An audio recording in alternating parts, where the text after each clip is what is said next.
Beneath the obsidian veil of a rain-swept night, a statuesque woman stood, a sable umbrella her only shield, as she gazed down upon the man prostrate in a pool of crimson. "Shinyan," she declared, "I forewarned you long ago that you were merely a placeholder in our liaison. Now that my parents have embraced my dearest, your purpose has been exhausted." With these words, she pressed the sole of her water-streaked leather shoe into the pulpy visage of Shunyan. Then, with a disdainful snort, she turned and ensconced herself in the driver's seat of a sports car. In the passenger seat sat another woman, young and radiantly beautiful. Wang Xanyu ignited the engine, casting a mocking glance at the disheveled Shinyan, adding with derisive intonation, "You are even more grotesque now, Shinyan, akin to a worm writhing in the mire. Remain here and await your demise." Her cutting words hung in the air as the engine roared to life, the rear wheels spewing forth a spray of mud and grit, cloaking Shunyan in a layer of defilement. He slowly righted himself, the pain of his wounds, exacerbated by the rain, giving way to a surge of anger and remorse. For a year, he had been entwined with this woman, believing he might find love, only to be met with humiliation. The woman, Wang Xinyu, an heiress of considerable fortune, was imperious and accustomed to treating him with haughty condescension. He was acutely aware that he was not only a destitute orphan, but also a wretch with a disfiguring scar across his left eye, condemned to perceive the world through the singular lens of his right. He knew full well that Wang Xinyu harbored no affection for him, and that her pretense of a romantic involvement was merely a charade to deceive her family, enabling her to pursue her love for another woman. Wang Xinyu's family, traditionally rigid, could not countenance her being with a person of the same gender. Yet now they compromised for the sake of profit. And Shunyan was merely a buffoon, expending his affections unilaterally. Bereft of family or friends, he was raised amidst ostracism. Consequently, he was starved for affection. Once, when Wang Xinyu offered him a handkerchief upon his injury, he felt a warmth in his heart. Thus, he devoted himself unconditionally for a year, yearning for Wang Xinyu to bestow upon him a modicum of love. However, Wang Xinyu merely regarded him as a shield, even openly displaying her affection for other women before his eyes. His near-death state stemmed from Wang Xinyu perceiving him as a blemish upon her pristine love. Wang Xinyu's girlfriend had trained in Sanzhou, but was utterly no match for Shunyan. In this world, there exists a unique breed of human, possessing superior bloodlines, whose capacity for various abilities transcends the normal parameters of humankind. And Shunyan was one such individual. Throughout this ordeal, Wang Xinyu's gaze toward her girlfriend was filled with gentle concern, while toward him, there was only frigidity. In that instant, Shunyan's heart perished. What did it matter to lose or win? He merely wished to use the pain to caution himself against yearning for the love of others in the future. Observing the pattering raindrops, Shunyan chuckled derisively. From birth until now, was it not only himself who could eternally accompany him? He closed his eyes, feeling the frigid, piercing rain of the night, and he resolved to embark on a new life by loving only himself. As he contemplated this, suddenly a mechanical female voice resounded in Shunyan's mind. "Hark! Does the host yearn to embark upon a novel existence? By merely affiliating with the goddess-nurturing system, the host's life shall undergo a cataclysmic metamorphosis." What is this? A sense of bewilderment stirred within Shunyan. Could it be that he was experiencing auditory hallucinations? Even as he remained in a state of nebulous confusion, the mechanical female voice resounded once more. Sensing the host's innermost desires, this humble entity shall forthwith bind with the host. Scarcely had the words dissipated when Shunyan, bereft of time to react, was overcome by a sensation of cerebral torpor. A gentle radiance enveloped him, transmuting his very being. Ding! Gender reassignment in progress. The host shall enter a transient state of invisibility. Conversion rate reaching 10.50.85.100 ding. Congratulations to the host for successfully affiliating with this humble entity upon the host's acclamation. Reward missions shall be issued. Hearing the impeccably clear voice within his mind, Shunyan clutched his head, which throbbed with a faint ache, and rose to his feet. "What is this?" As Shunyan spoke, his pupils dilated abruptly. How had his voice become so feminized? "Goddess nurturing system," Shunyan murmured, casting his gaze downward. Good heavens! Where once had been a robust pectoral muscle, now resided a pair of 36 sea orbs. His hand ventured below, and his violet pupils quivered involuntarily. His good brother was gone. This was no dream. He had been transformed into a girl. Shun Yan meticulously scrutinized the state of his body, gazing intently at his reflection in the pool. His damp, silver hair had transmuted into long tresses, and the scar upon his left eye was now concealed by bangs. Even her attire underwent a transformation, standing at a height of 176 centimeters.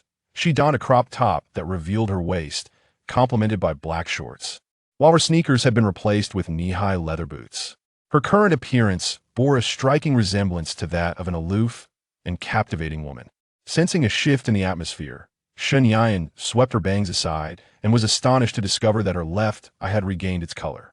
However, accustomed as she was to perceiving the world through her right eye, she chose to cover it for the time being. System? Shun Yan tentatively inquired within her mind. I am here, the system responded. You? Shun Yan hesitated, intending to question the origin of the system and the reason for its attachment to her. Yet, she soon realized that if the system posed no threat to her, there was no need for further inquiry. Conversely, if it were indeed harmful, it would undoubtedly withhold the truth. Moreover, given that she had already been bound to it, asking further questions would be futile. Rest assured, host, that I am of immense benefit and pose no harm. Should you perish, I too shall dissipate into nothingness. Thus, there is no cause for concern, the system explained in a calm and gentle tone. Then I have no choice but to trust you, Shun Yan replied with tranquility. Having transformed into a girl and acquired a system, she adapted swiftly. Indeed, the system responded cheerfully, granting Shun Yan the ability to perceive the information panels of any individual. You must make good use of these eyes, host. From this point onward, I encourage you to explore on your own, as I must take my leave to assist you in altering information. Thank you. With her mind restored to tranquility, Shun Yan wearily surveyed her surroundings and took out her phone to check for updates. It is now past midnight. The rain has ceased, yet the ground remains drenched. Shun Yan leans against a lamppost and opens her ride-hailing app. Just as she is about to summon a taxi home, she hears a crisp roar in the distance. Its sound is even more melodious than the revving of Wang Sinyu's girlfriend's sports car, likely a more luxurious vehicle. Why do I care about this? Shun Yan chuckles softly, summoning a car and quietly leaning against the lamppost as she waits. The engine's growl grows increasingly distinct, and the light filters through the raindrops, illuminating Shun Yan's weary face. Her attention is drawn to a red supercar that comes to a halt before her. In the driver's seat sits a woman with cascading black hair, gazing at Shun Yan, who is equally captivated by her. Even with the mist shrouding the windshield, Shun Yan can discern the woman's beauty, a regal and aloof allure, surpassing even the celebrated beauty of Wang Xinyu by 100-fold. The woman's movements are hurried before she has unfastened her seatbelt. She raises the car door and, upon exiting, rushes toward Shun Yan, enveloping her in a tight embrace. Darling, I can finally see you. This time, I shall not leave you. Chapter 2. The influx of memories. The woman's voice trembled with joy as she held Shun Yan's hand tightly, as if fearing she might flee. You. Shun Yan stood there, momentarily dazed, appearing somewhat flustered. This woman seemed vaguely familiar. She was Yi Yu, the young lady of the Yi family, one of the 4 prominent families of Yandu. Renowned for her aloofness and beauty, she was famously dubbed a goddess. Countless suitors vied for her affection. Yet none dared to confess their love, for she was known to be cold and heartless. It was rumored that those who dared to profess their feelings suffered greatly. Are you Yi Yu? Shun Yan inquired. She was aware of some information regarding Yi Yu, yet they were complete strangers. I. Yi Yu raised her head, her eyes shimmering with a glistening light as she locked gazes with Shun Yan, overflowing with affection. I am utterly enamored with you, Hami. Huh? Before Shun Yan could fully comprehend, her lips were graced with a moist imprint. Huh? Bewildered by the kiss, Shun Yan instinctively drew back from Yi Yu. Was her first kiss lost just like that? What are you doing? Shun Yan questioned, wiping her lips with the back of her hand. Alas, my dear, how cold you are, Yi Yu responded, leaning closer to Shun Yan with a gentle smile. It's my first kiss too, so, will you forgive me, dear? Once more, Shinian found herself enveloped in Yi Yu's embrace, who unabashedly nestled against her softness, relishing the moment. "Are we really that familiar?" Shinian asked, her hands grasping Yi Yu's face, attempting to push her away from the tender embrace. If an ordinary person dared to treat Yi Yu in such a manner, they would have long since met their demise. Yet, she clung to Shun Ian like a stubborn adhesive, refusing to detach from her form. "I have already stated, I have an utmost fondness for Anin, my darling." Shinian, perplexed, never anticipated that Yi Yu could utter her name, and so affectionately at that. "I do not comprehend your words," Shinian replied calmly. Upon hearing this, Yi Yu released her grip, playfully twirling a strand of hair by her ear, gazing at Shinian with a tenderness akin to flowing water. Meanwhile, Shinian found herself momentarily dazed by the information panel before her. Name: Yi Yu. Age: 21 years. Height: 176 meters. Combat rating: SSS. Extremely dangerous with a delicate, sickly demeanor. The aloof goddess. Appearance score: 100. Stunningly beautiful. Beyond worldly estimation. Body proportion score: 136C. A slender waist, defined abs, long legs. Perfect proportions. The overwhelming affection value attributed to Yi Yu caused Shin Ian to question the authenticity of the figures. How could they be so high, given it was their first encounter? However, Yi Yu had boldly declared herself to be Shun Ian's future wife, addressing her as dear repeatedly, leading Shun Ian to ponder whether Yi Yu might be a reincarnated soul. Though absurd, the very existence of the system rendered the thought rather plausible. Just as Shun Ian was about to voice her inquiries, a sudden wave of pain surged through her mind, as countless fragments of memories cascaded like a torrent into her consciousness. Each scene, painful, joyous, resentful, and liberating, pierced Shun Ian's being. Her figure swayed unsteadily, and her gaze became unfocused. Just as she was about to fall, Yi Yu hurriedly caught her. "Anin, what's wrong? Are you unwell?" After absorbing a torrent of memories in her mind, Shun Ian gasped to steady her emotions. "What is this? Memories from a past life? How painful." "Yi Yu, the one I once loved?"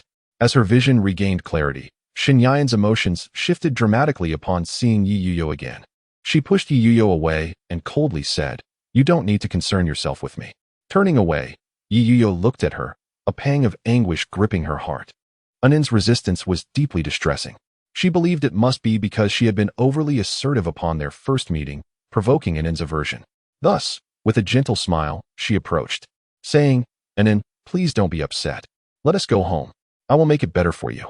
Just as Yi Yu reached out to embrace Shin Yan's arm, she was abruptly met with a forceful slap that sent her hand flying away. "Are we so familiar?" Shin Yan replied icily. "I've called a cab. Please stop bothering me." Shin Yan was well aware of the deep love she and Yi Yu had shared in their past life, and she knew Yi Yu must also possess those memories.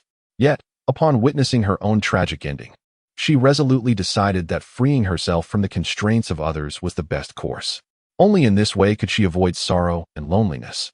All she needed was to love herself. Hearing Shin Yan's words, Yi Yu was taken aback. Clearly, the course of their past life had not unfolded in this manner.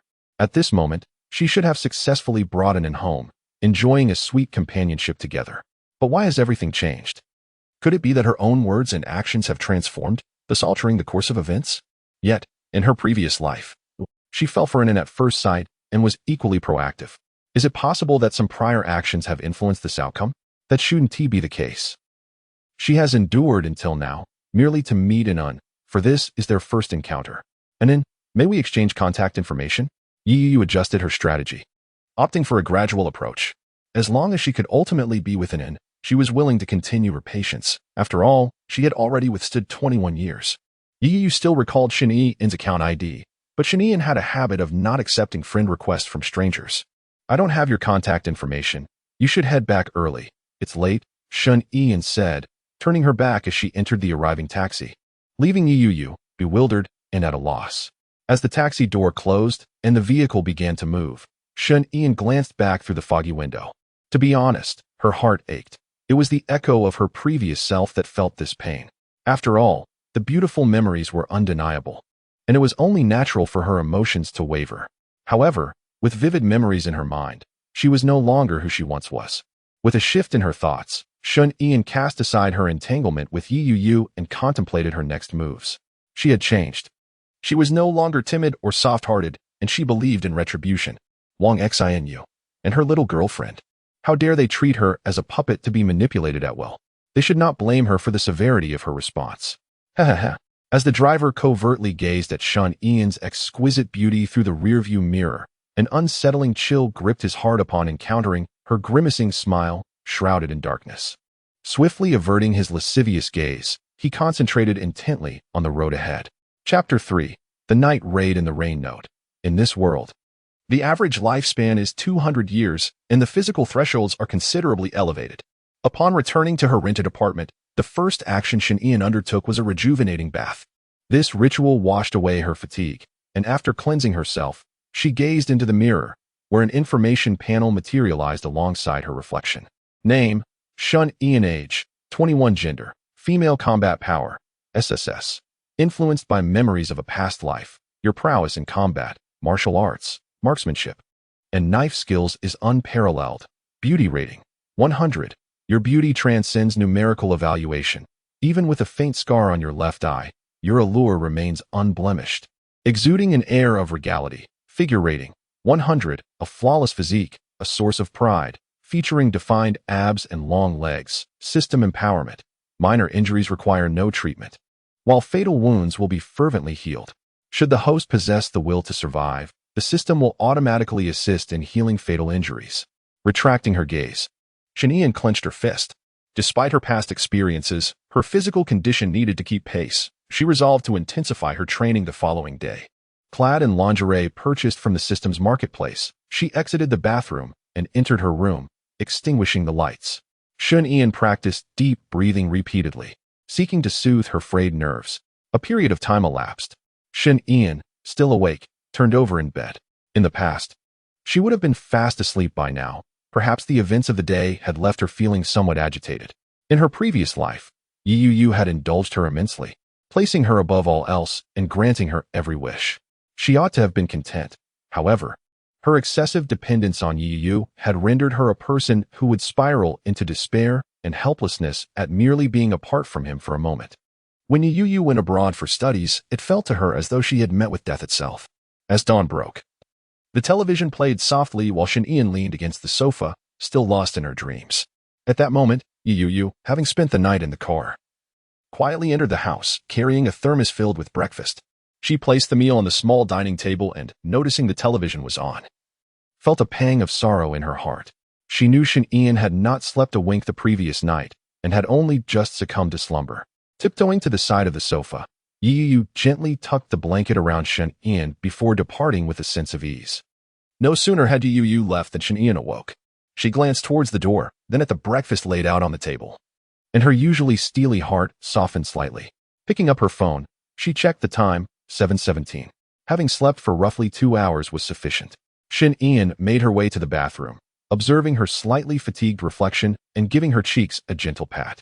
A lack of vitality was not a valid excuse for abandoning her training regimen today.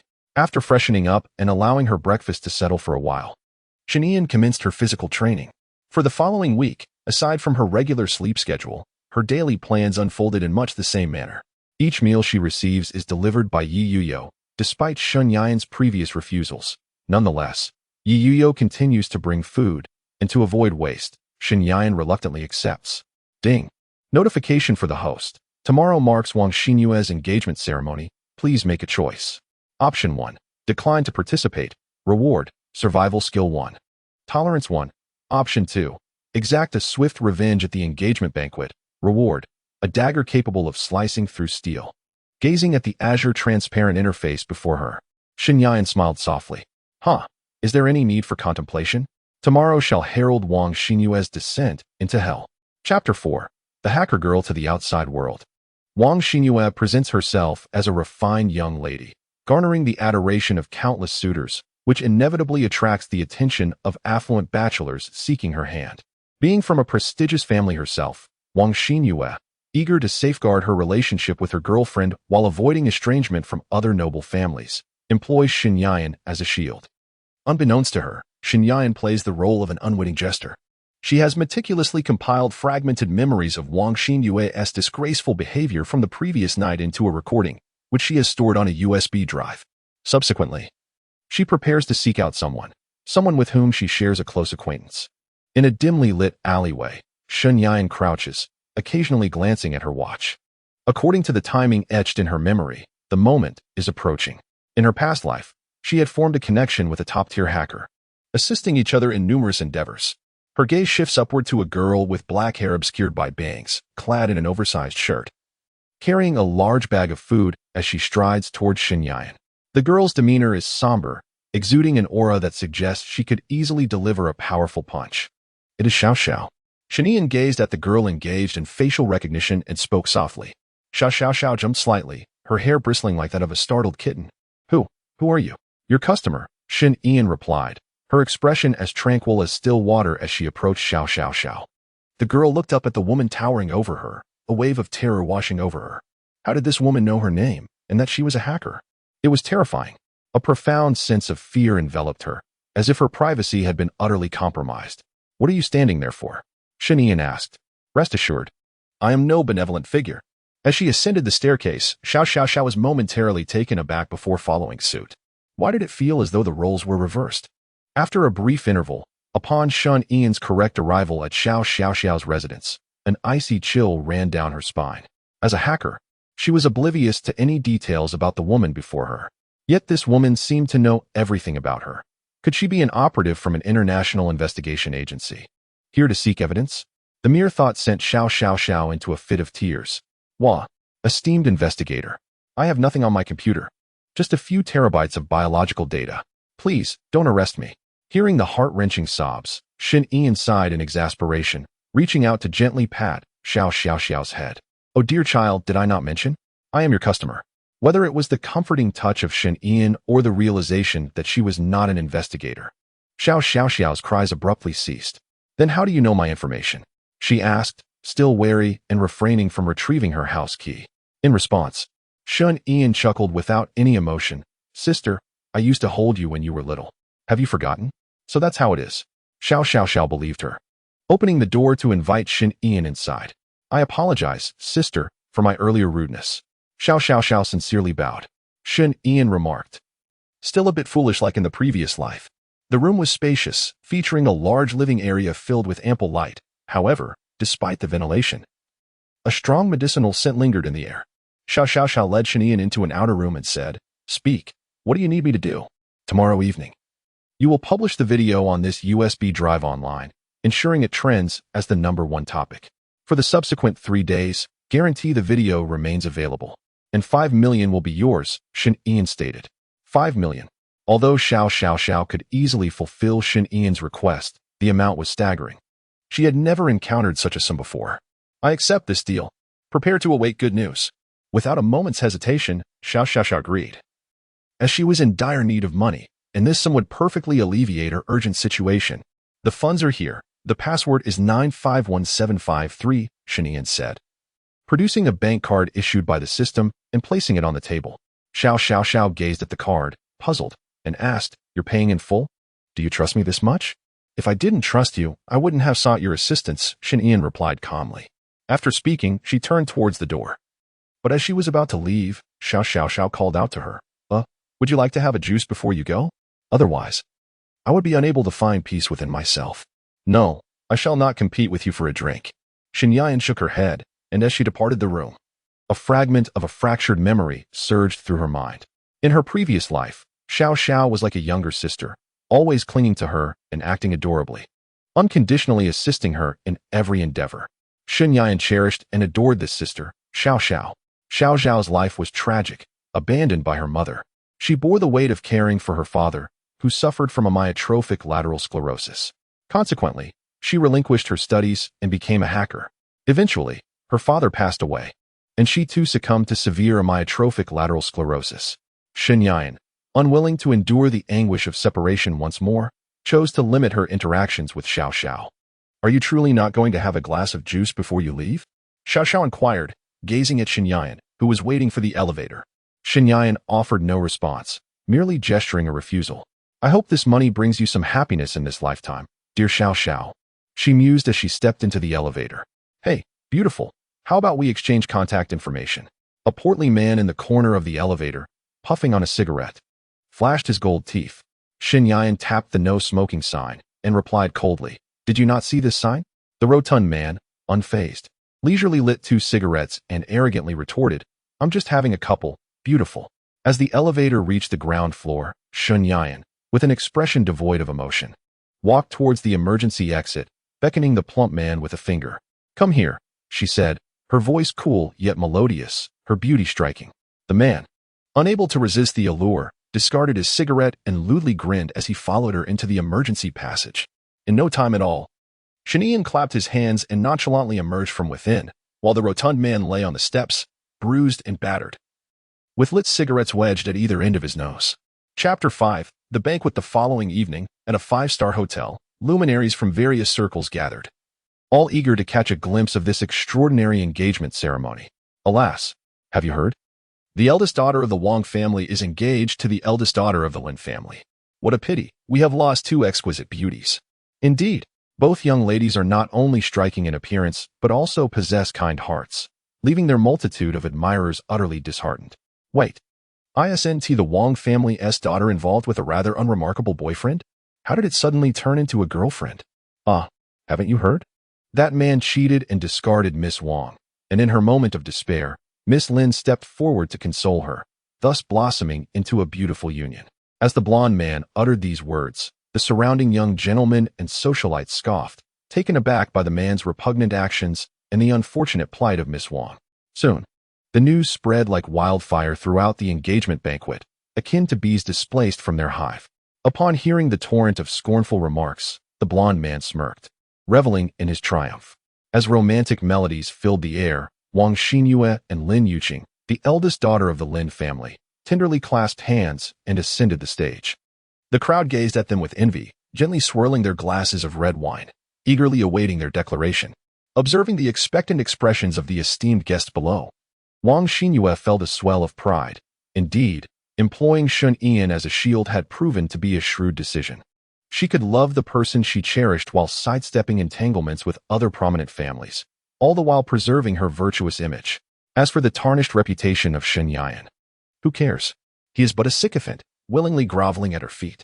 Wang Xinyue mused to herself, delivering a heartfelt declaration of love, while reciting a meticulously crafted lie. Some empathetic souls in the audience wept, exclaiming, "What a scoundrel Shen Yan is! How dare he deceive both in matters of the heart and finances? Oh, how touching their romance is! Shen Yan deserves to be punished." They clamored to uncover Shen Yan's school and major, eager to unleash their wrath upon him. Witnessing the ire directed at Shen Yan, Wang Xinyue secretly reveled in her triumph. She feigned innocence, adopting the guise of a pure-hearted maiden, and with a quivering voice, she implored, "Let us not blame Shen Yan. He has his own struggles. Though I have been hurt, I find joy in being with Yuqing." She wrapped her arms around Lin Yuqing, who affectionately ruffled her hair. The audience, witnessing this display, felt deeply moved, collectively deeming Wang Xinyue to be truly virtuous, and thus deserving of such sincere love. Now, let us not disrupt the joyous atmosphere any longer. Indulge in your feasting and merriment. As her words resonated, the crowd erupted in cheers. Yet, before the festivities could commence, the closed doors slowly creaked open, leaving everyone puzzled as to who would arrive so late to the gathering.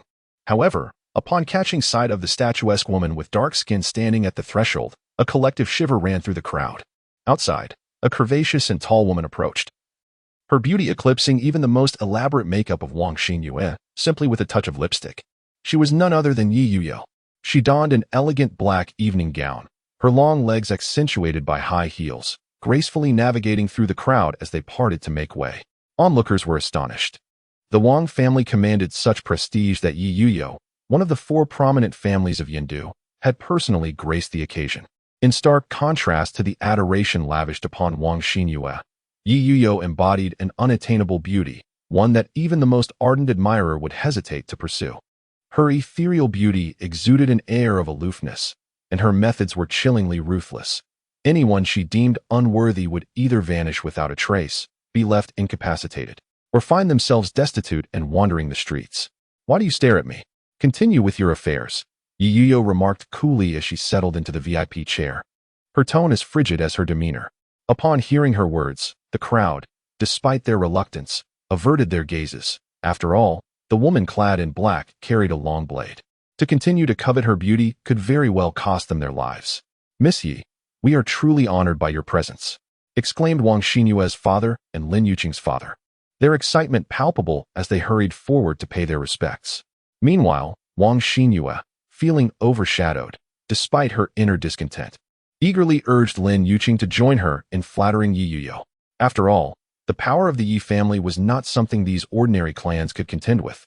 "Miss Yi, it is a privilege to meet you," Wang Xinyue declared, pouring champagne into a high-stemmed glass, bowing obsequiously. Yi Yuyo remained silent, a faint, icy smile gracing her lips. As she slowly rose, the wine glass in her hand gently swaying. "I have come here to make an announcement." As the words fell, the already quiet venue became even more oppressive. Clearly everyone was particularly attentive to what Yi Yu was about to say. Yi Yu turned her gaze towards Wang Xinyue, and the weight of her presence made Wang Xinyue shudder, unable to meet her eyes. Suddenly, the grand screen, which was supposed to display the sweet moments between Wang Xinyue and Lin Yuqing, prematurely revealed a different scene. The content transformed into a rainy night, with Wang Xinyue as the focal point, yet the imagery depicted her grotesque demeanor. "Shen Yian, do not flatter yourself. You are merely a puppet shielding me from those filthy scions. Did you truly believe I would harbor any affection for you? To me, you are even more repulsive than those sycophantic men." Upon witnessing the screen, Wang Xinyue was rendered utterly speechless. The guests, filled with indignation, realized they had been made fools of. They turned their gazes toward the instigator of the rumors. The yellow-haired man, under their scrutiny, offered an awkward smile, scratching his head and candidly admitting, "I had no choice. Miss Wang bribed me. I apologize to you all and to Shen Yian, who is far away." As his words fell, the venue resonated with the crisp sound of applause. "Xinyue, how dare you deceive me?" roared the elder Wang, his fury palpable. Yet, it was clear he was merely performing for Yi Yu's amusement. "Father, please calm down. I acknowledge my mistake," Wang Xinyue pleaded, covering her flushed right cheek, feeling wronged. Little did she expect that Shen Yian had recorded the entire event with a pinhole camera. It was truly despicable. "Father, please temper your anger and forgive Xinyue." Lin Yuqing stepped forward to intercede on behalf of Wang Xinyue. Upon witnessing the scene, the old master Wang let out a sigh, pondering that the principal issue at hand was not merely this. Rather, it was the identity of the individual who had disseminated the video. Could it be the unremarkable Shen Yian? Or perhaps it was Miss Yi? "Master Wang, your daughter's video has soared to the top of the trending list. This is quite sensational," remarked a well-known gentleman, who held a particular disdain for individuals like Wang Xinyue, whom he deemed to be a white lotus. "What?" Upon hearing this, an overwhelming rage surged within Wang Xinyue. "Father, this matter undoubtedly pertains to Shen Yian. Yet what of it?" Master Wang shot her a glare, urging her to cease her words. This issue must be resolved discreetly. Bringing it to light would only invite unwarranted gossip. Just as Master Wang instructed someone to disconnect the video from the grand screen, the content took a startling turn, becoming unspeakable in nature. "You wouldn't want the slander against Shen Yian to be made public, would you? If you can accompany me for a few days afterward?" "I promise not to disclose it," the blonde-haired man said, his hand resting on Wang Xinyue's shoulder with a lecherous grin, to which Wang Xinyue surprisingly acquiesced. Upon witnessing the content of the video, Wang Xinyue rushed to cut the power, her face a mask of terror as she exclaimed, "We haven't done anything else. He has been threatening me."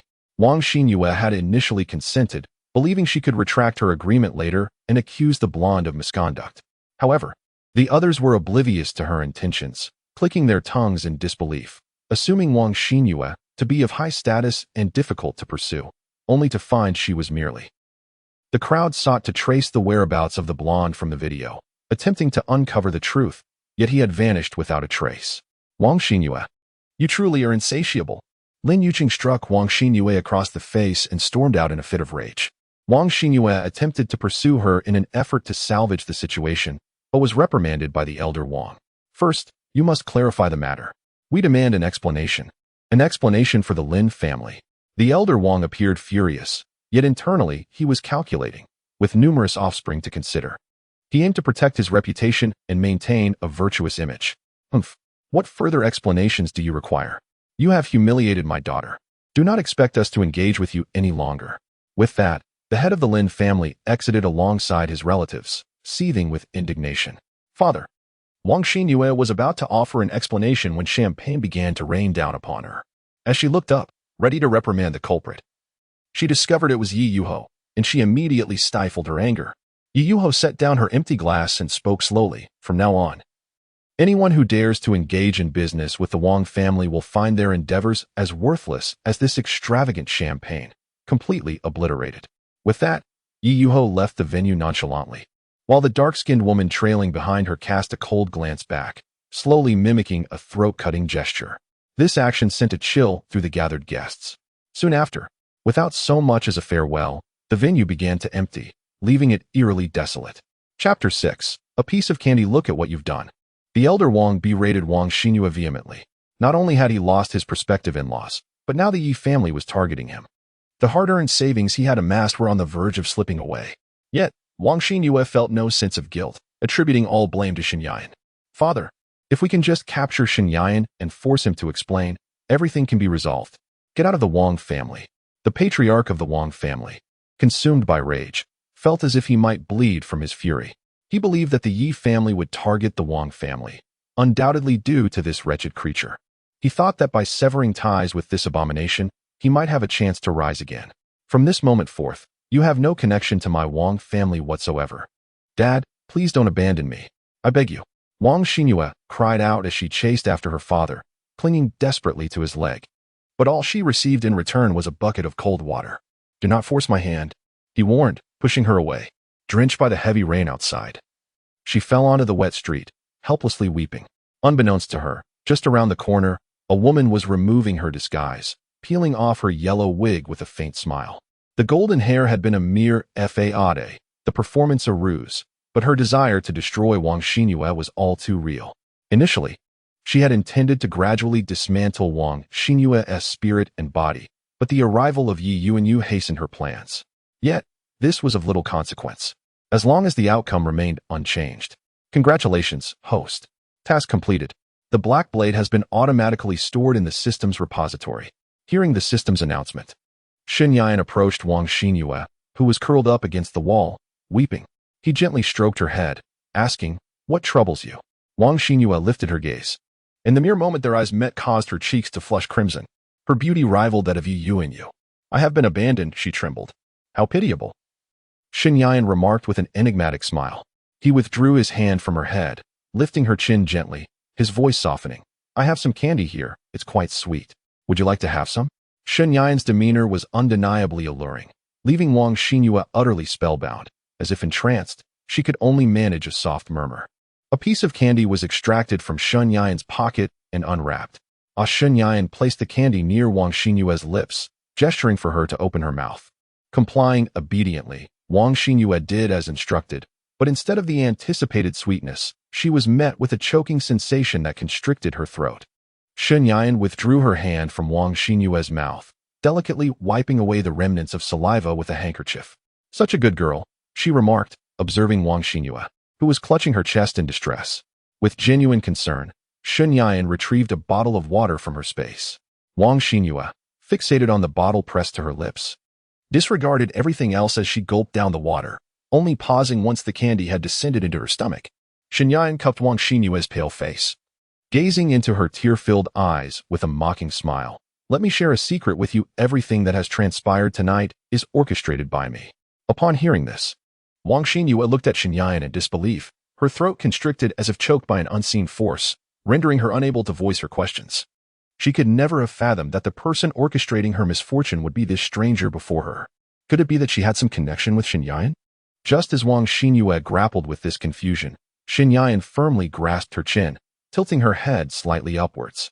Wang Xinhua, strive to live well with that.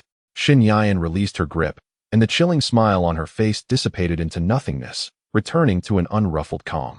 Strangely, she felt neither the thrill of vengeance nor a trace of pity. It was as if she were merely executing a task that was destined to be fulfilled, and nothing more. Shen Yan suddenly felt an overwhelming fatigue.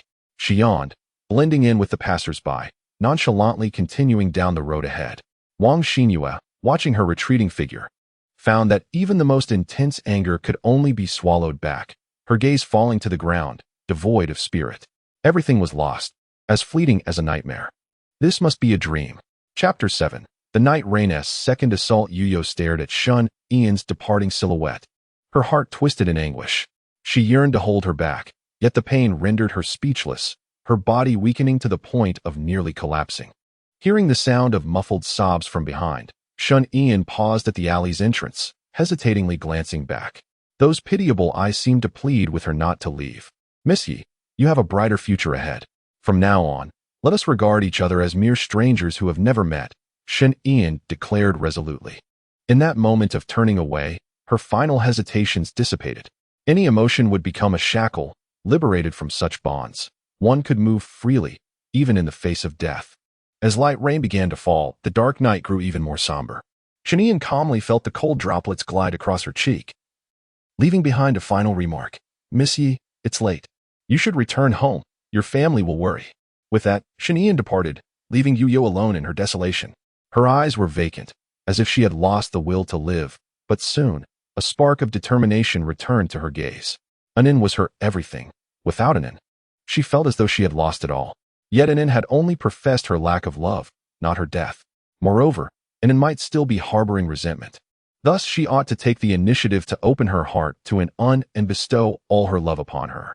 It is worth noting that in her previous life, Anin was exceptionally clingy towards her, so in this life, it is only natural for her to be equally attached to Anin. Contemplating this, Yu could not help but smile gently.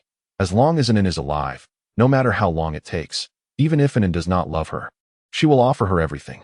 When Shun Ian returned home, she wearily sank onto the sofa, covering her eyes and taking a deep breath.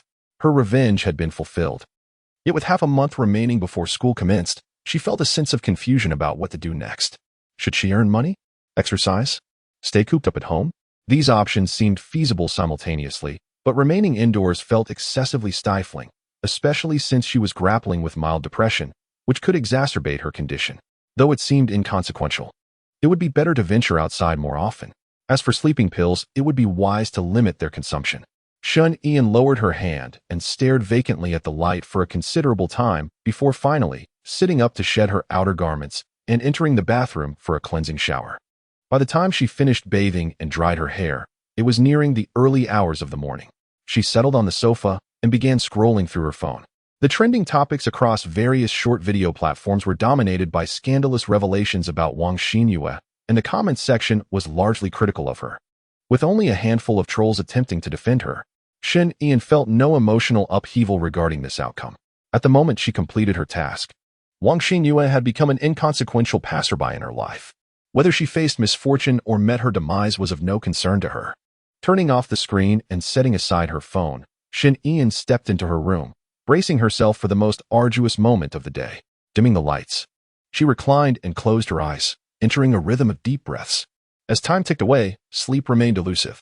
Despite her empty mind feeling heavy, slumber continued to evade her. Shun Ian had resigned herself to this. If sleep would not come, so be it. Laying in bed was still a form of rest. She languidly shifted her sleeping position. But just as her mind began to drift again, a sudden alertness surged within her. Someone was inputting the code to her door, and she recognized the identity of this nocturnal intruder all too well. It seemed she would need to change the code by morning. With that thought, Shun Ian propped herself up and directed her gaze toward the door. The door quietly creaked open, revealing a tall, graceful figure gradually coming into view. "Miss Yi, it is quite impolite to frequently invade others' homes," Shun Ian remarked calmly, flipping on the light to illuminate the frozen figure, half of which was cloaked in the shadows. If it were anyone else, Shun Ian would have drawn her dagger without hesitation, yet this was Yi Yuhong. "I've come to propose a trade with Anin," Yi Yuhong said, her smile radiant as she seated herself at the bedside. "What kind of trade warrants an intrusion at such an hour?" Shun Ian inquired, her gaze fixed on the computer desk before her. "I wish to keep Anin company," Yi Yuhong replied sweetly. "I must decline," Shun Ian stated as she lay back down, turning away from Yi Yuhong.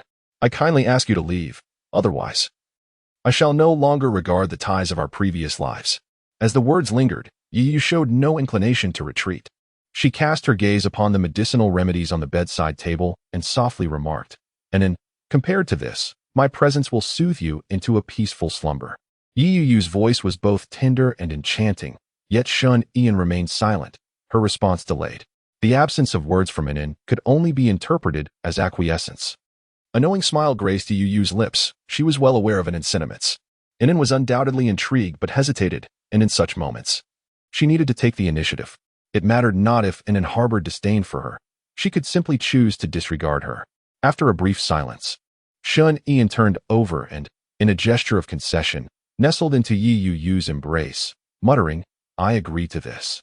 The sedatives bore side effects, and without them, she found it arduous to drift into sleep. Thus, it was a fair exchange.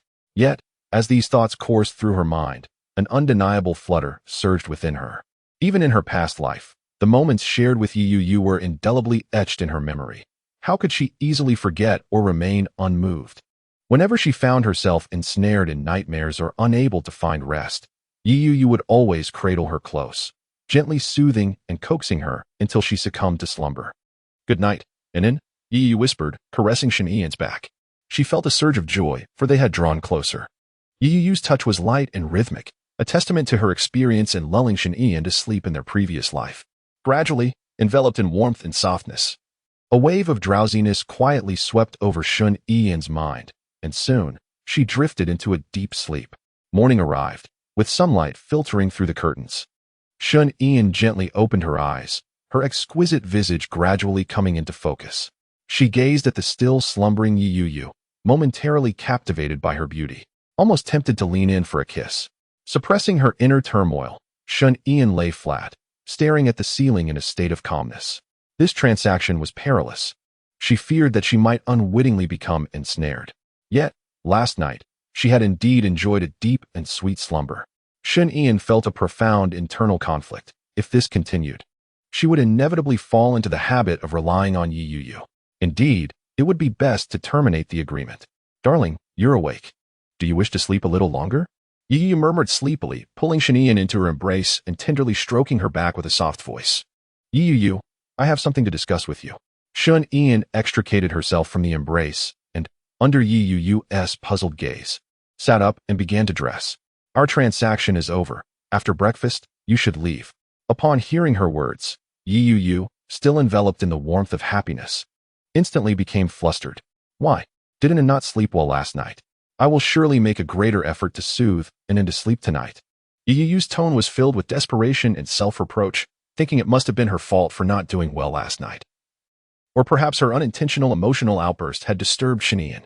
"No, I slept very well last night," Shen Ian replied, shaking her head. "Then why? I can give in anything she desires, as long as she agrees to continue our transaction," Yu implored eagerly. "It is I who have changed my mind. I still believe it is best to refrain from further intimate physical contact." As Shen Ian spoke, she slowly rose to her feet. "Night Rainyu," with an urgent grip on her hand, implored, "then we can be friends, considering this as mutual assistance between companions." Night Rainyu's words compelled Shen Ian, who was on the verge of opening the door, to pause. Turning her head, she beheld the tear-streaked face of Night Rainyu and calmly replied, "From this evening onward, cease your nightly incursions into my home. Otherwise, I shall be compelled to invoke self-defense." Before Night Rainyu could respond, the door closed firmly. The once sweet atmosphere turned bitter in an instant. Night Rainyu swallowed her words, feeling despondent as she lay on the bed, embracing the brown teddy bear that had long accompanied Shen Ian. Every night, Inin would bring it to her pillow, not for any particular reason, but because this bear was her first friend, the first to keep her company. She had taken the bear's place, becoming Anne's most trusted companion, destined to be by Shen Ian's side, even into old age. Yet, she was the architect of this outcome, and Anne's resistance towards her must stem from a heart shattered and disappointment deeply rooted. Meanwhile, Shen Ian had completed her morning ablutions and was preparing breakfast. Observing the sizzling fried egg in the pan, she felt an unexpected embrace around her waist. "You smell so delightful." And in Night Rainyu pressed closely against Shen Ian's back, relishing the fragrance that enveloped her. "Night Rainyu, as the eldest daughter of the Night family, do you not possess any sense of propriety?" Shen Ian remarked coldly. "I am not the Night family's young lady. I am Anne's treasure." Night Rainyu clung to Shen Ian like a persistent adhesive. "Night Rainyu, you are utterly shameless." His tone was somewhat irritable, yet despite unwavering grip, she refrained from resorting to force. "Scolded me, and I am so delighted," replied with a subtle smile, leaving momentarily speechless. She then coldly commanded, "Hurry and wash up." All right. Upon hearing this, released her hold and entered the bathroom, where she gazed at the newly placed toothbrush on the mirror's edge. A sweet smile gracing her lips. Indeed, still held a place for her in her heart. There is a new toothbrush. Do not use mine, reminded while carrying breakfast. Disheartened, set down the old toothbrush and picked up the new one to wash up. Took a seat at the dining table and began her breakfast without waiting for. It was only as she neared the end of her meal that emerged. Finish your breakfast and leave my house, stated expressionlessly. Softly murmured in agreement, but then, as she sat at the table, playfully whined, I want to feed me. Otherwise, I shall not eat or don't eat. It matters not, replied, washing the dishes. If does not feed me, then I shall launch a nighttime raid on. Threatened, puffing out her cheeks. Paused her task, casting a cold glance over her shoulder. I warned you, if you come again tonight, do not blame me for being merciless. Chapter 9. The thief. The two locked eyes. Yet there was no hint of chill between them. With a resigned sigh, said, return to your seat and wait for me. Okay. Sheathed her dagger. Her face brightening with a smile. Not merely because Shun Yan would feed her, but also because Shun Yan harbored a soft spot for her. The two sat beside each other, and Yi Yuchio gazed at Shun Yan, who was meticulously slicing a sandwich with a knife and fork, and inquired, where are you headed today, Inin? None of your business. Just eat, Shun Yan replied, her expression impassive as she lifted the fork, laden with fragments of the sandwich, and brought it to Yi Yuchio's lips. Inin, may I add you as a friend? Yi Yuchio asked just before taking a bite. She had attempted to add Shun Yan before, but all her requests had been declined. No, Shun Yan stated coldly. She knew that once Yi Yuchio added her, she would inevitably bombard her with messages. While she could ignore them, she feared that her heart would eventually relent. Why not? Even if Inin doesn't like me, we could still be friends. Yi Yuchio's voice quivered, and she continued, we could still be friends, right? Don't get me wrong, I'm not targeting you. You know I have very few contacts, and I seldom use messaging apps, Shun Yan explained. On her messaging app, she only had essential contacts, such as her homeroom teacher and landlord. Upon hearing this, Yi Yuchio's expression fell, realizing that in her past life, she had been particularly cherished by Inin. Yet now she couldn't even add her as a friend. Hurry up and eat, stop dawdling, Shun Yan said, resting her chin on her hand, and forcefully stuffed food into Yi Yuchio's mouth. Strangely, Yi Yuchio found a peculiar pleasure in this treatment. In a villa located in an affluent district, a middle-aged man with white hair atop his head squatted before a safe, gazing at the dwindling savings within, a mixture of frustration and anger coursing through him. Last night, the stocks of the company under the Wang family plummeted, prompting other sponsors to withdraw their investments. Were it not for the substantial shares he still held overseas as a lifeline, he would have already faced bankruptcy. Darn that Yi family. Why are they so inexplicably targeting him? The old patriarch of the Wang family grew increasingly irate. However, he understood that any attempt to retaliate against the Yi family would be akin to striking a stone with an egg, an exercise in futility leading to his own demise. Father, my sister has returned home all night. Have you truly driven her away? Inquired Wang Dachui, the eldest son of the Wang family, with urgency.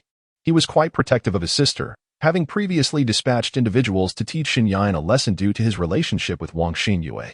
Yet, upon witnessing the video of his sister circulating online, he felt a twinge of guilt towards Shun Yan, even as he harbored resentment.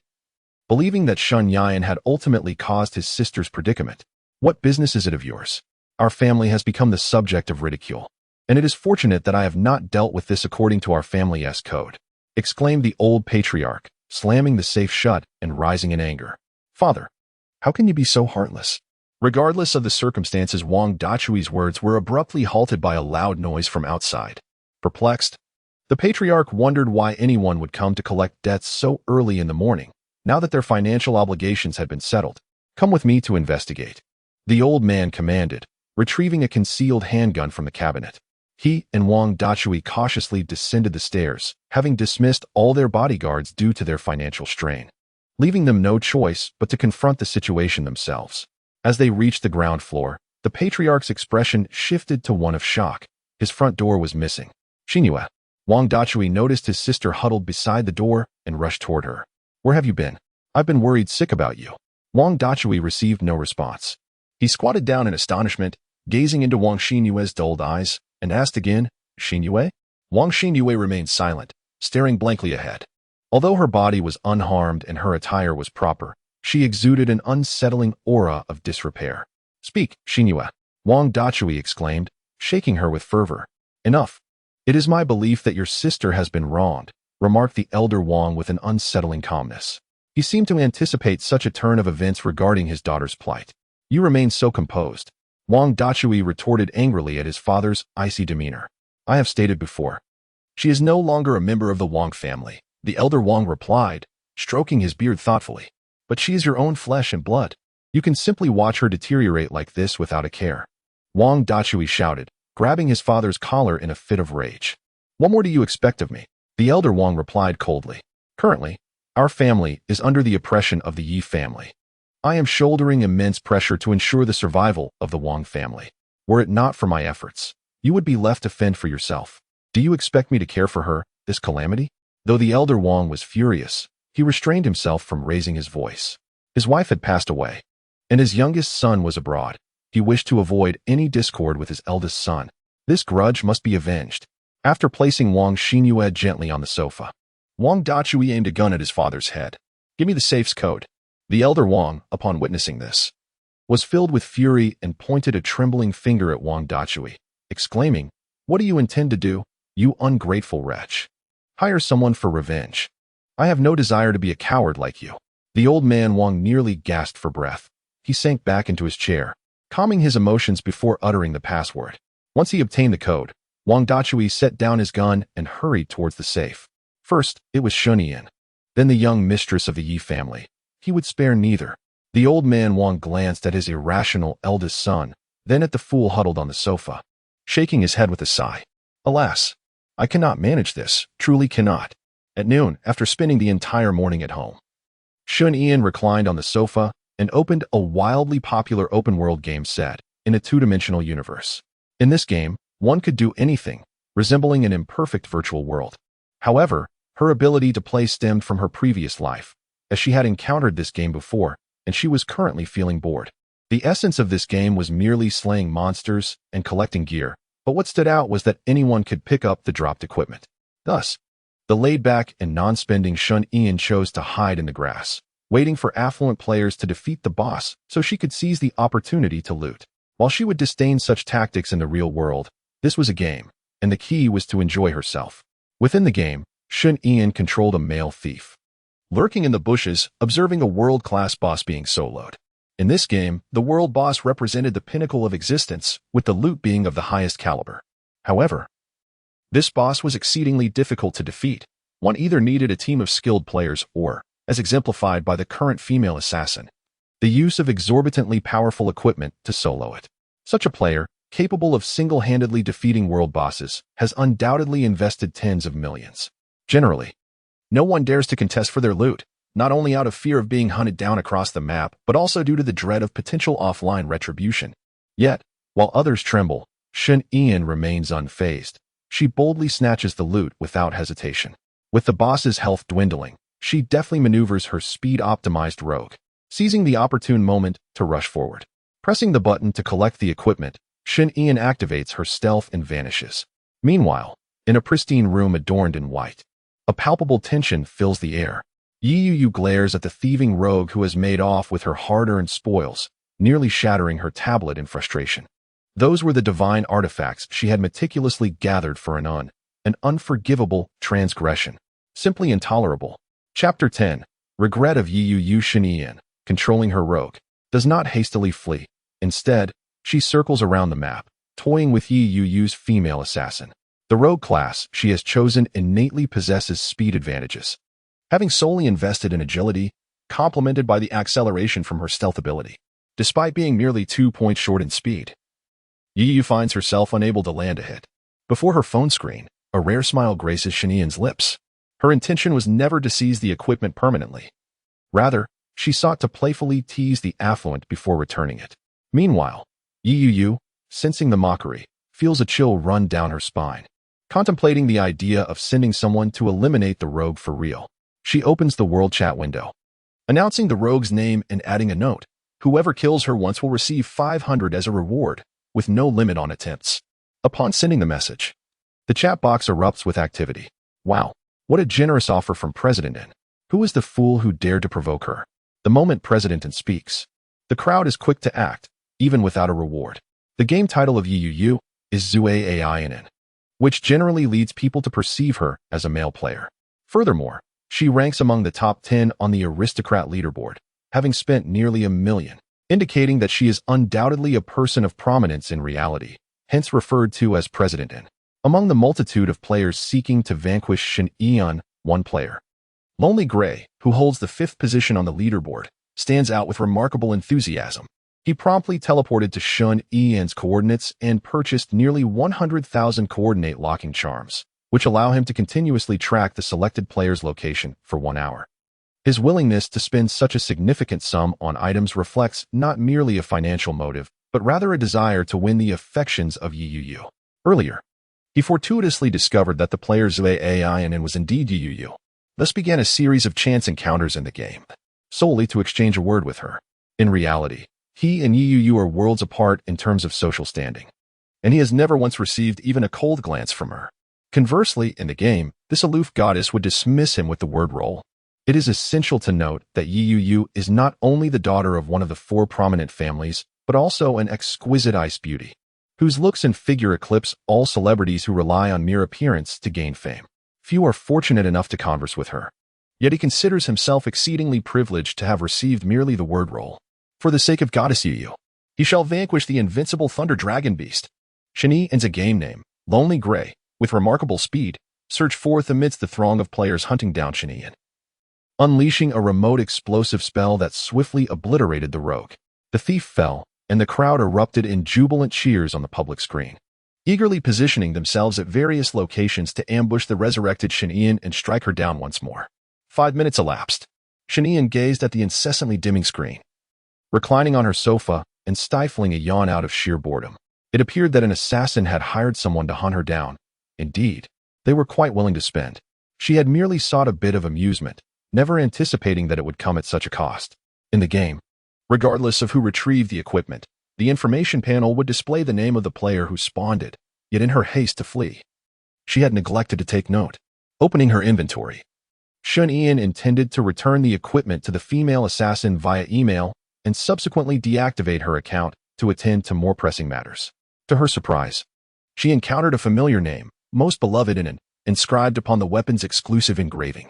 Without a moment's hesitation or verification, she dispatched the equipment and promptly deactivated her account. Upon noticing a new notification in her inbox from Night Rainu, she disdainfully chose to erase it without a second thought. The gear she prepared for an could bear only her exclusive mark. Anything touched by another was sullied. Night Rainu clicked on the chat box, methodically fulfilling her promise to send an equivalent amount of magic stones via email. However, upon reading the final message from a stranger, she let out a cold click of her tongue. It was from the Lonely Smoke, containing the words, "Sisterin, I've slain that thief a dozen times, kill screenshots, I don't want money. Could you perhaps scold me with your voice?" Night Rainu promptly blocked him, exited the game, and lay back on her plush bed, sighing in frustration. Without an N's companionship, everything she undertook felt utterly insipid. She longed to be by an N's side, but an N would not permit it. Buzz. The phone of Yi Yuyo vibrated, prompting her to check the notification. It was a message from the official Dimension World game. "Miss Yi, the player has logged in through a third-party platform. Here's her information. Please take a look." Yi Yuyo replied curtly, distractedly opening the image. Initially, she had contemplated sending someone to confront the formidable Tyrannosaurus in the real universe, but her anger had dissipated, leaving her feeling rather apathetic. Moreover, her mind was consumed by thoughts of Shin Ian, rendering her impervious to external distractions. A fleeting glance at the third-party account sent a shock through her pupils. This string of numbers was all too familiar. It was a Ninja chat account. Was this information accurate? Yu Yuyo inquired. The Dimension World official responded instantaneously, absolutely accurate.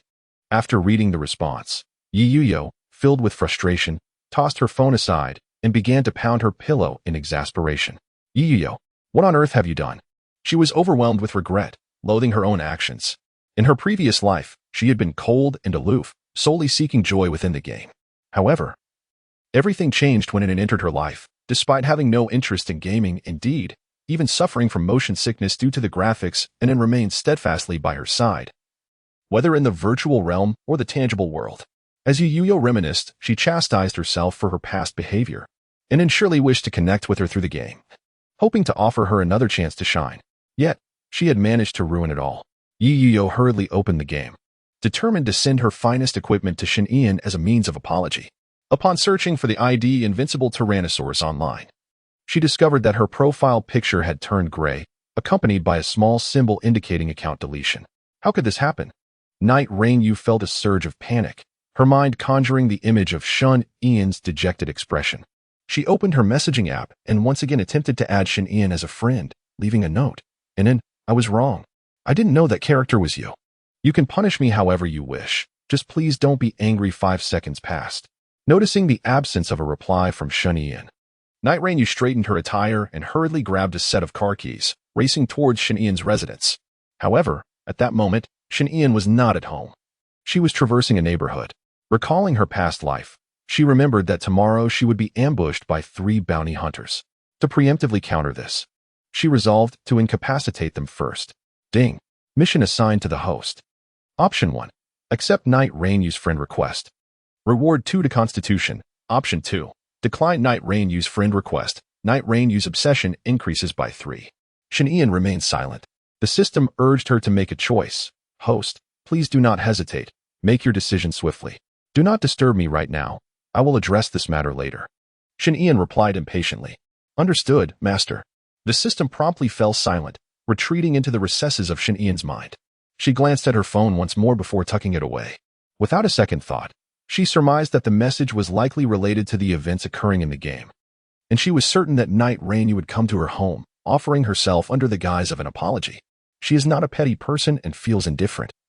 After all, it is merely a game. Moreover, it is entirely reasonable for Yi Yu to be upset over the loss of her equipment. As she stepped into the dark alley, Shen Ian swiftly cast aside the incident from her mind. She was now merely a meter away from the Jiuyu Society and needed to remain vigilant. The Yin capital houses 5 major factions, each stationed in different districts. The conduct of these factions is chaotic, neither benevolent nor malevolent, driven solely by self-interest. Consequently, the lighthouse's oversight is rather lenient, turning a blind eye to their activities. The lighthouse serves as the law enforcement agency of this world, its members known as the Lightbearers. Chapter 11. The Jiuyu Society. The ambient lights flickered. Rock music resonated through the air, and a robust man lounged on the sofa, rhythmically swaying while snapping his fingers. His demeanor exuded arrogance. With a scar running down his left cheek, adorned with a dragon tattoo. He's Jiu Yi, the president of the Jiuyu Society. President, someone is looking for you.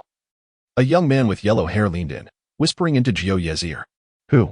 Jiu Yi inquired, taking a hefty swig from the bottle on the table. Then sinking back into the rhythm of the rock music.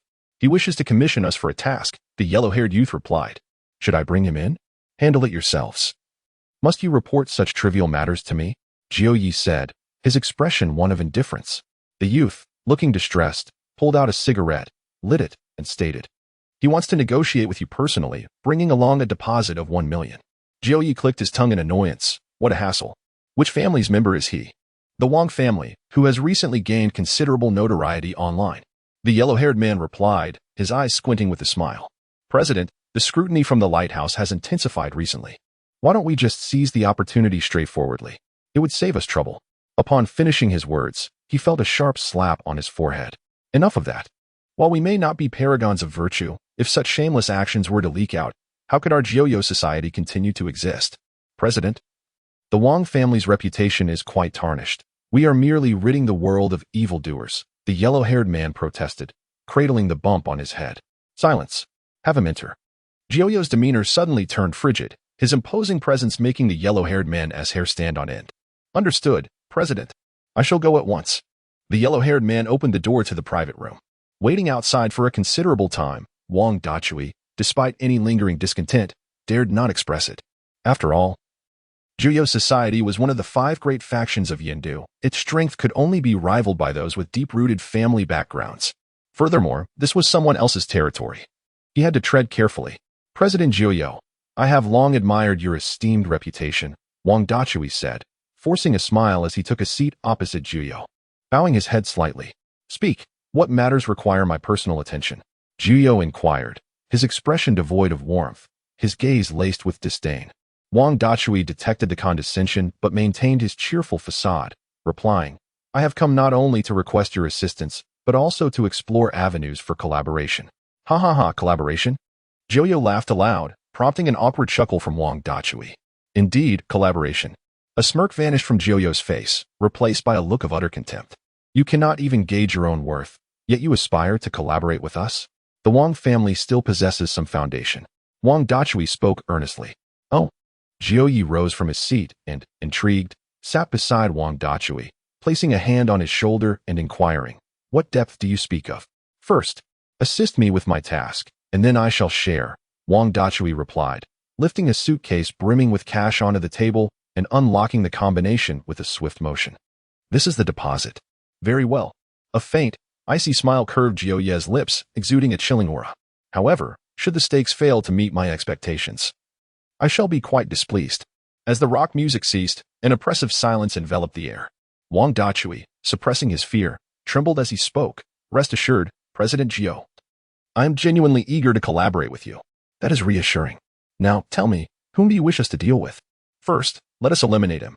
Wang Dachui produced the information on Shen Yan from earlier and placed it on the table. Jiu casually glanced through the documents. Unremarkable, rather introverted. No wonder he was exploited as a fool. "This individual? You wish to entrust us with him?" Wang Dachui nodded. He had initially considered including Yi Yuyo, but upon reflection, even if Jiu Yu possessed formidable strength, he might still struggle to eliminate Yi Yuyo. Furthermore, there was a significant likelihood of refusal.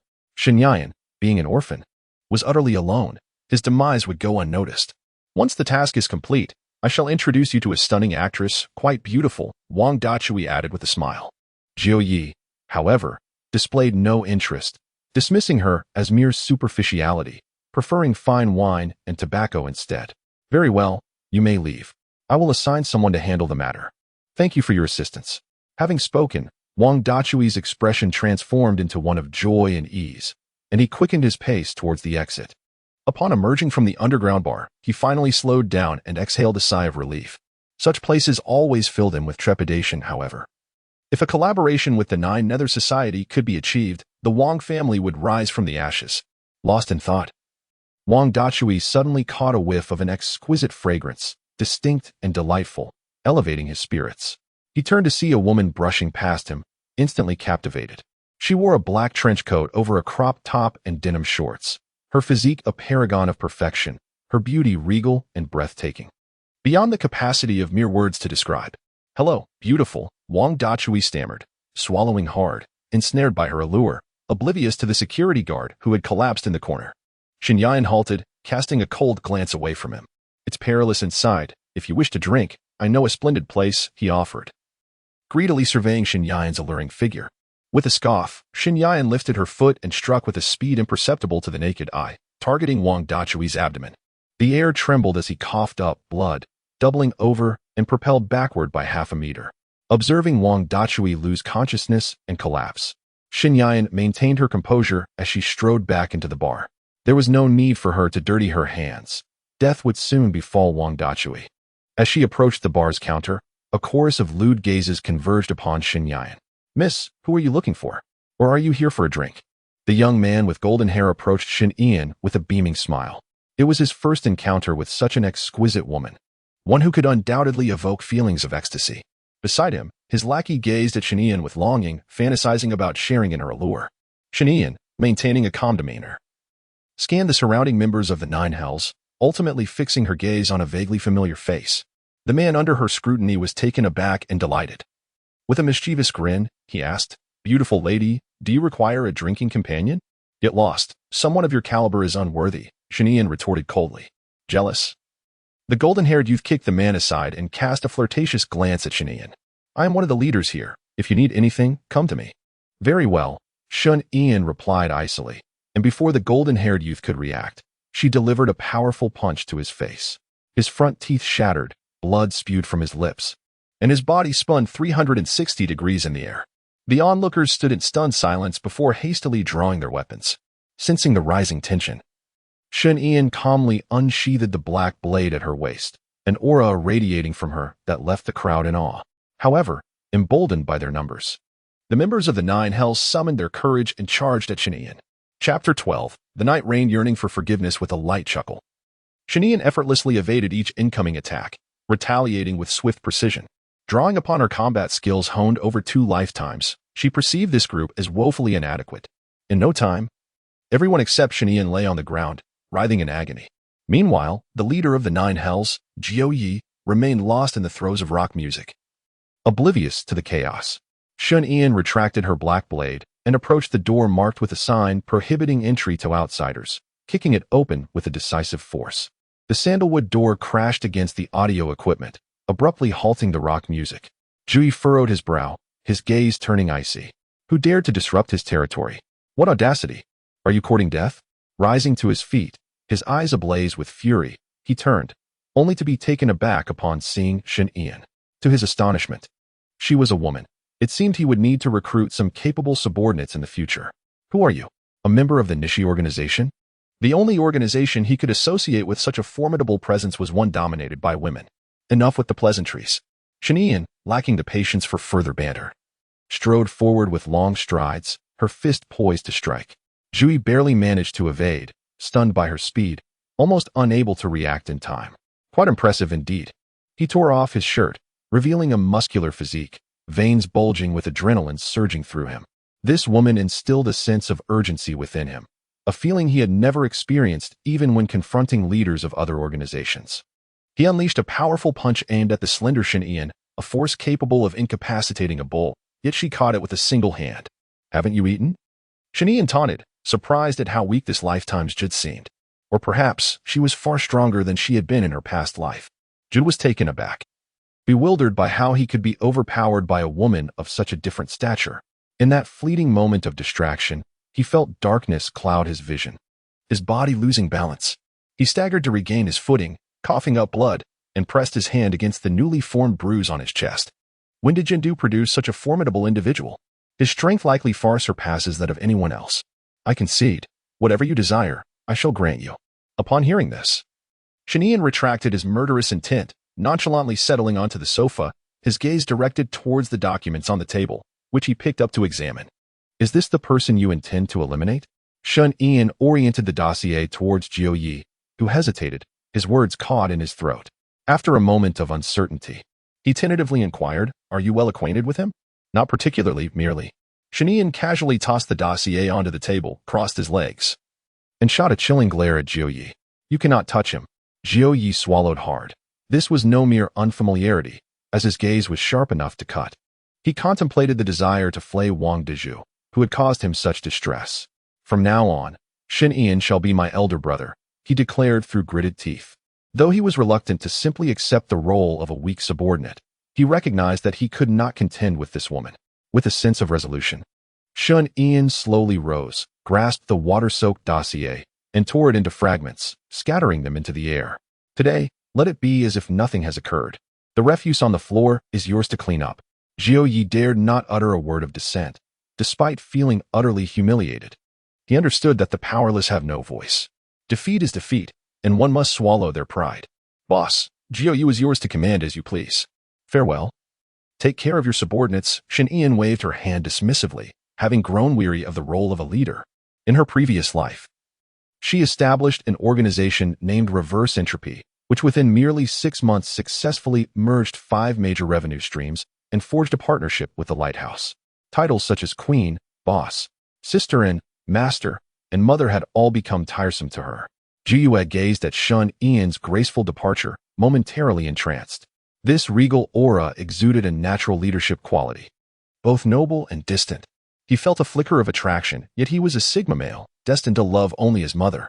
As Shen exited the underground club, she glanced at Wang Dachui, who was besieged by the air conditioning unit, covered in rodents, and smiled softly. During her time as a man, Wang Dachui had caused her no small amount of trouble. His comically grotesque demise seemed fitting for him.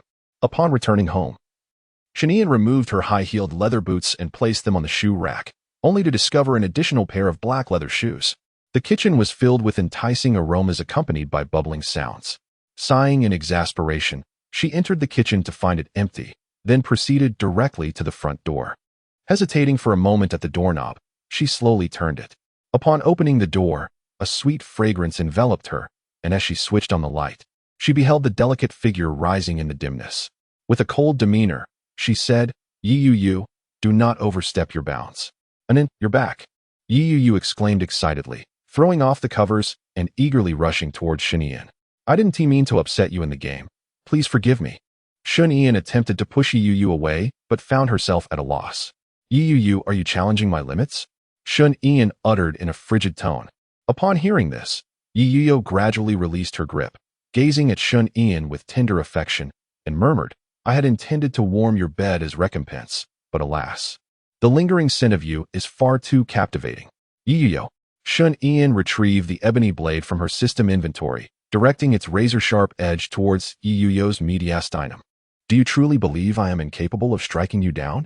Observing the imminent threat, Yu, with a gentle smile, inched closer, whispering, "If it is your desire for me to perish, I would gladly oblige." Shunian's pupils contracted abruptly as she retracted the dark blade, turning away. Her countenance appeared serene, yet her inner self was beset by emotional turmoil. In that instant, her heart ached with compassion. Verily, oblivion is a formidable endeavor. Beholding Shunian's departing silhouette, Yu's heart swelled with warmth. "She cares for me," she mused. "How delightful." Yu attended to her wounds, donned a light garment, and proceeded to the drawing room. Taking a seat beside Shunian, her voice laced with tenderness. "Inan, might I tarry for one more night?" "Clothe yourself," Shunian responded, her eyes remaining closed. "Very well." Yu acquiesced, returning to her chamber to dress, then settling upon the couch. "I am ready," she announced. "Then depart," Shunian stated, her tone even. Upon hearing this, Yu's countenance fell. However, she resolved to curb her avarice and proceed gradually, thereby allowing Shunian to eventually forgive her. "I shall take my leave then," Yu said, reaching out to caress Shunian's pristine cheek, only to be rebuffed. "Take an umbrella, the skies are darkening." Shunian lifted the steaming cup, remarking, "Good night, Rain." You responded softly in agreement. She donned her little leather shoes and took the folding umbrella hanging on the wall. Upon opening the door and stepping outside, she glanced back at Shunian with a reluctant gaze, lingering for a few seconds before gently closing the door. Hearing the faint sound of the door shutting, Shunian set down the cup, inhaling the delightful aroma wafting from the kitchen, and murmured, "Perhaps I should finish dinner before leaving." Entering the kitchen, Shunian turned off the stove. Without bothering to grab a cloth, she reached for the scalding hot lid of the clay pot and set it aside. It was her favorite soup, yam stewed with beef. "I see you still remember." Her sparkling eyes dimmed slightly as she turned her attention to the insulated box. Stepping forward to open its door, she gazed at the multitude of dishes in a long silence. In the past, Night Rainu, who had been accustomed to having everything served to her, had little skill in the kitchen, often producing culinary disasters. Nevertheless, adhering to the principle of waste not, she consumed every last morsel. However, after suffering from food poisoning and a subsequent hospital visit, Night Rainu was filled with remorse. Following that incident, she secretly practiced cooking every day until she mastered a variety of dishes, finally feeling confident enough to serve her. Yet, with so many dishes, she could not possibly finish them all alone. Leftovers would inevitably spoil. Contemplating this, Shunian retrieved her phone, opened the messaging app, and paused her fingers over the contact list illuminated by a red dot before finally pressing the button to accept a friend request. Meanwhile, seated in her sports car, ready to turn the key, Night Rainu heard the vibration from the passenger seat and absent-mindedly reached for her phone. She pondered whether the dishes she intended to prepare would suit Shunian's palate and if they would bring him joy. As she unlocked her screen, her previously expressionless face brightened with a smile upon seeing a chat notification pop up. To her astonishment, Ian had actually accepted her friend request. Was she dreaming? Just as Yu was reveling in her delight, hesitating over what message to send to Shunian, another message appeared in the chat interface. "Are you on your way?" "What's wrong? I'm still downstairs. Do you need me to bring anything?" Yu cheerfully replied. Meanwhile, Shunian, seated before his screen, typed rapidly, only to delete his words repeatedly before finally sending a message. "There's too much food. I can't finish it." "It's all right. If you can't finish it, you can wrap it in cling film and freeze it. If it doesn't taste good, you can always throw it away," Yu eagerly responded. After sending the message, she couldn't help but beam with joy, capturing a screenshot to commemorate her first online conversation with Shunian. Leaning back in her chair, she awaited his reply, but the chat box remained stubbornly silent. After searching for a while in the sticker section, she sent a cute sticker along with a message. "Are you eating?" 5 minutes passed without a response from Shunian. Thinking he must be occupied with his meal and not checking his phone, she started the engine and drove home. Meanwhile, seated at the dining table, Shin Ian was indeed eating, his phone abandoned on the sofa. She gazed at the empty bowl beside her, deliberately slowing her pace as if awaiting something. Meanwhile, after more than 15 minutes, Shin Ian had already satisfied her hunger. She glanced at the remnants scattered across the table and then at the pristine empty bowl, murmuring to herself, "Fool." On the other side, Yu had returned home. Neglecting her dinner, she settled onto the sofa and eagerly unlocked her phone, anticipation coursing through her veins. However, upon noticing that Shun Ian had yet to reply to her messages, a sense of disappointment washed over her, leaving her to wonder if she had said something amiss. "Miss, dinner is ready," announced a golden-haired maid, presenting a cup of hot water with a respectful demeanor. Yet, preoccupied with how to initiate a conversation with Shin Ian, Yu was not in the mood. "I will eat later," she replied coldly. The maid, accustomed to her mistress's aloofness, smiled gently. "Miss, the evening temperature is quite low. If you do not eat promptly, the dishes will cool and affect their flavor." "Understood. You may eat first," Yu said dismissively. "Ah," the maid gasped in shock. "Miss, that is rather impolite. At present, it is just the two of us at home. If you do not eat, I cannot finish it all on my own," Yu replied calmly. Having spoken, her dim eyes suddenly widened. She had not even registered the maid's words. Quickly snatching her phone to reread the messages in the chat. "There is too much food. I cannot finish it." This was clearly Shin Ian's invitation for her to join in the meal. Why had she not realized it at the time? How foolish she was. Yu's eyes dulled. Her entire being seemed to lose its spirit as she remained in a daze. Noticing her distress, the maid hurriedly approached, asking, "Miss, what is the matter?" Night Rainy did not respond, merely lost in thought as she raised her body and walked towards the room on the second floor with a somber expression. "I have no appetite. You may eat," she said dejectedly. The maid, upon hearing this, dared not ask further and quietly acquiesced with a respectful tone. Naturally, she would not touch a morsel of food from that table. In the early hours, after completing her physical training and resting for a while to wipe off the sweat, Shun Ian finally stepped into the bathroom to cleanse herself. Each bath left her feeling rejuvenated, as if the fatigue had been washed away. After drying her hair, Shun Ian emerged from the bathroom clad only in a loose-fitting nightgown. At that moment, in a room adorned in white hues, Night Rain lay on the bed, tossing and turning for several hours, unable to find sleep. She was preoccupied with the events of the day, having upset an in the game while neglecting her feelings. Surely, Inan must be disappointed in her. She longed to make amends, yet Inan would not allow her to come close. She feared that an unexpected visit might further upset Inan. However, Inan suffered from depression, and what if her low spirits led her to harm herself? With such thoughts swirling chaotically in her mind, Night Rain resolved that no matter if Inan despised her, she would go and be with her. Chapter 14. The hesitant heart. Night Rain hurriedly descended the stairs, and as she passed through the living room, the maid, who had been dozing on the sofa, awakened. "Miss, are you going out?" "Dinner," the maid began, but before she could finish her sentence, Night Rain had already stepped out of the house. She rubbed her rumbling stomach, straightened her gaunt frame, and approached the dining table, gazing at the steaming array of dishes before her. After a moment's hesitation, she ultimately decided to indulge in the feast laid out. It was unavoidable. The young lady of the house had an aversion to leftover food. And with the master away on a trip and the young master living alone, this sumptuous spread would go to waste if not consumed by her. Before she began her meal, the maid had thoughtfully set aside the more expensive, nutritious items for herself, opting instead for some vegetables. As her younger sister was in a growth phase, she could take the nourishing food back to serve as a late-night snack for her sibling. Yu took the elevator to the 12th floor and walked to the door of room 1203, effortlessly inputting Shin Yayan's date of birth. The door unlocked, and Yu quietly slipped inside, closing the door behind her. Her breath quickened, her eyes sparkling with affection, and the name Inan echoed repeatedly in her mind. Pressing close to the door, Yu prepared herself for a surprise encounter with Shin Yayan. A playful smile graced her lips as she could no longer contain her emotions and stepped inside. Upon hearing the sudden noise, Shin Yayan immediately heightened his alertness. "You!" he exclaimed, momentarily taken aback by Yuyu's unexpected arrival, but he quickly regained his composure. "Yuyu, do not go too far. I will never have feelings for you. I will merely exploit your power, squander your money, deceive you, and use you as a mere tool." Each of Shin Yayan's words pierced sharply. Though Yu felt a pang of hurt within, she managed to smile gently and replied, It's all right as long as Inan is happy. That is all that matters, is that so? The young lady of the Yi family certainly has a way with sweet words. As Shanian spoke, the expression on her face softened. Inan, I am sincere. Yi Yuyo earnestly declared, I will not leave. I wish to accompany you. Suit yourself, Shanian replied, lying down on her side with a casual tone. Upon hearing this, Yi Yuyo felt a surge of joy within her heart. Inan had tacitly permitted her to share the bed.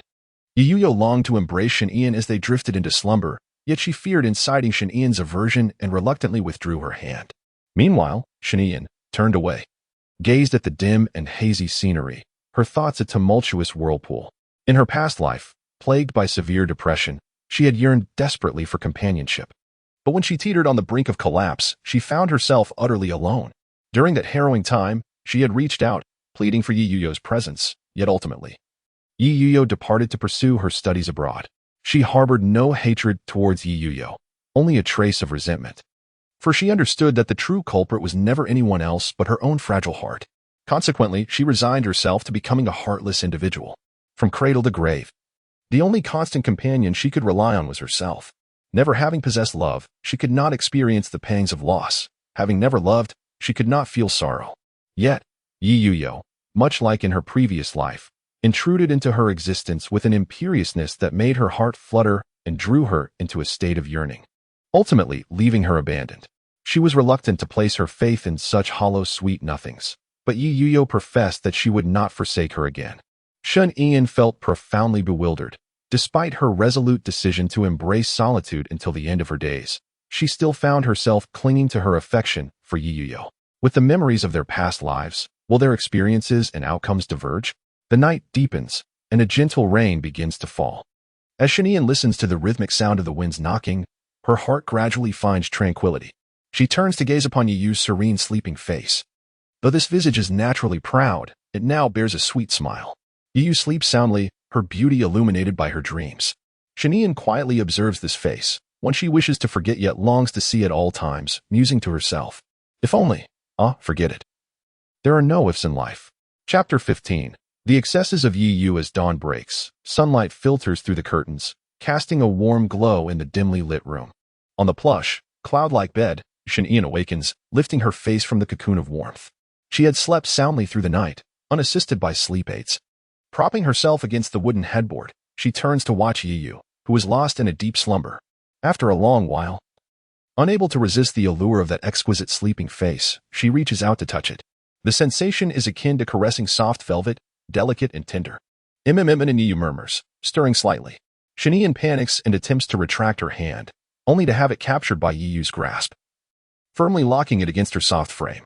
Shanian contemplates withdrawing her hand, yet fears waking Yi Yu, so she remains composed against the headboard, patiently awaiting Yi Yu's natural release.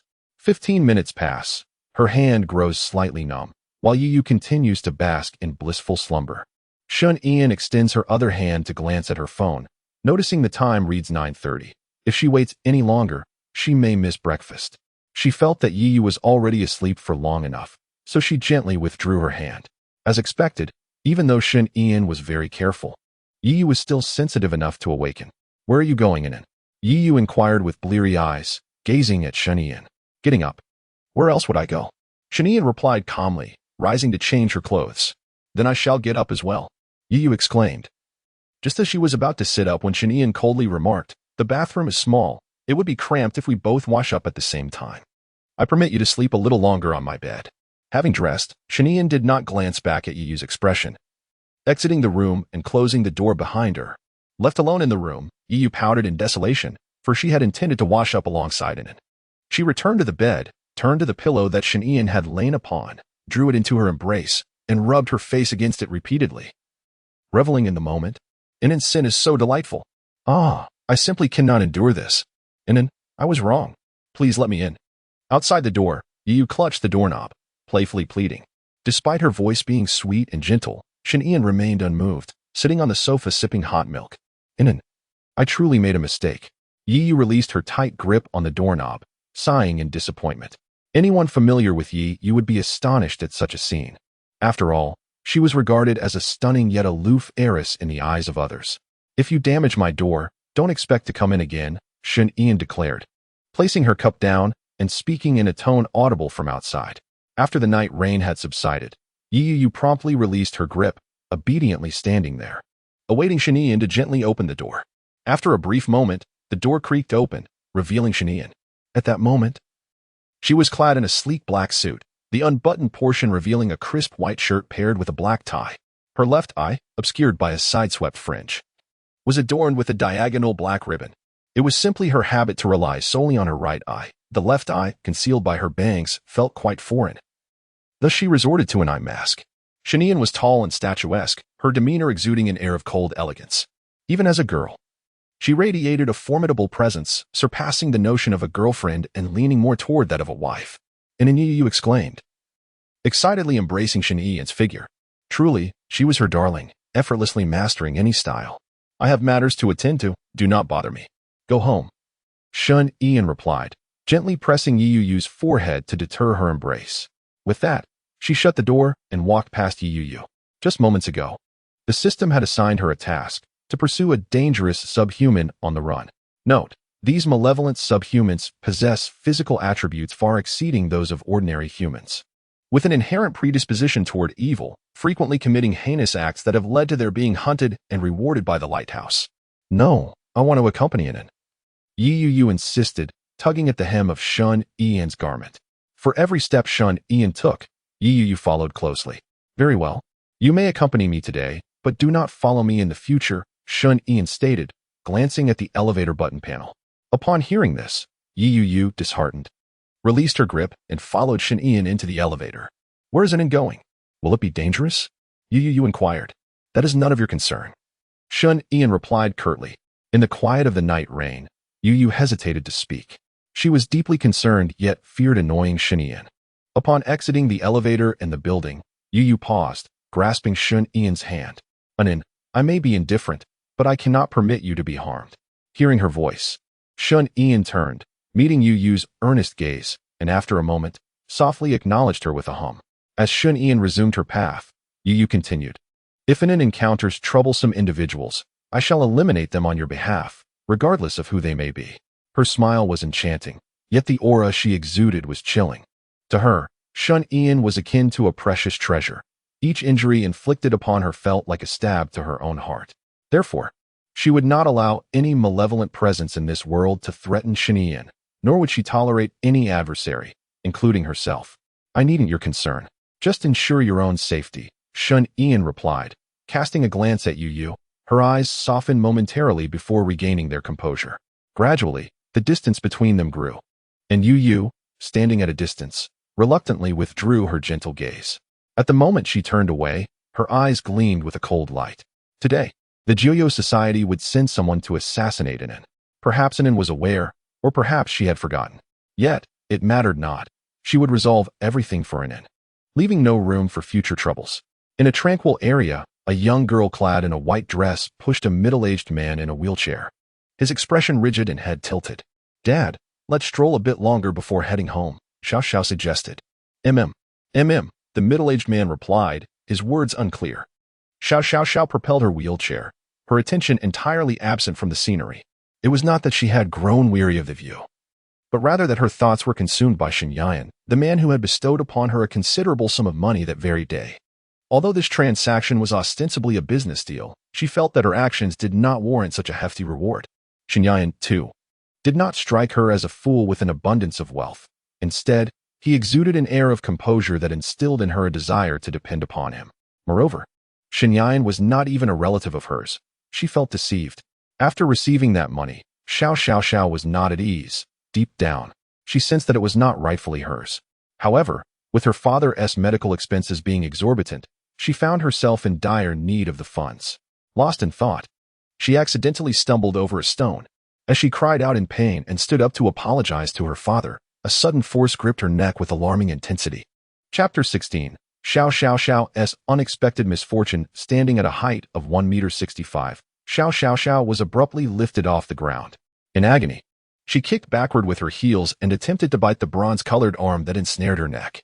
I advise you not to resist. The more you struggle, the more exhilarated I become, the man sneered, his tone laced with malice. This man, known as Bloodshaw, was an S-class fugitive. He had intended to find a secluded spot to hide for a while, but to his astonishment, he encountered a strikingly beautiful girl upon his arrival. Gritting her teeth, Xiao Xiao Xiao aimed to bite off a piece of bloodshot's flesh. Dare you to believe I will end you.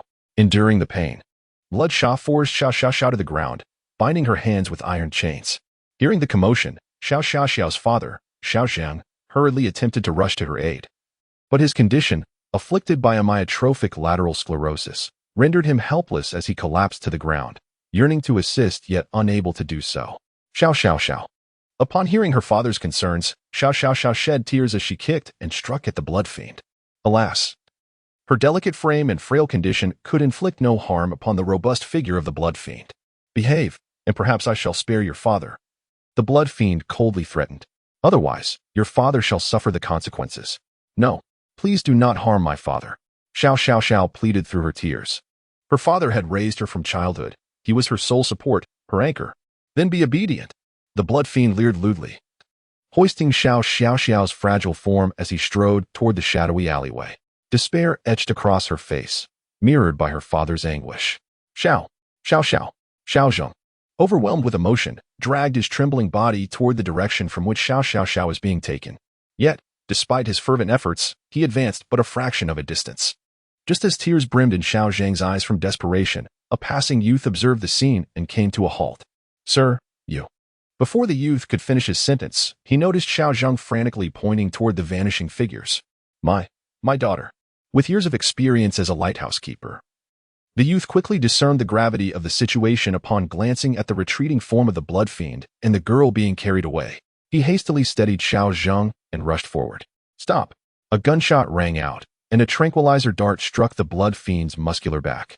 The blood fiend's gaze darkened as he pulled out the tranquilizer, angrily turning to face his assailant. You seek death. Xiao Xiao Xiao was unceremoniously tossed to the ground as the blood fiend swiftly drew a bone knife concealed at his waist and charged forward like a maddened bull. The young man was taken aback, for the visage before him was all too familiar: Bloodshed, an S-class wanted criminal, requiring a captain-level law enforcer to confront. Even with the narcotic coursing through Bloodshed's veins, the prospect of engaging him remained perilous. The two commenced their struggle. While Xiao Xiao sought to free herself from her constraints, however, the chains bound her tightly, and despite summoning every ounce of strength, she remained utterly immobile. Meanwhile, the young man was embroiled in a fierce confrontation with Bloodshed, the tide of battle overwhelmingly against him. After several exchanges, he found himself battered and sprawled upon the ground. Oh, is this all the prowess a mere law enforcer possesses? Bloodshed taunted, pressing his foot onto the young man's chest. With your pitiful combat skills, I could take on 10 of you. With that, Bloodshed delivered a brutal kick to the young man's forehead and turned away, striding towards the terror-stricken Xiao Xiao. Oh, still hoping to escape? Just wait and see how I will deal with you, Bloodshed declared, suddenly struck by a nefarious thought, contemplating that perhaps his intentions could be realized here. Rather than lifting Xiao Xiao, he leered at her, using a bone knife to gently slice through her garments. Tears streamed down Xiao Xiao's face, but even her heart-wrenching sobs seemed futile against the surrounding despair. Don't fret.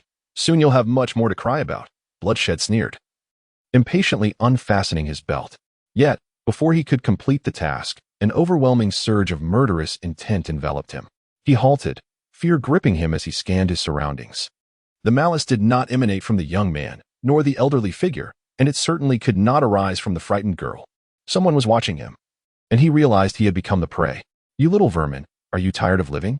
A cold voice echoed as Shen Yan, adorned with a black blade, emerged from the shadows like the harbinger of death. In the sunlight, her expression was frigid, laced with fury. Despite the limited interactions in this lifetime with Xiao Xiao Xiao, she remained, without question, her sister. Upon beholding Shen Yan's visage and form, Shui Sha's eyes gleamed with a predatory light. He had never encountered such a celestial beauty before. Instantly, his interest in Xiao Xiao Xiao waned, replaced by a fervent, unsettling gaze directed at Shen Yan. A prime specimen had presented itself, and to decline such an offering would be a disservice to his masculinity. Beautiful lady, do stay a while. He beckoned as he advanced towards Shen Yan.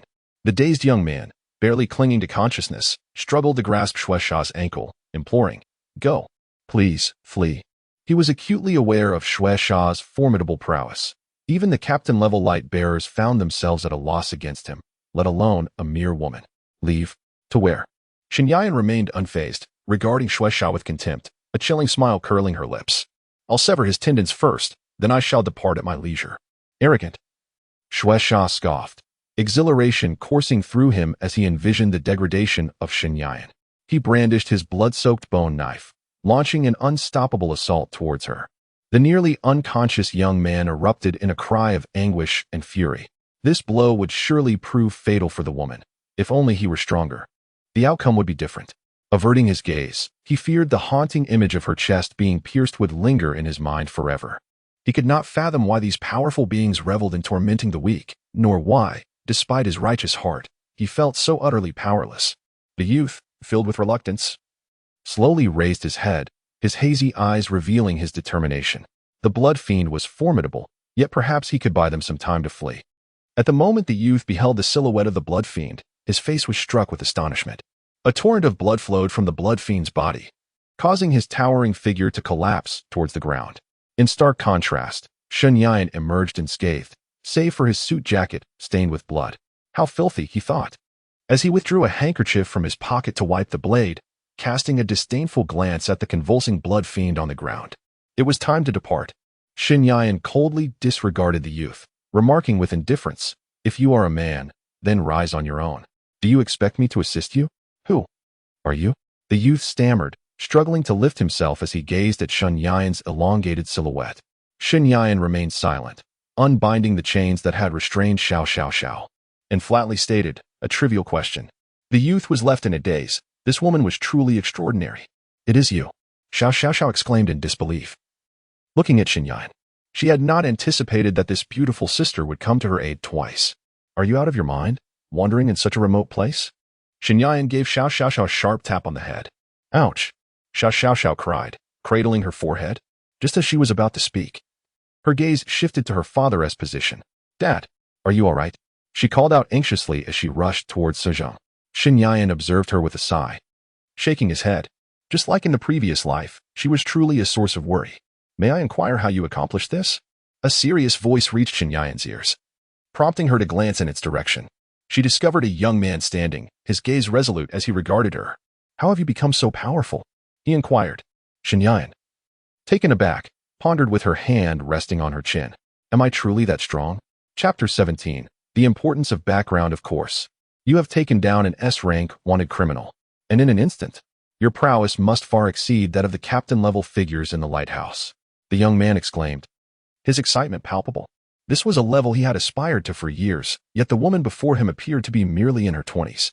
"Just average, I suppose," Shenyan replied nonchalantly, tilting her head as she idly scratched her ear.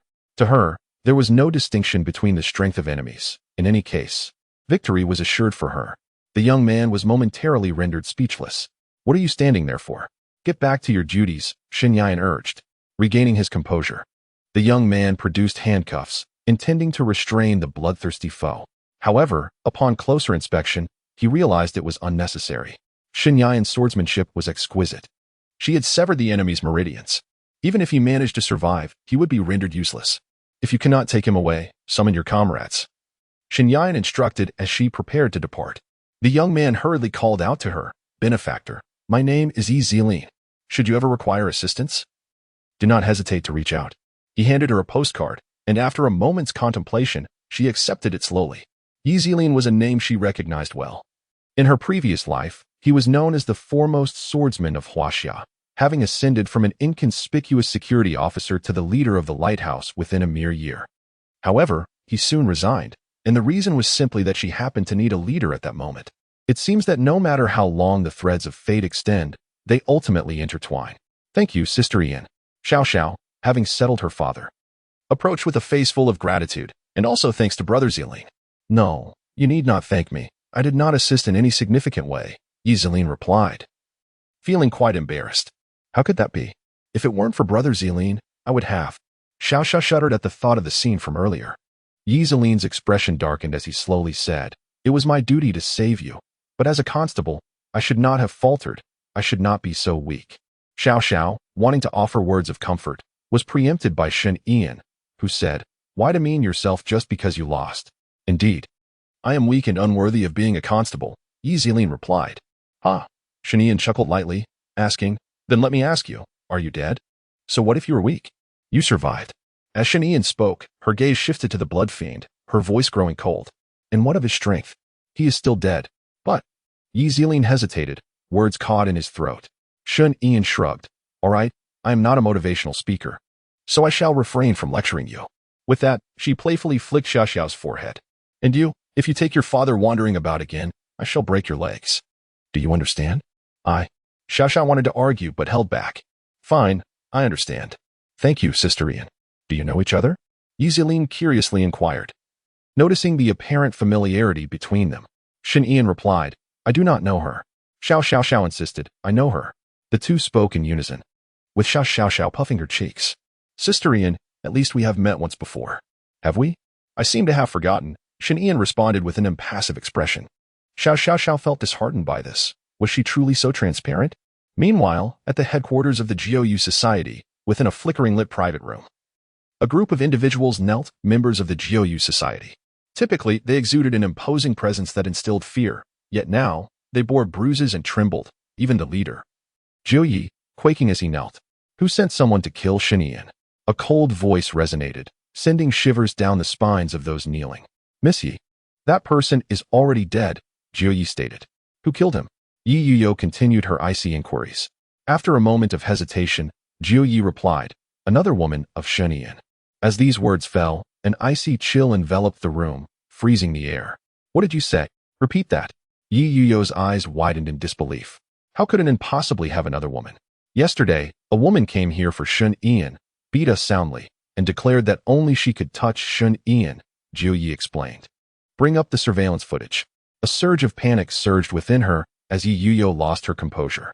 Anin was undoubtedly hers. How dare another intruder vie for her affection? With an expression laced with cold murderous intent, Yi Yuyo seemed to declare that anyone who dared meet her gaze would meet their end. Miss Yi, please calm your anger. I shall retrieve it immediately, exclaimed Jiu Yi, hastily departing to access the surveillance footage. After a brief interval, he returned to stand before Yi Yuyo. His voice trembling as he announced, Miss Yi, the surveillance has been retrieved. Please take a moment to view it. Upon hearing this, Yi Yuyo, who had been seated on the sofa, sprang to her feet and strode purposefully towards the monitor, exuding an aura of fierce determination. She would not allow anyone to love Anan more than she did or to vie for Anan's affection. Anan was meant to be exclusively hers. As she gazed at the screen, scrutinizing the figures within the footage, her initial fury dissipated in an instant, transforming into an enamored grin. A tall figure with silver hair and a side-swept fringe, paired with an alluringly aloof expression.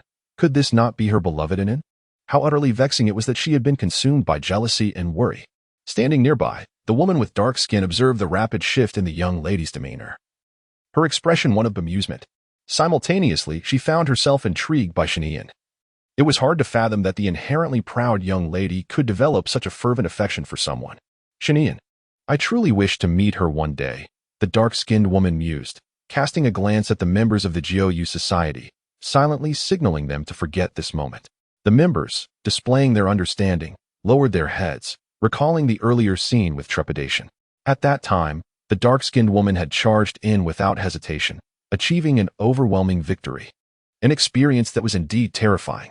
Jiu Yi knelt there, utterly perplexed. On the surface, Shin Ian appeared unremarkable, so why were her admirers so fervent, so formidable, and so influential? Wang Dachui has truly brought calamity upon himself. Had he known better than to forsake righteousness, he would have seized the opportunity directly. From this day forth, Shin Yan shall be your leader. Remember this well.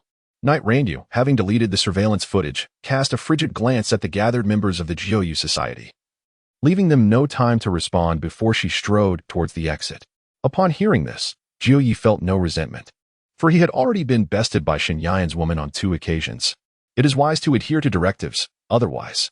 The dark-skinned woman halted at the doorway, making a gesture across her throat before departing with a wicked smile. Ah, that was terrifying. I almost thought it was my aunt. Once the 2 viperous beauties had finally departed, Wang Mao slumped onto the ground, exhaling a sigh of relief. He had not anticipated that the members of the 4 great families would possess such formidable strength. It seemed the 5 greats had indeed grown overly arrogant. Jiu Yu surveyed the wrecked private room, letting out a sigh. It was disheartening. His prized collection of DVDs had been lost. Chapter 18. The jealous Knight Ranyu within a quaint dessert shop. Shen Yan was savoring the delightful flavor of a strawberry sundae, while Xiao Xiao sat opposite her. Sister Yan, why did you give me such a large sum of money back then? It is only natural to offer you some remuneration for your assistance. Shen Yan replied calmly. You're so impressive, Sister Yan. Not only are you skilled, but you are also quite wealthy, Xiao remarked in admiration. Shen Yan's age was clear to her. She was merely 2 years older, yet their lives were worlds apart. Contemplating this, Xiao felt a question bubbling within her, which she did not keep to herself. Sister Yan, why does the Shen Yan in that video share your name? We are one and the same. Shen Yan spoke candidly, leaving nothing to conceal. Ah, Xiao was astonished. Sister Yan, were you disguising yourself as a man before? After a moment of silence, Shen Yan replied. You may interpret it that way. Upon hearing this, Xiao refrained from further inquiries and, much like a census taker, asked, which university did you attend, Sister Yan? Was it Yandere University? Why do you have so many questions? Speak less while eating, Shen Yan admonished in a parental tone. But we are indulging in desserts. Xiao continued to chatter. I envy you so much. I long to experience university life. Despite her exceptional academic performance, Xiao had relinquished her opportunity for direct admission to Yandere University to care for her father and cover the exorbitant medical expenses, ultimately becoming a hacker. What is there to envy? The most important thing is to live well in the present. Shen Yan's gaze softened as she took a tissue to wipe Xiao's mouth. As she uttered these words, she couldn't help but question herself, so effortlessly spoken, but had she truly embraced this notion herself? Indeed. I hope to take my father on a trip in the future, so he can witness many wondrous sights. Xiao's heart brimmed with anticipation. Although traversing the globe with her father, who suffered from ALS, would be quite challenging, he was her dearest person. At the very least, before his passing, she wished to show him the beauty of the world. Yes, that is a wonderful idea, Shen Yan replied, a flicker of sorrow crossing her eyes. The affliction of ALS was incurable, and she knew that Xiao was unable to save him. The system existed solely to serve her, incapable of rescuing anyone else, even if she were to threaten her own life. With a single hand, Xiao lifted the plate, intending to scoop some dessert with a spoon. However, with a loud clatter, the plate along with the cake shattered upon the floor. Xiao appeared momentarily stunned, then turned to Shen Yan with an awkward smile. I apologize. My hand slipped. Please call the staff to clean this up. Shen Yan rose and approached Xiao, who was bending down to gather the mess. Gently halting her and summoning a staff member, the attendant quickly arrived with tools to tidy the area. I'm truly sorry. How much is the plate? I shall compensate you, Xiao said with genuine remorse. It's quite all right. A plate is hardly worth much. As long as you haven't injured yourself or soiled your clothing, there's no issue, the manager replied with a smile. His words only added to Xiao's discomfort. No, I insist on compensating you. Otherwise, I want you to feel at ease. Now, it is not proper for a younger sister to treat, Shen Yan interjected, taking Xiao's hand and producing her phone to scan the payment code, settling all expenses. We hope to welcome you again. The manager called out warmly to the departing sisters. This was not merely because of their presence. Shen Yan, by simply dining in the establishment, had attracted several passers-by who were drawn in by the allure of the glass window. On the street, Shen Yan led Xiao along, their contrasting heights evident, one exuding an air of cold elegance, while the other radiated a delicate charm. To an outsider, they appeared strikingly like sisters. Make sure to rest well when we return. Avoid venturing into secluded places and try not to go out at night. If you find yourself craving something, stick to the bustling areas, understood? Shen Yan admonished her with the concern of a devoted mother. The continuous stream of conversation did not annoy Xiao. Instead, it warmed her heart. Previously, she had addressed Shen Yan as sister merely out of politeness, but now she genuinely regarded her as such. All right, Yanjia, I will heed your words. We are almost at your home. I will accompany you for a while longer, but I shall not see you off any further, Shen Yan remarked. Xiao softly acquiesced. As they strolled along, they suddenly halted. Emerging from a renowned dessert shop was a stunningly beautiful girl with an air of aloofness and flowing black hair. She wore a white turtleneck sweater that accentuated her exquisite figure, paired with a short skirt and black stockings that left one breathless. With her long legs striding forth, her expression remained impassive.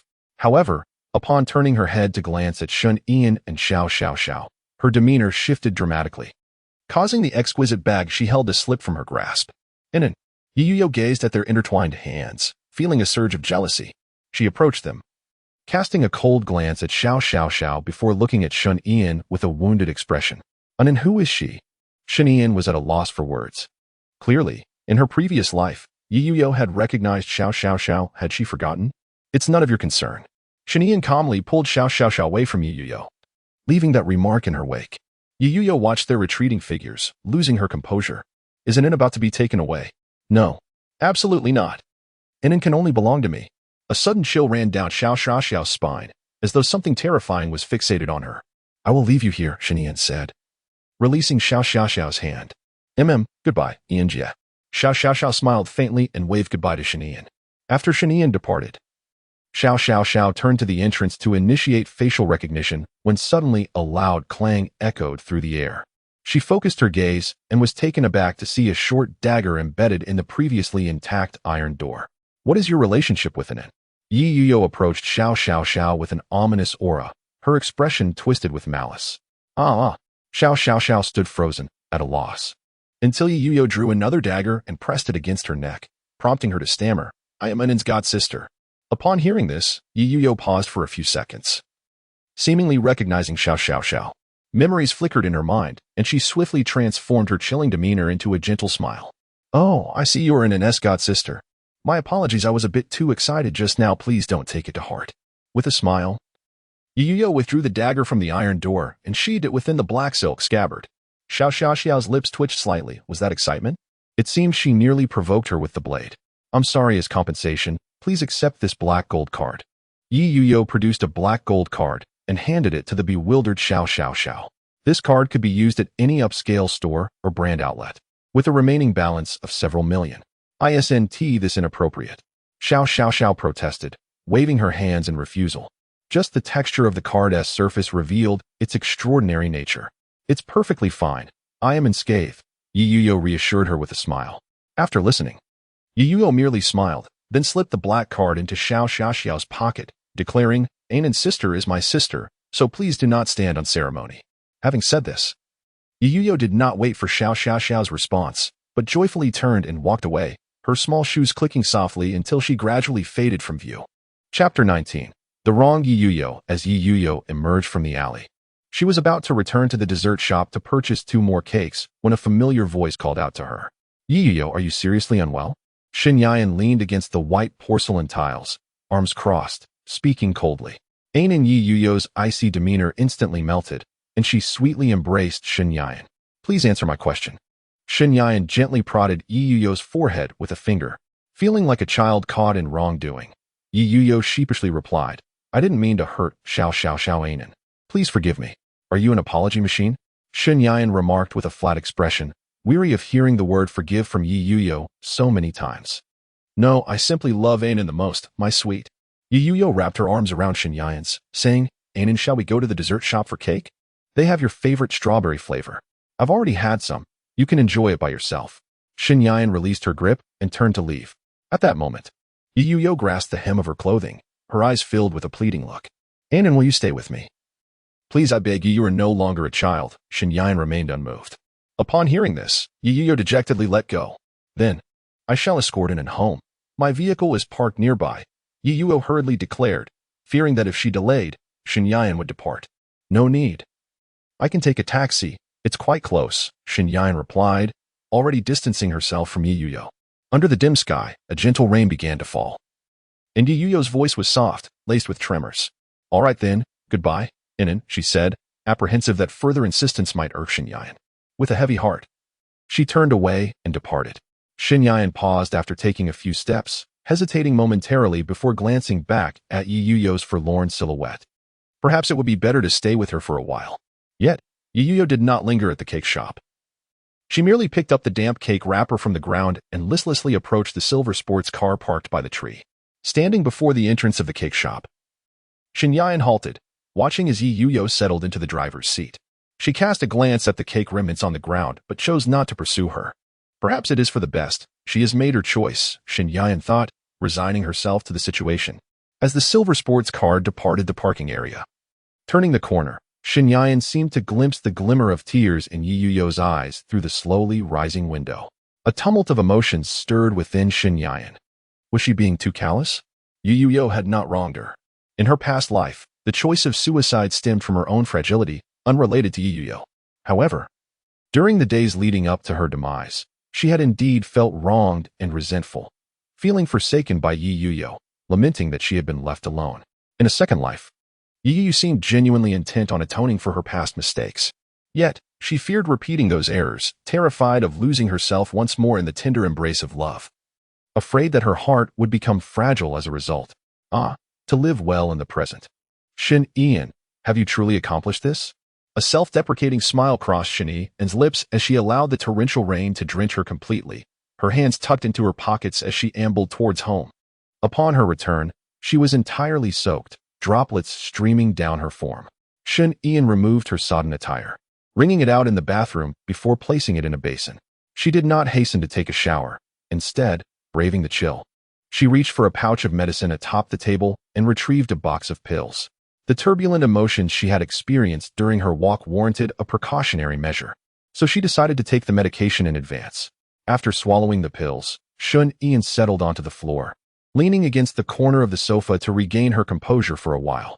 Once her restlessness had subsided, she slowly rose and made her way to the bathroom for a cleansing shower. After bathing, she donned a simple outfit and sank into the sofa. Exhaustion enveloped her.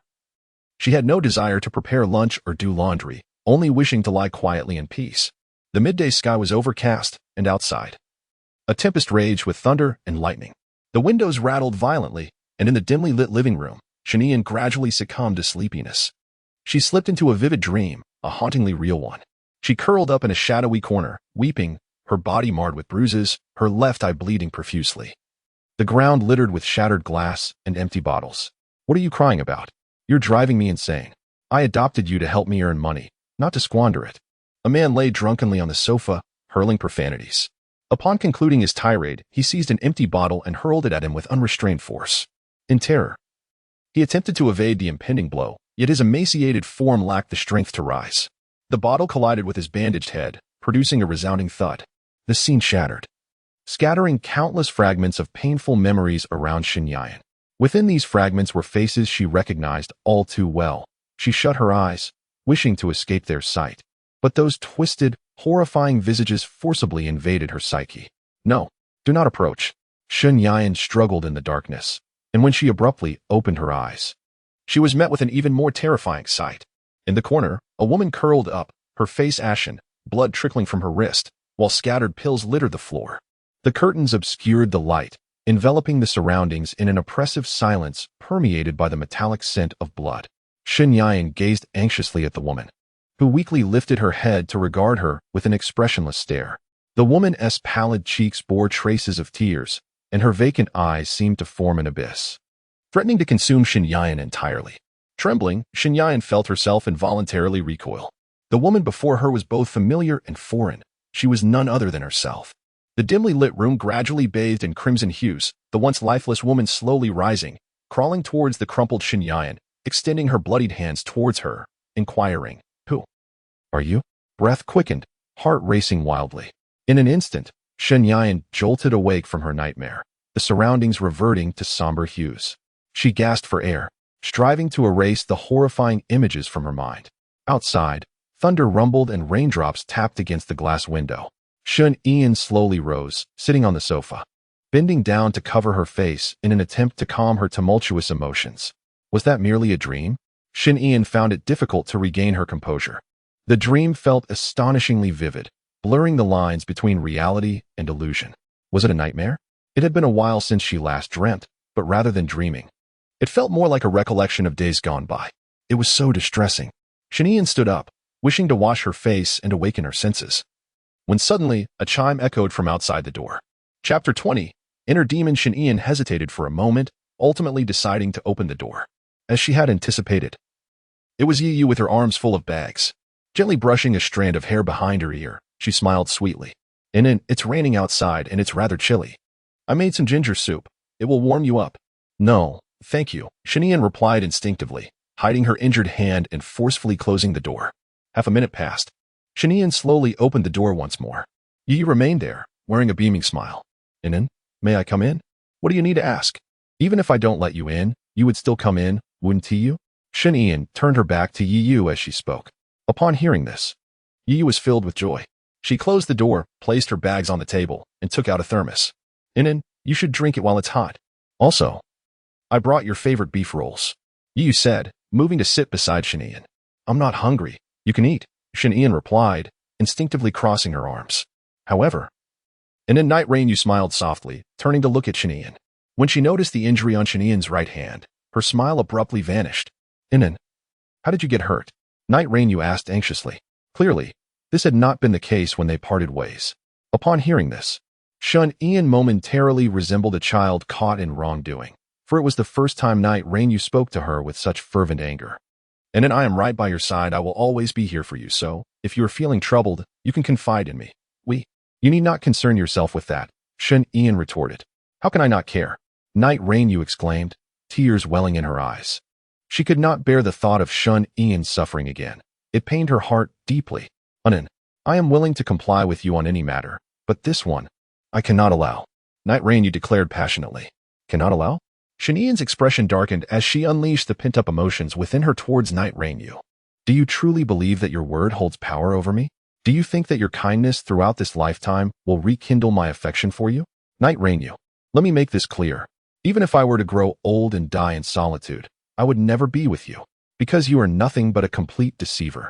You profess your unwavering love and companionship, yet whenever I needed you, where were you?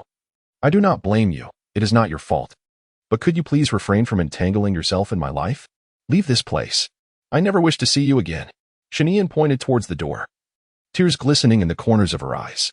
Each word she uttered pierced Night Rain's heart like a knife. In the depths of the Night Rain, Yu finally comprehended that the emotions weighing heavily on Inen's heart were born from her presence. Leaning against Shanian, she explained with a face full of guilt and sorrow, in my previous life, I never intended to abandon you. At that time, the doctor informed me that your condition was critical and required me to be your therapist. However, you were fearful of the outside world and unable to cease your treatment. Thus, I had no choice but to leave you behind and transfer you abroad for further studies in depression. It was my fault. I failed to realize that the best treatment for you was my companionship. I acknowledge my mistake. I shall not repeat it. Yu held Shun Ian tightly, vowing never to let go. However, at this juncture, Shun Ian grasped Yu's shoulders and pushed her away. What significance did these explanations hold? Shun Ian's voice trembled with anger, her world spinning in disarray, fragmented. Yu morphed into a terrifying, indistinct shadow in her eyes. Shun Ian's breath quickened, her body nearly losing its balance, as a piercing sound echoed in her ears. Anin. Yu supported Shun Ian, calling out anxiously, but Shun Ian could only perceive a vague murmur. Blood stained her vision, and a bloody silhouette gradually took shape, resembling Shun Ian herself. She gazed quietly at Shun Ian, who stared back in a daze. Kill her. The bloodied figure slowly raised a hand to point at Yu, its voice dripping with palpable hatred. Shun Ian stood frozen, unmoved, allowing the crimson threads emanating from the blood shadow to surge into her being. As the blood shadow dissipated, what lay before Shun Ian remained a vivid crimson. Yu, filled with concern, gently caressed her cheek, tears streaming down her face. Inan, what has happened to you, Inan? In her flurry of anxiety, Yu attempted to soothe Shun Ian while frantically reaching for her phone to summon a doctor. Yet, Shun Ian's heart turned dark against Yu. Her confusion was not her own fault, but rather the relentless presence of Yu who clung to her side. Chapter 21. Resolution. You must bring this to a conclusion. The system intoned in a mechanical voice. Shun Ian was taken aback. The system had acquiesced to her request. I promise you, save her. Without hesitation, Shun Ian reflected on the events that had just transpired, her heart arriving at a resolution. Affirmative, host. The system responded, and in an instant, Yu's form was enveloped in a sphere of light. As the bloodstains on Yu's chest gradually faded and her wounds began to heal, Shun Ian felt her own emotions begin to settle. When will she awaken? She inquired. Approximately 1 hour, the system replied. Upon hearing this, Shun Ian calmly stated, I understand. I will bring this to an end. In the evening, the rain continued to pour outside. Yu, having searched in vain throughout Shun Ian's home, sat on the bed, utterly lost. Had she erred, causing Inan to flee in distress? Or perhaps Inan was merely preoccupied with other matters. Yet, the torrential rain outside and the unpredictable temperature filled her with dread. What if Inan caught a chill while out in the storm? With this thought, Yu instinctively reached for her chest, feeling no different than usual. Surely, it was Unin who had commanded the system to heal her. She felt a surge of joy. In the night rain, Yu's lips curled into a smile of happiness. Inen could have easily ended her life, yet she remained alive. This signifies that Inen's heart has softened towards her. Yu lay on the bed, obediently awaiting Shen Yi's return. She thought that after this experience, Inen would most likely forgive her. Perhaps they could cuddle together and deepen their bond through the night. Yu eagerly anticipated Shen Yi's arrival. But as the hours passed into the early morning, she found herself still waiting in vain. Not even a response came from the calls or messages she had sent. A sense of unease began to settle in her heart, giving rise to a terrifying possibility. Could Inen have chosen to end her own life? With this thought, Yu disregarded her umbrella and hurriedly dashed out of her room. She ignored the operational elevator and raced down the stairs, filled with regret. Why had she not considered this possibility earlier? If Inen were to die, she would not be able to survive either. Drenched in rain, Yu frantically took the driver's seat and dialed her mother's number. The phone rang, and as soon as it connected, she anxiously exclaimed, "Mother, help me find someone. I've sent you her photo. It must be quick. Absolutely quick." "All right, Yu, don't worry. I'll arrange for someone to help you find her right away," her mother replied without further questioning. After hanging up, Yu started the engine and rushed to every location where Shen Yi might be. In the dead of night, Yu searched tirelessly, repeatedly asking her mother for updates. But there was still no sign of Shen Yi. She was reluctant, gripped by the fear that when she next encountered Shen Yi, he might be nothing more than a cold corpse. Clinging to her last glimmer of hope, Yu prepared to depart for her next destination. But just as she pressed the accelerator, the engine abruptly stalled. The fuel gauge dropped to 0, and in her desperation, she pounded on the steering wheel. Why did this have to happen now? She could not bear the thought of Inen dying. No. Overcome with grief, Yu stepped out of the car, her legs unsteady as she attempted to continue her search for Shen Yi. Yet her body, overwhelmed by sorrow, lost its balance and collapsed by the water's edge. Inen Yu struggled to rise, her cheeks indistinguishable between raindrops and tears. As the cherished jewel of the Yi family, she wielded immense power in Yindu, capable of achieving anything, except that which she wished to avoid. But now, on this desolate and silent road, she felt utterly helpless. She could not find Inen. She could not save Inen. She had betrayed Inen. It was all her fault. Yu's eyes dimmed, aimlessly wandering through the cold, rainy night. She reminisced about the moments shared with Shen Yi, filled with happiness and joy. It was all because of her that everything had been ruined, and Inen could not be without her, yet she had been so heartless. Yu's mind swirled. As she stumbled and rose repeatedly, persisting in her aimless journey, desperately yearning for even a fleeting glimpse of Shen Yi. Suddenly, headlights illuminated the scene as a sports car halted before her, and a poised woman stepped out in haste. She embraced Yu, her voice laced with concern. "Yu, come home with me first. I will help you find Shen Yi. Trust your mother." Night Rain Yu weakly uttered, struggling against the dizziness that enveloped her. Forcing her eyelids to remain open, she was determined not to succumb to sleep until she found Shen Yi. However, the psychological trauma she endured, coupled with the relentless wind and rain, began to cloud her consciousness. Gradually, Night Rain Yu collapsed into her mother's embrace. "Dispatch additional personnel to locate Shen Yi. Even if she is deceased, bring her back." The woman's voice was cold, laced with uncontrollable fury. "Understood," the dark-skinned woman replied, handing the umbrella to another servant before departing in a business vehicle. "Let us go," the woman stated, tenderly cradling Night Rain Yu as she entered the car. Retrieving her phone to summon a private physician to their residence in anticipation of their arrival. On this long, rainy night, the cold wind howled incessantly. Shen Yi sat upon the rocks by the sea, gazing at the dark, tumultuous waves before her, drenched by the rain as she pondered deeply, questioning herself with a myriad of thoughts. Was she merely acting out of spite? Did she genuinely desire to live in solitude? Did she truly not love Night Rain Yu? Night Rain Yu had treated her with utmost kindness. She cherished her, adored her, and healed her. In all their lifetimes, she had never wronged Night Rain Yu. Conversely, she recognized her own capriciousness, often acting without regard for the consequences or the feelings of others. She had shown little regard for her own life as well. The tides surged upon the shore, and Shen Yi leaped from the rocks, taking measured steps toward the frigid waters. When she harmed Night Rain Yu, the latter had not resisted. Instead, she had smiled gently at her, and this was not the first instance. Night Rain Yu had been so extraordinarily good to her that it left Shen Yi feeling inferior, questioning whether she truly deserved someone as wonderful as Night Rain Yu. In her previous life, despite the companionship of Yi Yuyo, she succumbed to a profound depression. This was neither Yi Yuyo's fault nor that of her deceased friends. It was her own failing. She loved Yi Yuyo so deeply that she feared losing her, living in a constant state of anxiety. Though she may have had many friends, she dreaded dreaming of those who had passed, which robbed her of sleep. Shinyan slowly turned, calmly confronting the demons that had once again gathered before her. Why do you not end it all? That would liberate you, just as it has for me. The demon tilted its head in confusion. Shinyan smirked disdainfully. You weakling.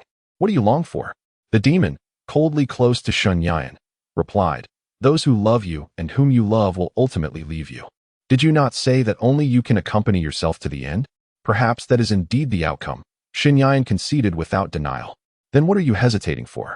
Leap into the depths of the sea. That way, you shall no longer endure torment. The demon urged Shinyan toward the path of death. Chapter 22. A clean break. No, I have come to a realization. Shinyan smiled gently, slowly drawing her blade from its sheath, composed and unhurried. Even if she were to relive this experience, perhaps it would not be so bad. They will inevitably lead you to death. Why not die for me, for yourself? The demon raged. Black mist enveloped Shinyan, as if to forcibly drag her into the abyss. Hesitant and indecisive. If you cannot make up your mind, let me choose for you. The turbulent currents formed invisible hands that ensnared Shun Ian's ankles. How bothersome. Listening to the whispers that drifted in her ears, Shin Ian remained unmoved. Her demeanor as tranquil as still water. It is not the night rain that haunts you, nor the grave maladies, nor anyone else, least of all me. With the blade drawn, Shun Ian cleaved through the nascent heart demons that threatened to take shape. What has brought about your demise is none other than yourself. And I am not to blame. The towering waves behind her were split in two as Shun Ian sheathed her blade and stretched lazily. She had anticipated that vanquishing her inner demons would be arduous, yet it proved to be surprisingly simple. Congratulations, host, mission accomplished. The system transformed into a playful sprite, celebrating Shun Ian with a fanfare. To cultivate the host into a perfect goddess, the existence of inner demons was utterly intolerable. It's too noisy, get me a car. I must seek out Yu. The host does not possess a driver's license, the system replied. Before it could finish, Shun Ian seized it and threatened. I can drive. Transform as you must. Why all the chatter? As a perfect goddess, the host must abide by the law. The system resisted. Shun Ian pinched the system's little face, contemplatively asking, tell me, could you be the former Atong from my past life? Not only had the tone of voice shifted, but the tasks assigned were also markedly different, particularly the unexpected willingness to aid others beyond herself. Hee. The host has made a keen observation, the system chuckled. The previous life's goddess cultivation plan was flawed, rendering the host ineffective. Now, the plan has been refined, and we shall undoubtedly mold the host into a perfect goddess. Let the games begin. Shun Ian kicked the system away like a ball and then, without a backward glance, took refuge beneath a tree to switch off her phone's flight mode. Ding dong, ding dong, ding dong. A torrent of notifications erupted on her screen, 53 messages and 37 missed calls. Shun Ian needed no guesswork to know they were all from Yi Yuyu. With a tinge of remorse, she dialed Yi Yuyu's number, hoping to shamelessly request her to come pick her up. The phone rang for a full minute. And just as Shun Ian contemplated giving up and hailing a cab, the call unexpectedly connected. However, the voice that greeted her was not that of Yi Yuyu, but rather a cold, detached female voice. Who are you? Upon hearing the voice, Shun Ian immediately recognized it as that of Yi Yuyu's mother, Qin Huaya. I am Shun Ian was still contemplating how to introduce herself when Qin Huaya interjected. You are Shun Ian? I am indeed a fool, Shun Ian replied with a calm demeanor. Where are you? I will send someone to take you to the Yi residence. My daughter is waiting for you, Qin Huaya said, her voice strained with barely contained fury. She longed to rend Shun Ian to pieces, yet her daughter, despite suffering from a high fever, continued to murmur her name. All right, Shun Ian replied before hanging up and sending her location. The interim was steeped in guilt, as she was acutely aware of Yi Yuyu's illness, the reasons for which were all too clear to her. The distant sound of an engine approached, and a luxury vehicle glided to a stop before her. Just as Shun Ian began to step forward, she noticed a striking woman with dark skin emerging from the car. This woman was all too familiar to Shun Ian, Gu Xingxi, Yi Yuyu's bodyguard, a formidable force whose combat prowess could rival that of Yi Zilin, the leader of the lighthouse, and who also shared a child with him. Lonely Star Ci withdrew the two blades embedded in her back and slowly approached Shun Ian. Her eyes filled with an overwhelming murderous intent. You are Shun Ian? What? Do you wish to engage in combat? Shen Ian replied calmly. Before the young lady sees you, I shall take one of your hands as penance.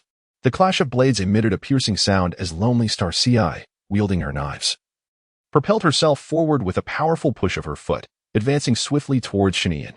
Is this truly the moment for a fight? Shen Ian remarked, deftly evading her strikes. In her previous life, she and Lonely Star Ci had been close friends, making her reluctant to engage in battle. I failed to comprehend why the young lady would go to such lengths for someone like you. Lonely Star Ci halted her assault, a look of disdain creeping into her otherwise impassive expression. You lead such a carefree existence, disappearing at will. Yet you have made my young lady suffer greatly in search of you. As the tree stump splintered, Shen Ian drew her black blade, clashing with the twin knives, sparks flying beneath the gentle patter of raindrops. Therefore, I wish to extend my apologies to her, defending against the relentless strikes of steel. Shen Ian's expression bore a hint of remorse. Ah, how effortlessly you speak. Lonely Star Ci retracted her blades and, as she turned to leave, cast a cold glance back at Shen Ian. You are unworthy of the young lady. Perhaps, Shen Ian replied, her expression complex, though she soon regained her composure. Worthy or unworthy, that is for Yu to determine. You, are Yu's protector, are you not? Shen Ian called out to Lonely Star Ci. Lonely Star Ci paused momentarily, but without acknowledging her, continued on her path. Do not delay. Gu Xingxi's words had yet to be fully articulated when she abruptly sensed a formidable presence behind her. By the time she drew her twin blades, Shen Yian had already materialized before her. A crisp sound reverberated through the rainy night as the two carbon alloy steel blades were sent flying. Gu Xingxi stared in astonishment at the severed blades, greatly shaken. Had that strike landed upon her, she would have been cleaved in two. Henceforth, I shall protect Yu. Shen Yian, retracting the blade, calmly opened the car door and took a seat in the passenger seat, exclaiming, What are you waiting for? Drive. I don't have a license. Gu Xingxi retorted, pouting as she discarded the broken blades and stubbornly took the driver's seat. I refuse to accept this. I shall return for another challenge. Keep your grievances to yourself. I have no inclination to engage in a quarrel with a mere child, Shen Yian replied, her arms crossed, her demeanor tranquil. Gu Xingxi hesitated. An unexplainable sensation of being subdued by her sister enveloping her, quelling her desire to retort, despite the fact that she had no family to speak of. Chapter 23. A unique method of administering medicine within the private villa of the Yi family. Qin Huaya held a steaming bowl of medicinal soup as she approached the door of Yi Yuyo's room. I will not drink it. Go away. A voice, weak yet filled with indignation, emanated from within, accompanied by the sound of shattering objects. Shortly thereafter, a maid emerged, her expression troubled. Madam Qin, Miss Yi insists she will not consume the medicine. Allow me, Qin Huaya said, stepping inside the room, placing another bowl of fresh medicinal soup upon the table. Her heart aching as she gazed at her frail daughter lying in bed, gently caressing her. Yuyo, please listen to me. I refuse to drink. Yuyo turned weakly to the side, and Qin Hia, feeling helpless, spoke softly. Yuyo, Anen, the one you were looking for, has been found. So you can rest assured and take your medicine. Yuyo's mind was clouded, yet she heard every word Qin Hia uttered with clarity. Really? Anen has been found? Where is she? Is she doing well? Yuyo propped herself up, eagerly inquiring. Seeing her daughter's agonized expression, Qin Hia felt a pang of sorrow. Yes. She took the initiative to call you, and she will come over later. So you must obediently take your medicine to ensure you can see her well. Upon hearing this, Yuyo's eyes dimmed instantly. Her mother must be fabricating this lie to make her drink the medicine, and it has yet to forgive her. How could she possibly come to find her?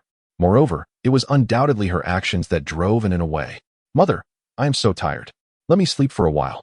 Yuyo lay down with a despondent expression. Dear, please just take your medicine, Qin Hia said, her heart aching.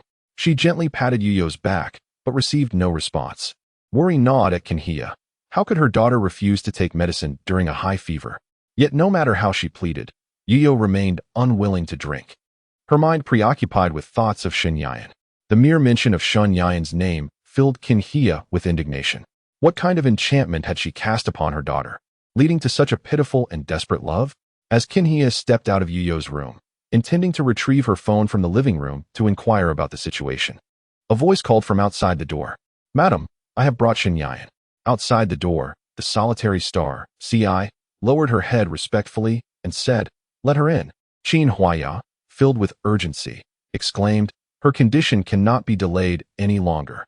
As her words fell, drenched from the rain, Shen Ian stepped inside. Madam Qin, greetings. She spoke with an unusually calm demeanor, igniting a flicker of anger within Qin Huaya. Yet, upon beholding Shen Ian's appearance, she was momentarily taken aback, feeling a sense of familiarity. Madam Qin? Shen Ian inquired, perplexed by the scrutiny. Regaining her composure, Qin Huaya regarded Shen Ian with a detached expression, stating, My daughter wishes to find you at all costs. You may not love her, but I implore you not to cause her any harm. I have come solely to offer my apologies, Shen Ian replied. Ah, an apology? Is that all my daughter's love is worth to you? Qin Huaya's tone was laced with indignation. Shen Ian chose not to elaborate further and simply asked, Is Yu in her room? What do you think? She has not only developed a high fever in her search for you, but also refuses to take her medicine. Understood, Shen Ian responded, turning to make her way toward Yuyo's room. Observing Shen Ian's apparent rudeness, the solitary star, CI, contemplated intervening but was halted by Qin Huaya. If you cannot care for my daughter properly, you shall repay her suffering in double measure. Qin Huaya's tone was calm, yet it bore a chilling undertone. Upon hearing this, Shen Ian paused, turning back with a slight smile, her violet eyes shimmering with a glint of light. I did not come here to cause her suffering. Qin Huaya was momentarily taken aback, not by Shen Ian's words, but by the profound gaze that evoked memories of a certain individual. It is well known that the four prominent families of Yindu wield immense power and wealth. However, few are aware that these families are manipulated by a mysterious lineage.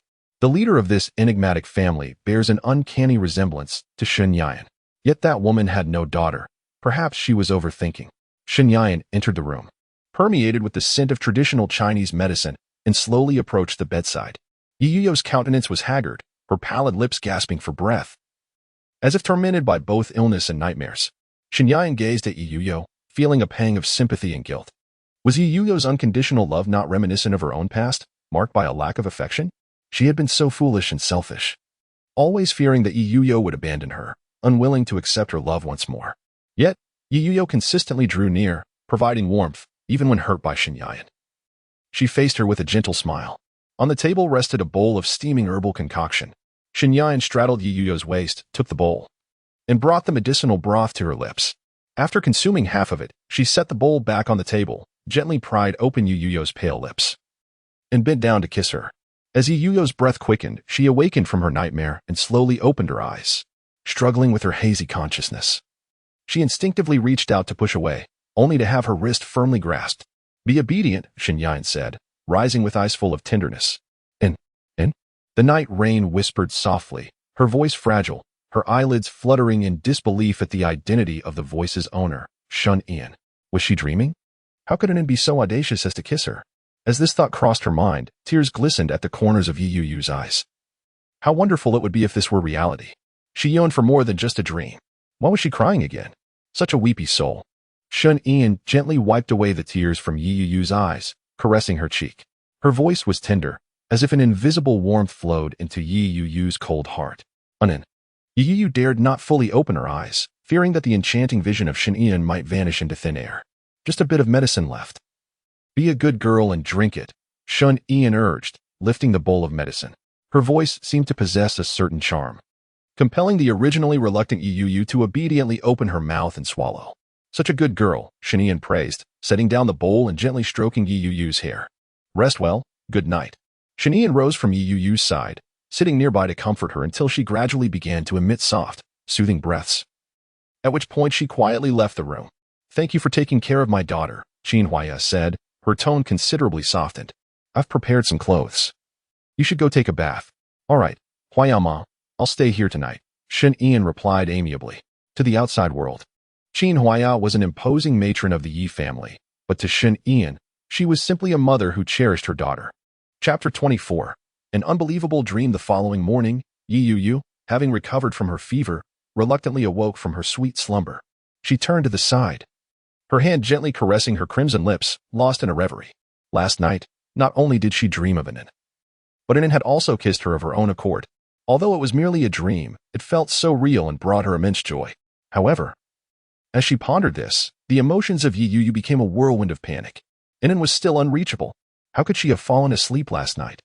With her heart racing, just as she was about to rise from the bed, she felt a firm grip around her waist.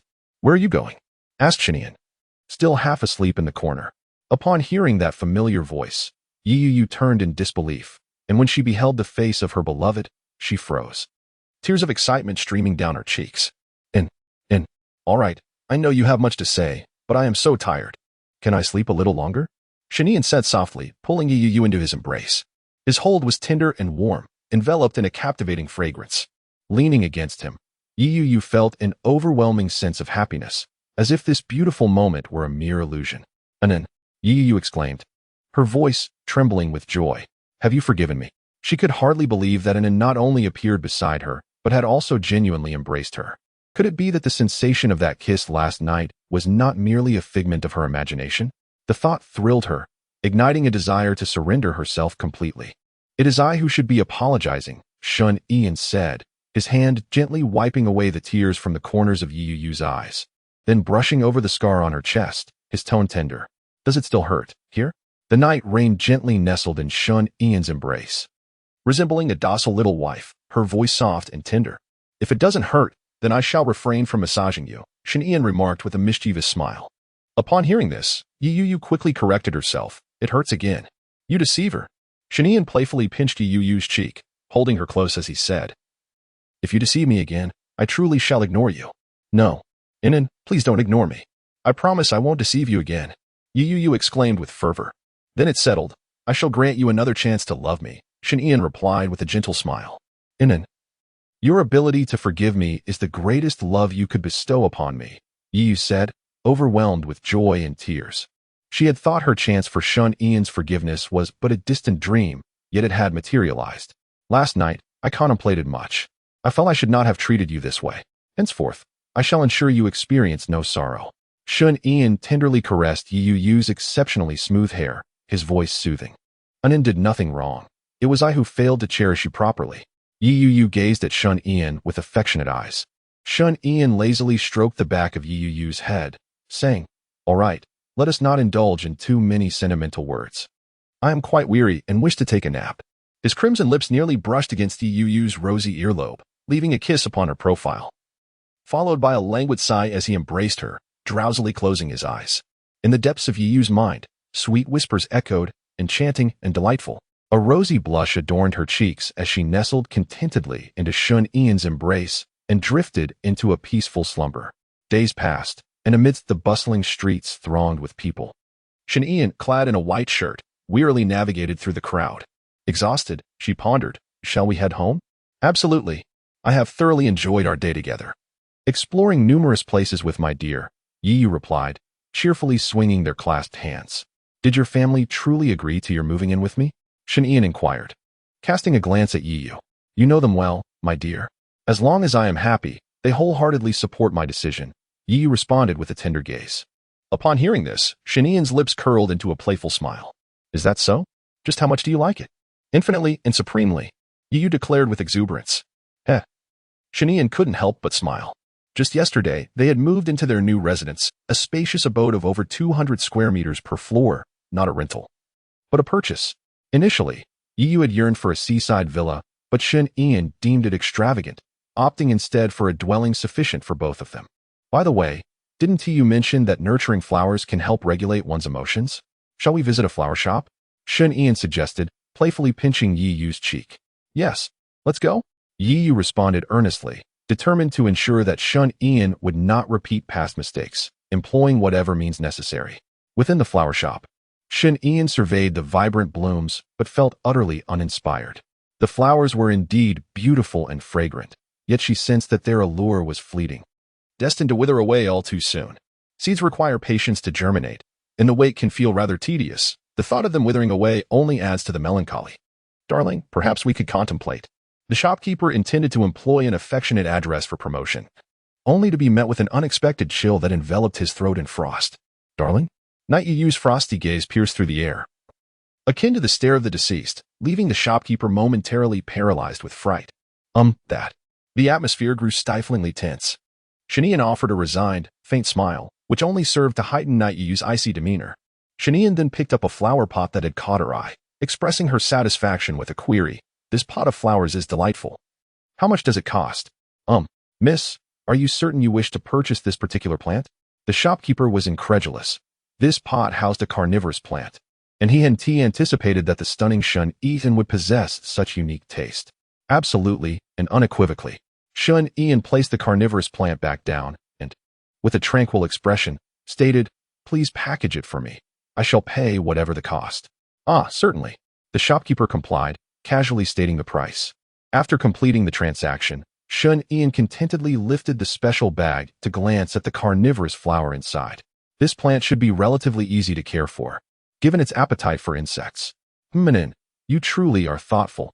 Night Yu always supported Shun Ian, unless she were to make a choice that would bring her harm. "Let us go home." Shun Ian took the initiative to grasp Night Yu's hand, and just as they were about to stroll home sweetly, a piercing sound sliced through the air, hurtling towards Shun Ian. Both she and Night Yu reacted in unison, narrowly evading the oncoming danger.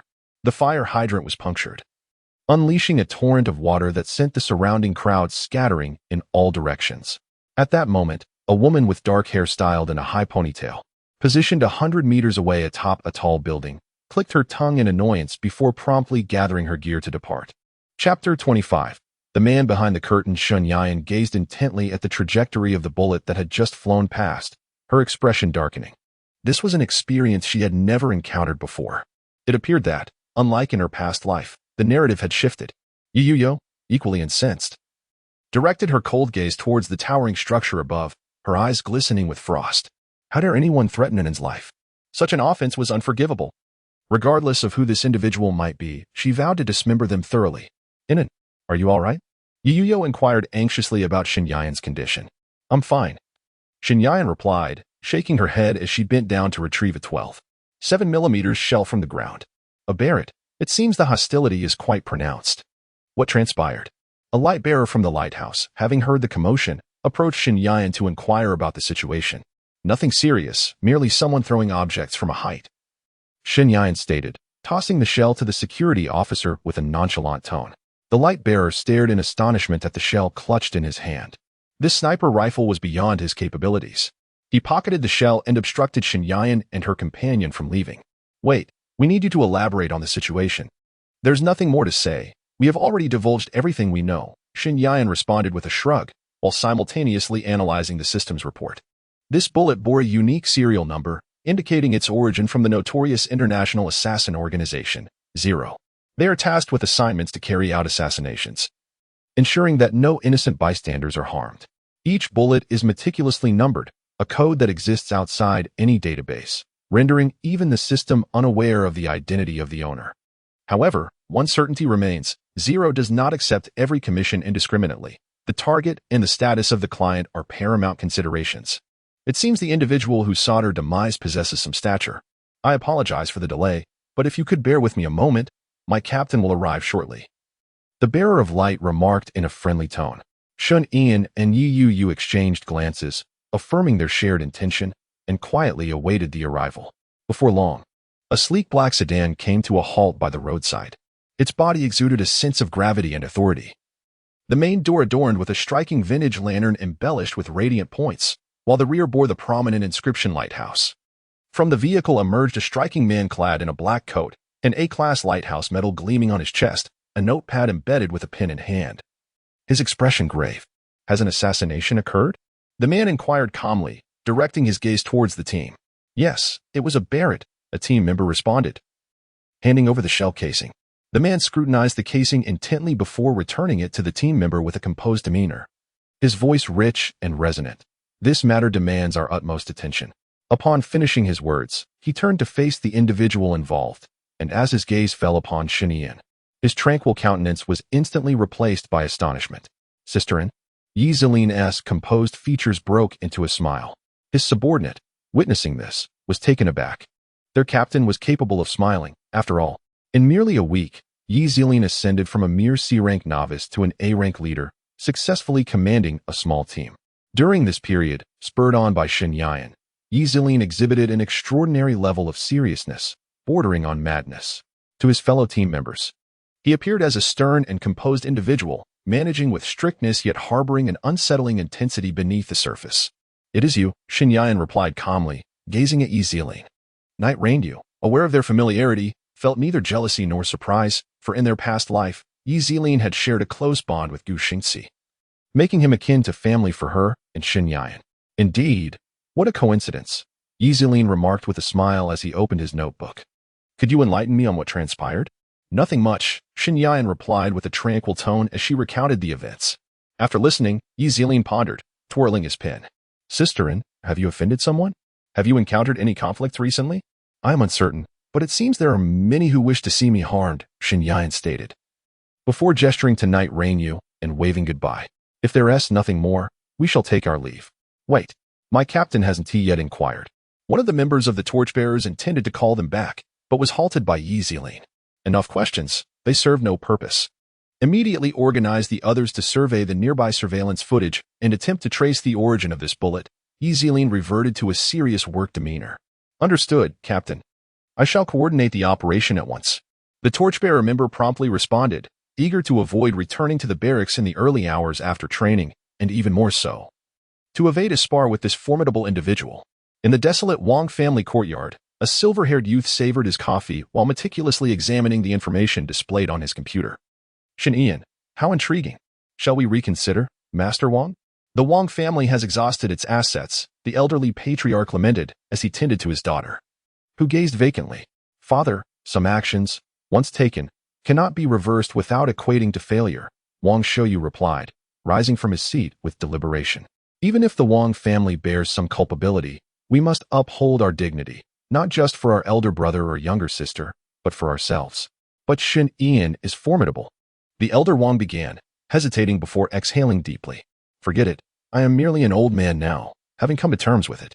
Rest assured, father. Xiaoya has already been dispatched to eliminate Shen Ian and her associates, boasting a 90% probability of success. Wang Shouyu felt a surge of confidence. His girlfriend was one of Zero's elite assassins, with a flawless record to her name. Alas, why did you all return? Could you not live peacefully abroad? Your elder brother and sister have brought this upon themselves. You need not concern yourself with them. The elder Wang's gaze shifted towards the hapless instigator, his frustration mounting. Not for them, but as your son, seeing you wrong compels me to return and assist you, Wang Shouyu resolved. Determined that those who brought disgrace upon the Wang family could not be allowed to persist. Oh dear, there is no need for you to worry about me. I'm doing just fine. The elder Wang was troubled by his inability to persuade his second son, for he was the last hope of the lineage, and it was imperative that this bloodline did not come to an end. Wang Shouyu, however, chose to remain silent, gazing at his sister as she savored her coffee in anticipation. Time passed, and eventually, the grand door of the Wang residence creaked open. Hearing the commotion, Wang Shouyu, filled with excitement, set down his coffee cup and approached the entrance. Darling, how did it go? Were you successful? Alas, the outcome was disappointing, an unforeseen failure. The moonlit figure, burdened with a gun case, shook her head in dismay and guilt. She had never missed a target before. This Xin Yan was no ordinary adversary. Upon hearing this, Wang Shouyu did not display any signs of disappointment. Instead, he began to organize the information in his mind. It was of little consequence. At the very least, he had ascertained that Xin Yan possessed considerable skill, and more cunning strategies would be required. With this thought, Wang Shouyu returned to his seat, flipping open his notebook to unlock the screen. Xin Yan was indeed formidable, capable of seamlessly altering all personal information without a trace. As the information panel shifted, Wang Shouyu spoke gravely. It was likely all connected to her. Upon hearing this, the moonlit figure glanced curiously at the girl on the screen, wondering if she was the new target. Indeed, Xin Yan had previously made contact with her, and it was this mysterious individual who had released the video of her sister. A glint of cunning flickered in Wang Shouyu's eyes as he continued. I have also discovered something intriguing. Xin Yan seems to hold her in great affection, lavishing her with substantial gifts and taking her out for desserts. Understanding dawned upon her. The moonlit figure discarded the heavy gun case and opened another weapon box stored on the ground. If she could capture her, Xin Yan would undoubtedly fall into the trap. Chapter 26. The Trap. As night descended, the moonlight shone brightly. Xiao Xiao accompanied her father, Xiao Zheng, on the balcony, gazing at the starry sky. Dad, do you think one of those stars could be Mom? She asked, her heart filled with longing as she swung gently. Her mother had passed away when she was very young, yet the warmth of her love lingered in her memory. Xiao Zheng replied, nodding his stiff head and speaking in a hesitant manner. She is. watching. Xiao. Xiao Xiao. Is that so? Then she must have seen me being lazy. Xiao Xiao Xiao exclaimed, swinging her little feet with a smile. Hearing this, Xiao Zhang's weathered face broke into a smile as well. In this gradually uplifting atmosphere, the father and daughter savored their blissful moments together before finally retreating indoors to rest. After helping her father change into his pajamas and arranging the blankets, Xiao Xiao Xiao closed the door and prepared to wash up before engaging in some online part-time work. Then retiring for the night. Stepping into the pitch-black room, she turned on the light and approached the wardrobe to select her nightwear.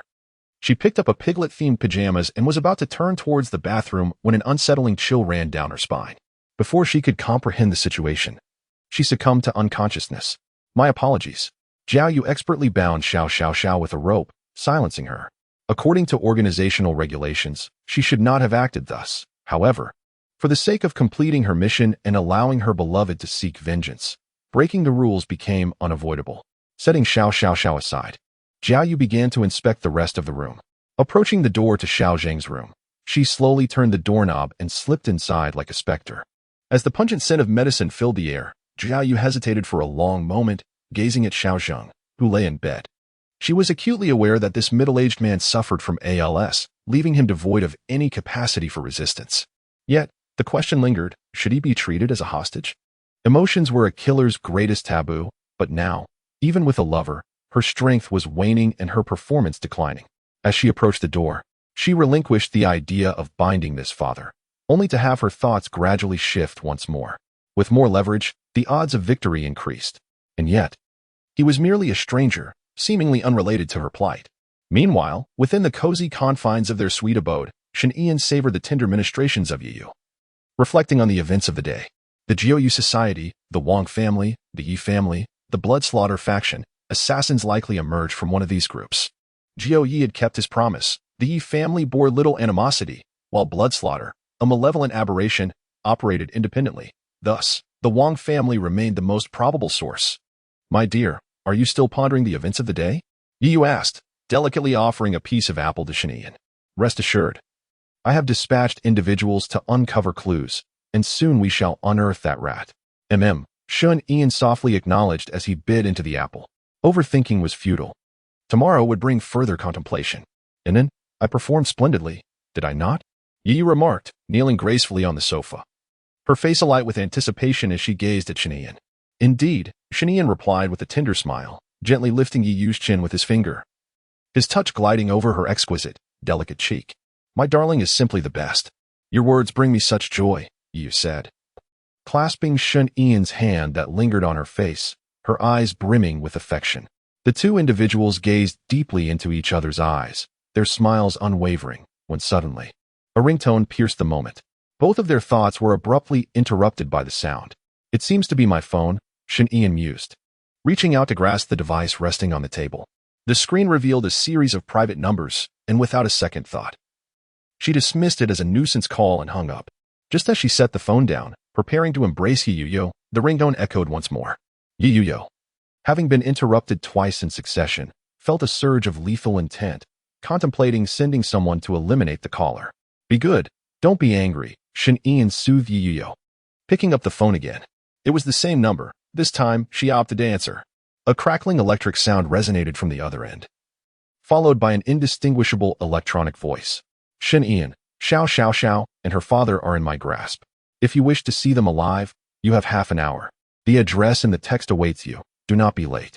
As the call ended, Shen Ian immediately received a text containing a photograph of the bound Xiao Xiao Xiao and an address. She laid the phone down, her expression darkening, revealing an unprecedented ferocity. Does this person seek death? This is most likely a trap, Yu interjected, attempting to calm Shen Ian. The individual from this morning was probably the same. We must be prepared. I am aware, Shen Ian exhaled, her demeanor steadying, yet she rose and spoke slowly. But you understand, Xiao Xiao Xiao is my sister, and furthermore, that person is using this as leverage against me. Shen Ian's voice was icy, tinged with a hint of anger. After listening to the night rain, she followed closely behind, saying, All right, then I shall accompany you. No need. Shen Ian halted, turning back. There may be more than one mysterious figure. I will have the system assist me in deciphering their information, and when the time comes, you can aid me then. Understood, stay safe. The night rain ceased to follow. Trusting in Shanian's prowess and willing to serve as her support. Regardless of the circumstances, the individuals involved, the dangers ahead or behind, whether in the light or shadows, she would eliminate every threat to an end. And for those who dared to harm, threaten, or provoke Anand's disdain and loathing, even 1,000 cuts would be far from sufficient. In a desolate expanse, devoid of life, stood an abandoned skeletal building. Here, Shanian found herself, a black blade at her waist, a lantern in hand. Her expression stern as she ascended the stairs with deliberate, measured steps. Thud, thud, thud. Each step resonated with a solid and steady sound against the concrete, and in the midst of this perilous gloom, the aura emanating from Shun Ian rendered the darkness pale in comparison. She would not forgive nor spare anyone who threatened her loved ones. These filthy insects would be reduced to mere fragments by her blade. Upon reaching the top floor, a dim light flickered to life. Shanian set down her lantern. Gripping the hilt of her knife with her left hand, her gaze sharp and unwavering, fixated on the figure before her clad in a titanium alloy helmet and fully armed. Chapter 27. The Game of Lies. What is your purpose? Shanian inquired, her expression composed. The enigmatic figure stood in silence, gradually retrieving a weapon box from the ground. He opened it with deliberate slowness, extracting 2 elongated hunting knives and launching a swift assault towards Shanian. The crisp sounds of clashing metal reverberated through the desolate expanse. Each of the mysterious man's strikes aimed with precision yet effortlessly countered by Shanian. You are pitifully weak, she declared, severing one of the hunting knives with a decisive blow before executing a sidekick. A startled gasp escaped the mysterious man as he narrowly evaded the attack, retreating to the weapon box to procure a silver ring blade. Once more, he charged at Shanian. The dance of blades flickered and intertwined, with their combined energies clashing like a tempest, rendering the air thick and suffocating. Shanian, sensing a hint of tedium, tightened her grip on the black knife. Her muscles tensed, and with a powerful swing, the blade glimmered ominously, slicing through the air with a sound akin to thunder. Striking towards the mysterious man with the swiftness of lightning. The man deftly sidestepped this fierce onslaught but, caught unprepared, was met with a crushing blow to the head that left him momentarily dazed. With a muffled groan, he was propelled backward, colliding heavily with a concrete wall. The helmet shattered, revealing a bloodied azure eye, and he struggled to rise, steadying his breath as he approached the weapon box for a third blade, the Tang broadsword. As he began to unsheath it, his pupils dilated in sudden alarm, his breath quickening, leaving him frozen in place. I have no interest in who you are, but I am quite intrigued by the prospect of ending your life, Shanian stated coldly, her grip tightening around his neck. Ah. The mysterious man replied in a low voice, lowering his blade. I concede your strength, but the moment you arrived here, you had already lost. Where are they? Shanian questioned coldly. Do not be hasty. The game has merely commenced, the enigmatic figure replied, attempting to create distance, yet their movement was thwarted by the blade. If I perish, they shall meet the same fate.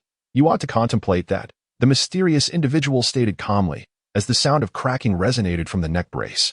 She surmised that Shanian would be too intimidated to proceed further, but the outcome was beyond her expectations. She was swiftly seized, her head forcefully slammed against the ground.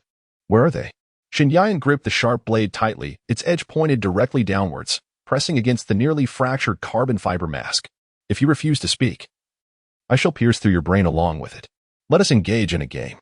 A mechanized voice echoed, not from the mysterious figure, but from a concealed surveillance device lurking in the shadows. In that fleeting moment of distraction, the enigmatic individual seized the opportunity to break free, creating a half-meter gap between them. The mysterious figure steadily retrieved a pocket watch from each side pocket. The electronic device in the corner emitted a chilling sound, seemingly speaking on his behalf. The first chime of the 2 pocket watches indicated that there remained 1 minute and 30 seconds before the bomb would detonate. Should it ring a second time, the explosion would occur in 5 seconds. There were 13 floors in total. One individual was concealed on an odd-numbered level, while another was hidden on an even-numbered one. The person on the odd-numbered floor had a quicker countdown, while the one on the even-numbered floor had a slower one. As for Xiao Xiao Xiao, she was hidden on the 6th floor. Among these details, it was possible that only 2 were false, and perhaps only 2 were true. As the pocket watch was tossed into the air, the moment Shanian caught it, a voice that demanded her full attention resonated. As the game commenced, the pocket watch began its countdown. Simultaneously, a mechanical sound reverberated, and the enigmatic figure gradually retreated, ultimately vanishing from view in a dramatic descent. Xinyan glanced at the pocket watch, her expression fraught with anxiety as she frantically searched her surroundings, simultaneously calling upon the system to detect any signs of life within the building. Host, no other life forms can be detected, the system responded. Hearing this, Xinyan, holding a lantern that flickered in the dimness, felt a wave of confusion wash over her. Nevertheless, she did not cease her frantic quest. Rather, she redoubled her efforts, scouring every corner of each floor. She first rushed to the 6th floor, as indicated by the mysterious figure, but found no trace of Xiao Xiao Xiao. This was a false lead, Xinyan noted internally, and she continued her search, floor by floor, from the 5th to the 4th, then the 3rd, until she returned to her starting point. Xinyan uncovered no sign of the Xiao mother and daughter. Suddenly, a clear chime emitted from one of the pocket watches, causing her heart to race and her breath to quicken.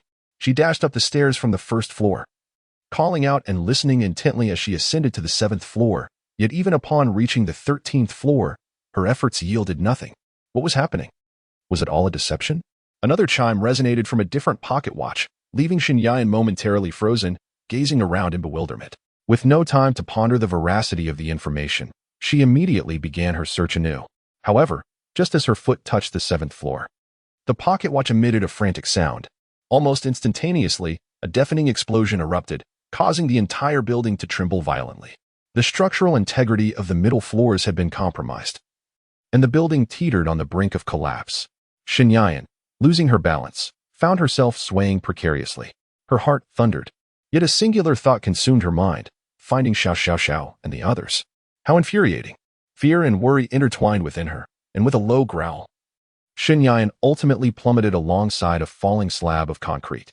Pain surged through her body instantaneously, but she brushed it aside. Her sole concern the safety of Xiao Xiao Xiao and her companions. Gritting her teeth, she endured the agony and struggled to rise, her anxious gaze frantically scanning her surroundings. Ding! The pocket watch emitted its final death knell, and Xinyan wiped the blood from her lips, her anxiety mounting as she surveyed the ruins before her. Just at the moment of the last 5-second countdown, her pupils constricted sharply. Life undetectable, the 13th floor, the punctual pocket watch she had been played. With a resounding bang, the pocket watch exploded, shards scattering in all directions. The blast's force knocked Xinyan to the ground. Beneath the moonlight, dust danced in the air. In the profound silence of the darkness, she spat out blood and gradually propped herself up, her body healing slowly. Manipulated by familial bonds, her judgment clouded. She felt the cruel mockery of that mysterious figure. How infuriating! Xinyan's face twisted with a morbid intent to kill as she gazed up at the enigmatic figure slowly raising a pistol, a derisive laugh escaping her lips. Ha ha ha, didn't expect you to wish for death so eagerly? Chapter 28. The scheme hidden in the heart. No, the mysterious figure delicately moved a finger, pulling the trigger. The bullet soaring forth, death awaits you. With a calm demeanor, the mysterious figure was confident in executing the injured Xinyan. As an ace assassin, she had never missed her mark, nor would she falter now, ready to take this fatal shot. Observing everything from afar, Wang Shouyu wore a mocking smile, certain of Shun Ian's impending demise. Although he had not anticipated that Shun Ian would surpass Ji Yue, it was undeniable that emotions could cloud judgment. Shin Ian had become a bird trapped in a cage, destined to remain ensnared within the confines of death. The conclusion appeared inevitable. Yet, they had not foreseen that Shin Ian would evade the bullet, instantly repositioning himself before Jiao Yue. The insects were meant to crawl lowly upon the ground. With a resounding crash, the carbon alloy helmet shattered beneath Shin Ian's powerful fist. Jiao Yue's face was transformed with astonishment, her true visage laid bare in an instant. While Shin Ian swiftly grasped her face, ruthlessly pushing her down to the ground. Bang, bang, bang. Following that, several dull thuds echoed as the concrete floor was marked with deep craters from the impacts. Ji Yue's wide, horrified eyes filled with terror as she spat forth a torrent of blood. Meanwhile, Wang Shouyu, closely monitoring this scene, stood up in a frenzy, his hands striking the table with force as he shouted into the specially treated communicator. Shin Ian, do you not care for their lives? Absurd. With indifference.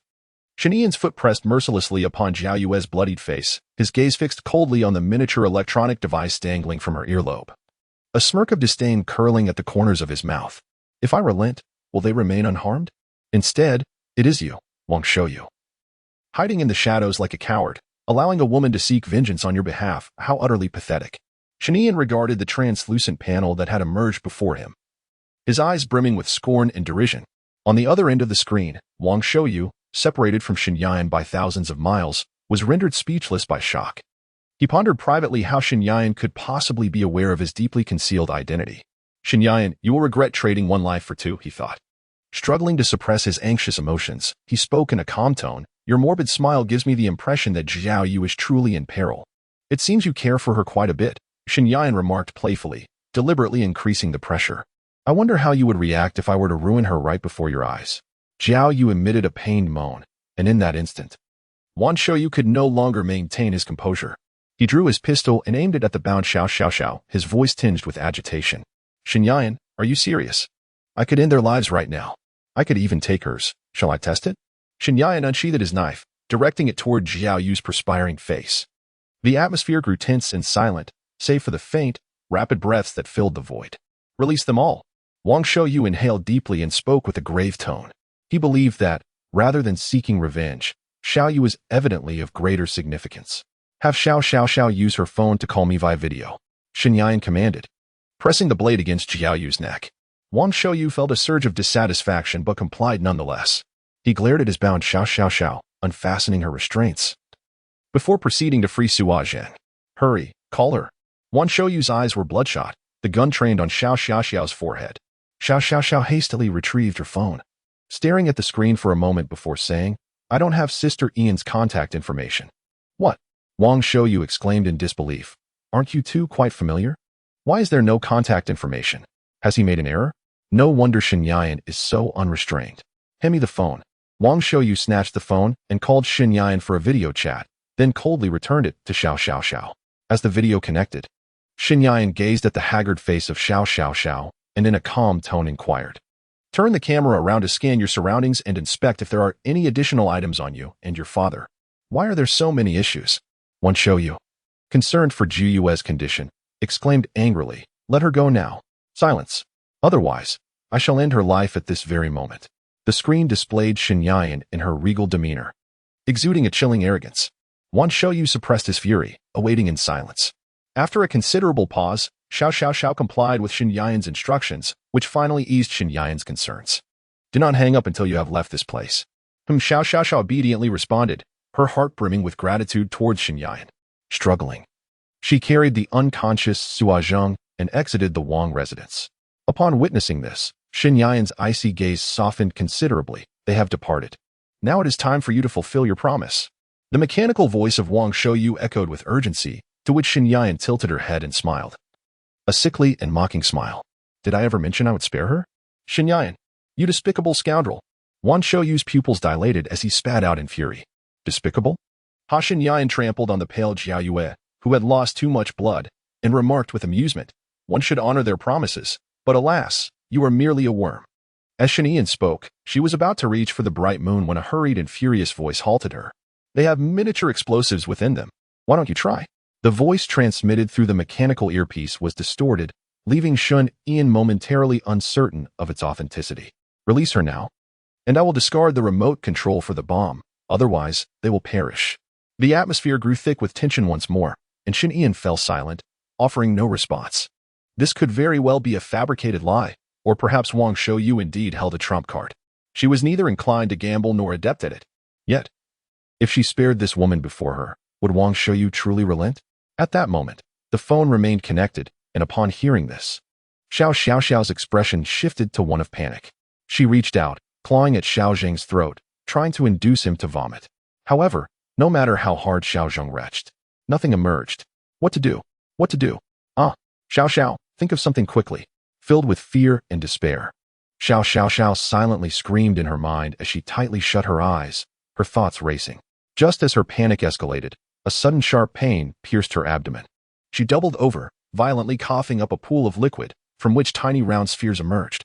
Xiao Zheng also expelled the same, but soon afterward, he lost consciousness. Dad.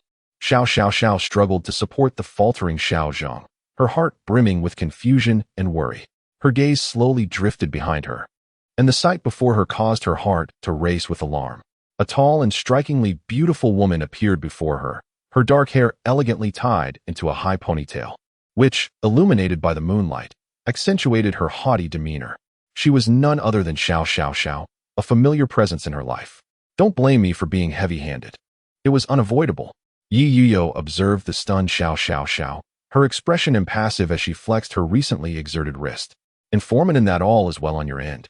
And also, I have arrived. Chapter 29. A Love So Deep. Yi Yuyo with a sullen expression, Yi Yuyo strode under the luminous moonlight, her tall frame exuding an air of icy nobility. However, compared to her usual composure, there was now a hint of morbid malevolence about her. She had come alone, without any guards, intent on personally inflicting torment upon the wretched creature hidden in the foulest of corners, ensuring that its existence became a living hell.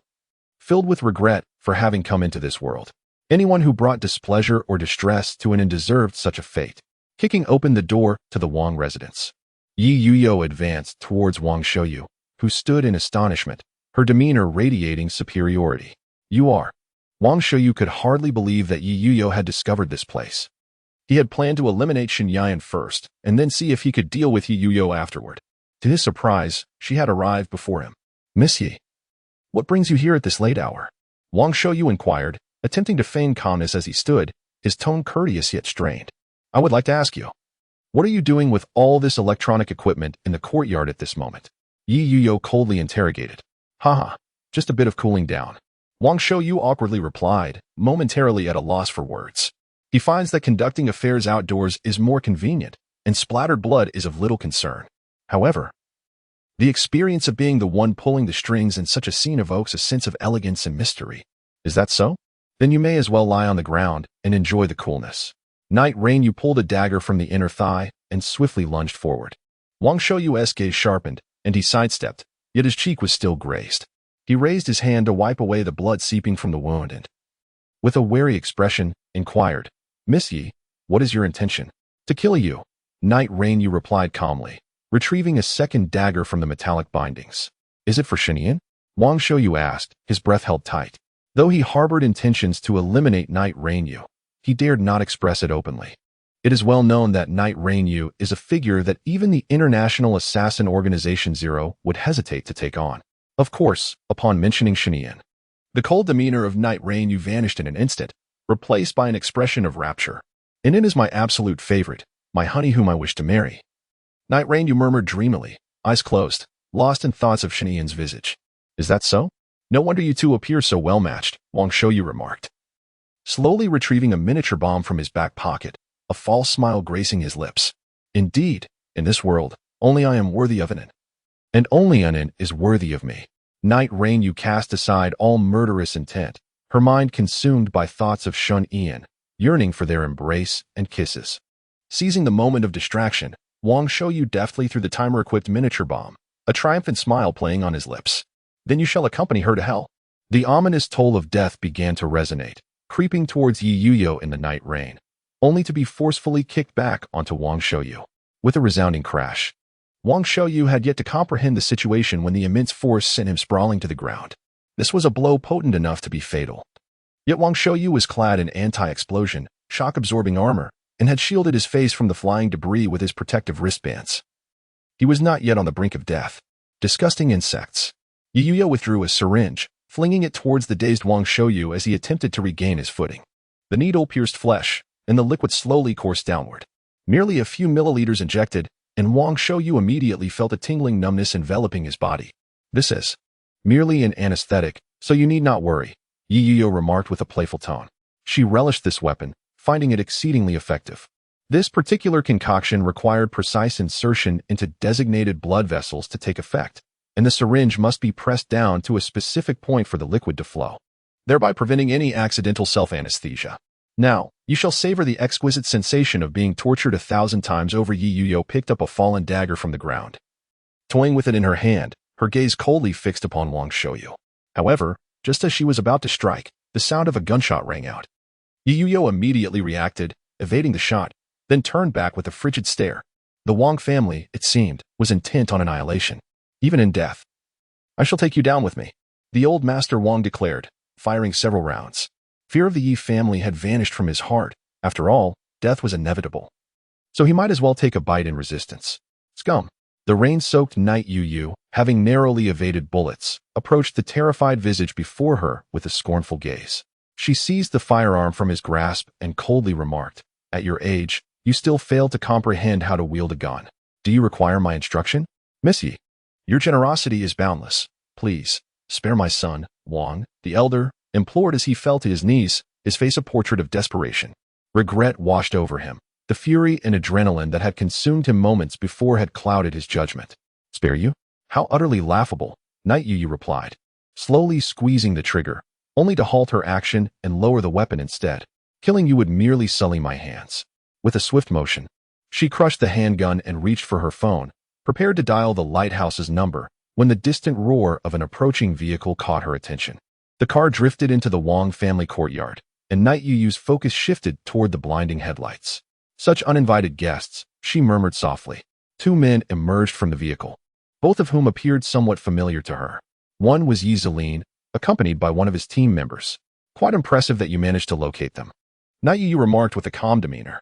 It took some effort to uncover this, yet I find you to be even more formidable, Miss Yi, Yi Zilin replied, his expression as impassive as hers.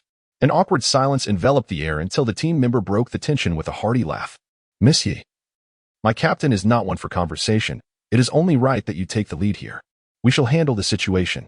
Very well, Night Yi responded softly, choosing not to elaborate further. Her concern did not lie with the fate of the two men. Rather, her thoughts were consumed by the well-being of Anin. As she walked away, she dialed the number. On the other side, Shinian sat quietly atop the ruins, gazing at the moonlight, patiently awaiting news from Yi Yuyo. She had previously sent the information analyzed by the system, along with its location, to Yi Yuyo. Surely, nothing would go awry. With these thoughts, Shun Ian slowly rose and approached the bound Jiao Yu. Just as she intended to hand her over to the lighthouse for processing, a sudden, urgent countdown echoed in her ears. Shun Ian felt a surge of doubt, only to see Jiao Yu lift her head and mockingly smile at her. I will not fail. Chapter 30. A Henry-esque conclusion. As the ropes snapped, Jiao Yu unleashed her full strength, swiftly maneuvering behind Shin Ian and tightening her grip around her throat. You are the most formidable target I have ever encountered, yet you shall not become my shame at the moment of my demise. The toll of death's bell had already begun to ring, and Jiao Yu clung to Shun Ian like a maggot to flesh, a triumphant smile etched upon her face. From the moment of her birth, she had been deemed exceedingly foolish, leading to her abandonment by her parents and mockery from her peers, while others offered her pity. She despised their derision and refused to be the object of their sympathy. She was defiant, intent on proving her worth. This very determination sealed her fate as an assassin, marking her sole value in this world. The highly intelligent Wang Shouyu chose to love the foolish version of herself, recognizing her unique capabilities in this regard. This was her vocation, her purpose, her distinguishing feature. Taking a life was a trivial endeavor for her. However, now it presented insurmountable challenges. Failure in this aspect was an outcome she could not permit. Despite feeling guilt towards Shouyu, if she failed to eliminate Shin Ian, she would be rendered utterly worthless. After all, this was her duty, her destiny. Come, let us descend into hell together, Shin Ian. The blood lotus gradually blooms, and in its dying moments, Jiao Yue yearns to witness the terror on Shin Yan's face. However, she is met instead with Shin Yan's cold, unwavering gaze. That calm look seems to exude an indifference to death. TSK, do you even deserve this? In the instant when Jiao Yue's body erupts, Shin Yan forcefully flings her aside. Jiao Yue stares at Shin Yan in utter astonishment, while Shin Yan regards her with a mocking smile. What a pity. A deafening blast ensues, staining Shin Yan's face with blood, while Jiao Yue is reduced to ash. Beneath the moonlight, Shin Yan gently wipes the blood from her face and slowly approaches the desolate ruins, lowering her gaze to a buzzing, flickering blue light of a miniature communicator on the ground. She picks it up and holds it to her ear. Shin Yan remains silent as a hurried voice emerges from the communicator. Xiaoya, how's your situation? I've prepared the special aircraft. It's landing near you. Someone will assist your escape. We'll leave this place first, and then I'll come right after. Wang Shiyu drives furiously, glancing at the rearview mirror intermittently as he speaks. Understood, hee. Shin Yan sneers derisively into the communicator, but you needn't come. Your beloved is already waiting for you on the road. Hearing the voice from the communicator, Wang Shiyu is struck with disbelief, his pupils dilating. How could this be? Could it be? Wang Shiyu clearly struggles to accept this grim reality. He floors the accelerator, rounding the bend with a twisted expression, shouting into the communicator, Shin Yan. What did you say? I said, she is already dead. The words struck like a heavy hammer, nearly causing Wang Shouyu to lose his composure and falter. His eyes were reddened and bloodshot, his voice trembling as he gritted his teeth. "Shinian, just wait. I shall kill you. No matter where you are, I will hunt you down. What's the matter? Are you angry?" The voice from the communicator became increasingly infuriating, yet Shinian took delight in it. "Your impotent rage truly brings me joy." Upon finishing his words, Shun Ian crushed the communicator, and the piercing sound that followed filled Wang Shouyu's ears, reflecting his despair. With the death of Jiao Yu, his desire to escape diminished. But he knew that unless he eliminated Shen Ian, he would never find peace, even in death. Wang Shouyu repeatedly assured himself that he would eventually kill Shen Ian and give Jiao Yu a proper burial. For now, his primary focus was on escaping and surviving. However, the image of Jiao Yu kept flashing in his mind, distracting him, leading him to crash into a large cargo truck during the night. Yi Zilin, who was in hot pursuit, witnessed this scene and pulled over, his composed gaze dimming slightly. Wang Shouyu's will to survive exceeded his expectations. Even resorting to detonating the entire Wang family estate to escape, yet he ultimately could not evade death. It wasn't that he felt pity. Wang Shouyu had already committed numerous atrocities, establishing himself and country M through various nefarious means. Evildoers deserve their fate, and to show mercy to them is to harm the innocent. Thus, evil must be eradicated. Unfortunately, this incident had delayed the truck driver, and now there was a need to clear the scene, which was rather troublesome. "Captain, we've lost the shipment," a member of the team lamented. Yi Zilin shot him a cold glance. "Get to work." The weary team members descended from the vehicle, following Yi Zilin towards the scene of the accident. Meanwhile, Shen Yan gazed into the humming darkness of the night, her countenance serene yet tinged with a hint of coldness. A helicopter hovered in midair, its cabin door slowly opening, revealing a man who came into Shun Yan's view. The night was shrouded in mist. Though his features were obscured, the murderous intent in his eyes was palpable. "Retreat. Jiao Yu is dead," the man stated indifferently, turning back to cast a fleeting glance at the expressionless Shen Yan below. The mission to assassinate Shen Yan was called off. He would not be taking it on. 4-0. Failure was unacceptable, yet a second failure was even more intolerable. Shen Yan evoked an unfamiliar sensation within him. He could not play the role of the hunter, but rather risked becoming the prey. Moreover, she appeared unscathed, while Jiao Yu, ranked number 3, was nowhere to be found. Not even her remains. It was utterly devoid of interest. Shen Yan had anticipated witnessing a visage of pain and despair, yet she found herself somewhat disappointed. Suddenly, her pocket vibrated, and she retrieved her phone, glancing at the shattered screen, unable to suppress a curse before answering the call. "What is it, darling?" Shen Yan's voice was cool and sweet, markedly less hesitant than before.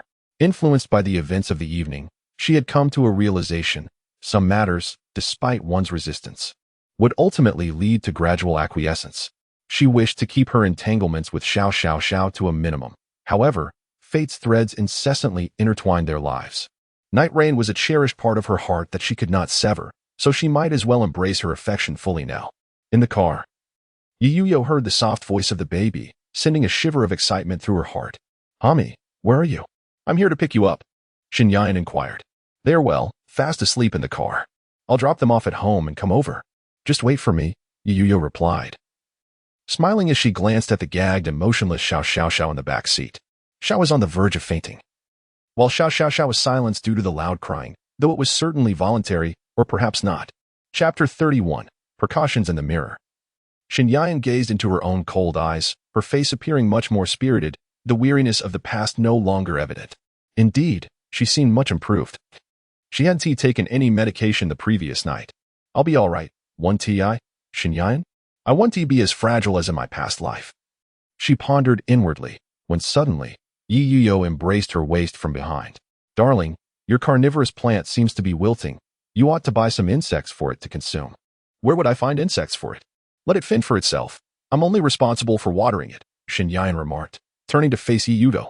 The living room of Shen Yan and Yi Yuyo's residence was quite spacious, spanning 50 square meters, adorned with minimalist yet luxurious furniture, and featuring an immense immersive screen mounted on the wall.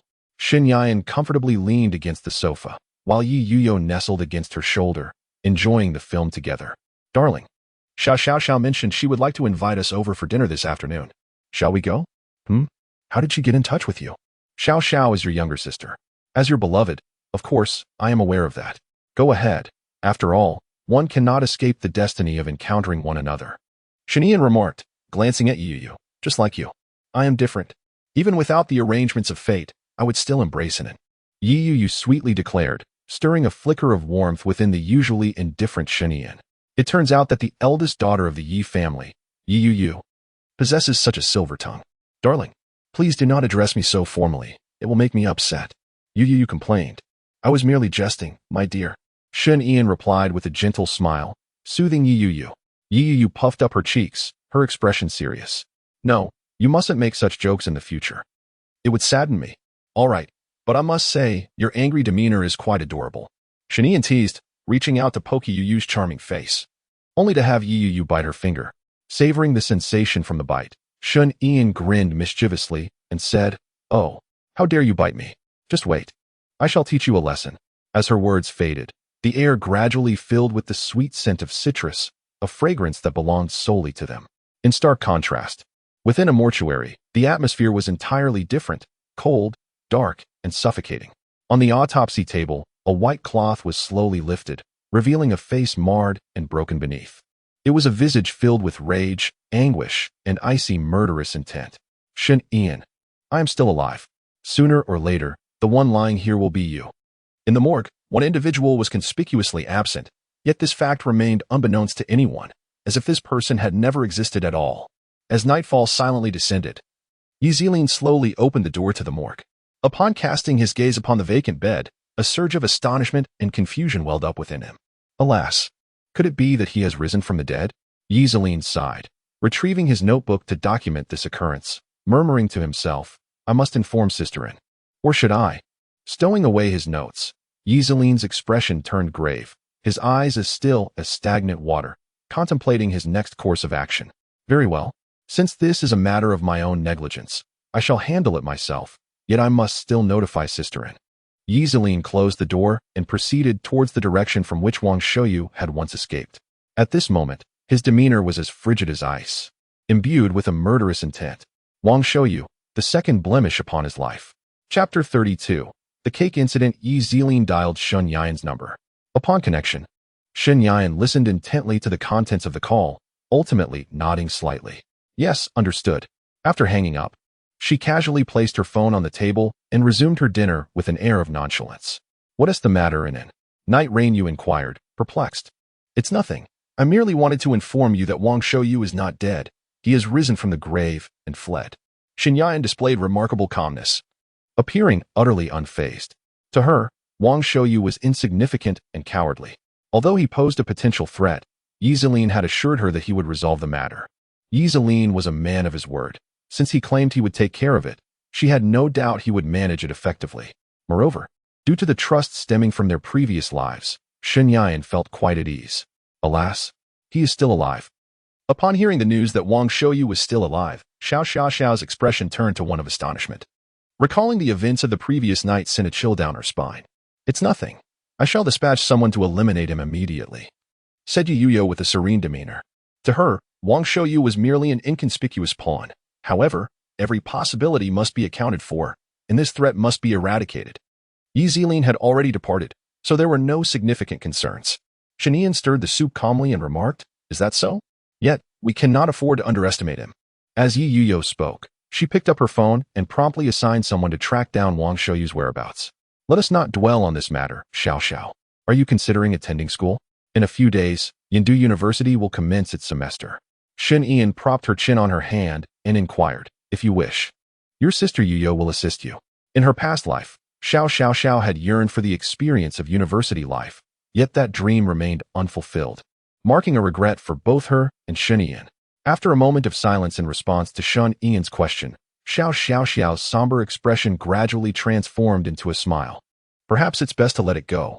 I might find it difficult to adapt to school life, and besides, you need not worry about your father's situation. We can hire a caregiver, and rest assured, we will thoroughly vet them for you, Yu assured, casting a composed glance at Xiaoxiang. You don't have any objections to a caregiver, do you? Yes, Xiaoxiang nodded, genuinely hoping his daughter could break free from his constraints and pursue her desires. Still, I think I shall decline.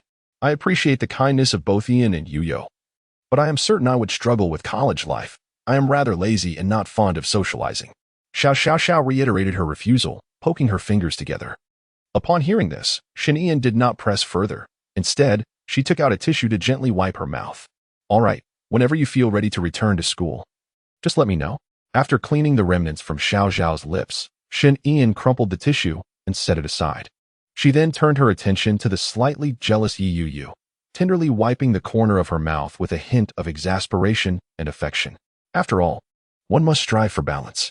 After finishing dinner, Shen and the others did not rush to leave. Rather, they stayed to watch a movie with Xiao and enjoyed a late-night snack. Throughout this time, Xiao was filled with joy, reluctantly waving goodbye as she stood at the door. Goodbye, Ianjia. Goodbye, Yuyujia. Take care on your way home. Yes, sleep early. Shen waved back, taking Yuyu's hand as they departed. While waiting for the elevator, Shen glanced at Yu, who was resting her head on her shoulder, and gently said, "In a few days, I shall be the junior to your senior. You must take good care of me." Shen had initially intended to transfer back to her previous class under the pretext of changing schools, yet the male counterpart had mysteriously vanished, and she was reluctant to change her name for fear of sparking speculation among her classmates.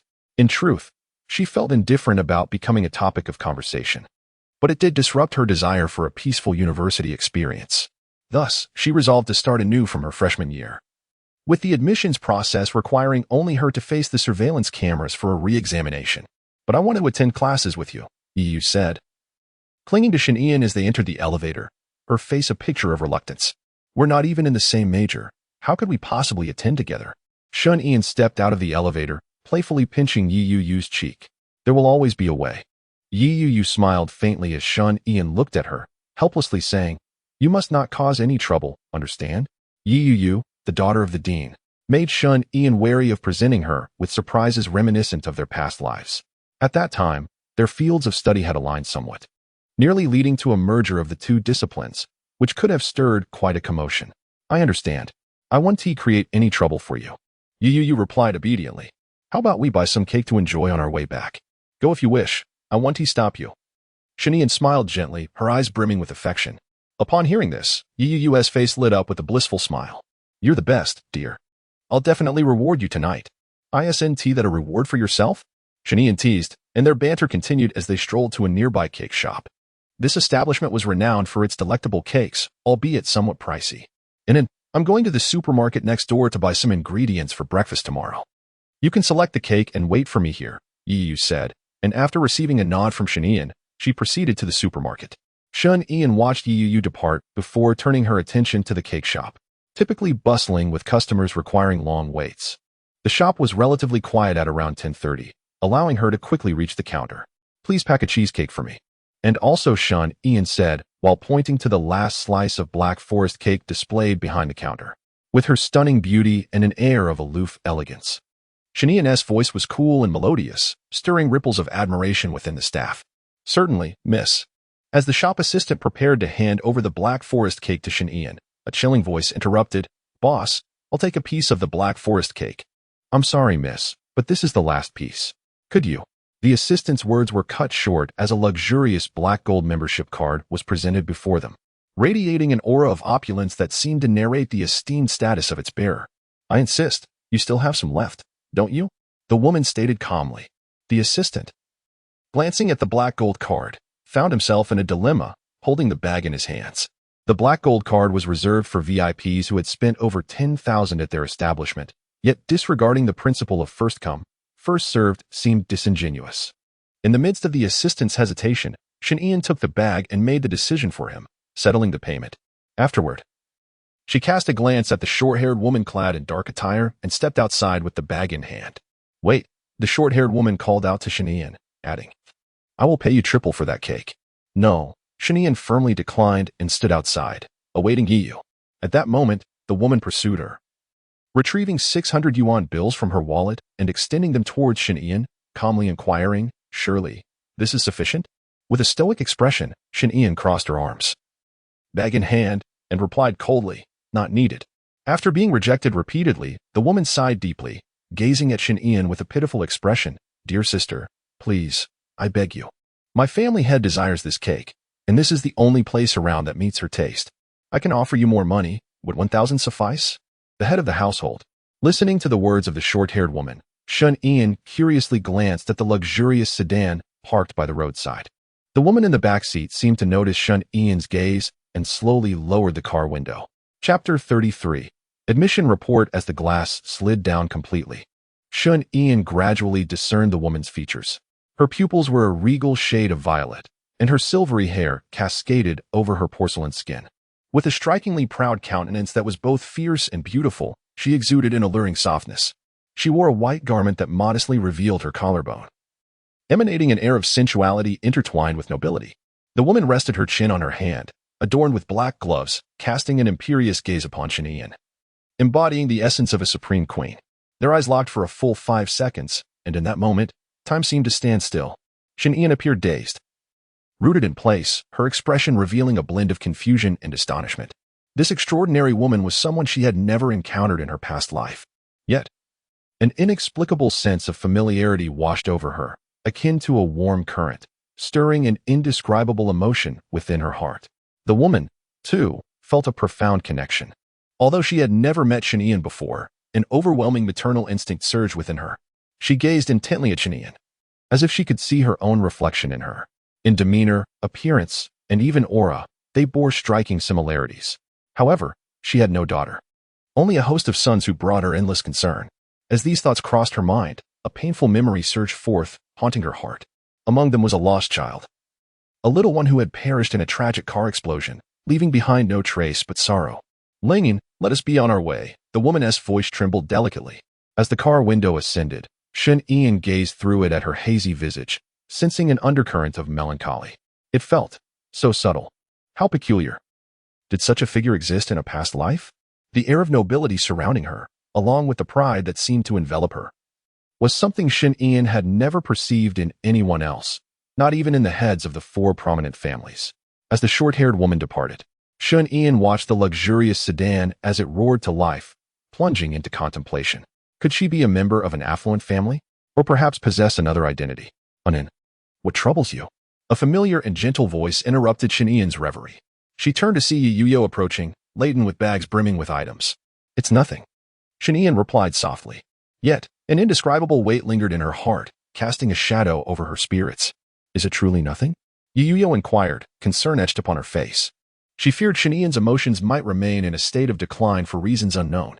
Indeed, it is nothing, Shun Ian reassured, a smile gracing her lips. I merely encountered someone and felt a tad perplexed. Very well, but do tell me if anything arises. Yi Yuyo insisted earnestly. Of course, I assure you. I shall not harbor anything within, Shun Ian affirmed. Upon hearing this, Yi Yuyo felt a sense of relief, taking Shun Ian's hand as they made their way home. Days later, the academic season commenced in Yindu, and Shun Ian, donning the identity of a new student, arrived to register. Shun Ian, with her hair tied back in a high ponytail and a black ribbon adorning her left eye's fringe, donned a sleeveless black top and belted trousers, exuding an elegant stature as she walked with a measured gait. To women, she seemed like a character sprung from the pages of a comic, possessing not only striking beauty and charm, but also an extraordinary capacity for affection. In the eyes of men, she embodied the archetype of a cool, aloof goddess, someone who invoked a desire to be fervently challenged. Xiaoling, do you think it's real? A fervent female student, an avid reader of Yuri comics, gazed intently at Shun Ian as she passed by, her heart racing with excitement. She had previously believed that such breathtaking, pampering partners were mere figments of imagination, non-existent in reality. Yet now, her ideal was walking right before her. Am I dreaming? Another female classmate shared her exhilaration. Typically immersed in fictional characters and disinterested in the real world, her heart pounding in response to Shun Ian's presence. The last time she felt this way was with Yi Yuyo, but now Shun Ian stirred an impulsive desire to leap forward and embrace her. Hello, classmate. Are you in the martial arts, humanities, or sciences? A brave member of the student council mustered the courage to inquire of the captivating Shun Ian. In every university, there were 3 factions: humanities, sciences, and martial arts. Humanities, Shun Ian replied calmly, perplexed by the assumption that she resembled someone from the martial arts field. Is that surprising? I am, after all, an intellectual. Shun Ian merely offered a faint smile, effortlessly incapacitating those around her who were observing. My mother is dead. Ah, Wang Chao. I can't bear it any longer." In response to the crowd's reaction, Shun Ian felt perplexed. She had anticipated a tranquil completion of her enrollment procedures before attending class, yet unexpectedly found herself the center of attention, particularly from the individual before her, whose nose was bleeding. If you were to learn of this, she would undoubtedly be envious. Shun Ian hastened to finalize her enrollment, then proceeded towards the classroom where she was to report. Approximately 10 minutes later, she came to a halt, gazing upward in confusion. How strange, which building was it? Just as Shun Ian was about to retrieve her phone to activate the navigation, a chilling male voice interrupted her actions. Stop. Following the sound, Shun Ian turned to see a man, his demeanor haughty, dressed in upscale attire, with a tall stature and heterochromatic eyes. What is it? Shun Ian retracted her phone, inquiring coldly. Become my subordinate, the man stated bluntly, maintaining a calm expression.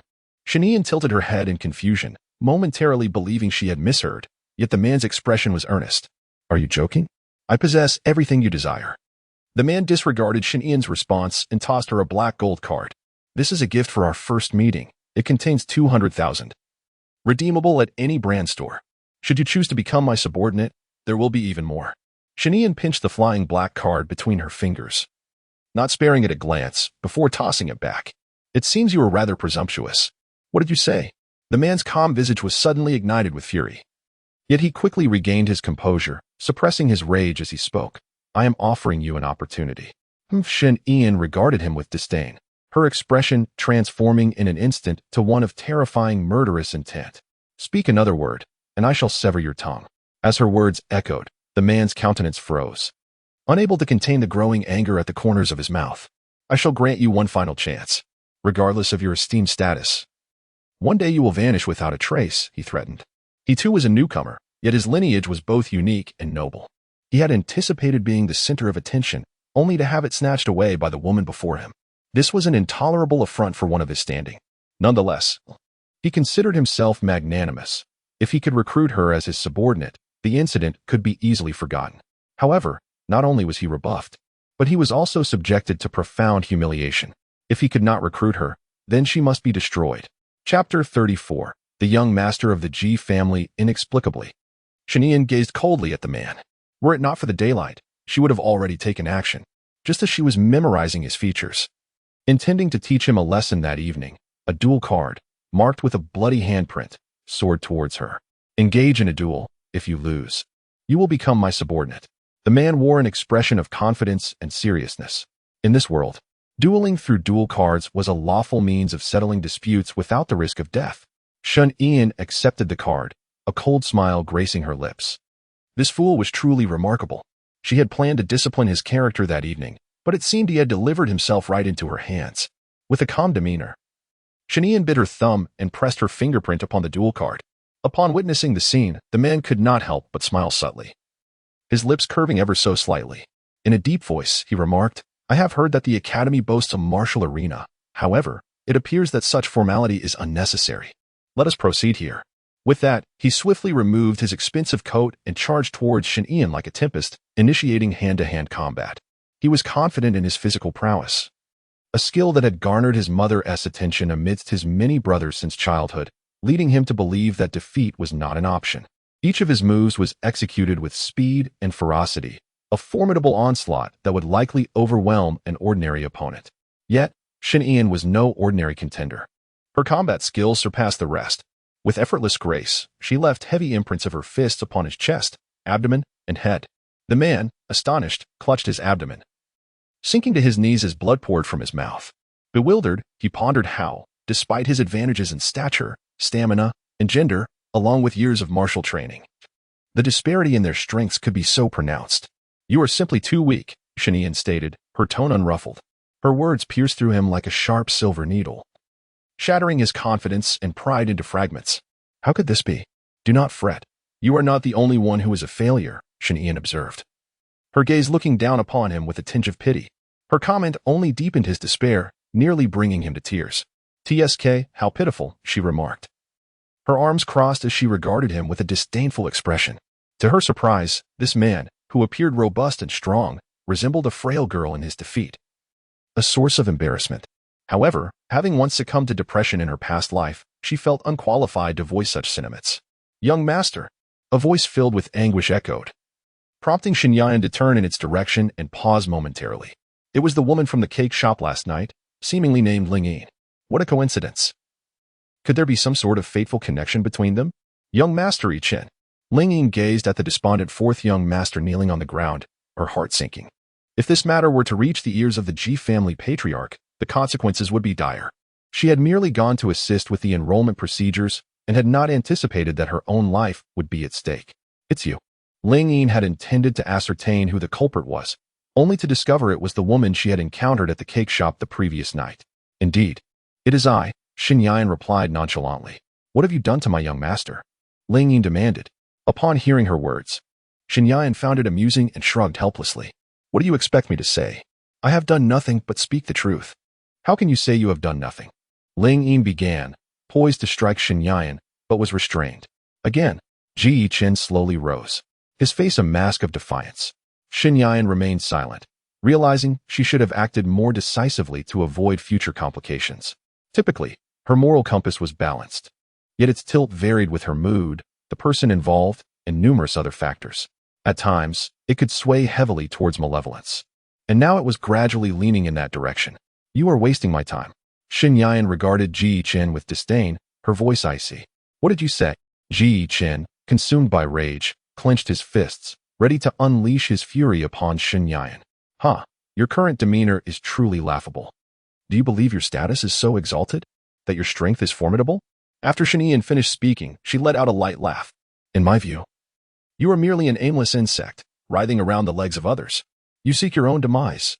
Ji Chen, driven by rage, swung his fist towards Shinyan.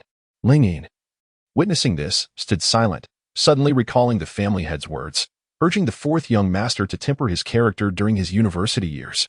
Normally, common folks would not entangle with the fourth young master, and the scions of prestigious families would dare not engage. Yet, the girl before them was different. She not only dared to speak and act boldly, but could indeed overpower the fourth young master. "Is this your temperament?" Shinyan stepped on Ji Chen's head, deliberately applying pressure. "Ling Yin, what are you dawdling for?" The helpless Ji Chen gritted his teeth, unable to fight back. As a young master of the Ji family, to be trampled by an ordinary person was utterly unforgivable. "Apologies, young master, I am coming." Ling Yin sighed internally.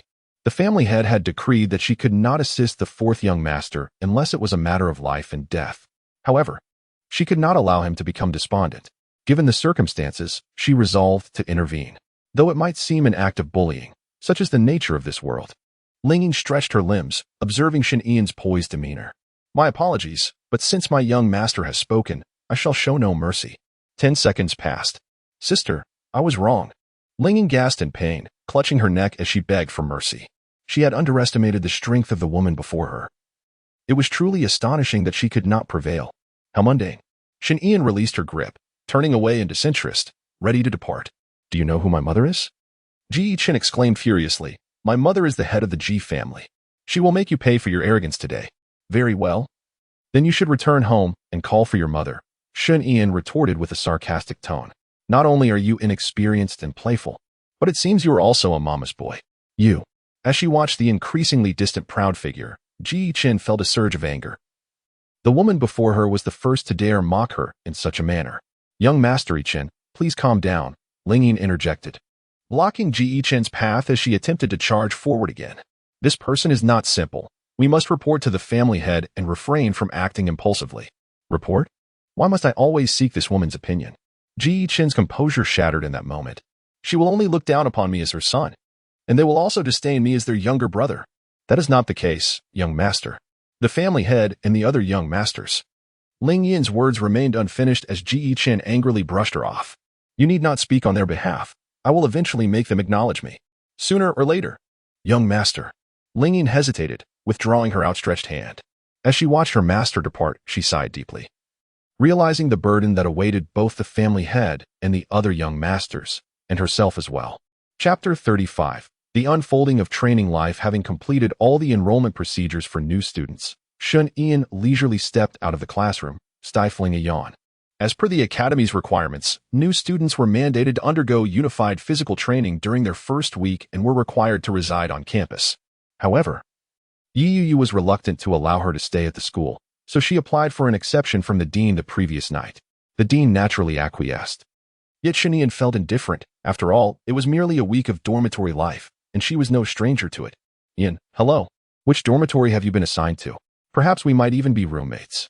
A girl with pink hair approached Shun Eon, her face alight with anticipation. The mere thought of sharing a space with Shinian, of possibly sleeping side by side at night, gazing into the striking beauty of her face, and experiencing casual physical contact sent shivers of excitement through her. 520, Shinian replied with a nonchalant tone. 520? The pink-haired girl pondered. But our class is on the 3rd floor, isn't it? 520. Could it be? Does Ian mean I love you? Just as the pink-haired girl indulged in her whimsical thoughts, a chill coursed through her. She shifted her gaze from the stunning profile of Shun Ian to the front, and was instantly startled. Oh my goodness. To encounter you here. I'm doomed. Woo-woo. The secret manga hidden on the bookshelf isn't cleared away yet. I'm not ready to wash it away. The pink-haired girl was also a young lady of privilege and had once harbored feelings for Yu. The latter's cold beauty, aloof demeanor, and disdainful gaze had captivated her. However, the moment Yu had pressed a dagger to her throat, she transformed into her nightmare. Haraha. Miss Yi, what brings you here? The pink-haired girl stammered, suppressing her fear and forcing a smile. Yu, unfazed, merely cast a cold glance her way before her expression softened into a gentle smile as she took Shun Ian's hand. Hello, Anan. Let me take you to the dormitory. I am famished and wish to dine first, Shinyan remarked, intertwining her fingers with Yuyu's. I have prepared all of your favorite dishes in the dormitory today. Yu smiled sweetly, leaving the pink-haired observer behind in a state of bewilderment.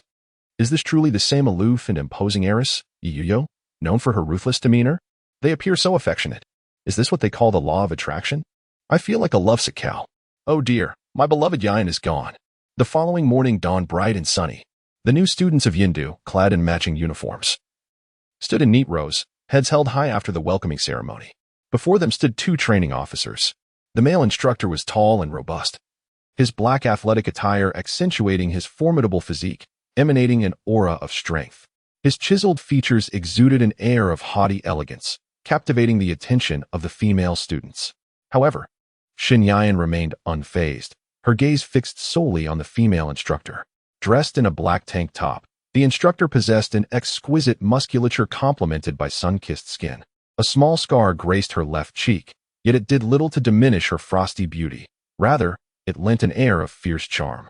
Shinyan was well acquainted with this figure. Yijia, the Lone Star, CI. It is a pleasure to meet you all. We are the training officers responsible for your management this week. The man spoke, directing his gaze towards Ji Chen, who stood in the front left. In a cold tone, he introduced himself. I am Ji Shaoan, and it will be my responsibility to regulate the conduct and atmosphere of your male dormitory. The male instructor was Ji Chen's elder brother, a distinguished individual adorned with the Luminary SS-class medal, one of the 12 executives.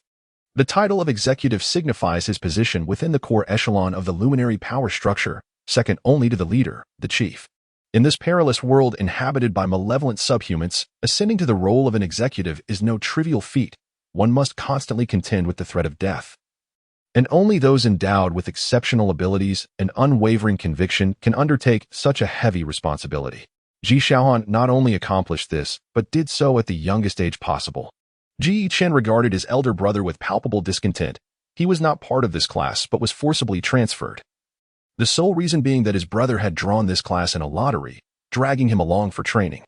The process of this transfer occurred without so much as a consultation, and after the fact. He received a nonchalant message that read, I just remembered you are also a freshman. Never mind, you may as well train with us. This lofty attitude irked Ji Chen immensely. He even contemplated severing ties, but given that they resided under the same roof, he had no choice but to acquiesce. I am the instructor responsible for the regulation of your female dormitory, Gu Xingzi, the instructor said, offering only a succinct self-introduction, refraining from elaborating further. Upon her conclusion, Ji Shaohan, with a grave expression, proceeded to articulate, while our training sessions will be conducted collectively, the regimen within the dormitory will be managed separately. During this period, we shall not take your identities into account. Rather, we will employ the rigorous training methodologies of the lighthouse to oversee your progress. Understood, instructor. Amidst the searing flames, the voices of the team were exceedingly disorganized. Some individuals appeared listless, others were lost in thought, and a few discreetly observed the impassive Shen Yan. Noticing this, Ji Xiaohan's gaze darkened, and he commanded in a resonant tone, after completing the count, all of you shall run 10 laps. Chapter 36. Each person's constitution varies. Following an arduous 3-hour training session, the weary team was largely hunched over, heads bowed, with hands resting on their knees, gasping for breath. Their throats were parched and raw, as if they were on the verge of igniting. Each inhale felt searing, creating considerable discomfort. Some began to exhibit symptoms of dizziness and nausea. Your physical endurance is utterly inadequate, Ji Xiaohan lamented. Instructor Han, we are not from the martial arts department. This intensity is lethal for us, a male student exclaimed, breathless. Upon hearing him, others began to echo in agreement. Indeed, Instructor Han, we are scholars. We cannot withstand such strain. Do not seek excuses, Ji Xiaohan retorted, casting a glance at Shen Yan, who was sipping water delicately. A hint of admiration flickered in his eyes. You are Shen Yan, correct? Your physical condition appears commendable. Have you undergone training previously? After Ji Xiaohan finished speaking, Gu Xingzi beside him furrowed his brow, silently lamenting, not only is it good, but their strength surpasses ours. During the training sessions, Gu Xingzi had refrained from speaking too much, fearing that either Shen Yan or the young lady would come to critique her in the evening. Report, instructor. I am merely average, Shen Yan stated with an impassive expression. Although Shen Yan uttered such modest words, she felt that the morning's training was merely a warm-up. Far too effortless. Indeed, very humble, I have high hopes for you, Ji Xiaohan acknowledged, slightly nodding in approval, a barely perceptible smile gracing his calm lips. Ji Xiaohan found Shen Yan to be quite extraordinary, not only evoking an inexplicable sense of familiarity but also, from her performance, he discerned that she was no ordinary individual. Her strength might very well match or even exceed his own. Such individuals are rare and must be brought under the aegis of the lighthouse. At that moment, Ji Chen, standing not far away and wiping his sweat, noticed his elder brother's admiration for Shen Yan and crushed the water bottle in his hand. Damn Shen Yan, stealing my thunder. I too handled this training with ease. Ji Xiaohan seemed to sense his brother's displeasure and cast a cold glance in his direction, as if warning him not to harbor jealousy. Break time is over. Assemble. Yu Xingzi's voice resonated with authority, prompting the student team members to promptly form ranks. With the morning training concluded, they returned to their dormitories after lunch to tidy up. Instructor Han will come to inspect at 1 o'clock. Now, the team is dismissed. As these words fell, the previously tense atmosphere instantly relaxed. The ranks dispersed, and chatter filled the air. That was a close call. I almost thought I would have to engage in extra practice, and if that happened, I would truly have to face my great-grandmother. Indeed. I am so exhausted that I have lost my appetite. Amidst the gradually dispersing crowd, Shen Yan took out her phone to check the screen. Unin, lunch is ready. The dormitory awaits you, it read. With a gentle smile, Shen Yan tucked her phone away. The feeling of having a virtuous wife at home is truly delightful. As she turned to head toward the dormitory, a calm male voice reached her ears. Aren't you going to the cafeteria for a meal? There is still much training this afternoon. Would you like to join me? No, there's food in the dormitory, Shen Yan replied lightly, her gaze on the approaching Ji Xiaohan. Is that so? Ji Xiaohan appeared somewhat despondent. His younger brother had left without uttering a word, and so had Gu Xingzi. He had hoped to seize the opportunity of sharing a meal to engage in a meaningful conversation with Shen Yan, but alas, that hope was dashed. Nevertheless, Ji Xiaohan voiced the question that lingered in his mind. Have you been training since childhood? Not really. I'm just a bit physically adept, Shen Yan casually deflected. Ji Xiaohan, upon hearing this, naturally found it hard to believe, yet he refrained from pressing further. Instead, he shifted the conversation and asked slowly, do you wish to join the lighthouse? Ji Xiaohan awaited Shen Yan's response with anticipation, as his straightforwardness stemmed from a desire not to lose such a talented individual. No, Shen Yan promptly declined. The idea of either founding an organization or joining the lighthouse was far from her desires. A life of freedom, living happily amidst the night rains, was what she yearned for most at present. That is truly a pity. Ji Xiaohan's handsome and cold visage briefly displayed a hint of disappointment. Yet it swiftly reverted to tranquility. Rest well at noon. See you in the afternoon. As Ji Xiaohan entered the cafeteria, Shen Yan gazed thoughtfully at his retreating figure. Sharing the surname Ji and having brought Ji Chen over, they appeared to be brothers. However, the disparity in their personalities was truly remarkable. During the inspection hour, The stern Gu Xingxi ascended to the third floor, approaching the first room on the left, room 301, standing outside to listen intently. Alas, this female instructor and the male instructor are both so frigid. It's quite daunting. Surely they are not a couple? That seems unlikely. I observe that Instructor CI remains indifferent towards Instructor Han, yet her demeanor towards Shen Ian is markedly different. Indeed, I've noticed that too.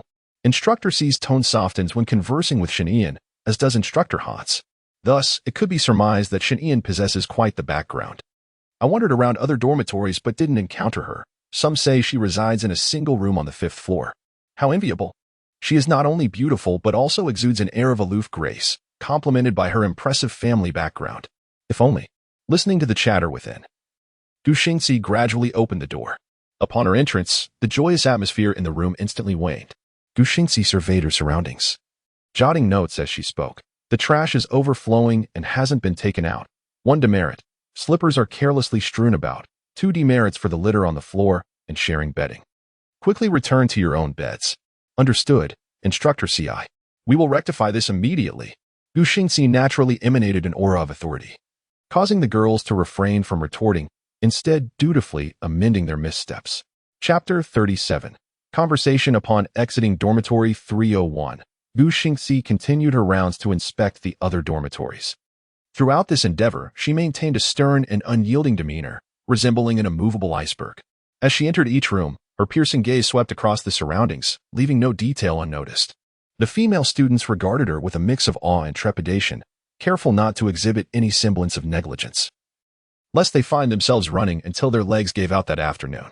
However, as Gu Xingxi approached Dormitory 520, her steps grew increasingly heavy, and she lingered at the entrance, hesitating for an extended period, reluctant to enter. It was likely that the young lady was resting inside, and disturbing her slumber would spell disaster for Gu Xingxi. The young lady shared her quarters with Shen Yan, and to penalize Shen Yan would be tantamount to punishing the young lady herself, thus leaving Gu Xingxi equally vulnerable to misfortune. After considerable contemplation, Gu Xingxi noted in her record book that only Shen Yan was exempt from the punishment of running laps. This was not an act of favoritism. Rather, it was a recognition that Shen Yan could effortlessly endure dozens of laps, whereas imposing even a single lap on her would likely lead to dire consequences for Gu Xingxi herself. Having made her decision, Gu Xingxi prepared to descend the stairs. But at that moment, a colleague, also engaged in room inspections, called out to her from the corridor. Instructor CI, why aren't you going in to check? Is it inconvenient? The woman inquired as she approached. Gu Xingxi hesitated, grappling with the truth of her discomfort. This was not merely a matter of inconvenience, but rather one of fear. Do you have an acquaintance inside? Allow me to assist you. The woman offered, taking Gu Xingxi's record book from her hands. Wait. Just as Gu Xingxi, momentarily dazed, attempted to intervene, the woman had already unlocked the door with her key card. Alas, Gu Xingxi exhaled her soul, feeling utterly disenchanted with life. Why is the door locked from the inside? The woman discovered she could not turn the doorknob and pondered in confusion. There is a clear rule that during the new recruits training period, doors may only be locked at night. This is a violation of regulations. She must deliver a stern lecture. Otherwise, it would cultivate a habit of disregarding rules. Sigh. That startled me. Seeing the door unyielding, Gu Xingxi breathed a sigh of relief. Yet, in the moments of her relaxation, the woman had already begun to knock heavily on the door. Shun, open the door for the dorm check. Gu Xingxi felt as if she had perished once more and swiftly concealed herself.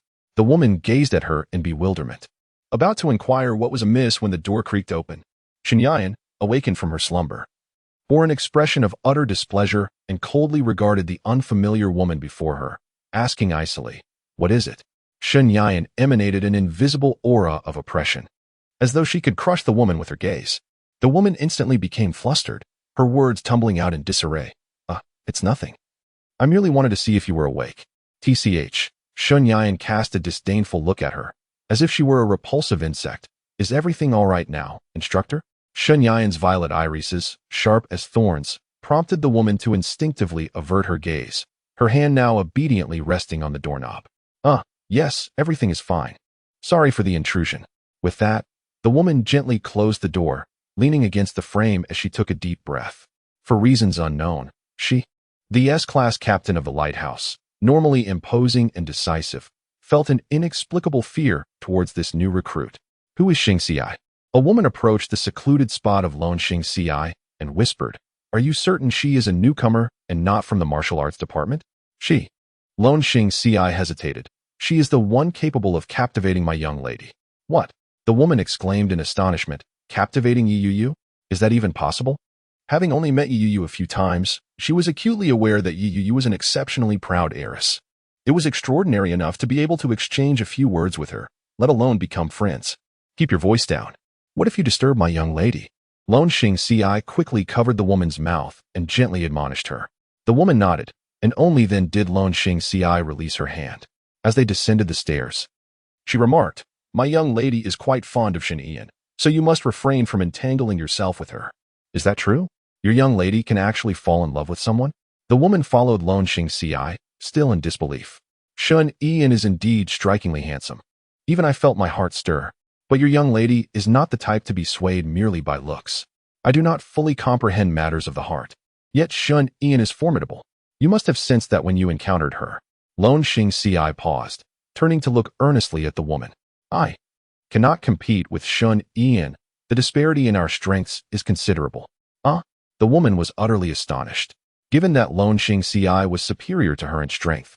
What manner of being was Shen Ian? It was important to note that she was not only a newcomer, but also a liberal arts student. How could she be so exceptional and yet so beautiful? "Which family does she belong to?" the woman inquired.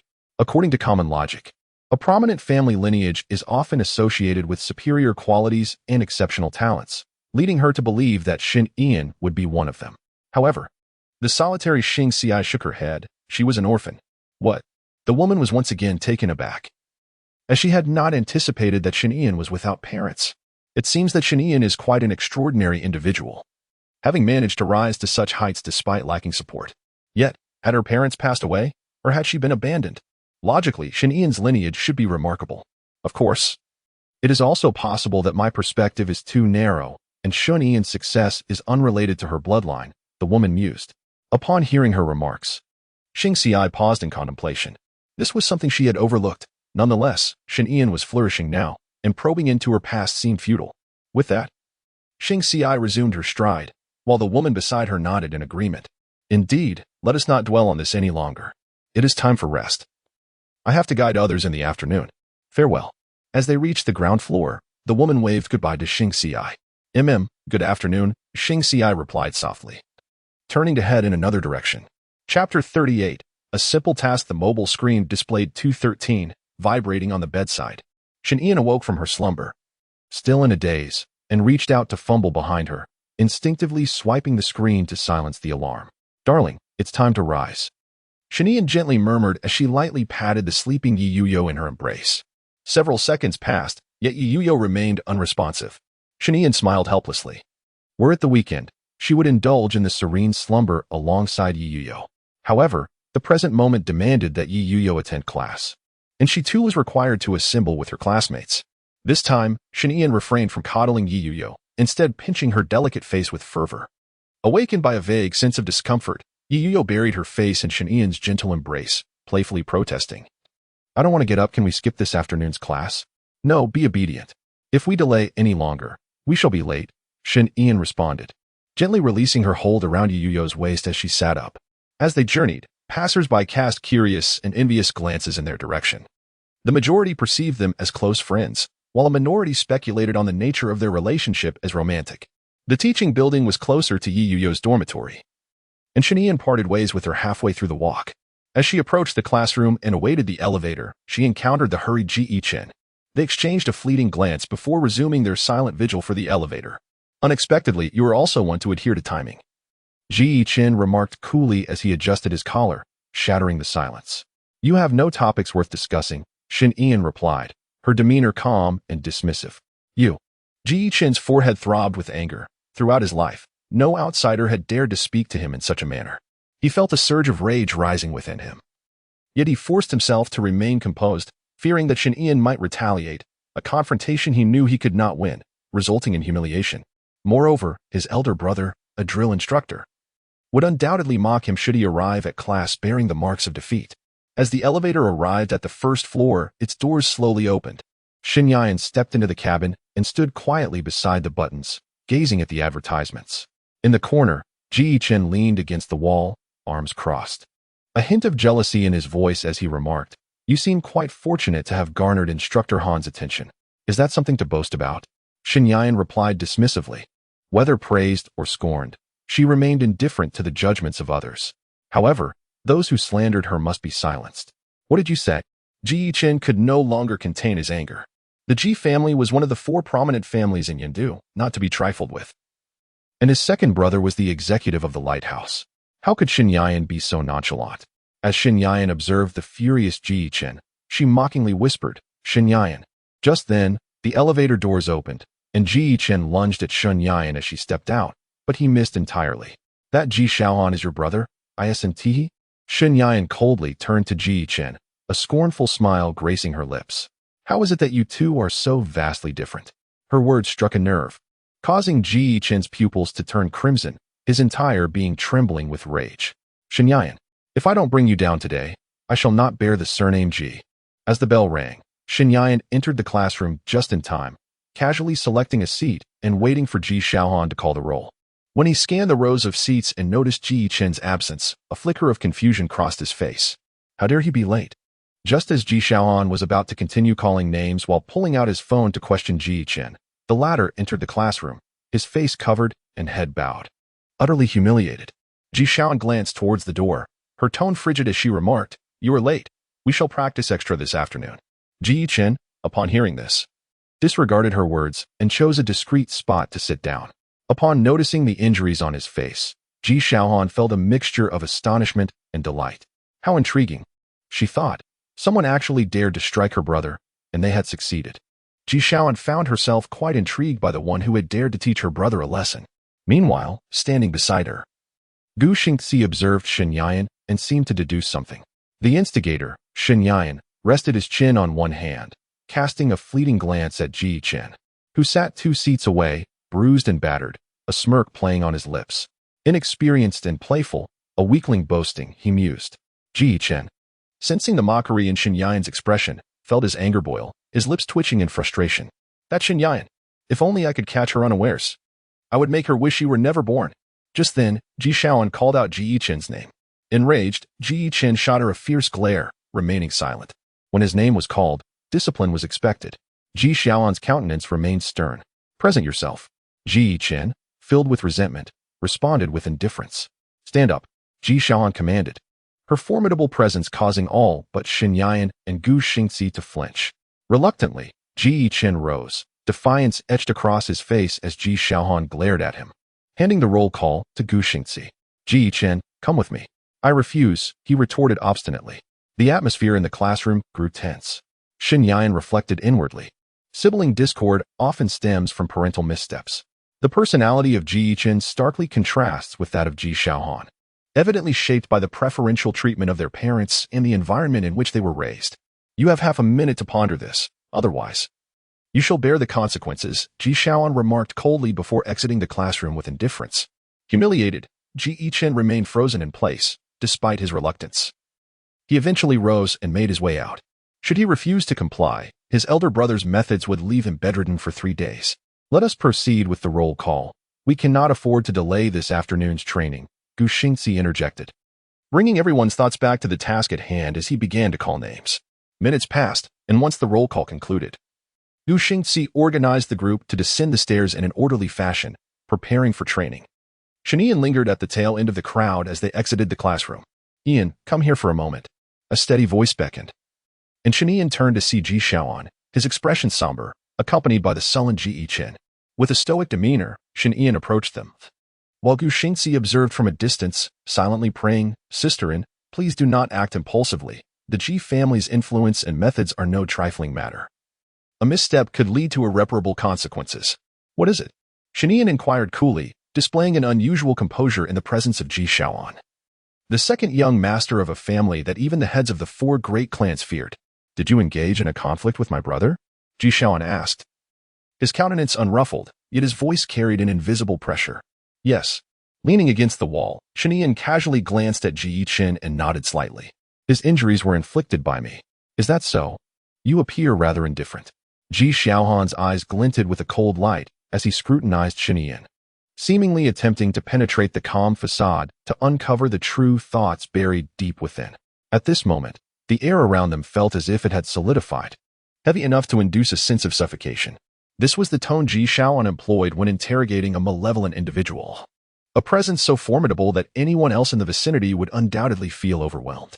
Yet, Shen remained unfazed, arms crossed, a serene smile gracing her lips as she slowly replied, "Beating your brother was merely a trivial matter. What, do you intend to become a zealous defender?" Chapter 39. Seriousness. Shen, do not become too arrogant. Mind your words and your attitude, Ji Chen exclaimed, his eyes wide with fury as he reprimanded her.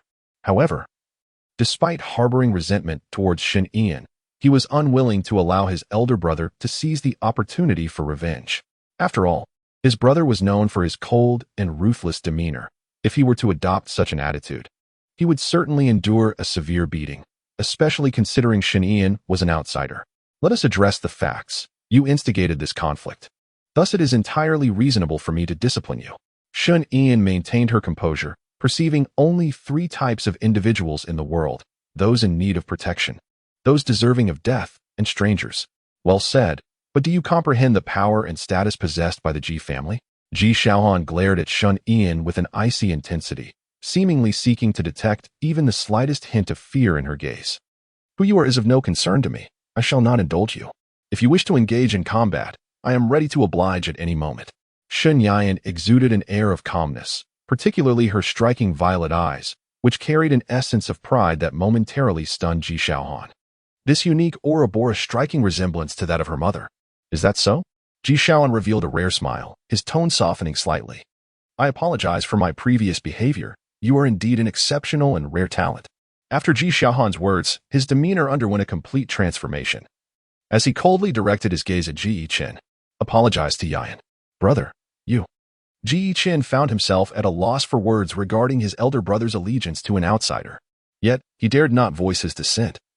Feeling a flicker of admiration for Shen, he lowered his head and sincerely apologized, saying, I am sorry. My earlier confrontations were reckless on my part. No need. Shen replied nonchalantly. She turned away and softly inquired, Is everything settled now?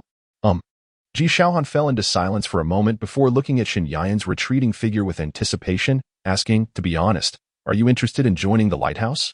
Shen Yan did not respond but waved her hand dismissively, internally lamenting, What a waste of time. Was this merely to seek someone? After being rejected a second time, Ji Xiaohan shook his head in regret, then turned to his disappointing younger brother and coldly remarked, If you possessed even a fraction of Yan's qualities, I wouldn't have to worry so much. Upon hearing this, Ji Chen's face twisted with resentment and anger. Why can she join the lighthouse, and I cannot? Have you ever considered me a brother? Ji Chen could not comprehend why his elder brother had never smiled at him. Yet he bestowed such warmth upon the newly acquainted Shen Yan. Are you trying to get a stipend? Ji Xiaohan gazed expressionlessly at the irate Ji Chen, paused for a moment, and spoke earnestly. You are already 20. It is an age where you should exhibit maturity. Your temperament remains so impatient and harsh, and you even harbor a penchant for vanity. Mother has bestowed upon you such abundant affection, even the tenderness meant for little Zhu. Yet you remain so ungrateful, causing both me and your elder brother to feel disheartened, and bringing sorrow to the departed little Zhu and our father. As she spoke, Ji Xiaohan's voice grew somber, imbued with profound sadness and disappointment. Stop invoking them. Whether it's third brother or father, they are dead. Do not tether me to their memories. Ji Chen retorted vehemently, his eyes glistening with unshed tears, a towering young man feeling utterly aggrieved. You constantly mention third brother. I am not his substitute. In your eyes, and in the eyes of all of you, is he the only relative that matters? No, you have misconstrued my intent. What I mean is, spare me the explanations.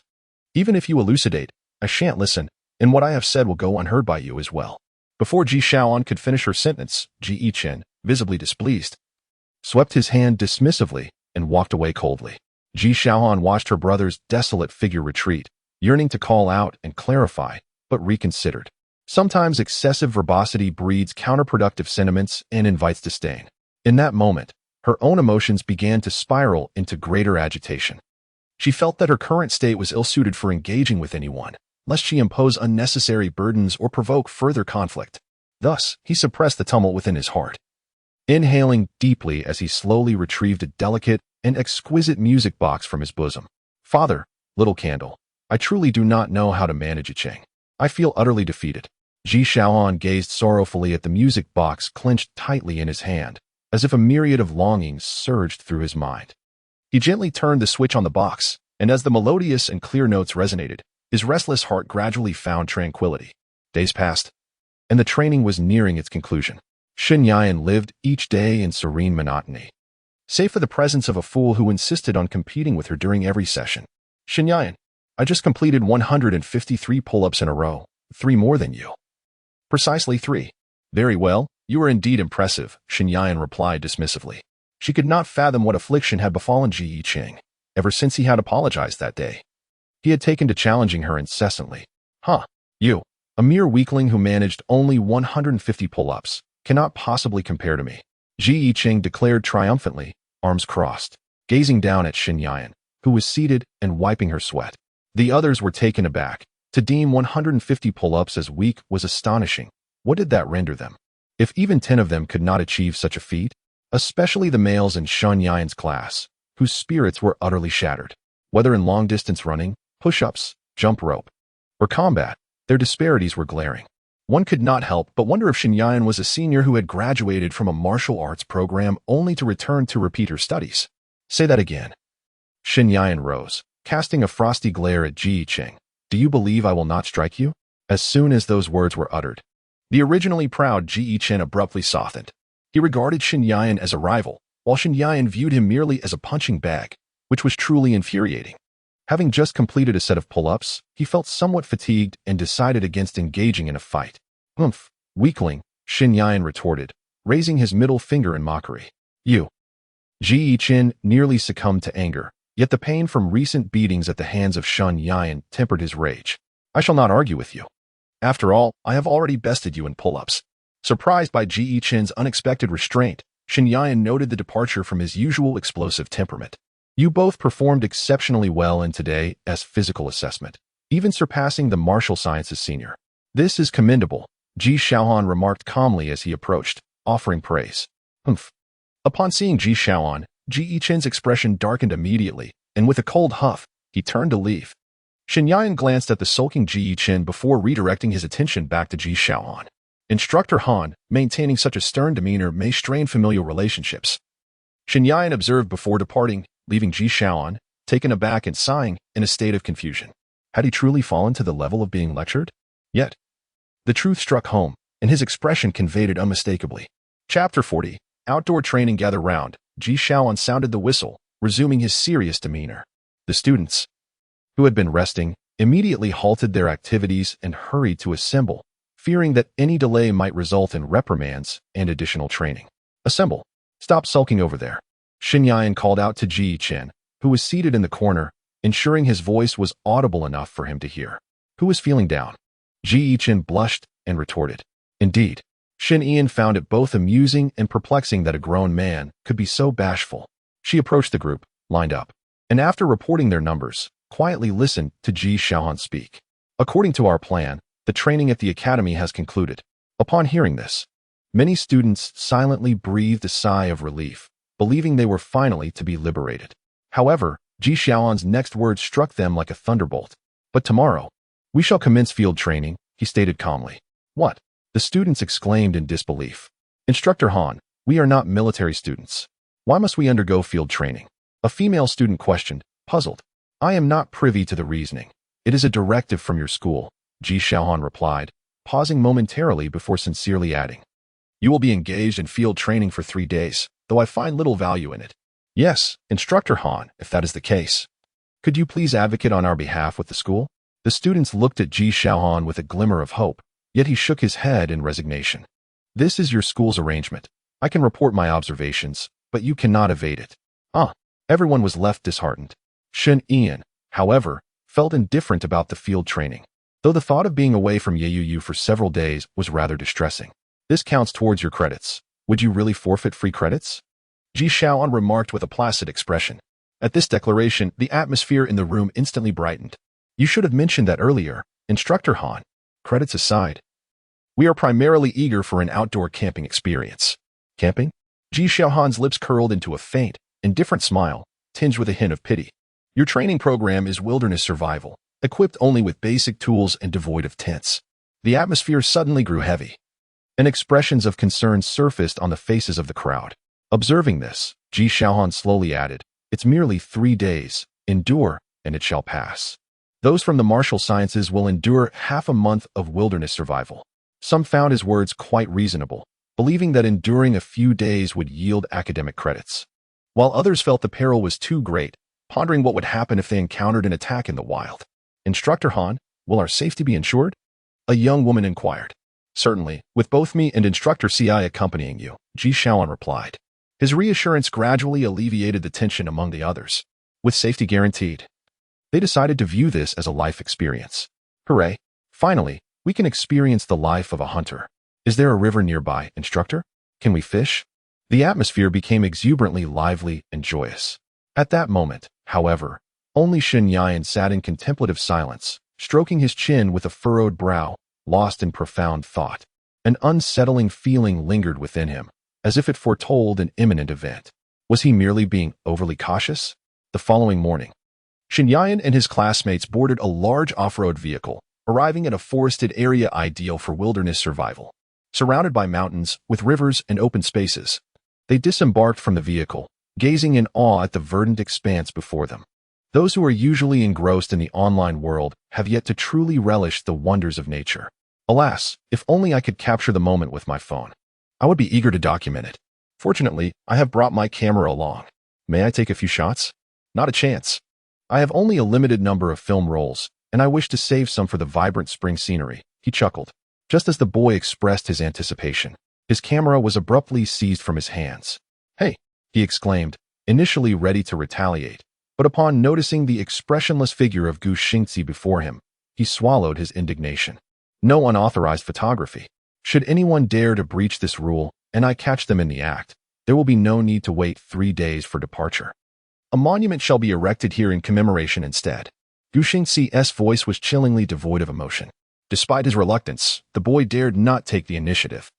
Having learned in recent days the unwavering nature of Instructor CI, who upheld her principles without bias, regardless of one's prestigious background, meting out severe punishment, her temper was indeed formidable.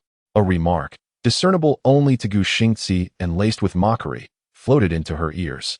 Instinctively, she prepared to retaliate with a piercing glare, but upon recognizing the speaker as Shen Yan, she swiftly feigned indifference, as if she had heard nothing at all. Emotional neglect is an undesirable form of discipline, Instructor CI. I am inclined to report this to you, remarked Shen Yan with a slight smirk, her expression teetering between jest and seriousness. She thought it a fine opportunity to jest with her former friend, Gu Xingzi. However, upon hearing her words, Gu Xingzi felt a chill run down her spine, her face betraying a look of desperation. She swiftly leaned closer to Shen Yan, lowering her voice to a whisper, "Sisterin, while we are out here, could you perhaps show me a modicum of grace? Otherwise, how shall I establish my authority and manage the team in front of these trainees?" Apologies. Shen Yan realized her jest had gone awry and sincerely expressed her regret. "I was merely joking." Gu Xingzi remained speechless. It was hardly amusing and had nearly scared her half to death. "All personnel, gather." With the sound of a whistle, Ji Xiaohan's voice rang out. The group lined up neatly, each trainee reporting their numbers. Today, Ji Xiaohan donned a sleek black athletic top that accentuated his broad shoulders and narrow waist, emanating an aura of authority more imposing than ever. With his arms crossed at his lower back and head held high, he addressed the assembly with utmost seriousness. "We will split into 2 teams for the upcoming activity. The decision of whether to join me or Instructor CI will be determined by drawing lots. Remember, anyone who attempts to harm or harass their peers during this training will be met with consequences. Should either Instructor CI or I discover such behavior, I will personally place you in handcuffs and let you experience life at the Lighthouse Prison. Do you understand?" "Understood," the group responded in unison. "Very well, you are dismissed."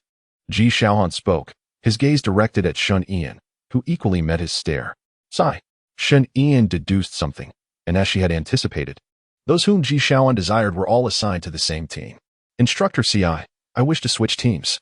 There is definitely something amiss." Ji Chen was exceedingly reluctant about the draw results. For 3 days, He would not only be led by his older brother, but also contend with a formidable rival within the group. It was utterly impossible for him to remain in this team. Chapter 41. Wilderness Training in Progress Indeed. Instructor, we demand a redraw. Many students expressed their dissatisfaction with the results for two primary reasons.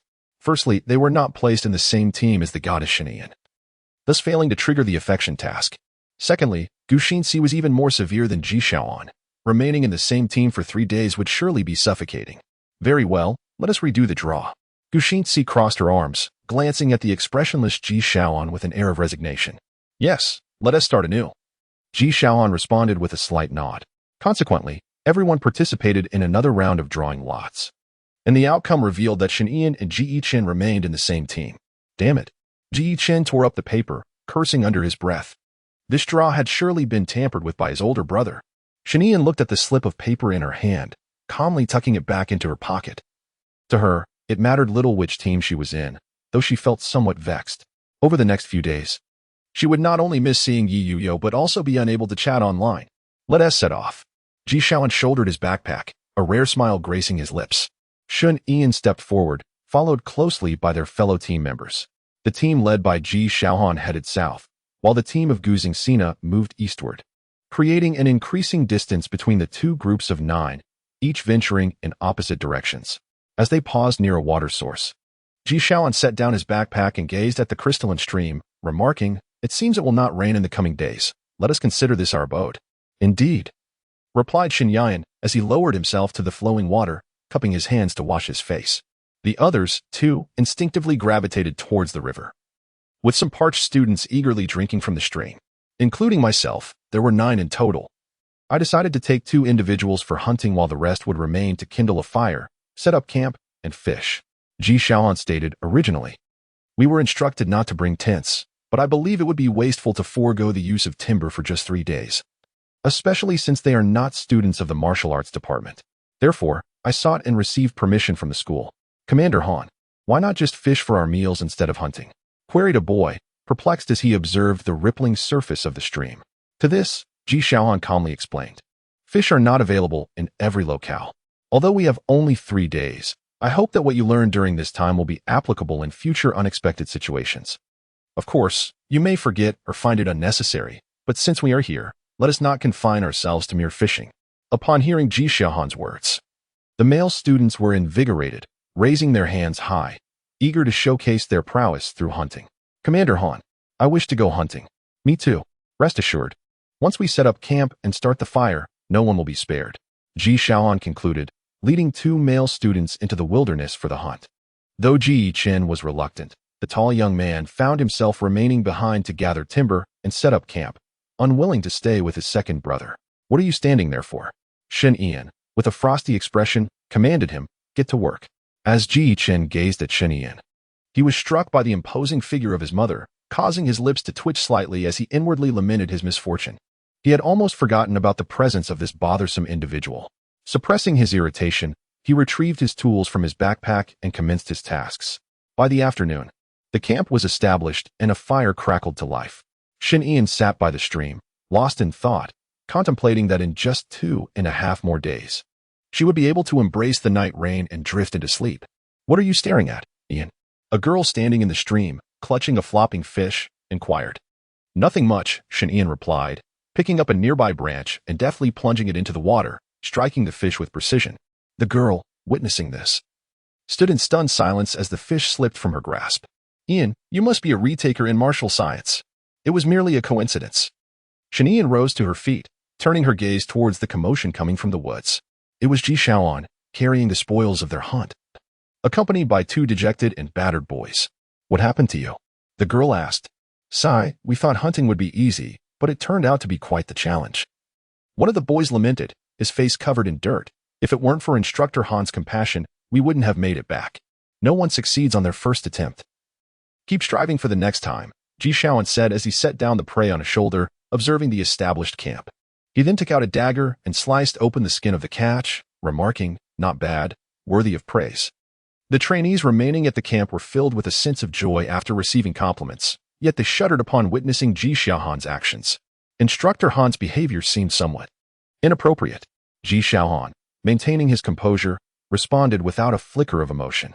However, the girls were unfamiliar with such a scene and turned away in discomfort. Except for Xinyan, who confidently approached with a short knife to assist. Her technique was both adept and professional, causing Ji Shaoan to pause in admiration of her skill. Truly, have you never considered joining the lighthouse? He inquired. Xinyan, at a loss for words, thought, is there truly no one left at the lighthouse?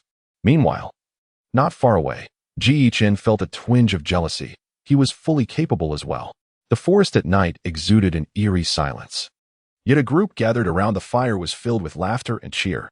Ji Shaoan spoke calmly of the embarrassing incidents that occurred during his initial foray into the lighthouse and outdoor missions. As if he were not the one who had experienced such humiliation. I never expected Instructor Han to have such a side. I had assumed he was the type to handle everything with ease and perfection. The trainee's perception of the previously aloof and serious Ji Shaoan underwent a profound transformation. They began to see him as a much more approachable individual. No one can maintain perfection at all times, and in truth, I am quite flawed, Ji Shaohan confessed, casting a glance at the stern-faced Ji Yichen. As an older brother, he felt he had failed in nurturing a better relationship with his younger sibling. How can that be? Instructor Han, you mustn't be so modest.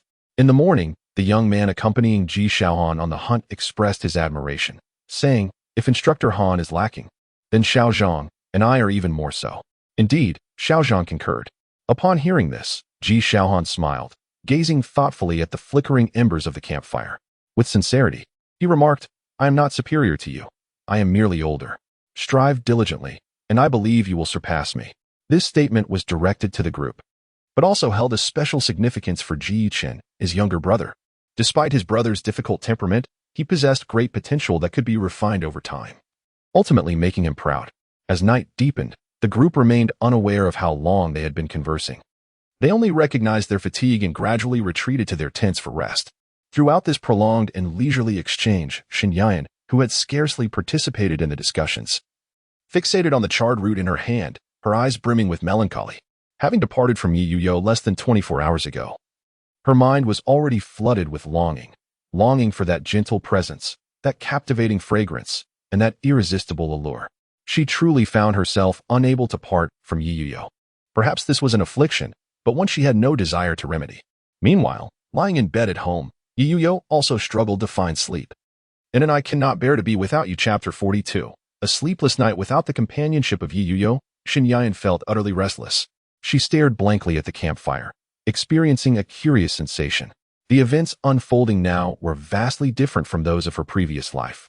Not only was she unfamiliar with the wilderness training, but she had also not yet met the Ji brothers. Perhaps a singular choice she had made in the past had triggered a butterfly effect. Contemplating this, Xinyan took out her short knife and began preparing the arrows needed for the hunt the following day. The events that transpired were distinct. Her experiences and outcomes would inevitably differ. Perhaps she would not endure the torment of her past life again, and in this lifetime, she might find true happiness. Yet, it is undeniable that her love for Yiyuyu is profound.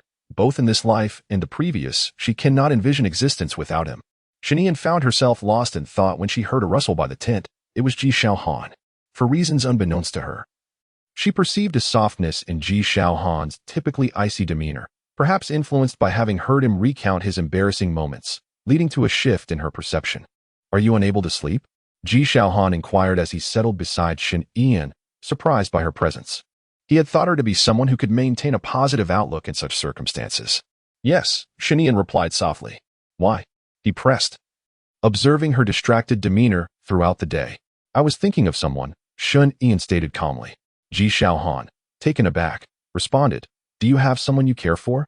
Indeed, to be precise, she is the most cherished and significant person in my life. I cannot be without her, Xinyan confessed, surprised by her own candidness. Is that so? A smile graced Ji Shaohan's handsome, cold features.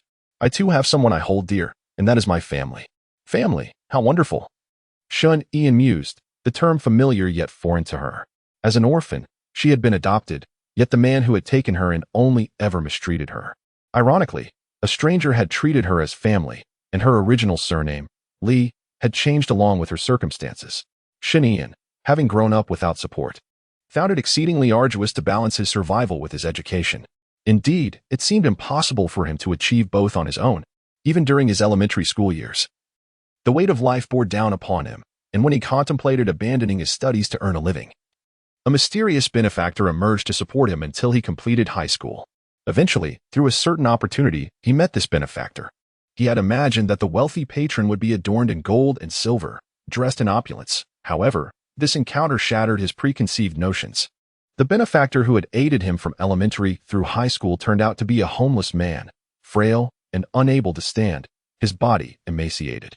At that moment, as Shun Ian gazed into the eyes of this stranger, whom he now recognized as his father, his eyes brimmed with tears, and his heart was a tumult of emotions. Yet, this father, who had extended a hand to him, was too self-conscious to meet his gaze. This was the man whom Shun Ian felt the deepest gratitude and guilt towards in his life. The one who loved him most dearly before he encountered the enigmatic Yu. Alas, fate is often cruel, and it took away this kind and towering figure.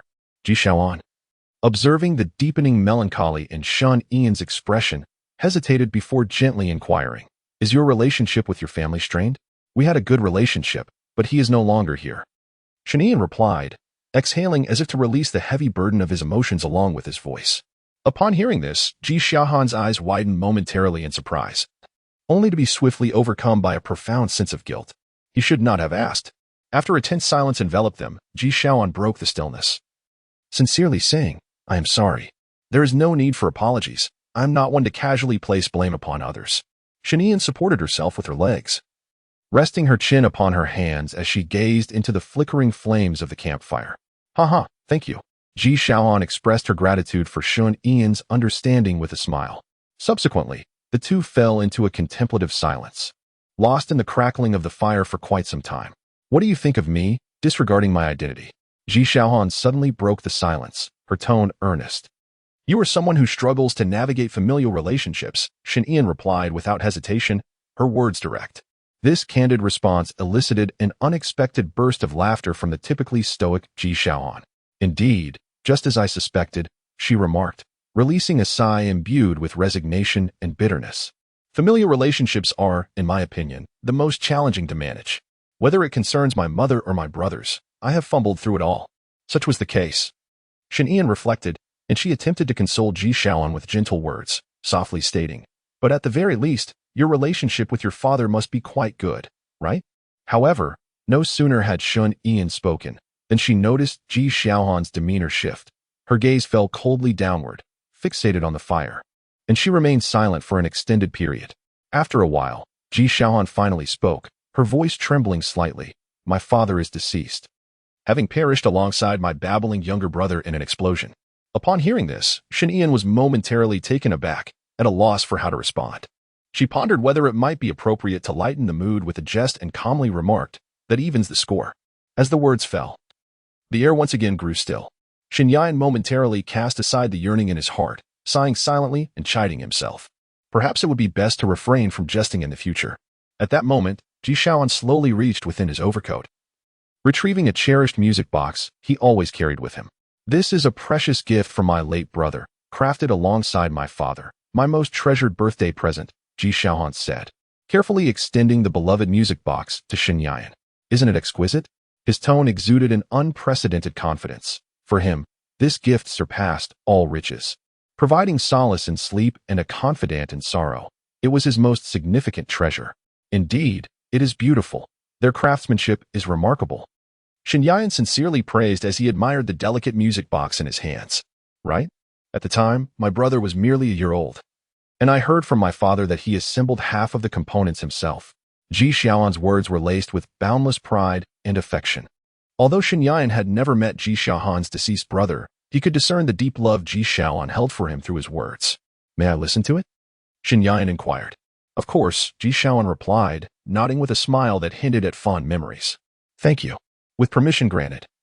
Shun Ian gazed at the vintage music box in his hands and gently turned the switch. As the mechanical gears spun with a crisp sound, a melodious and ethereal tune began to play beside the warm, tranquil campfire. Shun Ian slowly closed his eyes, immersing himself in the serene melody. The gentle melody was both familiar and foreign to her, as if it had been heard somewhere before, yet felt like a first encounter. It shimmered and flickered, a memory submerged deep within her mind, yearning to break free upon the shores of this boundless sea of stars. However, The tranquil surface of the ocean was veiled by a gossamer layer, rendering this minuscule recollection akin to a tiny fish, unable to surface. Gradually, the sky began to weep. The flames danced erratically, and Shun Ian stood there, allowing the raindrops to cascade down her cheeks. Meanwhile, Ji Xiaohan gazed at her, an indescribable emotion weighing heavily upon his heart.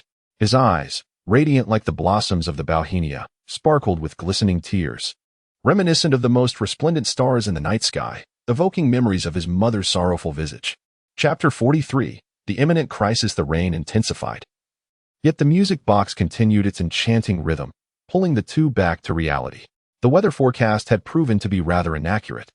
Ji Xiaohan glanced at the overcast sky and immediately set about constructing a rain shield for the campfire. Here you go. Shun Ian handed the music box back to Ji Xiaohan and then assisted him. Thunder rumbled in the heavens, and lightning illuminated the darkened sky. Fortunately, the tent they had erected earlier that day was sturdy enough, producing only a soft hissing sound. Given the exhausting journey and their diligent labor, the occupants of the tent remained sound asleep. Let us return to the tent for some rest, Ji Xiaohan suggested, shedding his coat and draping it over Shun Ian's head.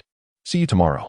Shun Ian grasped the fabric that hung down, intending to return it, but upon noticing Ji Xiaohan's departure, she too retreated to the tent to rest. At this very moment, in the northern sky, several figures are gently descending upon the mountaintop. Clad in uniform attire, they wield automatic rifles, carry steel blades, and don jet black, ultra-heavy ballistic armor. The weather is exhilarating.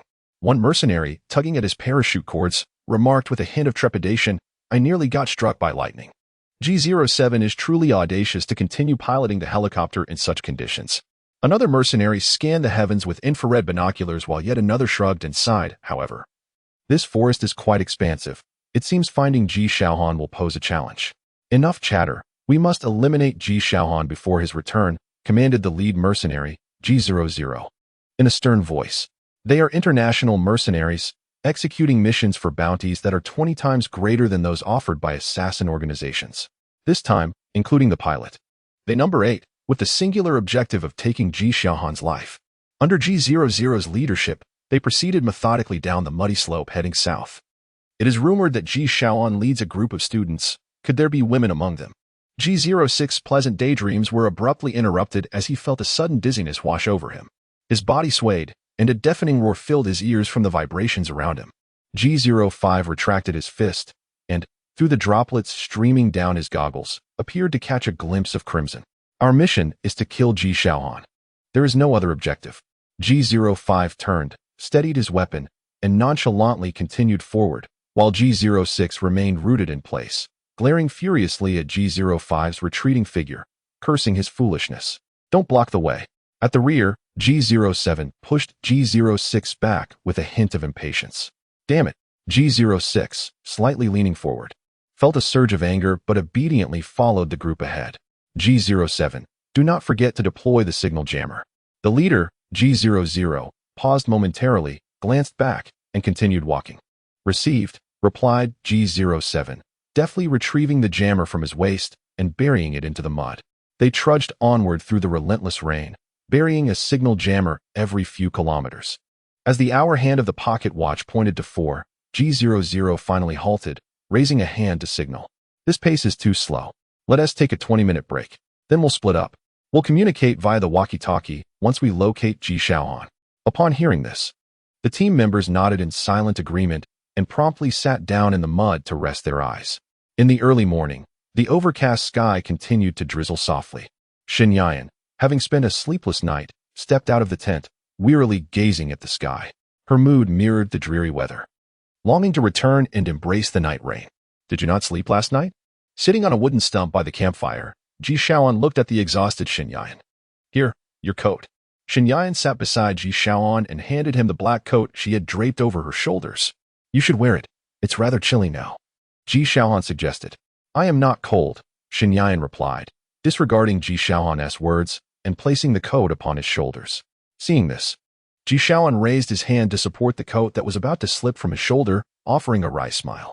If any of you catch a cold, I shall feel quite guilty. Then feel guilty, Xinyan quipped with an impassive expression. Upon hearing this, Ji Xiaohan's lips curved into a faint smile, and the two settled into silence, basking in the warmth of the bonfire. Before long, a rustling sound emerged from the tent, and Shen Yan glanced over to see Ji Chen peering out. Their eyes met, and Ji Chen clicked his tongue, seemingly displeased that he was not the first to rise. Reluctant to step into the tent and engage with the two, Ji Chen hesitated, but with the gentle patter of rain outside, he ultimately made his way to the warmth of the fire. The trio sat together in silence, akin to unfamiliar strangers. A growl interrupted the quiet. Ji Chen's stomach rumbled, and he felt the heat of embarrassment creep up his ears, lowering his gaze in shame. "I will go hunting," Shen Yan stated calmly as he stood, retrieving the bow and arrows he had crafted the previous night, and stepped out of the tent. "I'll go?" the two brothers exclaimed simultaneously, halting Shen Yan. After exchanging a glance, an awkward silence ensued. Shen Yan turned to face them, slowly saying, "You two should take this opportunity to strengthen your bond. I can manage on my own." Without waiting for their response, he departed, his mind troubled, seeking solace in the act of hunting. As he ventured into the woods, Shen Yan listened intently to the calls from above, drawing his bow and releasing an arrow. With a soft thud, a feathered bird fell from the sky. "The early bird is mine," he mused. Shen Yan bent down to grasp the bird's wing, rising to extract the arrow, a smile curving her lips as the release of tension washed over her. She retrieved a length of rope, ensnaring the bird's feet and securing it to the belt loop at her waist, pressing onward. To satiate her team, she needed to procure a larger quarry, ideally one that would suffice for today's meal. Shen Yan traversed the rainforest at a measured pace, the duration of her journey unknown, when suddenly, the communicator at her waist emitted a garbled electronic sound. "Is it malfunctioning?" Shen Yan picked up the device, suspecting water damage, and gave it a light tap. Yet the sound remained elusive, seemingly disrupted. Doubts crept into her mind, but just then, an abrupt bleat from a goat shattered the tranquility. She swiftly stowed the communicator, momentarily casting aside her confusion, and prepared her bow and arrow, her expression composed as she advanced toward the source of the sound. As she entered the dense thicket, upon parting the cluster of grass, a chilling cry from a goat pierced the air. Holding her breath, she focused her senses, only to discover a goat lying in a pool of blood, while beside it stood a fully armed mercenary, wielding a sharp blade and clad in a pitch-black bulletproof vest. At that moment, the blood staining the blade was being washed away by the relentless raindrops. The mercenary, codenamed G01, fixed his gaze intently on Shen Yan, silent and unhesitating as he charged toward her. Chapter 44. Struggle in the Camp. Ji Shaohan fiddled with the communicator in his hand, an unsettling feeling swelling within him. "Are you receiving any signals?" he anxiously inquired, inputting Ji Chen's communication number. After hearing this, Ji Chen set aside his initial reluctance and brought the communicator to his ear. There was no response. Observing Ji Chen shake his head, Ji Shaohan felt a sense of foreboding. He rose and began to pace, attempting to establish contact with headquarters. Yet all he received was the distorted sound of interference. "Wake them up. We may be under surveillance," Ji Shaohan declared, his gaze piercing into the depths of the dense forest. Realizing the gravity of the situation, Ji Chen wasted no time and swiftly made his way to the tent, calling out loudly to rouse everyone. Meanwhile, Shen Yan faced the relentless assault of G01, instinctively sidestepping to evade the strikes. G01 wielded his blade with exceptional skill, clad in protective gear, while she possessed only a short dagger, rendering her unable to find a point of attack. Shen Yan agilely distanced herself and simultaneously retrieved a bow and arrow from the ground, drawing the string to release a shot. The arrow whistled through the air, hurtling towards G01, but he effortlessly deflected it with his blade. G01 sought to conclude the skirmish swiftly, yet he was wary of the gunfire alerting others, compelling him to intensify his offensive. The clash of weapons resonated sharply, echoing through the air. The force of G01's strike disarmed Shen Yan, sending her short dagger flying from her grasp. Seizing the opportunity, G01 tightened his armored fist and aimed a powerful blow at Shen Yan's abdomen. Just as G01 believed victory was within his grasp, Shen Yan clutched his fist with both hands and executed a soaring kick toward the side of his head. The helmet cracked under the impact, and G01 staggered back, momentarily losing his balance. In his clouded consciousness, he could scarcely believe it. In close combat, he had only ever been bested by the captain, and now, clad in protective gear, he found himself in a rather humiliating predicament. G01 momentarily lost his capacity for resistance, and sought to seize this opportunity to apprehend him. However, he was thwarted by a sudden flashbang that incapacitated his movements. A wave of dizziness washed over. And as she gradually opened her eyes, the world before her appeared shrouded in a haze. A ghostly mist enveloped her surroundings, and G01 vanished within it. Covering her mouth and nose, held her breath and focused, realizing from the information panel that the fog was toxic. In the shadowy recesses, G01 stealthily retrieved a razor-sharp dagger from his waist, gripping it tightly in his hand, adorned with a specialized helmet. He was shielded not only from the toxic gas but also possessed the ability to penetrate the thick smoke with thermal sensing capabilities. G01 felt a deep sense of humiliation. To resort to such treacherous means against a woman was a disgrace. Yet, if he could not subdue her, he would rather take his own life. His movements were as ethereal as a specter, eerie and silent, as he stealthily approached his target. Just as he was about to raise the dagger for a lethal strike, unexpectedly turned slowly to face him. Her gaze was as cold as ice, fixed intently on G01. In that instant, an unprecedented wave of fear surged through G01, causing him to shudder involuntarily. He had never anticipated that a woman could possess such a formidable presence and aura, rendering him momentarily spellbound. With an air of nonchalance, drew a black blade from her system space and swung it fiercely. The powerful gust generated by her movement instantaneously dispersed the encroaching mist. The G01, revealing its form, was taken aback. The woman before him should have been incapacitated by poison, yet she effortlessly dispersed the smoke with remarkable strength. Furthermore, from whence had that black blade originated? In his astonishment, before G01 could fully comprehend the situation, Shen Ian had already appeared before him in an instant. The black knife poised menacingly against his throat as she coldly inquired, "Who are you?" In the face of such peril, G01 maintained an unsettling calmness, defiantly retorting, "And who might you be?" Upon hearing this, Shen Ian's gaze darkened, radiating a palpable aura of menace. "I possess many means to extract the truth from you. Care to test me?" Under the substantial pressure, G01 remained composed, responding slowly. Just as his words fell, Shen Ian felt a sudden chill sweep past her. Instinctively alert, she swiftly turned to see another mercenary breaking through the dense smoke, brandishing an electrified baton and lunging fiercely at her. In a flash, she deftly sidestepped the attack. Simultaneously, she seized the assailant's wrist with a firm grip and delivered a powerful blow to the mercenary's abdomen. The G02, arriving to assist, let out a muffled, agonizing groan, collapsing to one knee in a pitiful state. As Shen Ian prepared to deliver a fatal strike to her adversary, a sharp gunshot suddenly pierced the smoky air, ruthlessly penetrating her chest. With a stifled groan, she coughed up a mouthful of blood, the searing pain instinctively prompting her to clutch her chest. A flicker of shock and disbelief crossed her eyes, clearly caught off guard by this unforeseen assault. Before she could fully comprehend the situation, another bullet was through the air. This time, Shen Ian narrowly evaded the deadly strike by swiftly sidestepping. G02 and G01, instead of utilizing their firearms, pondered why they should squander time with this woman. As the smoke gradually dissipated, G03, wielding an automatic rifle, approached his comrades with an air of nonchalance. It was truly embarrassing to be bested by a mere woman. Observing the three mercenaries lined up before her, Shen Ian wiped the blood from her lips and slowly straightened her posture, casting a disdainful glance their way. "Oh, do you truly believe this will secure your victory over me?" She scoffed, her confidence unwavering. G03, a smirk playing at the corners of his mouth, raised his weapon without hesitation, the dark muzzle aimed squarely at Shen Ian's head. "You are not our target. Consider yourself fortunate today, as I shall spare your life for the moment.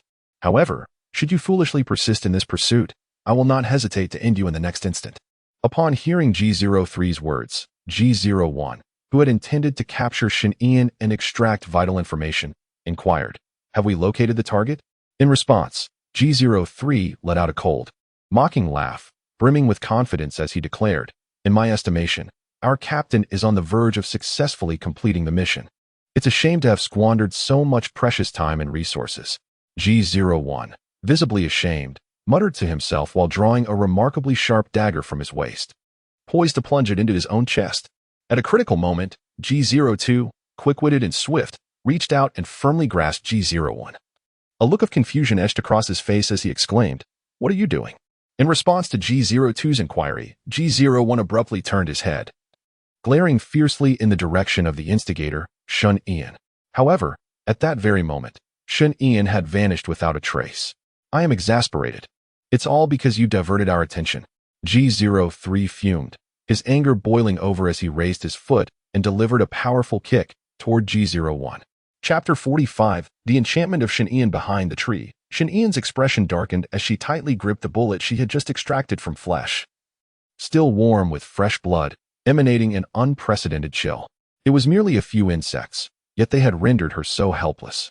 Each breath Shen took was weak, laced with fury. She was unwilling to submit. She refused to be defeated. Her once clear purple eyes gradually tinged with crimson, and the bullet in her hand was crushed to dust as Shen, in a frenzy, charged toward the three who were about to rush to provide support. Initially, upon noticing Shen disappearance, the trio contemplated abandoning the mission, especially since their captain had already located Ji Xiaohan. They merely needed to offer assistance and then return to enjoy their well-deserved rewards. Yet, they immediately sensed something amiss, swiftly turning around with their weapons drawn. When they beheld Shen radiating a terrifying aura, they were momentarily stunned into silence. Shen regarded the three with cold disdain, her black blade in hand, advancing toward them like the Grim Reaper.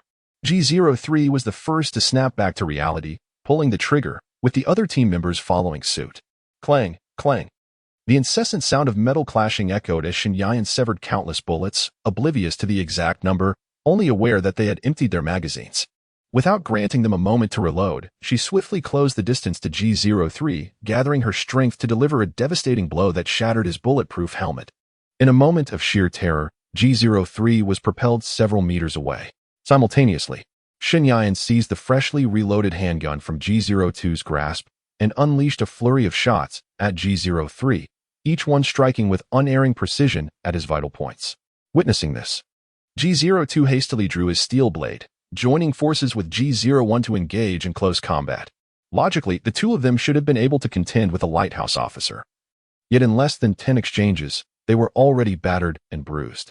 G02 let out a furious roar, channeling all his might into a decisive strike. A blow that was meant to be lethal, yet he failed to reach even half a meter near Shen before being sent flying by a single kick. Now, only G01 remained on the battlefield, his vision clouded by rage, oblivious to the defeat of his comrades. His sole focus was on vanquishing this woman. He would not rest until he achieved victory, even if it meant descending into hell. Consumed by the adrenaline of impending triumph, G01 felt no pain, even as his hand was dislocated, transforming him into a frenzied beast as he unleashed his most formidable techniques upon Shen. However, the once proud moves that had brought him glory now inflicted not the slightest injury upon her. After a fierce exchange, not a single bone in G01's body remained intact. His punches landed with a feeble softness. Shen regarded G01 with little desire to prolong the struggle. She delivered a powerful strike to his abdomen, causing him to double over in agony. As he hunched in pain, she followed up with a crushing elbow strike to the back of his neck. With a thud, G01 collapsed to the ground, groaning in agony. The rain fell in torrents as Shen stepped disdainfully upon G01's back. The black blade at her waist was drawn slowly, emitting a hiss that heralded death. Shen expression was as frigid as ice as she raised the black blade, poised to behead G01. Just then, G02 and G03, having regained their senses, lunged towards her simultaneously. How bothersome. With an air of impatience, Shen struck them down one by one, yet they stubbornly rose again, rushing at her and clinging to her arms. Meanwhile, G01 seized the opportunity to turn, pulling the pins from 3 enhanced grenades at his waist and grasping her ankle. Shouting with all his might, "We die together." As his words fell, time seemed to freeze. Shen struggled to shake off the three of them. But at the moment G01 was flung away, the explosives detonated. The earth erupted in chaos, and the deafening blast pierced Shen eardrums. She crashed against a tree stump half a meter away, violently coughing up blood as her consciousness began to fade. A cacophony reverberated within her mind. A chilling wind swept past, and raindrops cascaded down her skin, yet she felt none of it. This sensation felt eerily familiar, as if she had experienced it before. But when? The lanterns of memories flickered, fragments from past lives, and this one remained vivid in her mind, yet one man's face left her momentarily stunned. The visage was both strange and familiar. It felt as though she had encountered him before, yet she could not recall where or when. Who was he? Why did he linger in the depths of her memory? Countless questions lingered in her mind, plunging Shen into a profound state of confusion. Gradually, her breathing slowed, and her eyes involuntarily began to close. At that moment, a clear and warm voice resonated in her mind. "Live on, little candle, live for your father." Meanwhile, At the camp, Ji Shaoan lay bloodied and bruised on the ground, while the group of trainees had been bound and were held at gunpoint. What had caused that explosion moments ago? G06 glanced into the distance, puzzled, and inquired. G01 has lost contact. We must eliminate their captain swiftly, G07 urged, feeling a twinge of unease. Upon hearing this, G00 picked up the handgun, chambered a round, and aimed it at Ji Shaohan's head. Farewell, dear executor. Just as G00 was about to pull the trigger, Ji Yichen, with his hands tightly bound, summoned every ounce of strength to rise and lunged at him. With a sharp clatter, the pistol slipped from G00's grasp. Clearly taken aback by this sudden turn of events, G00 paused momentarily, but then glared at Ji Yichen with fury, coldly stating, I told you, as long as he dies, didn't you hear me? In response to G00's inquiry, Ji Yichen, lying on the ground, merely lifted his head, locking eyes with him, filled with malice and rage. Were it not for these individuals threatening the lives of the trainees, he would never have allowed his second brother to lose. Are you seeking death? G00 bellowed in fury, brandishing a sharp dagger and viciously plunging it into the ground beside Ji Shaoan's head, glaring as if to challenge him further. Do not move him. At that moment, Ji Shaoan, already grievously wounded and barely able to move, endured excruciating pain and struggled to straighten his body. Unleashing a heart-wrenching roar, is it not your desire to take my life? Very well, I shall grant you that. So be it. Without a moment's hesitation, G05 fired several shots at Ji Shaohan, then holstered his weapon, his expression devoid of emotion as he calmly stated, the mission is accomplished, we may release them now. Ji Shaohan's body crumpled to the ground, silent as a whisper. The G05 team members stood momentarily stunned, secretly acknowledging his remarkable execution capabilities. Witnessing this scene, Ji Yichen's eyes widened in horror, as if the entire world had collapsed around him. His pupils constricted violently, his face a mask of disbelief and profound sorrow. Chapter 46. A sudden turn of events. Ji Yichen fought to suppress the emotions threatening to spill forth as he attempted to rise and rush to Ji Shaoan, only to be kicked down by G00. The mission is over. Leave the hostages. We are departing. G00 paid no further heed to Ji Yichen, signaling the team to regroup. G07 attempted to contact G01. If they could not reach them, they needed to leave swiftly. Captain, are we really leaving just like this? G06 glanced at the bound female student, his expression tinged with reluctance. He preferred this gentle lamb over those street harlots. You have 15 minutes to regroup. G00 remarked coolly while checking Ji Shaohan for signs of life. Upon hearing G06, a secret delight surged within him. His gaze swept over the panicked female trainees, ultimately selecting one who captured his fancy. He embraced her, disregarding her desperate cries as he hurried toward the grove. Meanwhile, G05 quietly observed his lewd silhouette, seemingly reminiscing about painful memories, his grip tightening around the dagger in his hand as he followed stealthily, unable to establish contact with them. It was evident that trouble had arisen. G07 spoke gravely, insisting on the need to reach G08 without delay and to vacate the premises. G00, recalling the recent explosion, felt a wave of unease wash over him. The three most powerful members had lost communication, indicating that they were in dire straits. Have the enemies on G04's side been dealt with? Why is there still no word? G00 inquired as he plunged a knife into Ji Shaohan's chest. No sooner had he spoken than G07 urgently interjected. This is bad. Both G04 and G08 have lost signal. What? G00 exclaimed in shock, anxiously asking, where has that fool taken the helicopter? G07 shook his head, sensing an impending crisis. Their foremost objective was to locate the helicopter and escape. Captain, we must leave promptly. We cannot afford any delays. G00 acknowledged his counsel and intended to summon G06 back, only to realize he was already gone, along with G05, who had mysteriously vanished. Damn it, where are they? G00 exclaimed, immediately sending out a communication signal, yet receiving no response. Captain, we truly need to go, G07 urged. Let us proceed, regardless of them. G00 cast a glance towards the direction of the forest before picking up the equipment strewn on the ground and, in unison with G07, made their way to the prearranged emergency rendezvous point. Just as they were about to depart, Ji Yichen had already freed himself from his bindings, retrieving an outdoor machete from his backpack, silently appearing behind them. Anger surged through him, igniting his adrenaline as he struck swiftly towards G00's shoulder. Sensing the imminent threat, G00 instinctively reacted, seizing Ji Chen's wrist. At the same moment, G07 exhibited no hesitation, stepping forward to deliver a series of powerful blows to Ji Chen's abdomen. The brutal impact caused the machete to clatter to the ground, and Ji Chen lost his balance, allowing G00 to apprehend him. Blood gushed from his mouth. Yet the fire of fury in his eyes only intensified. "You little brat, you're courting death. Go meet your maker," G00 snarled. Before his words could fully escape, G07 had already drawn his pistol, chambering a round. In that critical moment, Ji Chen roared with rage. Adrenaline surging through him as he summoned every ounce of strength to break free from G00's grasp, hurling him forcefully towards G07.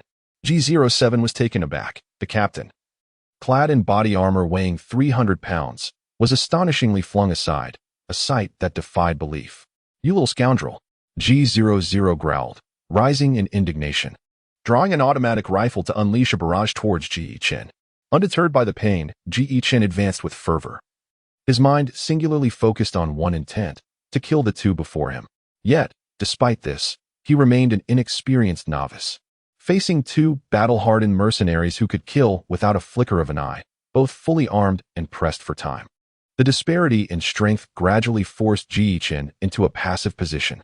At that moment, G07 silently circled behind him, firmly locking his arms, rendering him immobile. Simultaneously, G00 approached leisurely, his eyes glinting with a ruthless light. With a swift twist of his armored wrist, he unleashed a flurry of punches to Ji Chen's abdomen at lightning speed. Each blow carried immense force, inflicting unbearable pain upon Ji Chen, yet he gritted his teeth, refusing to show weakness. Ultimately, G00's final punch, fueled by all his strength, not only shattered Ji Chen's ilium but also sent G07, who was closely positioned behind him, flying. "Ha ha ha." G00 gasped for breath, stretched his arms wide, and laughed maniacally towards the heavens. After a few seconds, without warning, his gaze turned icy as he looked down at the unconscious Ji Chen, his face a mask of disdain. "TSK, one punch to shatter your youthful dreams. G07, let us depart."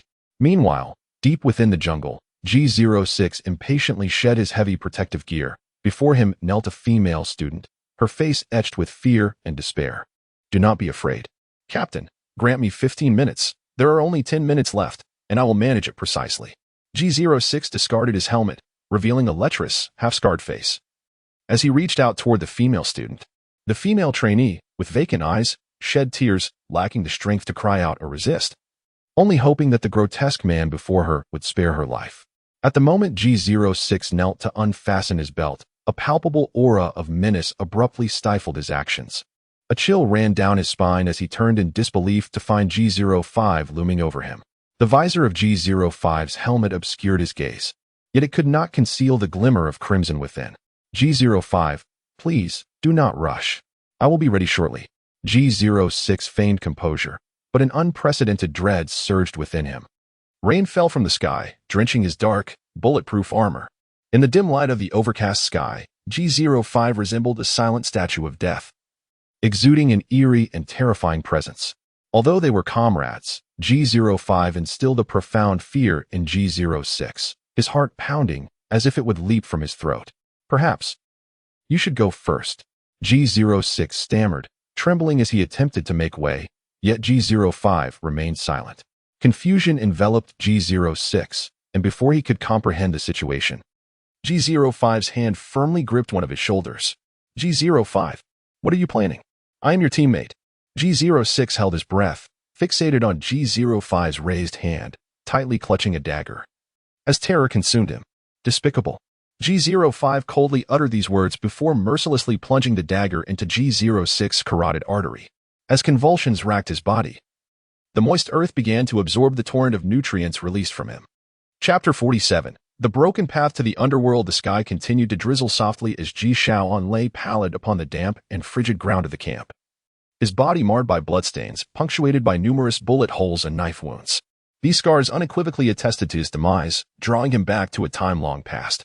It was a serene and joyous afternoon when Ji Shaoan stood by the birthing bed, his heart brimming with anticipation as he joyfully received his younger brother from his mother's hands. The little brother's large, twinkling eyes gazed up at him, glistening with unshed tears, utterly adorable. At that moment, his third brother tugged at the hem of his garment, clamoring to see the newborn. With a smile, Ji Shaohan crouched down, gently caressing the small head of his third brother. The little one grasped his pant leg, swaying with delight as he beheld the fourth brother nestled in Ji Shaohan's arms. This heartwarming scene filled Ji Shaohan with bliss, and just then, the baby playfully pinched his face.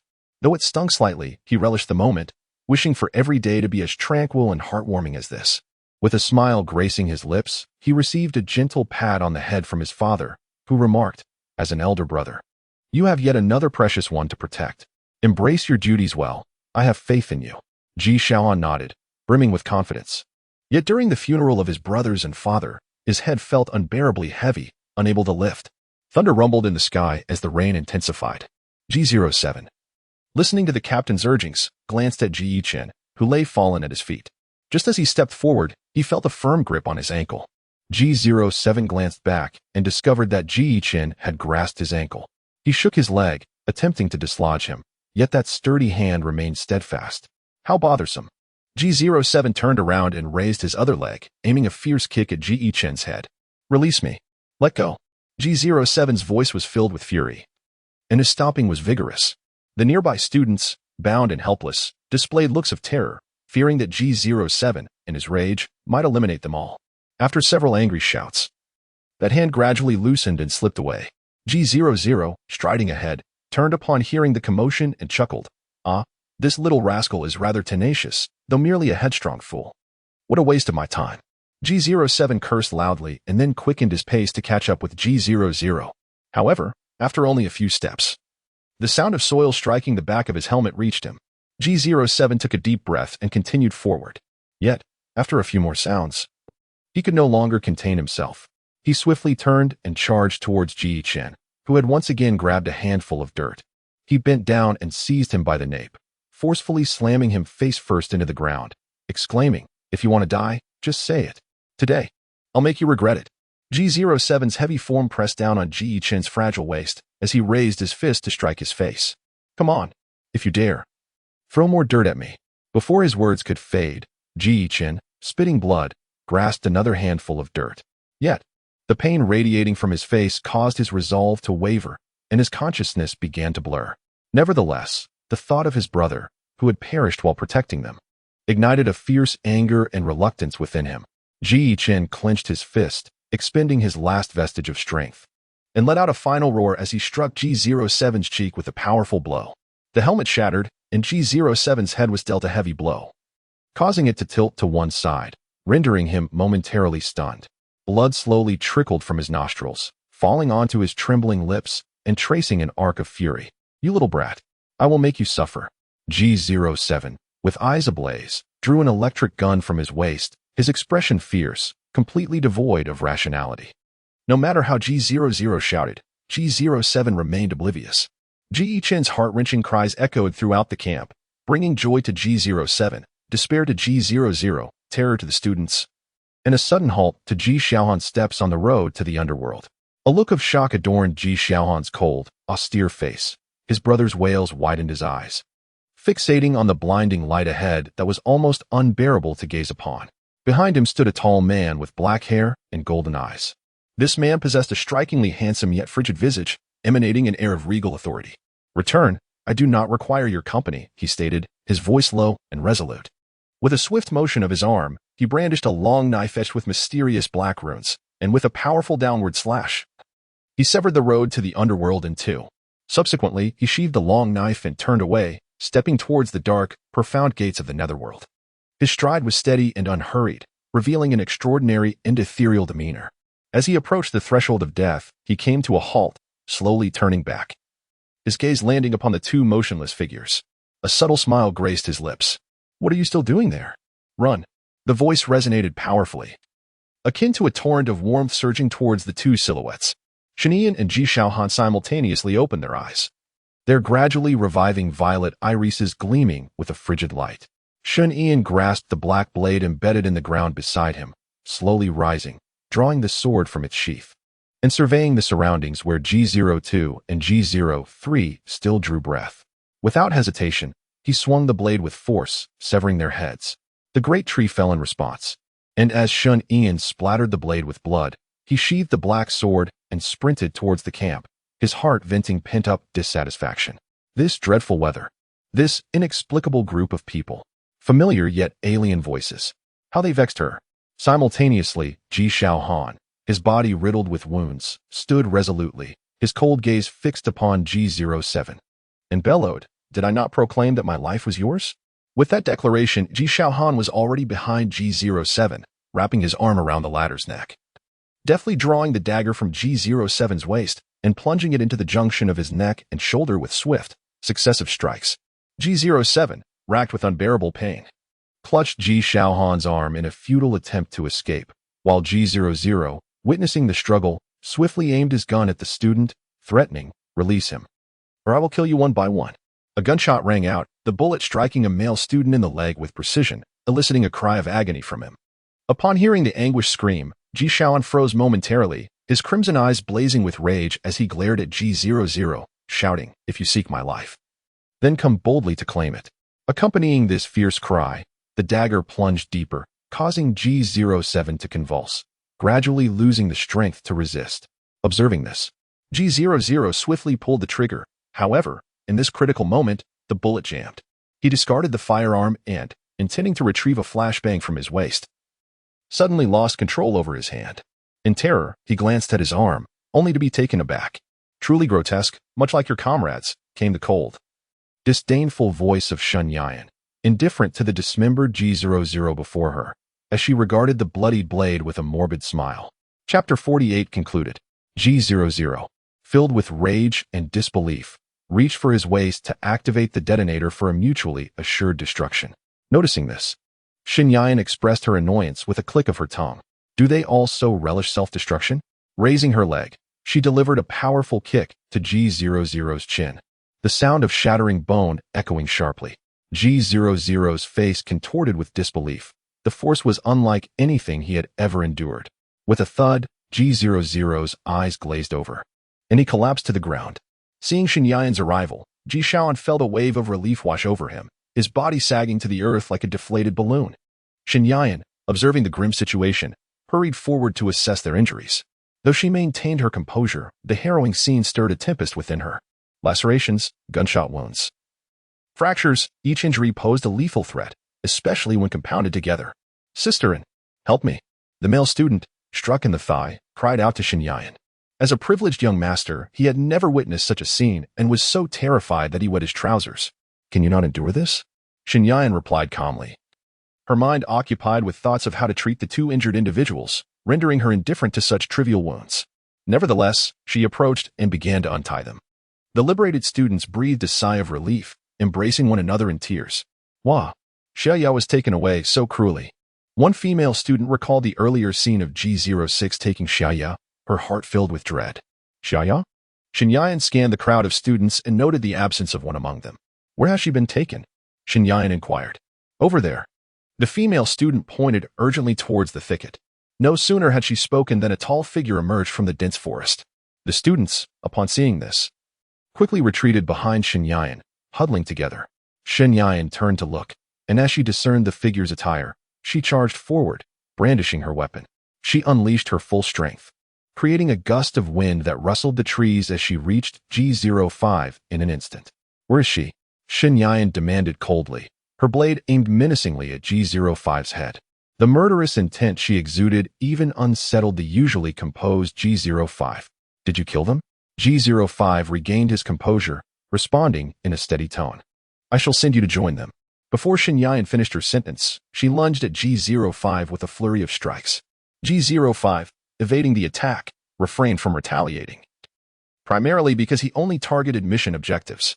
Furthermore, his combat instincts warned him that engaging with the woman before him would be fatal. However, Shin Yan's assault was exceptionally fierce. After only a few evasive maneuvers, he was struck by several blades. G05 was taken aback. Her swordsmanship was not only exquisite but also possessed remarkable force and speed, far surpassing his own capabilities. "Wait, Yan!"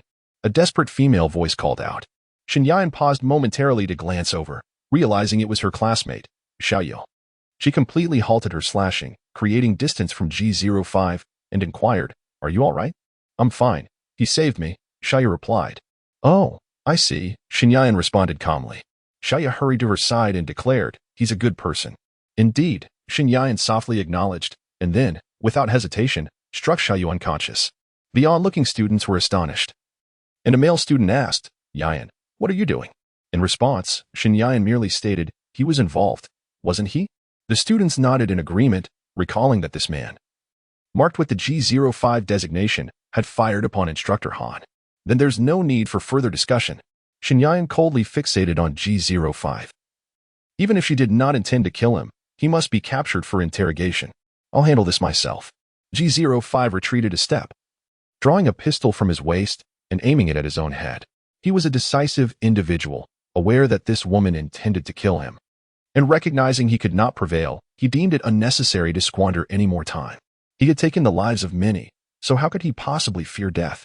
Without a moment's hesitation, G05 removed his helmet, revealing a resolute and cold expression, and pulled the trigger to end his own life. Shinyan was momentarily stunned. It was her first encounter with someone so decisive, as most would utter a few meaningless words before such an act. Unfortunately, another potential interrogator had been lost. She had yet to ascertain the intentions of this group. After a brief contemplation, she glanced at the ailing, unconscious G00. She thought it best to leave the interrogation to the lighthouse, as Ji Shaoan was affiliated with them.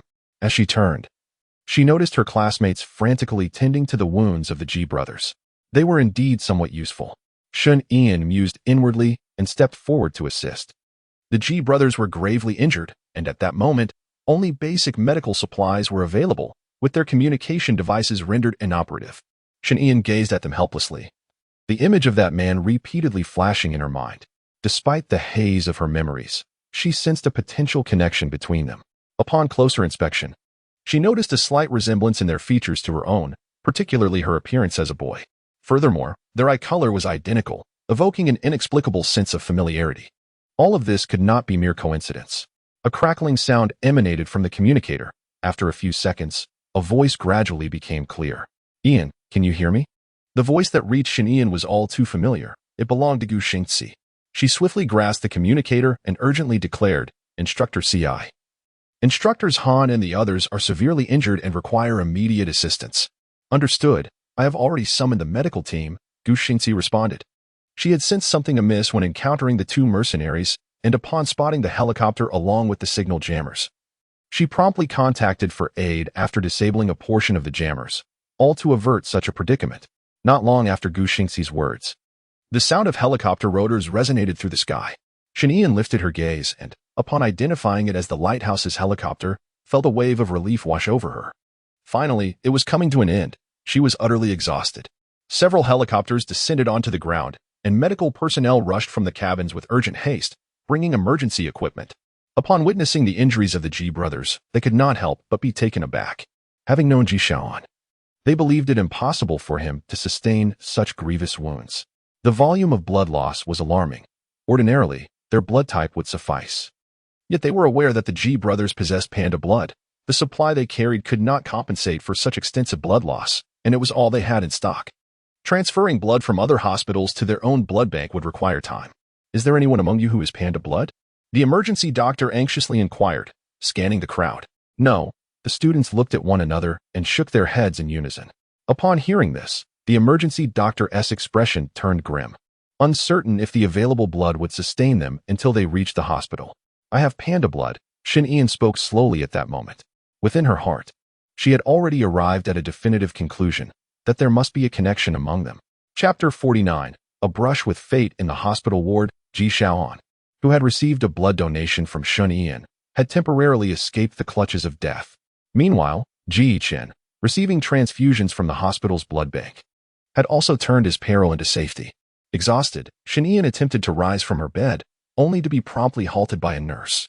"Ian, you have just lost a considerable amount of blood and sustained injuries. You need to rest properly," the nurse implored. "I understand, but I do not wish to rest here," Shin Ian replied as she walked onward.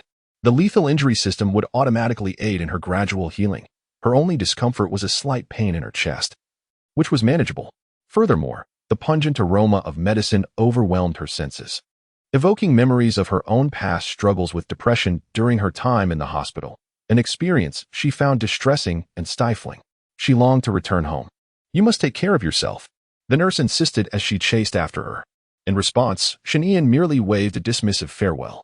It was now 6 in the evening, and having gone an entire day without sustenance, she felt hunger pangs. Yet, she had no desire to eat in the hospital. She craved the dishes prepared by Yi Yuyo and wished to surprise her. Lost in thought, Shen Ian's gaze was suddenly captivated by a figure not far away.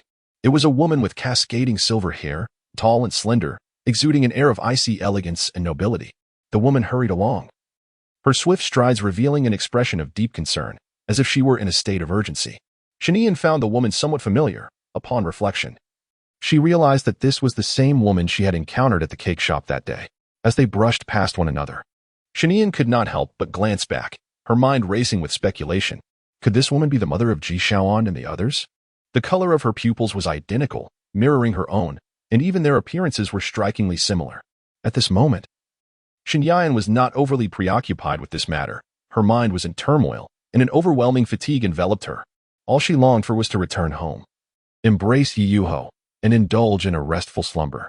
With heavy steps, Shen Yan continued onward. Simultaneously, the woman gradually turned, her gaze penetrating as it lingered in the direction of Shen Yan. Yet, in that fleeting instant, Shen Yan had already melded into the bustling crowd, disappearing from sight. Upon returning home, Shen Yan impatiently inputted the code and opened the door, knowing her beloved must have finished class and would be waiting inside. As she entered the dimly lit dwelling, a sense of confusion washed over her. She flicked on the light and scanned the room, only to discover that Yi Yuho was not at home. A pang of disappointment struck her as she removed her outer garments, noticing the reddened bandages across her chest. As she inhaled, the mingled scents of sweat, blood, and a hint of medication assaulted her senses, a most unpleasant aroma. Disgusted, she discarded the bandages into the trash and proceeded to remove the remainder of her clothing before stepping into the bathroom for a cleansing shower. 10 minutes later, clad in fresh attire, Shen Yan emerged from the steamy sanctuary of the bathroom. She glanced at the clock hanging on the wall. It was nearly 7 o'clock, and her beloved had yet to return. Lying on the sofa, she picked up her phone and hesitated, contemplating whether to send Yi Yuho a message or to surprise her instead. Meanwhile, having finished her grocery shopping, Yi Yuho had just returned to the garage. With bags in hand, she sat in the car, lost in thought, and closed the door with a frown etched across her face. In recent days, Anin has been absent, leaving her in a restless state, unable to find solace in either tea or food, feeling as though she might perish. As Yi Yuyo approached the password lock in the darkness of the night, her spirits plummeted. With Anin's absence, the only thing awaiting her beyond the door was the desolate embrace of darkness, coupled with the anguish of longing for Anin. With a heavy heart, Yi Yuyo opened the door, preparing to endure another night in a daze reminiscent of the previous one. However, upon stepping inside and encountering the light, the bag she held slipped from her grasp. Without pausing to change her shoes, she rushed eagerly towards the living room. Meanwhile, Shen Yan, who lay on the sofa ready to call Yi Yuyo, lifted her head at the sound, and a charming smile spread across her face as she gently placed her phone down. Chapter 50. Unraveling the Truth, Anin, Yi Yuyo exclaimed, her face lighting up with surprise as she saw Shen Yan rise slowly from the sofa. Come here. Shen Yan opened her arms, her voice soft and inviting. Hastily, Yi Yuyo leaped into Shen Yan's embrace, filled with joy. Honey, why are you back so early? There was a minor incident, prompting my early return, Shen Yan replied, her tone tinged with fatigue. She tightly wrapped her arms around Yi Yuyo's waist, resting her face against her fragrant shoulder. I am so tired. Stay with me while I sleep. All right. Yi Yuyo gently comforted Shen Yan's back, whispering her response. Despite the myriad of questions swirling in her mind, she recognized Shen Yan's evident exhaustion, as well as her own fatigue, deciding it best to postpone her inquiries for later. At that moment, outside the ICU surgical room in the hospital, a woman sat quietly on the cold bench, tears welling in her eyes. Her once proud demeanor now marred by a palpable sense of anxiety. She is the head of the Ji family, known as Ji Wanqing. In the eyes of esteemed families and prominent figures, she is cold and aloof, perched high above, instilling both fear and envy in those around her. Yet now, she feels as disoriented as a young girl stepping into a bustling metropolis for the first time. Her second son, Ji Xiaoan, had narrowly escaped the clutches of death, only for his condition to suddenly deteriorate, leading him to the ICU. Meanwhile, her fourth son, Ji Ichin, lies in a coma due to severe brain trauma. Amid her confusion, a tempest of vengeful fury brews within her. Should she uncover the wretched worm hiding in the shadows, she would rend it to pieces and flay it alive. Suddenly, the phone rings, yet Ji Wanqing stands frozen in place. After a considerable pause, she takes a deep breath, steadies her emotions, and answers the call. Hello. Her voice trembles involuntarily, and despite her attempts to mask her sorrow, it proves futile. Mom, how are my brothers? Came the urgent and subdued voice of her eldest son from the other end. Ji Wanqing's lips quiver, words caught in her throat. After another deep breath, she slowly reveals the grim reality. Once she finishes, there is a brief silence before the voice on the line trembles with anger. All right, I understand. As the call concludes and Ji Wanqing sets down her phone, tears well in her eyes, yet she resolutely holds them back. She is a mother, as well as the matriarch of the Ji family. She cannot afford to display any signs of weakness, nor can she allow herself to weep. However, she found herself at a loss, for the physicians treating her two sons were among the finest in the field. If they remained powerless, how could she confront her own despair? The agony of losing her beloved was unbearable. She could not face the grave of her cherished one again. This suffering was a burden too heavy for her to bear. Perhaps this was the misfortune that accompanied her role as the head of the family. Yet, she was weary. She longed to relinquish the burdens of leadership and simply be a mother. However, this was the final wish of her parents, their sole desire, compelling her to persevere. Even as her body and spirit threatened to crumble under the strain. Clutching the pendant at her chest, Ji Wanqing opened its lid and gazed at the small photograph within. Lost in a sea of memories, the clock's hands gradually moved, marking the passage of time to 10:25. After a restful slumber, Shen Ian felt rejuvenated. She leaned against Yuyo, her eyes reflecting a myriad of emotions. Darling, do you know the Ji family? Yuyo gently patted Shen Ian's back. Momentarily taken aback before regaining her composure, her voice soft as she responded, Yes, I've sensed a connection with them after recent events. Upon hearing this, Yuyo paused her movements, then a tender smile graced her lips as she slightly parted them. Family? I don't know, perhaps. Shen Ian recalled the blurred figure of a man amidst the flickering lights, responding, We are quite alike. Inan is irreplaceable. As Yuyo spoke, she leaned down and placed a gentle kiss on Shen Ian's cheek. Not so, she began, but her words were halted as delicate fingers pressed gently against her lips. Yi Yu's enchanting demeanor turned playful as she softly nibbled on the tender lobe of her ear, then exhaled warm breath against it. I understand Anne's intentions. I comprehend the truths she seeks. I shall accompany you, my dear. How delightful you are. Shen Ian's heart swelled with joy, and much of her inner turmoil dissipated. In the early hours, Shen Ian found herself on the balcony, leaning against the railing as she gazed thoughtfully at the resplendent night sky. System, what do you know? She inquired within her mind. Are you referring to events from memory? The system responded in a mechanical tone. Nodding slightly, Shen Ian awaited a response. After a pause, the system transformed its voice, adopting a light, melodic tone as it continued. In truth, I descended upon you when you were but a child. Huh, Shen Ian exclaimed, astonished at the depths of this revelation, having been entirely oblivious. Yet, she recalled instances in the past when she had indeed perceived a feminine voice. There was an incident on the road when your father collided with a freight truck laden with chemical agents, resulting in an unprecedented ammonium nitrate explosion. You, still but a child, nearly perished in that catastrophe. Your father shielded you beneath him, and in the final moment before the explosion reached you, I transferred your body to safety. Upon hearing this, disbelief washed over Shen Ian, her previously calm demeanor shattered. With a trembling voice, she questioned, Then why was my father not moved to safety alongside me? This is not my obligation, host. At that time, the master I chose was you, not your father. The system stated gently yet coldly. All things possess life and death. Your father chose to protect your life, while I merely follow the course of nature. Upon hearing this explanation, Shen Ian felt a heavy gloom in her heart. Indeed, as the system had articulated, it was not its duty.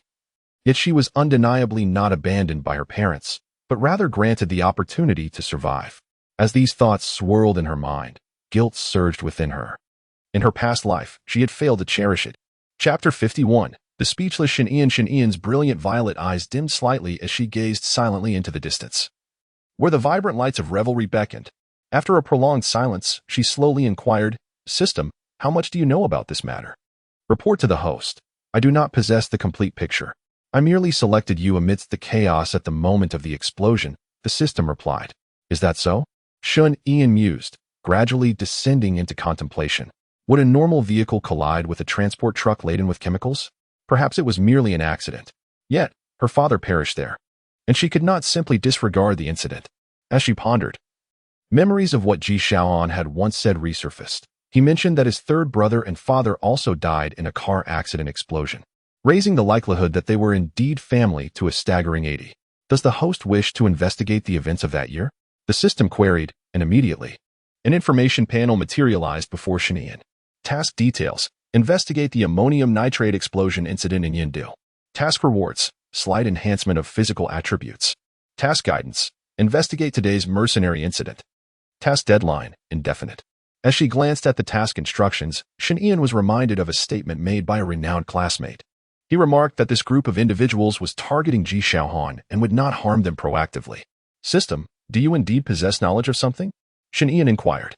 The host is destined to become the perfect goddess. You must not overly rely on me. At appropriate moments, as your system, I shall provide you with clues. The system replied before vanishing from Shun Ian's mind. Mercenaries. It seems a visit to the lighthouse interrogation room is in order. As time meandered on, the dim sky shed its lunar glow, replaced by the hues of dawn. Following the events of yesterday, the school not only awarded this group of new students double credits but also granted them a week's holiday along with financial support. Yet, even without the need for an early rise, Shanian awoke early. She intended to visit the hospital, not for the purpose of recognizing family, but simply to observe their conditions. If they were indeed her relatives, they could not acknowledge each other until the truth was revealed. Otherwise, the mastermind would become aware of her survival.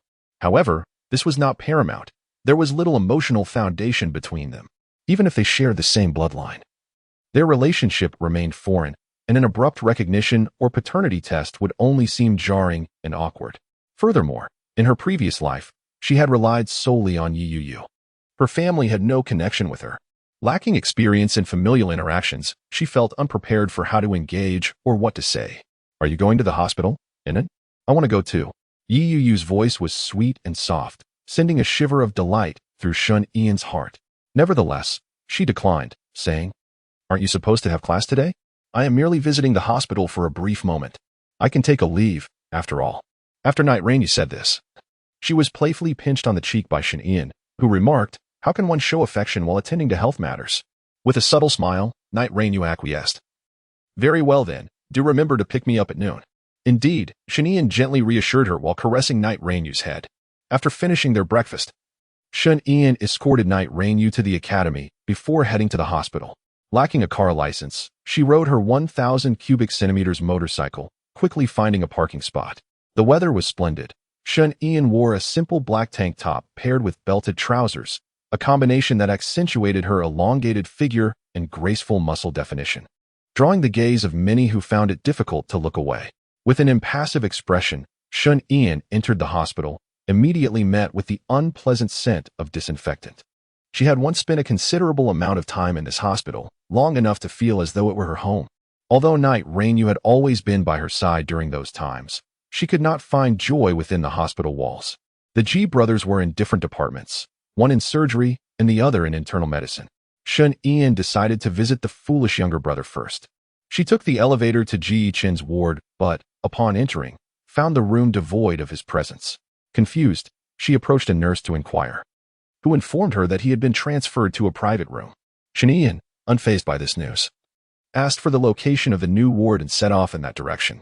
Upon arriving at the ward indicated by the nurse, Shun Ian was met by two imposing bodyguards stationed at the door, their demeanor exuding an unspoken warning to keep intruders at bay. Hello, is Ji Chen inside? I am his classmate, Shun Ian inquired politely, her expression devoid of emotion. Show your identification, one of the bodyguards replied coldly. Shun Ian was momentarily rendered speechless, then took a deep breath and patiently asked, I won't enter, but could you tell me if Ji Chen is well? Why do you want to know that? The bodyguard, with an air of heightened sensitivity, retorted defensively, leave immediately, or my fist will show no mercy. At this, Shun Ian's lips twitched slightly. A fleeting thought of what might happen if the bodyguard were to bleed on the spot crossed her mind. Foolish bird, she muttered coldly, turning her back and departing. Her temper was remarkably restrained. In her previous life, such a situation would have incited her to lash out without hesitation. The bodyguard, infuriated by her insult, was unaware that he had provoked a formidable opponent, one who had little regard for his sensibilities. As he hastily approached her from behind, intending to place a hand on her shoulder, he was swiftly thrown to the ground, groaning in pain. His colleague, witnessing the incident, sighed and pretended not to recognize him. The commotion drew the attention of passers-by, who cast fearful and puzzled glances in their direction. They were well aware that the patient in that ward was not to be trifled with, and typically dared not linger too long. Yet, to their astonishment, this woman had the audacity to confront the bodyguard, a figure they had often deemed unwell but could only grumble about in silence, for no one wished to invite trouble. "Do you know whose bodyguard I am?" the disgraced bodyguard exclaimed, rising awkwardly and filled with indignation. The other security guard, listening to his words, could only shake his head in resignation, refraining from intervening. Meanwhile, Shanian, unafraid and unapologetic, looked upon him with disdain and said, "What are you barking about, you worthless sycophant?" Just as the bodyguard was about to erupt in anger, he suddenly restrained himself, standing at attention with respect. The other bodyguard, who had been watching from the doorway, hurried forward, bowing deeply. "Greetings, young master." Chapter 52. Shun Ian's repeated rejections. Behind Shin Ian, a dark-haired man approached with measured steps. He exuded an aura of regal authority, his striking features complemented by hawk-like golden eyes that radiated a commanding presence. This was Ji Wushang, the eldest son of the Ji family. "What has happened?" Ji Wushang inquired coldly, his voice low and imbued with an invisible pressure. Bodyguard promptly pointed at Shin Ian and declared, "Young master, this person appears suspicious." Shin Ian remained speechless, casting a calm glance backward, his gaze colliding with Ji Wushang's icy stare. Observing Shin Ian, Ji Wushang's pupils widened in surprise, his mind murmuring, "He bears a striking resemblance to my mother, both in appearance and demeanor. I'm a classmate of Ji Yichen, and I mean no harm. I simply came to see him," Shin Ian explained soothingly. Ji Wushang, pulled back to reality, regained his haughty demeanor and continued towards the hospital room, saying, "Come in and see." After he spoke, Shin Ian slowly followed, casting a disdainful glance at bodyguard A as they brushed past each other. The bodyguard, A, felt a surge of anger but could only stand there, suppressing his rage. After all, it was the young master who had personally permitted this, and he could hardly defy such an order. Moreover, this woman possessed a rather formidable strength. Shin Ian followed Ji Wushang into the hospital room, gazing at the patient lying unconscious on the bed. "Is he still not awake?" Shin Ian inquired. The doctor stated that his brain has suffered severe trauma, and it will take some time before he regains consciousness, Ji Wushang replied. "Oh," Shin Ian uttered softly, not lingering any longer as she turned to leave. However, just as she reached the door, Ji Wushang suddenly called out to her.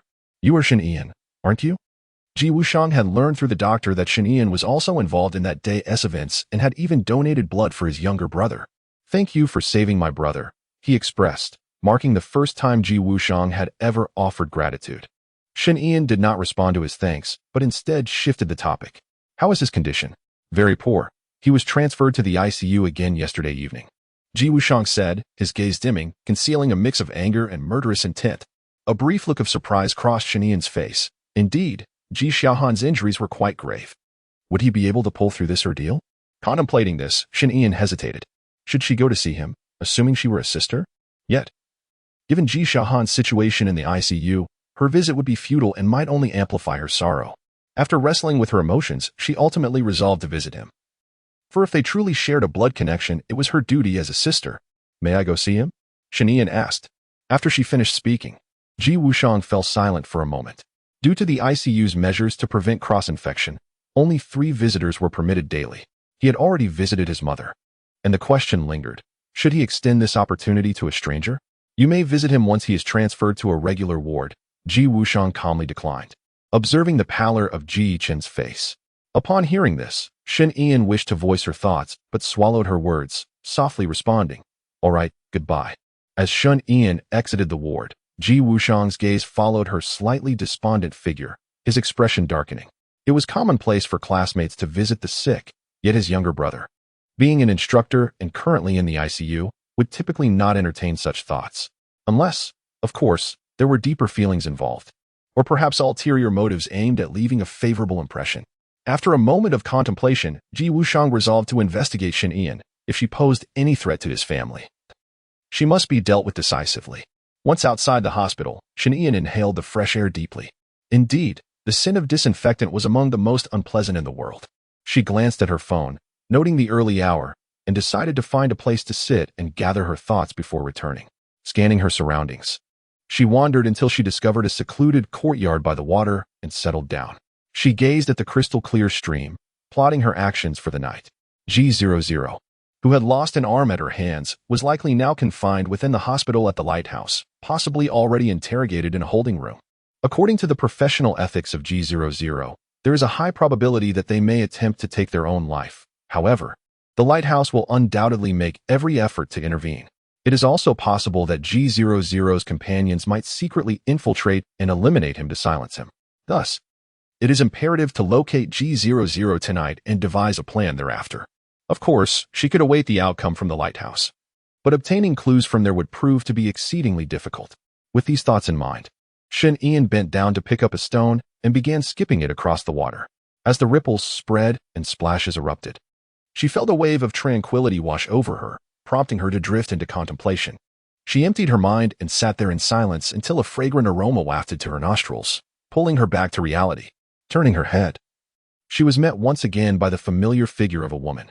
Seated in the center of the courtyard, Shen Ian observed as the woman sat quietly at the edge, both gazing intently at the lake's surface. Her expression was inscrutable, yet her eyes betrayed a tumultuous sea of emotions. After a moment's hesitation, Shen Ian resolved to approach her, eager to discover what manner of person this kind, yet unfamiliar woman was. Taking a seat beside Ji Wanqing, the latter looked at her in confusion, momentarily taken aback. Ever since their brief encounter yesterday, Ji Wanqing had been preoccupied with thoughts of their meeting, never anticipating that they would cross paths again. "Are you feeling unwell?" Shen Ian inquired nonchalantly, her gaze fixed on the lake. After a moment of silence, Ji Wanqing softly replied, "Yes, I am not in a good mood." She was acutely aware of the significance of this interaction, pondering why this girl had taken the initiative to engage with her. Could it be that a daughter from a prestigious family recognized her and sought to enhance their rapport? A flurry of speculation surged through Ji Wanqing's mind. Yet Shen Ian's subsequent words caught her off guard. Feeling dejected, "I too have been troubled by numerous events in recent days." As Shen Ian spoke, she sighed, seemingly venting her frustrations, declaring that this world is utterly dreadful.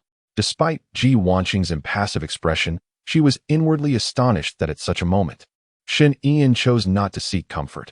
It seemed she was merely a passerby in need of a confidant.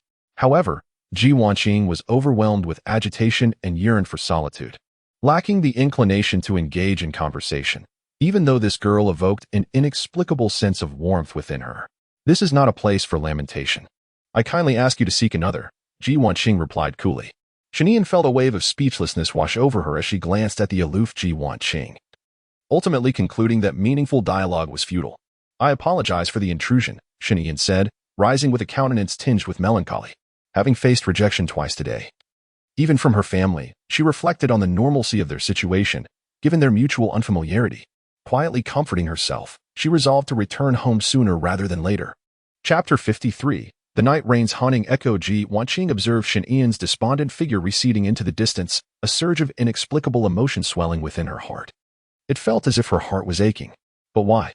They had merely crossed paths a few times. The previous day had been similar. This girl seemed to possess an enchanting allure that tugged at her heartstrings.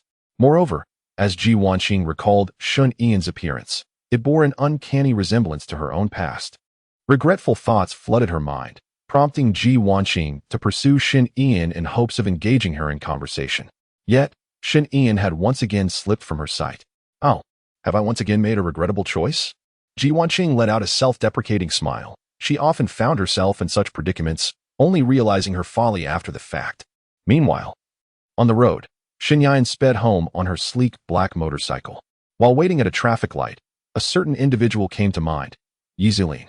The last time she had seen him, he had ascended to the rank of captain, seemingly possessing the authority to access intelligence. Perhaps she could enlist his assistance. Shen Ian located a parking spot and retrieved her phone, scrolling through her call history until she found Yi Zilin's number. Beep, beep. The phone rang twice before connecting. "What's the matter, sisterin?" Yi Zilin's voice emerged, accompanied by the sounds of a fierce battle in the background. Are you busy? Shen Yan leaned against her motorcycle, inquiring. Yi Zilin hesitated, glancing at his teammates who were engaged in a fierce struggle against the malevolent creatures. Not busy. Captain, I'm about to perish. One of the teammates, pinned down by the creatures, cried out. Upon hearing this, Yi Zilin promptly silenced the call, reprimanding his teammates sternly. If you can't even hold your own, then you're nowhere near the rank of captain. Put in more effort. Having said that, he reopened the call, addressing the visibly annoyed Shen Yan. Is there something you need, sisterin?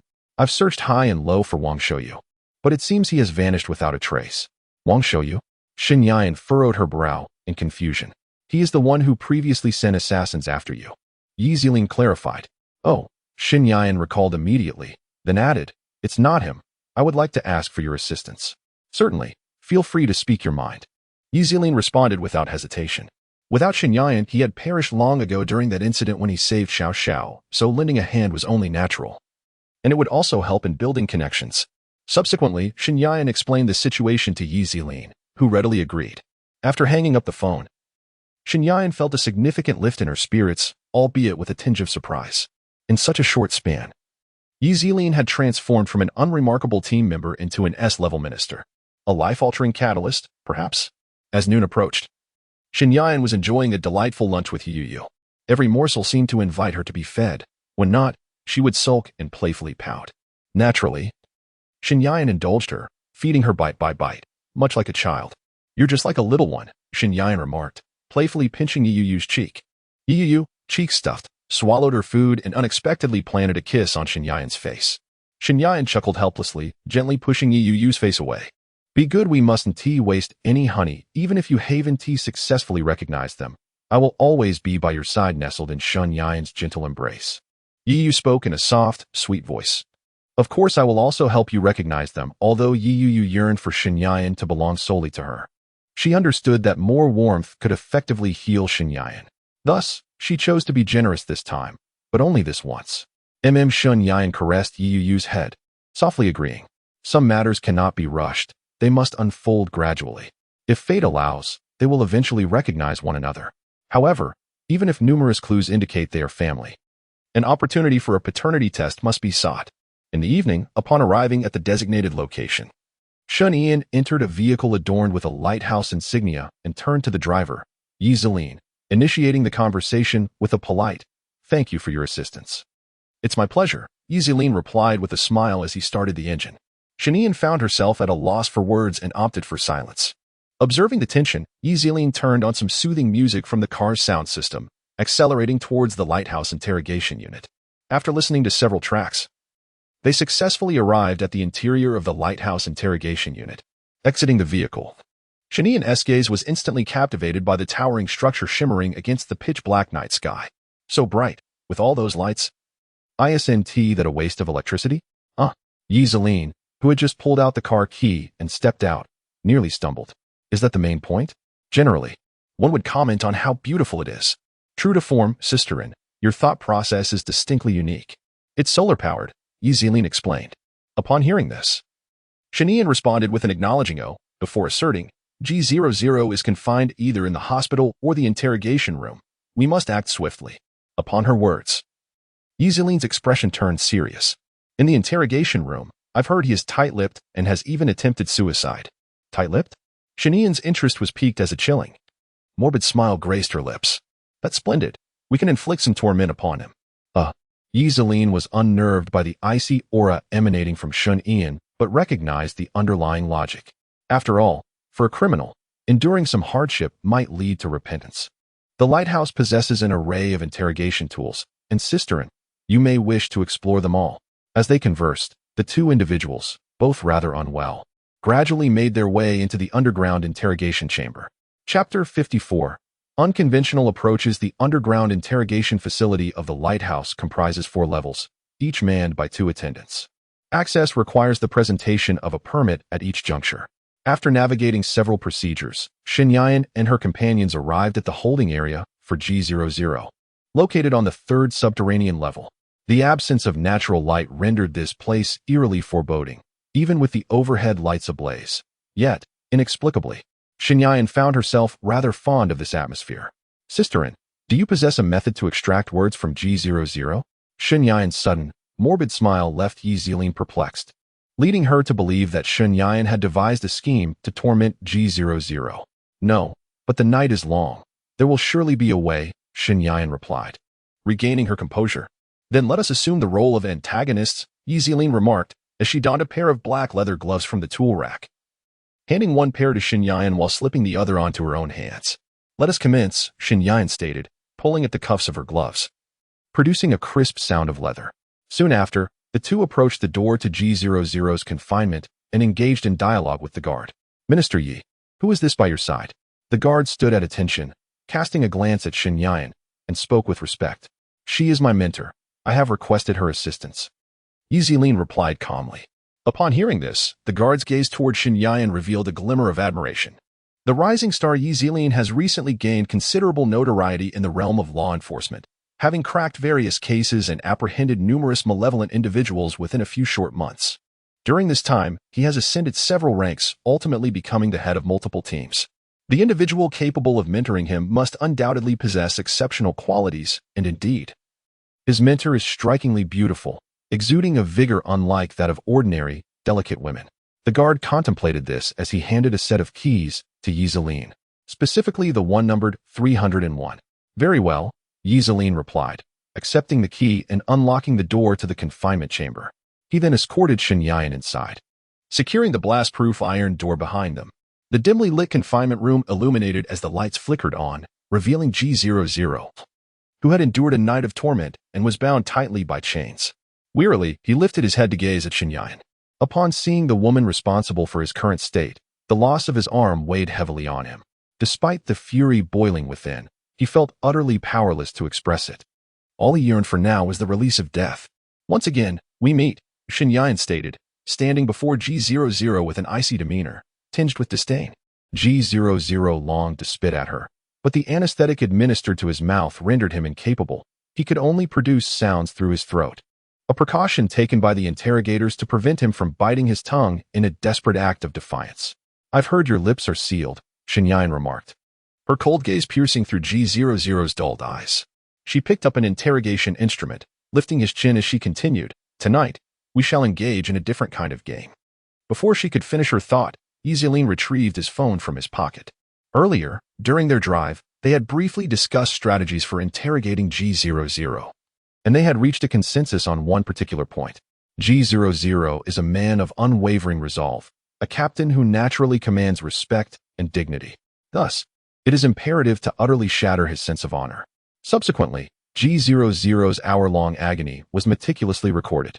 Yi Zilin opened the recently saved video, positioning the screen before G00's gaze, and, maintaining a stoic expression, declared, If you refuse to cooperate, we shall upload this video online for the world to witness. Though Yi Zilin uttered such threats, he had no intention of following through. His primary aim was to instill psychological pressure upon G00. Unfazed, G00 remained resolute in his silence. Considering that he was already destined for death, why concern himself with anything else? However, as these thoughts crossed his mind, he suddenly beheld Shun Ian producing several objects that instilled dread within him. G00's face contorted in fear as he hastily strained his throat, rasping in a muffled voice. I confess. Upon hearing this, G00 nodded repeatedly and continued, Although I am uncertain, it is highly probable that they are from the G family. At this revelation, both Shun Ian's expressions darkened, and they listened intently to G00's subsequent words. The one who assigned us is a mysterious figure. Fully aware of the G family's movements, he was also behind the ammonium nitrate explosion plot from over a decade ago. After G00 finished speaking, the lie detector showed no response, and Shun Ian maintained an unruffled demeanor, as though he had anticipated this all along. After all the effort, it turned out to be an internal strife. Yi Zilin pondered, his brow furrowing. Sisterin, I believe we ought to visit the hospital. No sooner had Yi Zilin spoken than he was pulled away by Shun Ian, who hurried them out the door. Without further ado, let us hasten our steps. Wait a moment, Anjia. I dropped my phone. Upon arriving at the hospital, Xinyan and her companion rushed to their respective wards. The malevolent force behind these events undoubtedly sought to bring ruin upon Ji Xiaohan's family, Thus, upon hearing news of their survival, it was certain they would seize the opportunity to eliminate them at the earliest chance. With this thought in mind, Xinyan positioned herself stealthily at the ICU staircase. Yet as the clock struck 3 in the dead of night, nothing transpired. Sitting on the cold porcelain tiles, she rested her chin on her hands, perplexed by the unfolding drama. This antagonist was certainly deviating from the expected script. Suddenly, her pocket vibrated, the sound of her phone breaking the silence. She retrieved it, a gentle smile gracing her lips as she recognized the caller. "Honey, why haven't you returned yet?" came the melancholic voice of Yi Yuyo from the other end. "I plan to stay at the hospital tonight, and will return only in the morning. There's a meal prepared in the warming drawer, if you feel hungry." "Do remember to eat," Xinyan replied softly. "Then I shall take a leave tomorrow. Without you, I cannot sleep," Yi Yuyo responded, a frown evident in her tone. "All right. Just be patient until I return. I cannot speak much near the ICU, but I promise to shower you with affection when I'm back." "Goodbye," Xinyan said, her voice laced with tenderness. After hearing this, Yi Yuyo acquiesced sweetly before hanging up the phone obediently. As Xinyan tucked her phone away, the blissful smile on her face gradually faded into a mask of seriousness as she closed her eyes in contemplation. Suddenly, she heard the faint sound of footsteps approaching, growing increasingly distinct. Chapter 55 Dialogue. Seated on the staircase of the emergency exit, Xinyan became alert, swiftly rising to stand behind the door, straining to catch any sounds. The sensor light flickered to life, and the footsteps abruptly ceased, plunging the space into an unsettling silence. Curiosity piqued, Xinyan cautiously peered out to her left, only to be momentarily stunned. The figure before her was none other than Ji Wanqing, emerging from the room of her ailing fourth son, her countenance weary and drawn. She sat there quietly, her usual air of haughtiness replaced entirely by an expression of deep concern and sorrow. Observing Ji Wanqing from a distance, Xinyan felt a surge of compassion. Having endured the tragic loss of her husband and child, Ji Wanqing had single-handedly raised 3 sons amidst hardships. Now, with 2 of her sons injured and facing threats from their own family, her plight was truly lamentable. Lost in thought, Xinyan turned, wishing to compose herself. But as she shifted, the sensor light that had dimmed suddenly illuminated once more. In that fleeting moment, Ji Wanqing, who had been engulfed in melancholy, instantly became alert.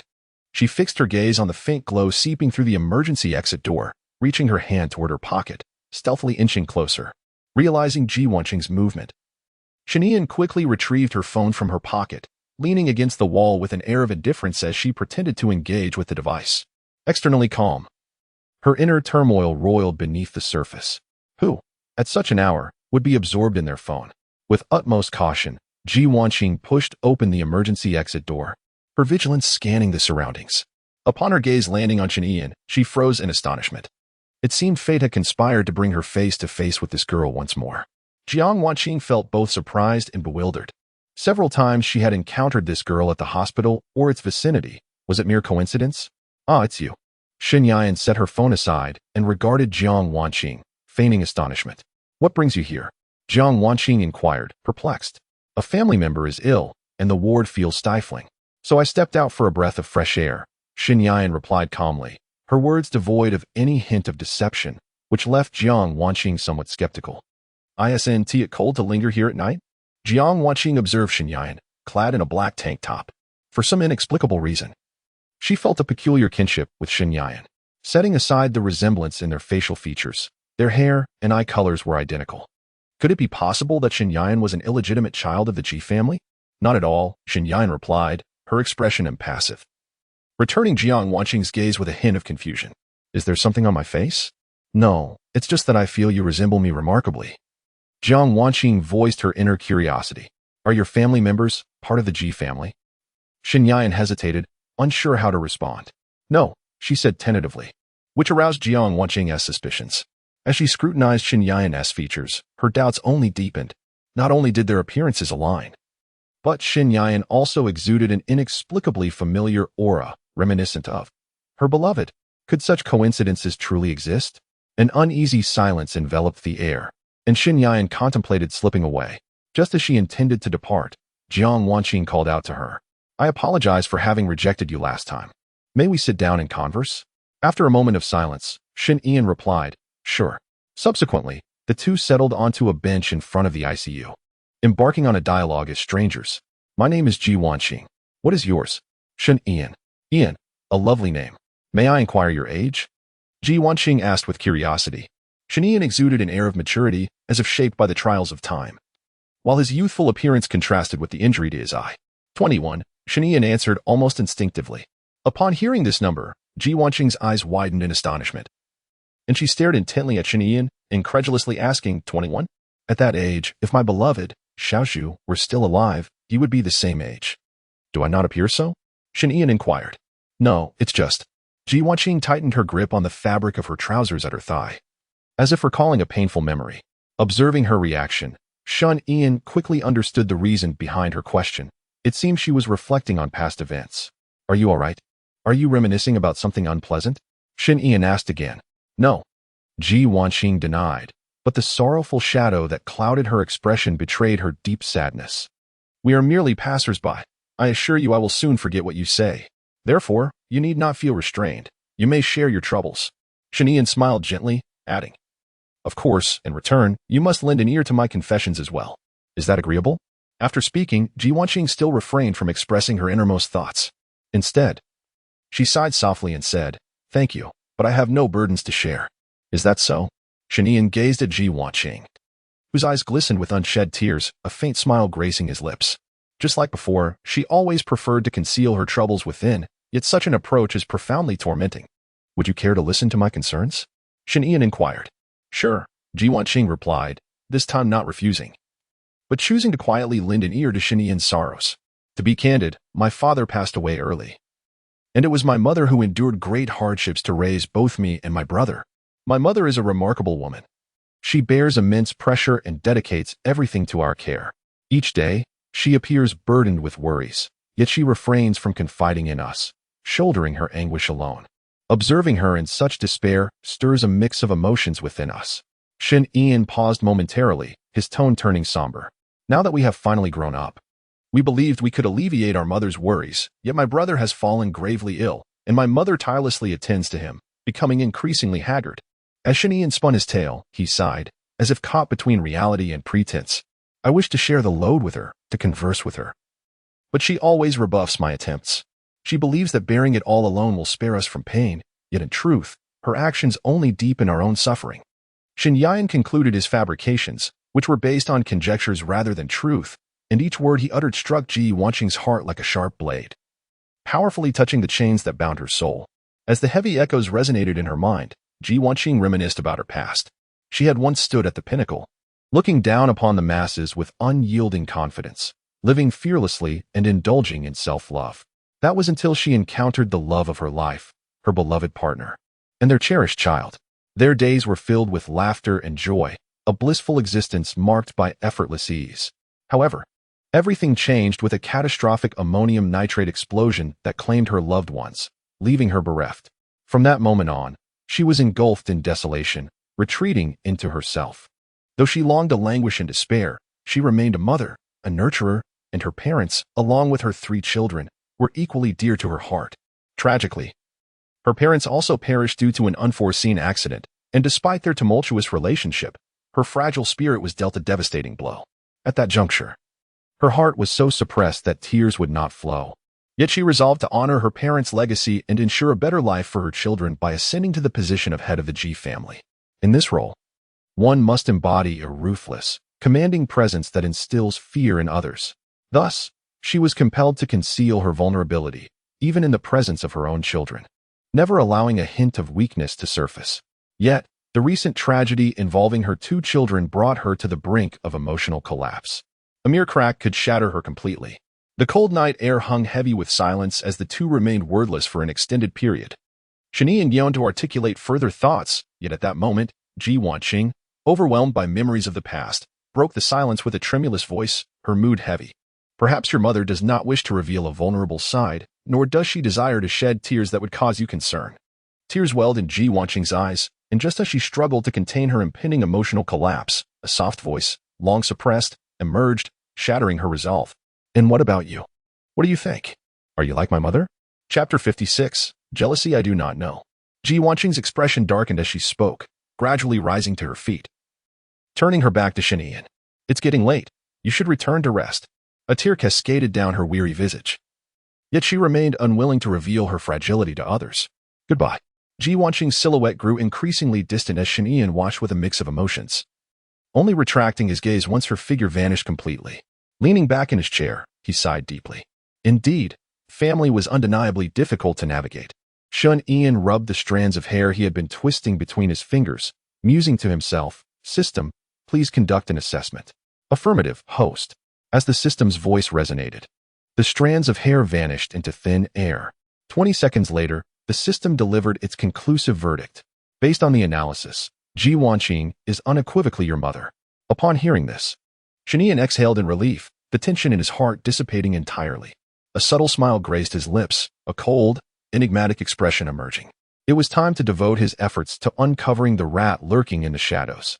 At this moment, before the sink, Ji Wanqing's slightly reddened eyes glistened with moisture. She gently splashed her face with cool water, taking several deep breaths to steady her emotions. Gazing at her reflection in the mirror, she remained silent for an extended period until she suddenly noticed a strand of hair clinging to the fabric on her shoulder. Initially intending to discard it, she realized that its length did not seem to belong to her. Indeed, it was the hair of Shen Yian, though she herself did not shed any.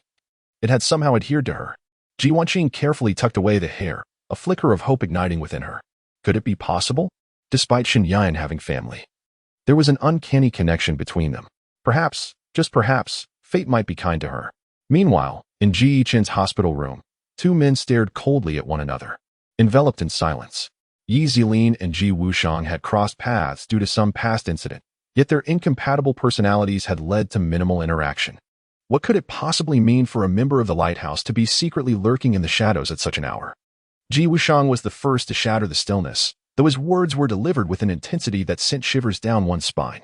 "There is no point in explaining myself. Nor do I wish to." Yi Zilin sat indifferently in his chair, crossing his legs. "Oh?" Ji Wushang slowly drew a handgun from his waist, methodically loading a magazine, stating, without further ado, that he could empty the chamber if necessary. In response, Yi Zilin remained unfazed, arms crossed, leaning back against the chair as he met Ji Wushang's gaze. "Attacking a lighthouse operative grants me the authority to apprehend you. Minister Yi intruded into my brother's hospital room under the cover of night, intending to assassinate him. Thus I justifiably resorted to lethal force in self-defense," Ji Wushang remarked impassively. "Then go ahead and shoot." Yi Zilin lightly tapped his forehead. As his actions came to a close, a muted gunshot rang out, accompanied by bullets hurtling towards him. Yi Zilin swiftly evaded the attack, cursing coldly, "Damn. You really dare to shoot, don't you? This is an order from Minister Yi." Ji Wushang's lips curled into a chilling smirk, feigning helplessness as he replied. Yi Zilin's mouth twitched slightly, but he quickly regained his composure, gently stating, "Why do you think I am here? Are you still unclear?" "I am quite aware." Ji Wuxi replied with utmost seriousness. "Then why do you even ask?" Yi Zilin retorted, speechless. Upon finishing his words, he witnessed Ji Wushang holstering his weapon, followed by a mocking chuckle. "Haha, just teasing you." Yi Zilin sighed, utterly exasperated. He quietly returned to his chair, preparing to speak when Ji Wushang's deep, resonant voice interrupted him. "I understand. I comprehend everything, the old grudges and new enmities. I will reckon them all." Ji Wushang's tone remained calm, yet it concealed a palpable intent for violence. From the very beginning, he recognized this as a struggle for power, and he would personally bring this affair to a close. Listening to Ji Wushang's words, a grave expression crossed Yi Zilin's face. He hoped the unfolding events would not spiral into uncontrollable chaos.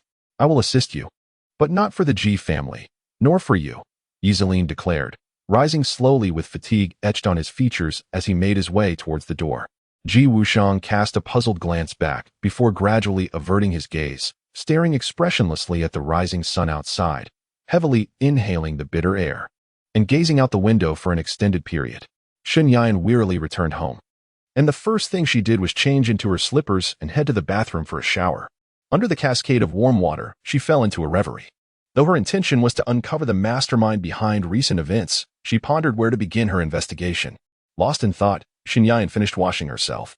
Having forgotten to bring a change of clothes, she dried off and styled her hair, emerging into the room radiating an innate, ethereal glow. "Did I not say I couldn't sleep?" she murmured to herself as she approached the bedside, gazing at the peacefully slumbering Yi Yuyo. Gently, she poked her cheek. "Anin." Yi Yuyo mumbled in her sleep, her lips parting to envelop Shen Yan's finger. "Oh, really now?" Shen Yan chuckled softly. Withdrawing her finger and admiring the marks left behind, water stains and bite impressions that seemed to tease her with their sweetness. "Even in sleep, how greedy you are." As Shen Yan nestled into the covers, just as she was about to drift off, Yuyo suddenly turned and wrapped her arms around her. Her tone laced with feigned sorrow. "Anin, are you really not interested in a sweetly sleeping, aloof heiress? I'm so heartbroken." "Oh, pretending to be asleep, are we?" Realizing she had been tricked, Shen Yan wore a mischievous grin, her hands finding their way to Yuyo's slender waist, tickling her playfully. Yet, Yuyo relished the attention, emitting sounds that melted Shen Yan's heart. "Anin, that tickles. Don't stop." In an instant, Shen Yan halted, feeling as though she had unwittingly boarded a train of unexpected emotions. "All right, I shall no longer play. I am utterly fatigued and wish to slumber," murmured Shen Yan, tightly embracing Yuyo and nestling into her soft, slime-like form. In a gentle voice, she implored, "Darling, lull me to sleep." "Very well," Yuyo replied soothingly, though she too began to feel drowsy. She tenderly comforted Shen Yan until the latter emitted a delightful sigh, at which point Yuyo gradually ceased her ministrations and succumbed to a blissful slumber. By midday, sunlight streamed through the curtains, illuminating the dim room where the two still lay entwined, lost in sweet dreams.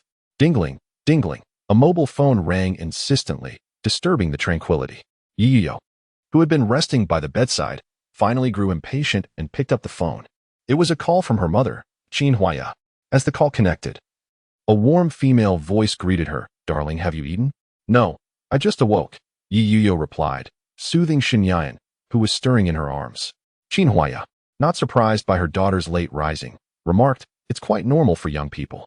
However, she recalled that her daughter had classes today. "Darling, did you take a leave of absence?" she inquired. Yuyo softly affirmed. At that moment, upon hearing the conversation, Shen Yan's drowsiness vanished. Her gaze took on an unprecedented cold glint as she questioned with a hint of unhealthy possessiveness, "Darling, why does she also call you darling?" Chapter 57. The beginning of the plan. Shen Yan lifted Yuyo's chin, her eyes brimming with jealousy. "Are you feeling envious, Anin?" Yuyo teased playfully, setting the phone aside and wrapping her arms around Shen Yan's neck, her voice sultry. "Who is on the other end of the line?" Shen Yan disregarded Yuyo's inquiry, reaching for her phone to hang up and block the contact, intending to properly educate this Yuyo. However, upon glancing at the caller ID, her expression shifted to one of slight embarrassment. It was her mother-in-law. "Well, that changes everything. Ian, please don't misunderstand. I am Yuyo's mother." Qin Huaya softly spoke after a moment of surprise at recognizing Shen Yan's voice. Although Shen Yan was a woman, her daughter's affection made her a part of the family, provided that Shen Yan treated her daughter well.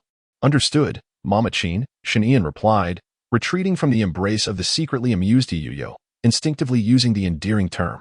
Qin Huaya was taken aback by such directness. Remembering that there was an important matter at hand, she continued, "Yuyo, the Ji family has graciously invited the 5 prominent families to a banquet tonight. Please make sure to come home this afternoon." Upon hearing this, Yuyo initially wished to decline, but noticed Shen Yan's serious nod of encouragement and thus acquiesced. "All right, Mama, but I intend to bring Ian along." "That is perfectly fine," Qin Huaya swiftly agreed, unperturbed by others' opinions regarding her daughter's sexual orientation. In fact, she looked forward to showcasing how remarkable her daughter's partner truly was. Once the call concluded, Yuyo gently caressed Shen Yan's head and softly inquired, "And do you have anything in particular to attend to?" "Indeed," Shen Yan replied, recounting the entire affair to Yuyo. After listening to the whole narrative, Yuyo, rather unperturbed, lowered her face and placed a gentle kiss upon Shen Yan's lips. "No matter what you wish to pursue, I shall support you, provided it does not lead to self-harm." "You are truly wonderful," Shen Yan murmured softly, leaning against Yuyo as they awaited the opportune moment. Meanwhile, at the Ji family's courtyard, 2 middle-aged gentlemen were leisurely engaged in a game of chess. They were the uncles of Ji Wanqing, named Ji Chufeng and Ji Nanju. After more than 2 decades of play, the game was nearing its conclusion. Ji Chufeng, holding the black pieces, released a black stone with a look of relief. "I have successfully allied with the Su, Bai, and Shen families. As long as the Yi and Gu families do not act simultaneously, Ji Wanqing is doomed." Ji Nanju, with the white pieces, surveyed the perplexing arrangement of black stones. Chuckling lightly, "They will extend invitations to the various families for the banquet. not only to ensnare the Yi and Gu families, but also to obscure their true intentions. This evening, they plan to orchestrate an accident to eliminate Ji Wanqing. She has also raised a pack of loyal hounds that must be dealt with. Suddenly, Ji Chufeng's expression grew grave as he intoned, "They are all formidable beings of the most distinguished combat lineage. They will not be easily dispatched. Even so, they are merely 5 in number. Against a multitude, their efforts will be in vain," Ji Nanju scoffed, adding, "Moreover, he has 2 sons languishing in the hospital. Sending a few insignificant guards to watch over his sons would ensure their demise. If he dispatches 2 of the 5, then she is assuredly doomed." Ji Shaoan was gravely injured due to their machinations. The reason behind this was his position as the lighthouse executive officer, which rendered him a potential chief candidate, posing a significant risk. As for Ji Yichen, they had initially dismissed him, yet he managed to surprise them. They could not afford to be complacent. Tonight, they would exert all their efforts to eliminate Ji Wanqing and her eldest son. Ji Chufeng took a sip of tea and remarked, "Rest assured, the 3 families will dispatch capable subordinates to assist us. Success is assured tonight." With unwavering confidence, Ji Nanju rose, gazing down at the chessboard dominated by the black pieces. His expression gradually darkened as he inquired, "After Ji Wanqing's demise, who among us shall assume the role of family head?" Upon uttering these words, the air fell into a moment of silence. "Of course, it shall be you, second brother. I have no interest in the title of family head. I merely wish to prevent a woman from ruling over the Ji family. Rest assured, I, alongside fourth brother, will wholeheartedly support you," Ji Chufeng said with a calm smile. Breaking the silence. Pleased by this response, Ji Nanju approached Ji Chufeng, smiling as he patted his shoulder. "At that time, I shall ensure you, my dear brother, are not deprived." "Ha ha ha. Thank you, second brother. It seems that it was fortuitous for eldest brother to meet his end." Ji Chufeng laughed heartily. Though the laughter was both feigned and strikingly convincing, Ji Nanju returned the smile, yet concealed a murderous intent beneath it. "What brothers? The Ji family requires but 1 elder." Ji Nanju silently scoffed, then waved his hand, departing the Ji family's annex with eager anticipation. The night deepened, and the grand banquet was on the verge of commencing. Beneath the crimson-carpeted steps, members of the 5 prominent families gradually converged, engaging in conversations laced with ulterior motives. The atmosphere was thick with intrigue, competition, hypocrisy, and flattery. At that moment, Shun Ian and Yi Yu descended from their vehicle, instantly becoming the center of attention. As they prepared to ascend the red carpet toward the banquet hall, Bai family's young master halted, momentarily transfixed, while the Su family's young master, who had been animatedly conversing with him moments earlier, was equally captivated.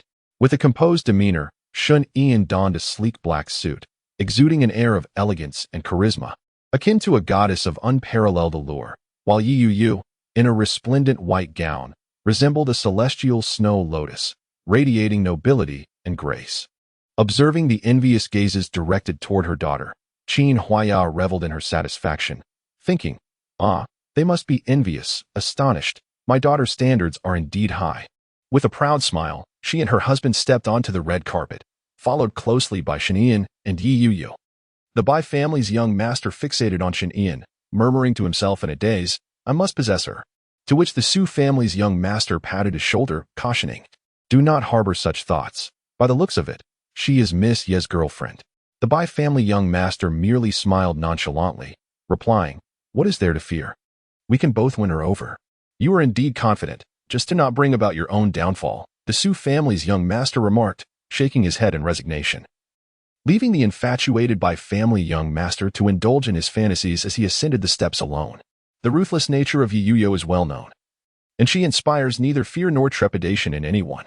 She is akin to a beguiling flower adorned with poisonous thorns, captivating the hearts and minds of many while leaving them wounded and regretful. To win her over would undoubtedly require exceptional prowess. As time flows, the grand doors slowly close, heralding the entrance of the last individual and the commencement of a meticulously crafted plan. Chapter 58. The action begins, the banquet commences. Shen Yan followed closely behind Yu Yu, seated amongst their peers. Beneath the table, they clasped hands in silence, listening intently to the conversations around them. Despite their quietude, several distinguished youths sought to engage them in conversation. "Miss Yi, who might this be at your side?" inquired the young lady from the Bai family, stealing a glance at the aloof Shen Yan, instantly entranced. Yet, she was acutely aware that Shen Yan was most likely Yi Yu's beloved, and dared not reveal her intrigue. "This is my partner, Xinyan," Yi Yuyo replied, turning to Xinyan with a subtle smile that unabashedly showcased their relationship, tinged with a hint of pride. The revelation elicited no surprise from the gathering, as it was evident that anyone who could hold Yi Yuyo's hand possessed a notable status. It was lamentable, however, as the world had lost two exquisite beauties who could have captured the hearts of many. Numerous young gentlemen sighed. Equally curious about the striking resemblance Xinyan bore to the Ji family, while the young master of the Bai family remained lost in delightful reverie, envisioning a life filled with abundance, one in each hand. "Shao-Qin, what are you pondering?" At that moment, Ji Nanshu, who had been dutifully pouring drinks for everyone, casually draped an arm around the shoulder of the young master from the Bai family, seamlessly integrating into the youthful assembly. "Ah, no."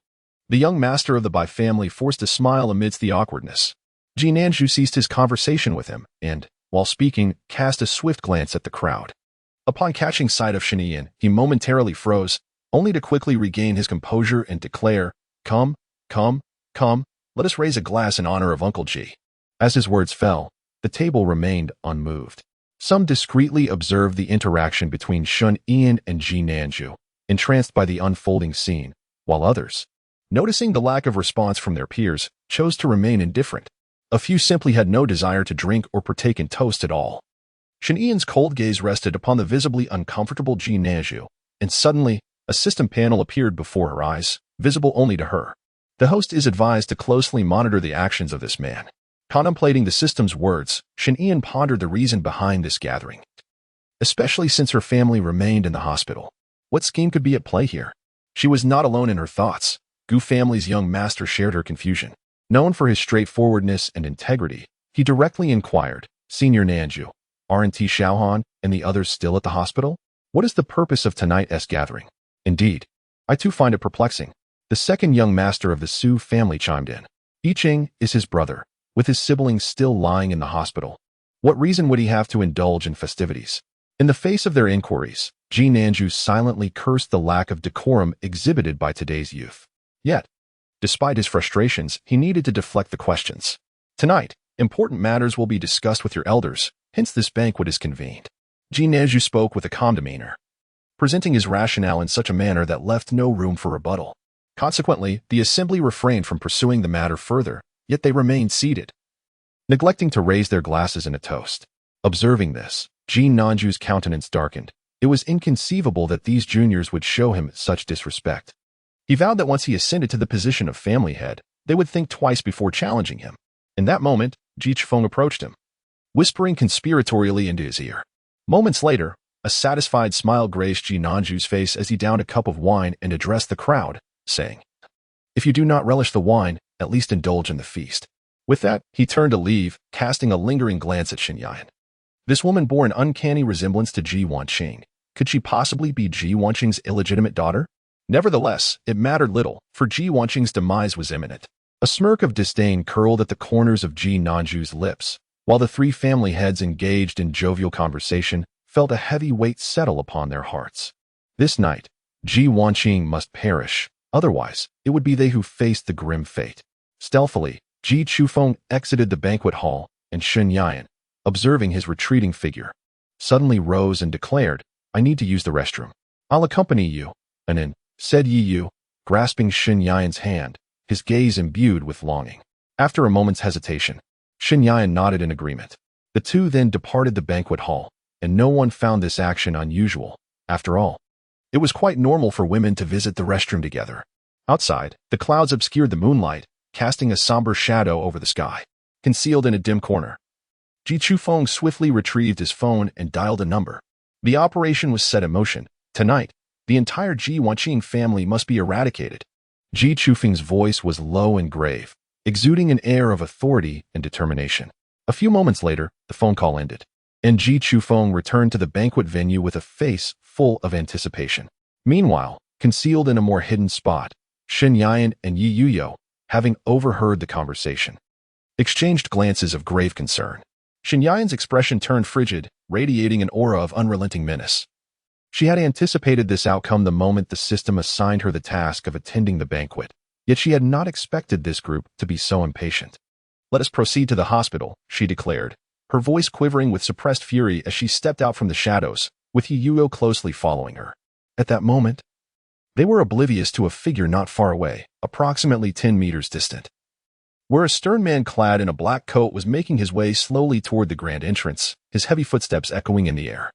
His deep-set eyes glimmered with a chilling light, the cold wind rustling his coat with a sharp sound as he ascended the platform, fueled by a tempestuous anger, and pushed open the weighty door, striding before Jean Nanju with an air of haughty defiance amidst the astonishment of the onlookers.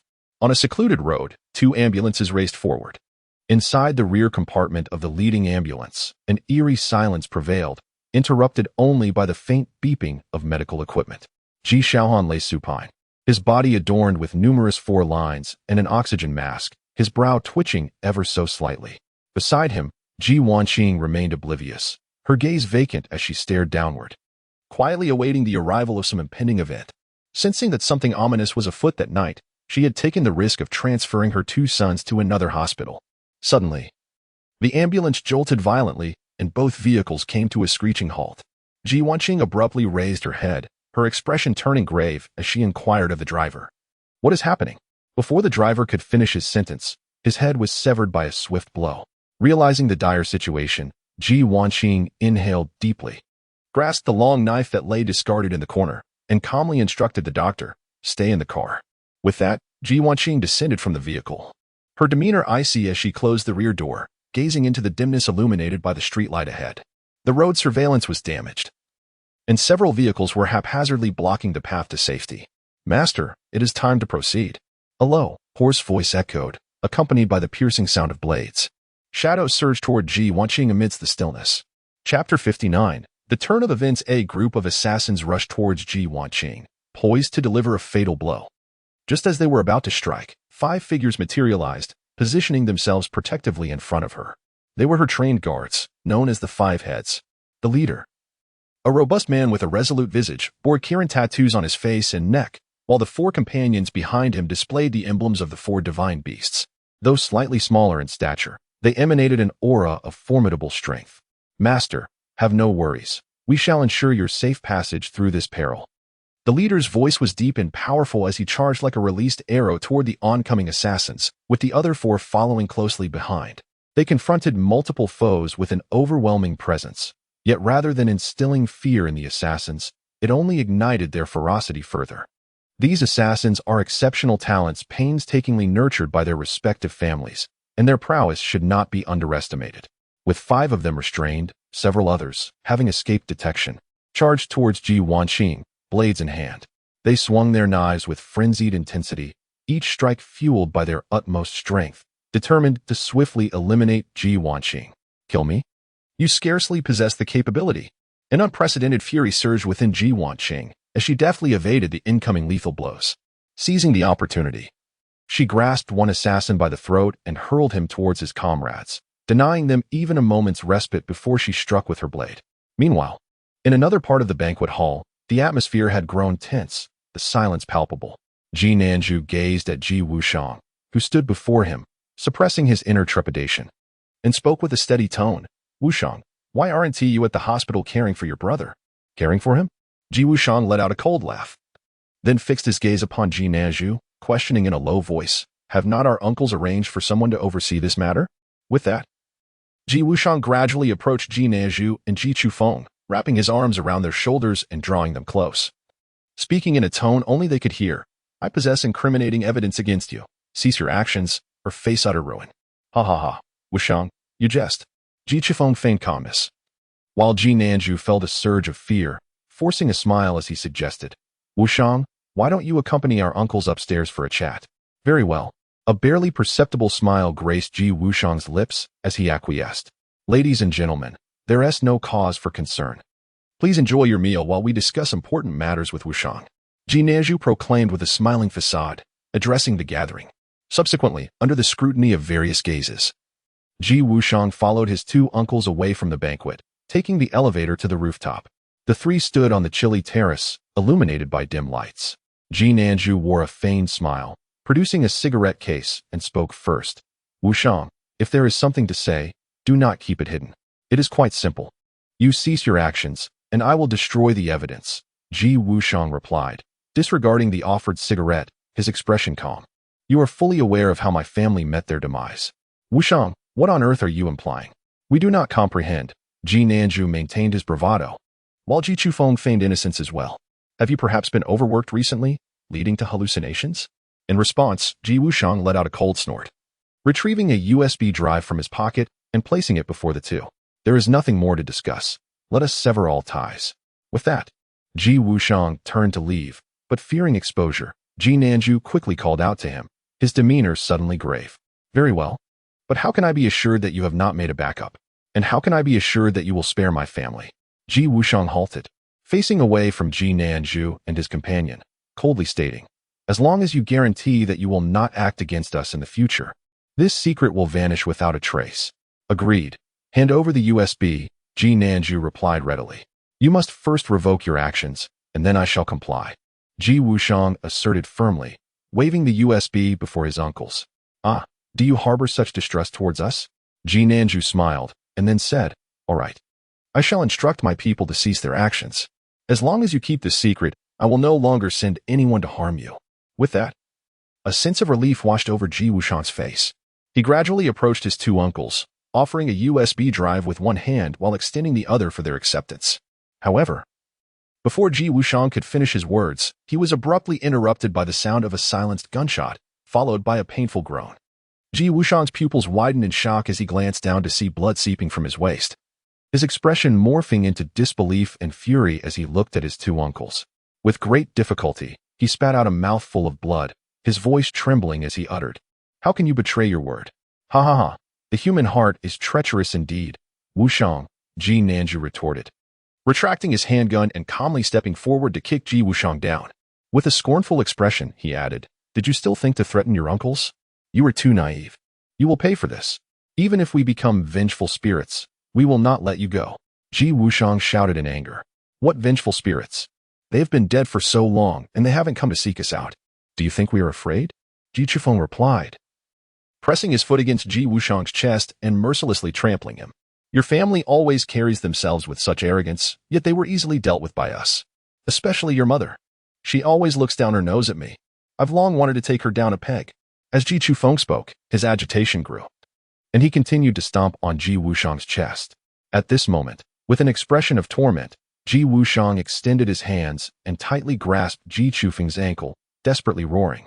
Do not forget, my mother is protected by 5 guardians. The outcome remains uncertain. As his words fell, Ji Chufeng trembled, chuckling wildly while resting his forehead in his palm. He then disdainfully looked down at Ji Wushang and said, let me tell you, not only us, but even the Bai Su and Chen families have joined forces tonight to annihilate your kin. Their demise is inevitable, and I shall personally escort you to meet them. All right, Chufeng, swiftly eliminate him.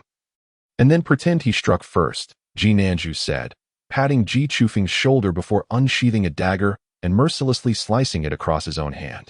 Gritting his teeth, he pointed a gun at his thigh and fired. In the laws of this world, as long as one's life is threatened, one is permitted to retaliate lethally without consequence. Ji Chufeng displayed a calm demeanor in response to Ji Nanju's actions, evidently accustomed to such occurrences. He slowly raised his pistol, aiming it at Ji Wushang's forehead, a sinister grin spreading across his face. Do not harbor hatred towards us. This world operates on the principle of life and death. As his words echoed, Ji Chufeng immediately pulled the trigger. With a resounding bang, the bullet erupted forth, only to be forcefully embedded into the ground. What? Ji Chufeng stared at the impact mark on the ground, his face reflecting shock, while Ji Nanju stood equally stunned. At that moment, a voice as tranquil as water resonated from behind them. Emerging from a concealed corner was Yi Zilin, who, while speaking, stretched and rubbed his shoulder. Lying helplessly on the ground, Ji Wushang now stood upright as if unaffected, a mocking smile playing at the corners of his mouth. Uncle, my acting skills are quite impressive. Aren't they? The blood-stained path was littered with numerous corpses, including that of Captain Wu Shou. At this moment, Ji Wanqing, battered and bruised, gasped for breath as though each inhalation drained her of vitality, causing her already blurred consciousness to grow increasingly heavy. She had lost count of how many times she wielded her blade, too preoccupied to notice the myriad wounds adorning her body. The only certainty she clung to was Ji Wushang's words. They would surely survive the night. Head of the Ji family, it is over. With the captain's solemn collapse, The surviving assassins turned their lethal intent towards Ji Wanqing. Faced with such dire circumstances, she gripped the hilt of her sword tightly, preparing to fight to the bitter end. After all, both sides had exhausted considerable energy, and she was not without a chance to prevail. Yet, just then, the roar of an engine echoed from a distance. A transport vehicle had inexplicably appeared behind the assassins, coming to a steady halt. The doors swung open, and several reinforcements approached Ji Wanqing with deliberate steps.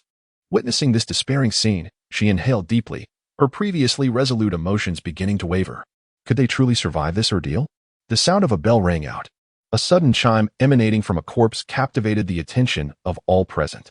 A renowned assassin swiftly retrieved the device and answered the call, only to be met with a chilling voice on the other end. Your master has been defeated. Cease your actions now, and I shall grant you another opportunity for survival. Those who protect my mother will be handsomely rewarded. Meanwhile, Ji Wushang, clutching his abdomen tightly, wore an expression as frigid as frost. Though he spoke these words, the moment his mother and the others escaped danger, he would show no mercy in annihilating all those who threatened them. However, the assassin on the line, fully aware of the treacherous nature of society, coldly retorted, "You are talking nonsense." With that, he crushed the phone, leaving Ji Wushang in a state of shock, panic washing over his features. "What happened?" inquired another assassin, who had been unable to hear the conversation. The first assassin shook his head impassively and replied, "Nothing of consequence. We shall proceed with our orders. Kill her." At his command, the waiting assassins sprang into action, pouncing upon Ji Wanqing like starving tigers. Faced with the onslaught of assailants, Ji Wanqing gritted her teeth, summoning the last vestiges of her strength to lift her long blade. In that moment, her body, racked with excruciating pain, trembled on the brink of collapse, as if it could give way at any instant. Yet, despite her awareness of the futility of victory, and even regarding survival as a luxury, she refused to surrender, for she could not bear to lose her beloved once more. Her crimson lips, adorned with a touch of red, quivered slightly, fragile as petals dancing in the wind. Ji Wanqing bit her lower lip tightly, directing her hope towards the front. Preparing for a desperate battle, she yearned to survive, to see her kin live on, even if the prospect seemed bleak. She wished to exist alongside them. Whoever comes shall perish. Ji Wanqing's voice resonated in the air, imbued with an indomitable authority. The multitude of assassins was momentarily stunned by this formidable aura. Hesitating for an instant, yet this fear dissipated swiftly as they tightened their grips on their blades, ready to extinguish Ji Wanqing's life. However, at this critical juncture, a tremendous roar gradually reverberated through the sky. The sound was deafening, captivating the attention of the assassins and even Ji Wanqing herself. They looked up to see several helicopters adorned with lighthouse insignias hovering above, one of which slowly opened its cabin door. Beneath the moonlight, the cold wind howled, lifting strands of silver hair. Shen Yan stood at the entrance of the cabin, gazing down upon the grim scene below, a hint of crimson flashing in her eyes as she descended like a harbinger of death, filled with overwhelming murderous intent. The onlookers were momentarily frozen in astonishment. And amid their bewildered stares, Shen Yan firmly grasped the jet-black hilt of her sword, positioning herself protectively before Ji Wanqing. She straightened her elongated figure, drew her blade, and coldly regarded the throng of assassins, speaking in a deep and haughty tone, "Whoever lays a hand on my mother shall meet their demise." Chapter 60, The Revelation Mother. Ji Wanqing stared at the indistinct silhouette before her, lost in a daze for an extended moment. Surely, she had not misheard. The individual referred to her as mother. Could it be Ian? That girl who felt both familiar and foreign to her. Ji Wanqing struggled to contain her surging emotions, tears streaming down her face as she yearned to inquire, yet her consciousness began to fade along with her body. Words caught in her throat. Upon noticing this, Shen Yan swiftly embraced the fainted Ji Wanqing, her gaze fixed upon the wounds adorning Ji Wanqing's body. A fierce desire for vengeance bubbling within her. "Tonight, I shall eliminate all of you." Shen Yan lifted her head, her cold stare directed at the assassin retreating a half-meter away. Her aura was chilling, inciting thoughts of escape among the numerous assassins filled with murderous intent. Just as one of the assassins contemplated fleeing, several helicopters descended, obstructing their path.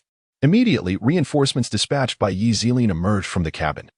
Among them a slender figure darting from the arranged lineup, disregarding the assassins, and rushing towards Shen Yan. "Honey, why did you jump down just now? Did you hurt yourself?"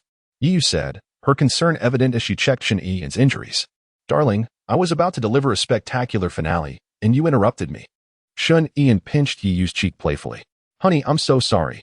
I will make it up to you properly, Yi Yu said, poking her little finger, feeling a mix of guilt and concern. But jumping down from that height was truly dangerous. You mustn't do that again. All right, I will heed your words. Shinian softly replied, gently ruffling Yi Yu's hair. The others present exchanged glances, their expressions darkening. The atmosphere had shifted from life and death tension to an unexpected display of affection. Do not resist, or it will be quite painful, coldly declared Yi Ziling's subordinate, brandishing a handgun at the group of assassins. The assassins, undeterred, tightened their grips on their weapons, prepared to fight. However, as other members of the lighthouse began to raise their rifles, the sharp clatter of cold steel hitting the ground echoed through the air. We surrender. Fearful of being turned into a sieve, the assassins hastily raised their hands in surrender, subsequently complying as they were handcuffed and escorted to the approaching transport vehicle. Ding dong. Congratulations, host, on completing the mission. A voice resonated in Shun Yan's mind, and she felt a wave of confusion wash over her. She had not yet unraveled the mystery of the ammonium nitrate explosion, yet the system informed her that answers had already emerged. Just as her thoughts spiraled into uncertainty, an excited and trembling voice interrupted her reverie. It's finally over. I was terrified. A doctor emerged from the back of the ambulance, collapsing to his knees, gasping for breath. He had narrowly escaped death several times, fortunate to be alive. Doctor, how's the patient inside? Shinyan inquired, her gaze fixed on the physician. Ji Xiaohan's condition is quite dire. I fear that further complications may arise after such turmoil. No worries, everything is normal, the doctor replied, rising and wiping the sweat from his glasses. Upon hearing his words, Shinyan felt a wave of relief wash over her. She lifted Ji Wanqing, intent on hastening her to the hospital. Just then, a deafening roar of a car engine suddenly pierced the air from a distance. Within mere seconds, a sports car drifted to a halt on the road with astonishing speed. The door swung open, and Ji Wushang hurriedly exited the driver's seat. He pressed one hand against his wounded waist, his expression a mix of agony and urgency, staggering towards Shinyan. Mother, Ji Wushang called out anxiously, his face etched with unease. He rushed to Shun Yan's side, gazing at Ji Wanqing, who was cradled in his arms, battered and bruised. A wave of guilt washed over him. I'm so sorry, Mother. It is all my negligence. If only I had been more cautious. You wouldn't have suffered such grave injuries. Enough with the lamentations, elder brother. We must swiftly get mother and second brother to the hospital, Shinyan asserted, striding towards the ambulance. Yuyo, can you drive the ambulance? It appears the driver in the back is merely unconscious from fright. If we wake him, we can transport 3 patients in one vehicle, Yuyo responded, closely following Shinyan. They deliberated on their strategy, leaving Ji Wushang in a daze, replaying Shinyan's words in his mind. Mother? Second brother? Could I have misheard? Days passed, and the weather was bright and sunny. All matters had been resolved. Ji Nanju and Ji Chufeng faced execution, while the heads of the 3 allied families were imprisoned, their family status plummeting, relegated from the 5 great families, replaced by others. In a hospital room, 3 patients lay unconscious. Ji Wanqing's eyelashes fluttered slightly, her bandaged hand trembling as she gradually opened her eyes. Blurrily, she gazed at the stark white ceiling, a sense of confusion enveloping her. Where am I? Have I come back to life? Suddenly, Ji Wanqing recalled something profound. With great difficulty, she propped herself up, casting her gaze around as if in search of something invaluable. When her eyes fell upon the bedside, they abruptly froze, tears cascading uncontrollably down her cheeks. Both she and her child were alive. What a joyous revelation. Overcome with emotion, Ji Wanqing wiped her tears and reminisced about the final moments before her collapse, the blurry figure that had appeared before her. Had she been hallucinating then? She even thought she heard someone calling her mother. Just as Ji Wanqing was lost in her thoughts, a jubilant voice reached her ears. Wonderful! Mother, you have finally awakened. Carrying breakfast, Ji Wushang entered the room, and upon seeing his mother conscious, he hurried to her side and seated himself beside her bed. You have been in a coma for so long since that night. Both my sister and I were extremely worried. Ji Wushang gazed at Ji Wanqing with deep concern, tears glimmering in his golden eyes. Sister! Ji Wanqing's eyes widened in astonishment as she grasped Ji Wushang's wrist, urgently inquiring, was it Ian who saved me? In response, Ji Wushang's lips curled into a gentle smile. He then carefully opened a drawer, retrieving a precious piece of paper and handing it to Ji Wanqing. Confused, she accepted the document, But upon seeing the paternity test results, the tears she had tried to suppress surged forth once more, overflowing with excitement. "This is the paternity test you conducted, Mother." I was equally astonished when I found out. I never expected my third brother to have transformed into a girl. As Ji Wuxiang spoke, Ji Wanqing suddenly threw aside the covers, her impatience mounting as she declared, "Where is Ian? I must go find her." As Ian was about to respond, a gentle and astonished female voice echoed from outside the door. "Ah, Mother, you are awake," Shanian exclaimed. Her heart filled with concern as she gazed at Ji Wanqing, who was embracing her tightly. With a soft smile, she said, "Mother, you must take good care of yourself now that you have recovered from your injuries." Chapter 61. The initial recovery from illness. Mother should have known this all along. "We have encountered each other several times, yet you failed to recognize me." Ji Wanqing's tears streamed down, and she clung to Shanian, burying her face in her embrace, overwhelmed with deep remorse and guilt. It was not her mother's fault. Even an ordinary person would struggle to recognize her child. As Shun Ian gently stroked Ji Wanqing's back, a faint smile graced her lips. After all, who could have imagined that their child would transform into a girl? Listening to Shun Ian's words, Ji Wanqing slowly lifted her face, her eyes glistening with tears as she scrutinized every detail of Shun Ian's countenance. Finally, her gaze settled on the left eye, adorned with a ribbon and framed by a delicate fringe. "You must have endured so much over the years," Ji Wanqing said, her heart aching as she tenderly caressed Shin Ian's face, which had grown particularly austere from life's trials. Her voice trembled as she spoke. Shin Ian hesitated, caught in Ji Wanqing's gentle gaze. Truth be told, she could see out of her left eye. During the nights when the haunting shadows pressed upon her, it was often her fringe that was lifted. It was simply that she had little need for it in her daily life. "Mother, you should lie back down and rest," Shin Ian urged, pinching Ji Wanqing's cheek. Unsure of how to interact with her family, she instinctively reverted to her habitual mannerisms. "Mother does not wish to rest. She yearns to embrace you once more." Ji Wanqing, with lingering reluctance, appeared as though the moment she released her hold, Shin Ian would vanish. At that moment, Ji Wuxiang, who quietly observed this heartwarming scene, smiled and gently suggested, "Mother, perhaps you should allow Ian to sit down for a spell. She kept vigil by your side all night. Let her rest for a while." Upon hearing these words, Ji Wanqing was immediately filled with remorse. She clasped Shin Ian's hand and guided her to sit beside the hospital bed. "My dear, you should sit for a moment and then return to rest. Mother is already well." Ji Wanqing was anxious that her daughter might overexert herself, while Shun Ian playfully replied, "Mother, we've only just reunited, and you wish to send me away?" "No. Mother is merely concerned for your well-being," Ji Wanqing quickly clarified, drawing Shin Ian into her embrace. Soothing her with a gentle voice, "I will make it up to you in the future, ensuring you become the happiest and most joyful child." In response, Shin Ian felt a warmth in her heart. She softly acquiesced and leaned quietly against her mother, savoring the experience of maternal love that she had never known before.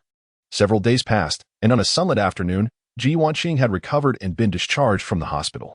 When Shin Ian returned to the ward, she found only 2 patients lying there. "Ian, you have come," exclaimed Ji Shaoan, who was just beginning to recover from her illness. Setting aside the Rubik's Cube that was nearly complete, her eyes filled with affection as she gazed at Shin Ian.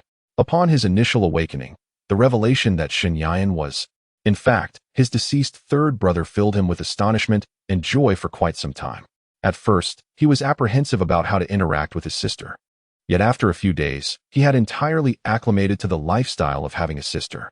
Conversely, when Ji Chen learned that Shin Yan was his sister, he found it hard to believe, even to the point of feeling as though he had died multiple times that very day. However, he too has now adjusted to the life of a seemingly useless younger brother. "Sister, I desire an apple." Ji Chen languidly reclined on the hospital bed, crossing his legs in a rather cheeky manner. Shin Yan, unwilling to indulge him, promptly approached Ji Chen and delivered a firm smack. "Can't you get up and fetch it yourself?" "Sister, I am a patient. Could you be a tad gentler?" Ji Chen winced, cradling the burgeoning lump on his head, and gazed at his intimidating sister with resignation. Unlike his brothers, she was not one to hold back when it came to reprimanding him. "What prompted you to be so infuriating?" Shin Yan cast a cold glance at Ji Chen before taking a seat, her tone softening as she spoke. "The doctor has informed me that you will be discharged this afternoon. Mother and elder brother are preparing dinner at home. Once we complete the discharge formalities, we can return home for a meal. At last, we can leave this wretched place." "Ha ha. Ji Yichen's spirits soared instantly. The days spent in the hospital had nearly driven him to despair, especially while sharing a room with his second brother, where their conversations often escalated to the brink of conflict. As an adult, one ought to exhibit a bit more composure. Do you understand? Ji Shaoan observed Ji Yichen's exuberance from beside the hospital bed, imparting his words with a serious demeanor. TCH. Ji Yichen crossed his arms and cast a disdainful glance at Ji Shaohan, as if to say, "This is who I am. What do you expect?" However, when his gaze fortuitously met the icy stare of Shen Yan, he promptly complied and lay back down. After all, he could afford to spar verbally with his second brother without fearing a severe beating. But his third sister was an entirely different matter. She would reduce him to a state of utter defeat. Originally, Ji Shaohan intended to glare coldly at Ji Yichen as a means of warning, but upon noticing their sister caught between them, his demeanor underwent a complete transformation, becoming exceedingly gentle. A sister, after all, deserves to be cherished, while a brother should not be overly indulged. All right, you two settle down. I will go handle the discharge procedures. Please tidy up. Shen Yan sighed helplessly before making her way to the door of the ward. Understood. Ji Shaoan replied with a smile. All right, sister, Ji Yichen echoed. The atmosphere was warm and tender at that moment, but as soon as Shen Yan's figure vanished, the smiles on both their faces abruptly faded, and they turned to face each other with stern expressions. What are you standing there for? Hurry up and tidy up. Just look at how disheveled your sheets are. Ji Shaohan admonished sharply. Ji Yichen, nonchalantly pursing his lips, slowly began to arrange the sheets, retorting, "Mind your own business." With that, a palpable tension filled the air. Is this how you speak to your elder brother? Ji Shaohan demanded. This is my attitude. What more do you want? Ji Yichen shot back defiantly. Are you looking for a fight? Come on, hit me. Go ahead, try it. Ji Yichen faced away from Ji Shaohan, exuding a sense of bravado, while Ji Shaohan glanced back at him, feeling exasperated. However, just as Ji Yichen was reveling in the thought that his elder brother would not take action, a crisp sound of a joint cracking echoed from outside the door. Sensing impending doom, Ji Yichen stiffly turned his head, only to find Shen Yan returning to the hospital room, her forehead veins bulging, her face a picture of righteous indignation. Sister, I was only joking, Ji Yichen said, raising his hands defensively as he observed the increasingly approaching Shen Yan. Instincts for survival surged within him, prompting him to hasten his speech. Wait a moment, sister, I have something to say. Doesn't brother bear any responsibility at all? You can't keep picking on your frail younger brother. Hearing Ji Yichen's words, Ji Shaoan's lips twitched slightly. What a good little brother he was. And it made her want to strike him. Soon after, the room was filled with Ji Yichen's cries of distress as he endured a dual onslaught. Chapter 62. The Wish of Ji Wanqing. In the evening, at the Ji family villa, the dining area was adorned with an array of delicacies, welcoming a long-awaited warmth and joy. Shen Yan's bowl was piled high with food, yet she continued to eat delicately, occasionally being fed by Yi Yuyo. Honey, eat more. Yi Yuyo said sweetly, her expression brimming with affection. To this, Shen Yan's family was unperturbed. Yi Yuyo had clung to Shen Yan ever since entering, a testament to the deep love between them. Unin, does mother's cooking taste good? Ji Wanqing inquired eagerly. As she spoke, she instinctively prepared to use Shen Yan's previous name, but quickly restrained herself. She would not insist that Shen Yan change her name, especially since her beloved also bore the surname Shen.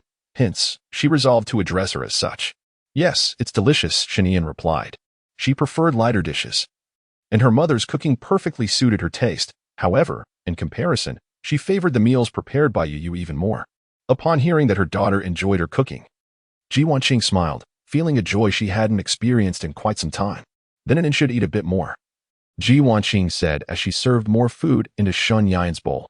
Mother, let Ian finish what's in her bowl first. It's too much food for her to eat at once, Ji Wushang reminded, observing the overflowing vegetables on Shen Yan's rice. He believed that excessive pampering could lead to discomfort and should be administered in moderation. Conversely, Ji Shaoan held a different perspective. He believed that if one is to indulge, it should be done completely. Moreover, considering the hardships his sister had endured before finally returning to their family, she deserved to be cherished wholeheartedly. One bowl cannot hold so much food. We'll simply get another.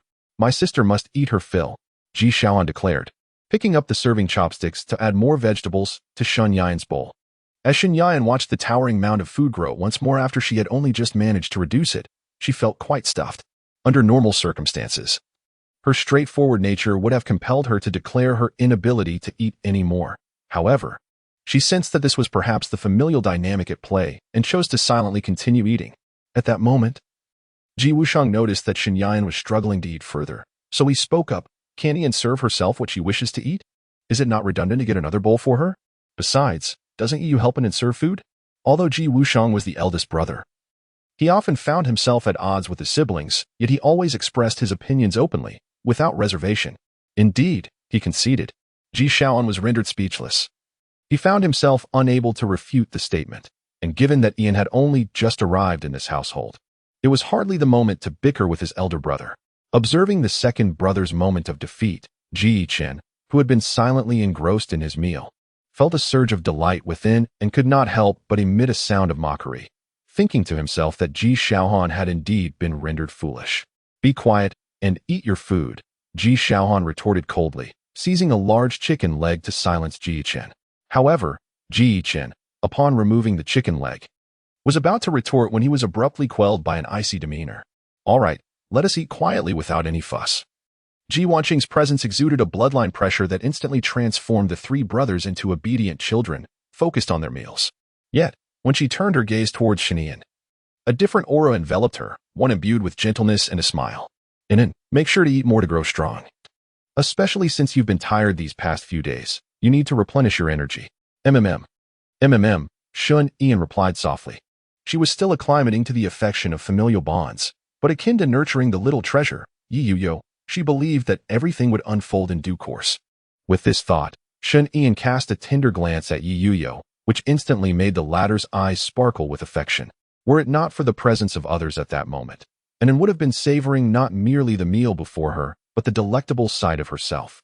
As the clock struck midnight, it marked the time for slumber, the hour to retire to bed.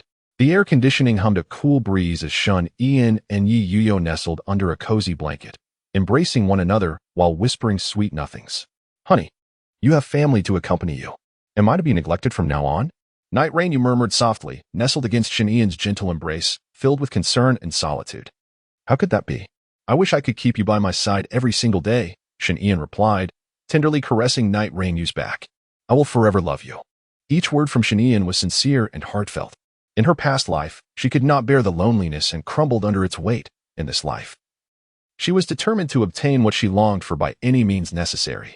Meanwhile, in another room, Ji Wanqing lay despondently on the large bed, tossing and turning as she sought a comfortable position, yet sleep eluded her. Ever since the earlier car accident, Ji Wanqing had been laying alone on this expansive bed.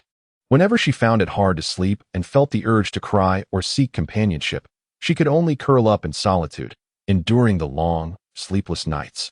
But now, things were different. Her child was alive and had returned to her side as a little girl. Although this brought her joy, it also intensified her longing to hold her daughter and experience the warmth of falling asleep together. However, she usually portrayed herself as a strong and resilient mother. Would revealing her vulnerable side tarnish her image in her daughter's eyes? Contemplating this, Ji Wanqing clutched her pillow, her heart torn in conflict. Ultimately, she could not resist the desire to hold her daughter while sleeping. With the pillow in her arms, she made her way to Shen Ian's room. Yet, as she stood before the door, her hand poised to knock, hesitation crept in. As a mother, would this action make her appear as a childish little girl seeking affection? Indeed, perhaps it is best to let it be. After all, she has endured countless solitary nights. Ji Wanqing, filled with melancholy, tightly embraced the pillow in her arms. Silently, she turned to return to her room when, just a few steps away, she suddenly heard the faint sound of Shen Ian's door creaking open. Mom, what are you doing? Shen Ian, needing to use the restroom, regarded Ji Wanqing with curiosity. However, she soon grasped the situation and inquired, Do you wish to sleep together, mother? Chapter 63, The Brothers in the Morning No.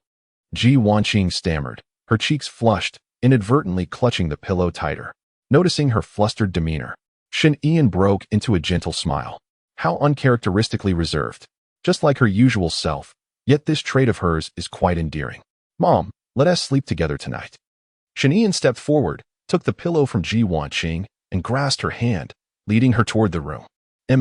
Although Ji Wanqing remained somewhat bashful, she found comfort in her daughter's warm touch, her heart swelling with joy. As they entered the room, Yi Yuqiu, half revealing her fragrant shoulder, stirred awake, her gaze hazy. In a sultry tone, she remarked, "Honey, weren't you going to the restroom? Why?" Realizing her state, she hastily donned her clothing, feigning composure, and addressed her, "G Mama." Ji Wanqing replied softly. The atmosphere grew slightly awkward until Shen Ian interjected, "Darling, Mom will be sleeping with us tonight." "Of course, that sounds wonderful."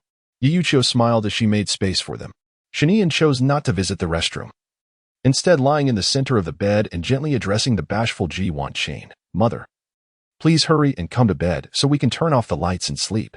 Responding with a soft okay, Ji Wanqing pulled back the covers and nestled into the warmth of the blankets. As the light was extinguished, she felt an extraordinary comfort in her long-held tension dissipating. The long-awaited warmth, the cherished companionship, and the return of her daughter enveloped her. "Mother, come a bit closer. You might catch a chill," Shen Ian remarked. Observing the distance of 2 palms between them, with Ji Wanqing almost at the edge of the bed. "It's all right. I'm covered with the blanket," Ji Wanqing replied. Appearing quite shy, even in the presence of her daughter, she was reluctant to transform into a woman who openly displayed affection. "This simply won't do. Come here, mother," Shen Ian insisted, drawing the trembling Ji Wanqing into her embrace. "Let us just sleep like this." Shen Ian understood that her mother was not one to readily express her feelings, thus as her daughter, she took the initiative. Ji Wanqing, without resistance, lay quietly in her daughter's arms, savoring this long-desired moment. The warmth of her daughter's embrace was so comforting that it gradually melted the thin ice sealing her heart, allowing tears to flow from her eyes. The droplets fell onto Shen Ian's chest, and though she sensed her mother's weeping, she chose not to mention it, simply tightening her hold. "Mother, I am your daughter, and I wish for you to open your heart," Shen Ian said softly, caressing Ji Wanqing's back. Unsure of how to navigate this moment, she opted to comfort her mother as best she could. In the quietude of the night, Yuyo listened attentively from behind, selflessly releasing Shen Ian's waist to allow Ji Wanqing to take her place. She stifled her loneliness, gazing at the ceiling, her eyes closed in silence. "My daughter, I miss you so much. If only you could return, it would bring me such joy." Ji Wanqing choked on her words, tightly embracing Shen Ian, and began to weep uncontrollably in her arms. Each tear she shed was imbued with boundless longing, solitude, heartache, and joy. Shen Ian, absorbing her mother's heartfelt words, found herself lost in thought for a considerable time. Apart from her beloved Yuyo, it was the first instance someone had spoken such words to her, filling her heart with warmth. Though she still struggled to comprehend it fully, could this be what they referred to as familial love? A sweet smile graced Shen Ian's lips as she comforted Ji Wanqing, softly murmuring, "Yes, Mama, I understand. I too am very happy to be by your side." Gradually, the night deepened. The mother and daughter nestled together, enveloped in a warm slumber. Meanwhile, Yuyo could only silently gaze at the ceiling, enduring the restless night. As dawn broke, the Ji family's villa lay shrouded in silence. Ji Wushang, the eldest son, rose early to prepare breakfast in the kitchen. Their household was devoid of servants. It was unnecessary, for anyone capable of movement could easily accomplish the tasks at hand. The eldest brother was up, the second to awaken. Ji Shaoan finished his morning routine and intended to prepare breakfast, only to encounter Ji Wushang in the kitchen. Ji Wushang replied softly, fastening a playful blue cat apron that contrasted starkly with his austere demeanor. Subsequently, the two fell into a comfortable silence as they prepared breakfast hand in hand. "Haven't our sister and mother risen yet?" Ji Shaoan broke the silence, simultaneously cracking an egg. The frying pan sizzled, bubbling with hot oil. Ji Wushang gently whisked the egg whites and replied, "Not yet," as his words hung in the air. It solidified for a brief 5 seconds before both brothers spoke in unison, "I'll go wake them up." Upon realizing they were of the same mind, they paused their tasks and exchanged silent glances. Each aspired to be the noble brother who would rouse their sister for breakfast. Yet, it was evident that only one could claim that honor. The oil in the pan splattered, and Ji Wushang, embodying the demeanor of an elder brother, graciously stepped aside. "You go ahead."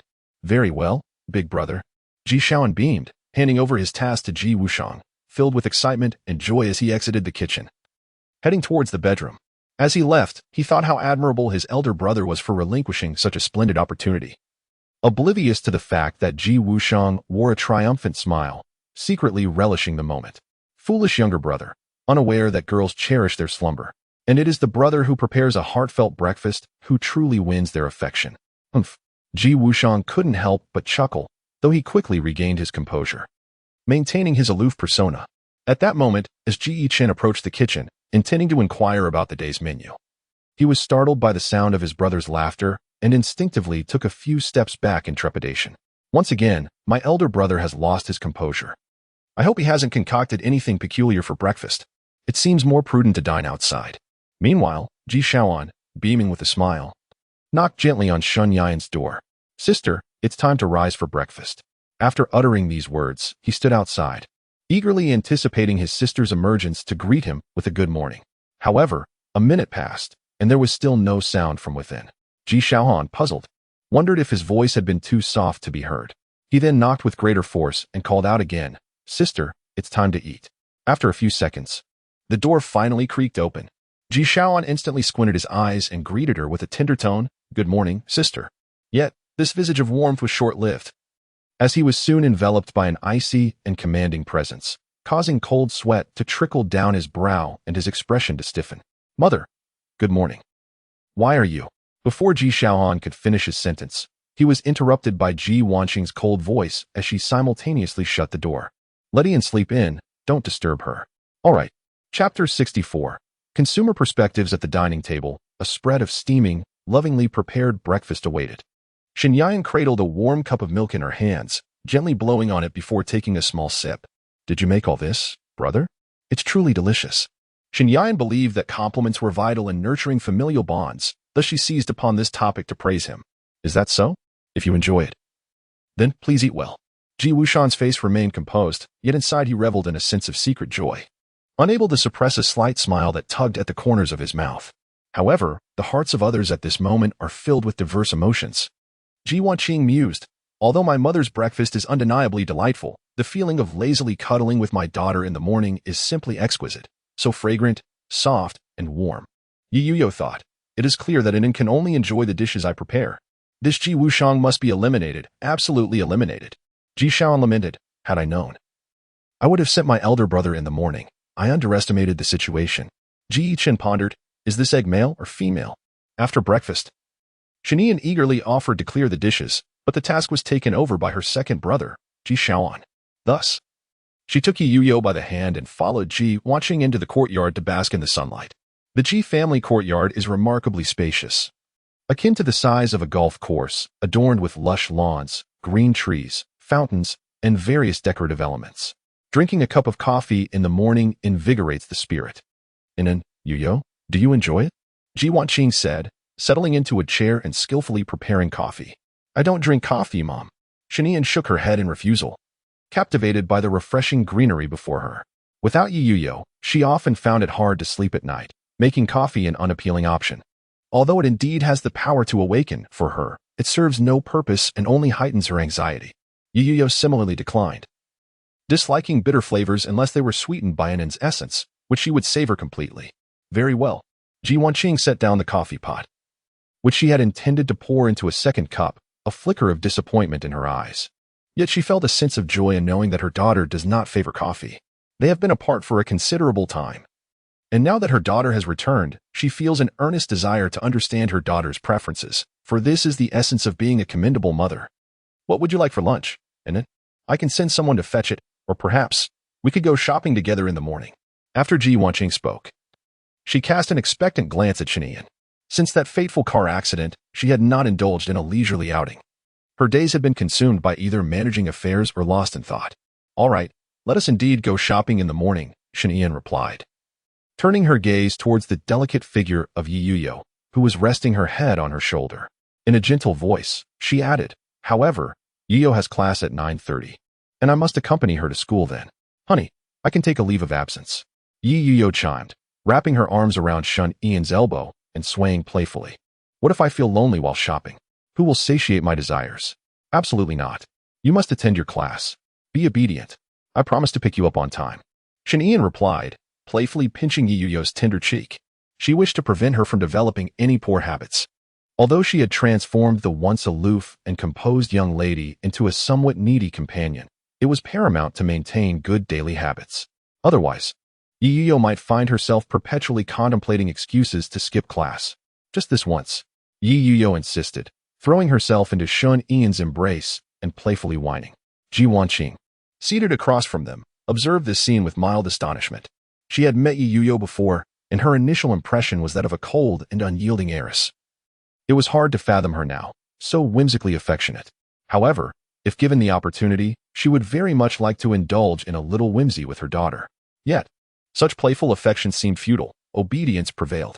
Shen, observing that Yi Yuyo was determined to take leave, leaned in close, whispering in a tone gentle enough for only the two of them to hear.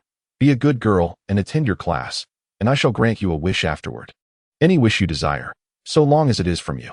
The voice was intoxicatingly sweet and imbued with a magical allure, causing Yi Yuyo's cheeks to flush as she readily acquiesced.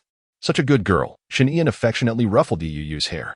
Ji Wanqing, witnessing this exchange, was somewhat baffled, yet the prospect of shopping together with her daughter filled her with excitement. Strolling along the streets, Shen surveyed her surroundings, hoping to discover a suitable topic to bridge the gap between mother and daughter. She had anticipated that their shopping excursion would foster delightful conversation, but it became evident that they were indeed mother and daughter, both disinclined to engage in dialogue, unsure of how to initiate conversation. Mom, do you enjoy milk tea? Shen gazed at the milk tea shop, perceiving a glimmer of hope. Girls often frequented such places together, a conclusion drawn from her past experience working as a milk tea server when she was still a boy. Even in the absence of shared interests, they might alleviate the awkwardness through the enjoyment of milk tea. If anyone wishes to drink, let us go. Ji Wanqing promptly agreed, mentally noting her daughter's fondness for milk tea. Subsequently, they entered the milk tea shop, selected a spot to sit, and proceeded to place their orders via a QR code. As Ji Wanqing scrolled through a lineup of drinks priced at over 30 yuan each, she couldn't help but wrinkle her brow. Why is everything so expensive? If her daughter wishes to indulge, it must be at least 100 yuan. What if those 30-some yuan ingredients harm her daughter's health? Ji Wanqing pondered this, while Shen held a different perspective. She believed that this establishment was rather unscrupulous, charging 30 yuan for a cup of milk tea, a price even brand-name shops do not reach. She would rather opt for a nutritious quick drink. Let's South find another place. The mother and daughter spoke almost in unison. Upon realizing their agreement, they exchanged smiles and left the milk tea shop hand in hand. Dear, I know a place that serves hot beverages, and their drinks are quite delightful. Shall we head there? Ji Wanqing tentatively suggested. She often frequented that shop during her passes, but if her daughter disapproved, she would refrain from visiting in the future. Sounds good. Let us go, Shen replied. In truth, she rarely indulged in hot drinks, even in winter. She preferred chilled beverages. Even during her menstrual cycle, she would occasionally drink cold ones, but after experiencing severe cramps once, she had since abstained during that time. Soon, they entered an elegantly styled hot drink shop, exuding a refined ambience. Once seated on the genuine leather chairs, Shen had a premonition before scanning the menu. This place was undoubtedly pricier, and perhaps even outrageous. As she suspected, a cup of hot tea was over 200 yuan, though she was not financially strained. She wasn't foolish either, yet her mother appeared to be quite taken with the place. What would you like to drink, Inan? I'll order for you, Ji Wanqing said, resting her chin on her hand, smiling at Shen Mom, I must say, this place is a bit pricey, Shen replied. Chapter 65, A Heavy Love. Is something the matter? Ji Wanqing was taken aback. Typically, a meal would cost at least several hundred. To her, the price of a hot drink seemed quite reasonable. However, it soon dawned on her why Shen found it expensive. After all, Yan had grown up without support, relying solely on herself for sustenance. In her perspective, this single drink might equate to her food budget for a day, or even two. The thought of Yan enduring such a harsh existence since childhood tugged at Ji Wanqing's heartstrings. She was resolute in her desire to compensate for everything Yan had missed out on, whether it be in terms of life's necessities or maternal affection. Don't worry, my dear daughter. Your mother has plenty of resources to support Yan for generations, Ji Wanqing said, a gentle and affectionate smile gracing her lips, which warmed Shen Yan's heart. The feeling of being cherished by a wife and a mother was distinctly different, igniting an impulse within her to indulge in playful affection. Yet, such an act felt inappropriate. She could hardly envision herself in such a manner, finding the thought somewhat nauseating. Then, could you please order a signature dish for me? Shen suggested. Ji Wanqing promptly added 2 cups of her favorite hot drinks and completed the order. The preparation of the drinks required some time, and the mother-daughter duo sat in silence, unsure of how to spark a conversation. They exchanged the occasional idle remark, But soon the atmosphere lapsed into quiet once more. This discomfort stemmed largely from Shinyan inheriting her mother's reserved nature, making their interaction somewhat awkward. Had Ji Yuhua been present, they could have discussed various topics. But she was not. "My daughter, is there something wrong with your eyes?" Ji Wanqing finally broke the silence, voicing her concern. From the very beginning, she was deeply concerned, haunted by the painful memories of the past. Yet, as a mother, she could not tolerate anyone harming her daughter. If that wretched creature still drew breath, she would ensure its suffering was unimaginable. This eye? Shen removed the silk ribbon from her left eye, recalling the incident. It was that drunken man who had adopted her, who had blinded her with shards of broken glass. He had slashed her left eye and poured alcohol over the wound. The sting was something she vaguely remembered. However, that drunkard was long dead, meeting a horrific end filled with anguished cries. A faint, morbid smile crept upon Shen lips as she explained, "My eye can indeed see. I simply do not prefer to use it." As she brushed aside her bangs, her violet eye sparkled with life, though a diagonal scar marred its beauty. Ji Wanqing felt a wave of relief upon learning that Shen could see from her left eye, yet her anger and heartache remained unabated. "My daughter, who inflicted this scar upon you?" Ji Wanqing was desperate to know the answer. She could not bear the thought of anyone daring to harm her child. "Mother, that is all in the past. There is no need to dwell on it," Shen replied nonchalantly, tying the ribbon back in place, appearing detached from the turmoil. She had long since reconciled with her past. Since the events had transpired, there was no point in lingering on them. The memories of her previous life were merely that, experiences of an earlier self. What mattered now was to live fully in the present. "Daughter." Ji Wanqing hesitated, sensing that her daughter had yet to open her heart to her, which was quite understandable. Even her own children, whom she had raised with her own hands, had never confided their sorrows to her. It appears that she has failed in her role as a mother, and she must strive diligently to become a good one in the future. "The two young ladies, your hot beverages are ready. Please enjoy." A distinguished server gracefully presented the hot drinks and then politely bowed before departing. "Be careful, it's hot," Ji Wanqing cautioned as she observed Shen about to sip from her cup. "It's fine," Shen replied expressionlessly, savoring the taste. It was somewhat bitter, indeed. She preferred sweetness, especially when chilled. "How is it? Does it taste good?" Ji Wanqing inquired eagerly. Shen nodded slightly. "Yes, it's good." "That's wonderful." Ji Wanqing's typically haughty demeanor softened with a faint smile, her heart brimming with joy. She contemplated purchasing the establishment for her daughter's convenience in the future. Thus, Ji Wanqing called for a staff member, who, upon noticing the beckoning of this VIP patron, hurried over with alacrity. "Hello, how may I assist you? Is there something lacking in our hot drinks?" The staff member, perspiring profusely, was met with Ji Wanqing's calm demeanor as she produced a black gold card. "Where is your manager? I wish to buy this establishment." At this declaration, not only was the staff member taken aback, but other patrons nearby also cast astonished, envious, and admiring glances at Ji Wanqing.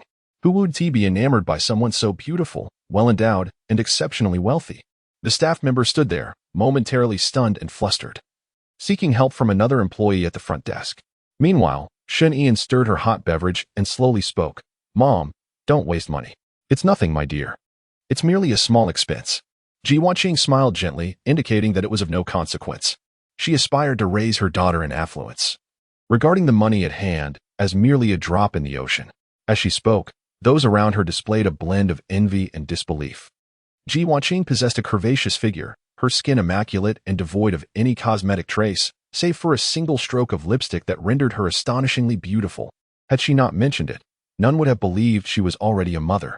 Yet, this only intensified the fascination of certain individuals, as she epitomized the ideal wife. "Mother, you truly need tea," she said. "If you purchase this place, I would be rather displeased." Despite Ji Wanqing's steadfastness, Shen continued to shake her head in refusal. "Very well." Observing her mother's reluctant acquiescence, Ji Wanqing, albeit disappointed, tipped the waiter to depart. "Mother," Shen said, gazing at Ji Wanqing's discontented visage as she gently ruffled her hair. "I understand you wish to see me happy, which is why you want to buy this establishment." "Indeed," Ji Wanqing softly replied. "Mother desires to make amends and provide you with the very best." "I know," Shen said with a faint smile, linking her arm with Ji Wanqing's and resting her head on her shoulder, attempting to speak in a sweet, soft tone. "However, what I truly want is not this. What does my daughter desire?" Whatever it may be, mother will procure it for you. Ji Wanqing inquired, resolute in her intention to fulfill any wish her daughter expressed. In response, Shinian shook her head, smiling as she voiced her thoughts. Mother, what I desire is simply that you accompany me here again next time, rather than purchasing this establishment and leaving me to sit here all alone. Every word spoken by Xinyan was imbued with genuine emotion, causing Ji Wanqing's heart to tremble. Her eyes gradually glistening with tears. Why had she not considered this? It was evident to her that Yan had always been solitary since childhood. After mother purchased this shop, she vowed that any time you wished to visit, I would accompany you, Ji Wanqing said tenderly, gazing affectionately at Xinyan.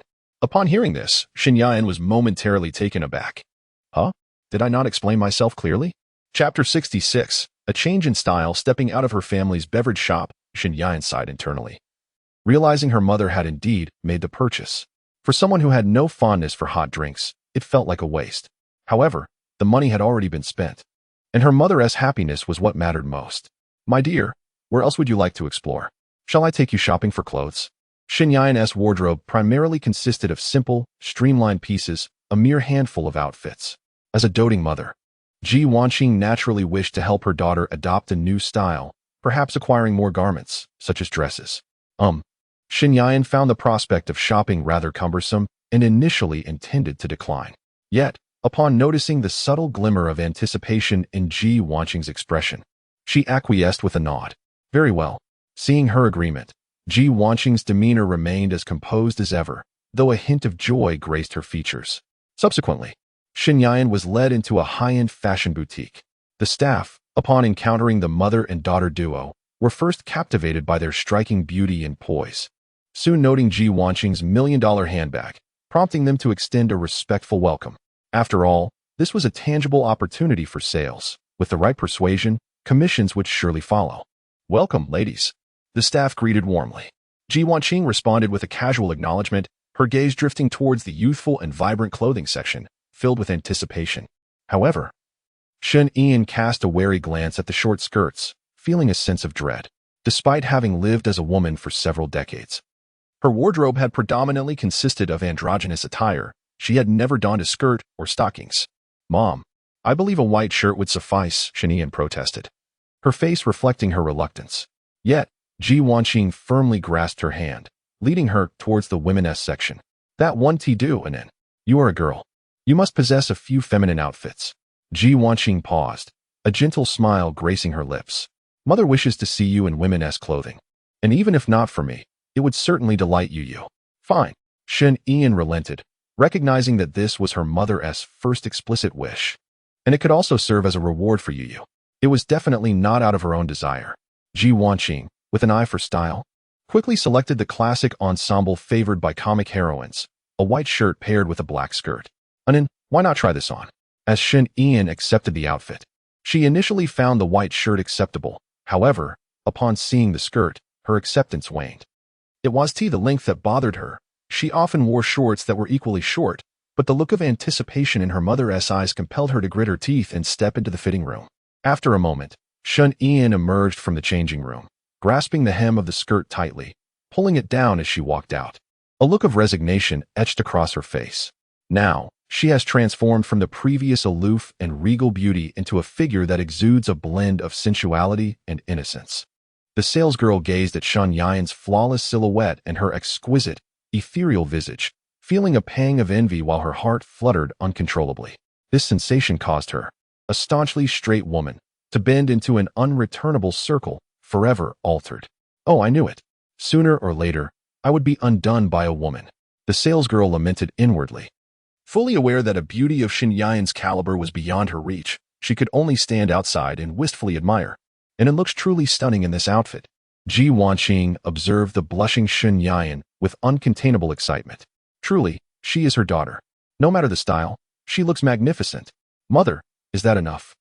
Xinyan now yearned to don her original attire again, feeling profoundly embarrassed by the short skirt. The persona of a devoted partner she had crafted was in peril of being obliterated by this feminine garb. Let us try something else. Ji Wanqing, upon witnessing the effect, became infatuated with showcasing outfits for Xinyan, selecting ensemble after ensemble. Though Xinyan was reluctant, how could she dampen her mother's joy? she resolved to indulge her. Let it be clear, it was not her desire to wear women's clothing. She was compelled. After half an hour, Shinyan had lost count of how many outfits she had tried on. Surprisingly, she began to embrace the feminine style, even donning garments she had never worn before, and sending pictures to Yiyu. Meanwhile, the bell rang, signaling the end of class. Yiyu, with her icy demeanor, closed her notebook, propped her chin on her hand, and stared blankly into space. In the eyes of her peers, Yiyu is perceived as a lofty and aloof heiress, strikingly beautiful, yet exuding an air of distant remoteness. Yet, at this moment, she finds herself lost in thoughts of Shun Yan's visage. A boy seated in the row behind her gazes adoringly at her back, fantasizing how splendid it would be if she were his girlfriend. However, such a frigid goddess would hardly deign to notice him. Even the scions of illustrious families might not catch her attention. Simultaneously, another exquisite young woman from a prestigious family shares a remarkably similar sentiment. From the moment she laid eyes on Yiyu, she was captivated by her cold and regal beauty, frequently envisioning blissful scenarios of their togetherness. Yet, Yiyu's noble standing and her emotionally detached disposition render her an enigma. She appears to be the epitome of a steadfastly straight woman, seemingly impervious to the idea of romantic affection towards another woman. It is difficult to fathom that even the most handsome scions of the 5 great families would not attract her interest, let alone an ordinary woman like herself. This sentiment is not confined to just these 2 individuals. It resonates with everyone who has encountered Yiyu. They collectively concede that she is too perfect in every regard, a paragon of excellence that no one could possibly match. However, this is merely the facade that she projects to the world. In truth, when Yiyu hears the chime of her notification, she instinctively reaches for her phone.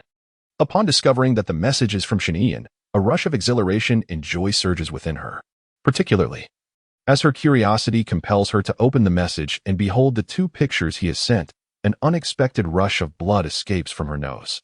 Without a trace of hesitation, Yiyu stealthily covered her nose with her hand, retrieving a tissue from her bag to staunch the flow of blood.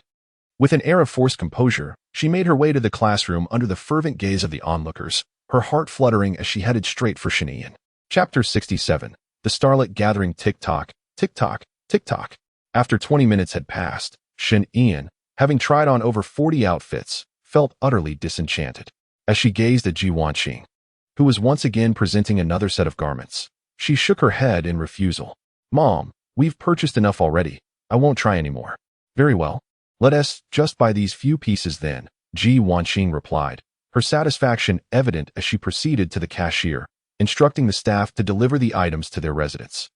Naturally, the employees were more than willing to accommodate such a valued customer, for this was a high-end boutique where the quality of materials matched the lofty prices. A patron who could afford to buy over 40 outfits for her daughter was undoubtedly affluent. As the mother and daughter exited the store, Shinyan internally sighed with weariness. Changing outfits was more exhausting than engaging in battle. It was clear she did not possess a penchant for dressing up. She mused that her usual attire sufficed as long as it pleased Yiyu. Just then, she felt a sudden tight embrace around her waist, accompanied by an exquisitely soft sensation against her back. "Guess who I am?" A gentle voice, warm and slightly breathy, whispered into Shinyan's ear, sending a delightful shiver through her mind. Without needing to ponder, she already knew the answer. "Didn't we agree you wouldn't take any leave?" Shinyan turned around, and Ji Wanqing halted, glancing back in curiosity. You aren't you in class?" Under the gaze of 2 pairs of eyes, Yiyu naturally linked her arm with Shun Yan's and playfully said, "I also want to accompany Yin on a shopping spree." Shun Yan smiled indulgently, albeit with a hint of helplessness, and gently pinched Yiyu's cheek, exclaiming, "I truly admire your persistence. Let us go together then."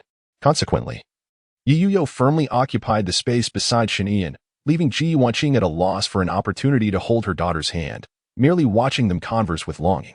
However, Ji Wanqing understood that Yiyu had spent far more time with her daughter and was adept at chatting with her. Through their conversation, she could glean insights into her daughter's interests. The trio meandered through numerous locations, entering several shops, ultimately procuring the necessary ingredients for their midday meal. During this time, Ji Wanqing discovered many of her daughter's preferences, such as her shared fondness for cake and an affinity for strawberries. Ji Wanqing quietly noted these details, contemplating purchasing cakes and fruits from various shops along the streets. "It's about time we head home," Shin Ian remarked, glancing at her phone. Indeed, Ji Wanqing softly agreed, then glanced toward a bench by the trees. I shall go fetch the car. You two sit here and wait for me. After walking for the entire morning, Ji Wanqing wished for her daughters to rest a bit and avoid further fatigue. It's all right. Shen Ian began to suggest they walk together to the parking point. But Ji Wanqing playfully pinched her cheek. This was a technique Ji Wanqing had learned from Shen Ian, and it felt delightful to use. Combining warmth with the sensation of her daughter's supple skin. Mom will be here shortly, Ji Wanqing said before heading off alone towards the parking area. Shen Ian gazed at her mother's retreating figure, momentarily taken aback by the unexpected gesture. However, this indicated that their mother-daughter relationship had evolved to a new level. Did it not?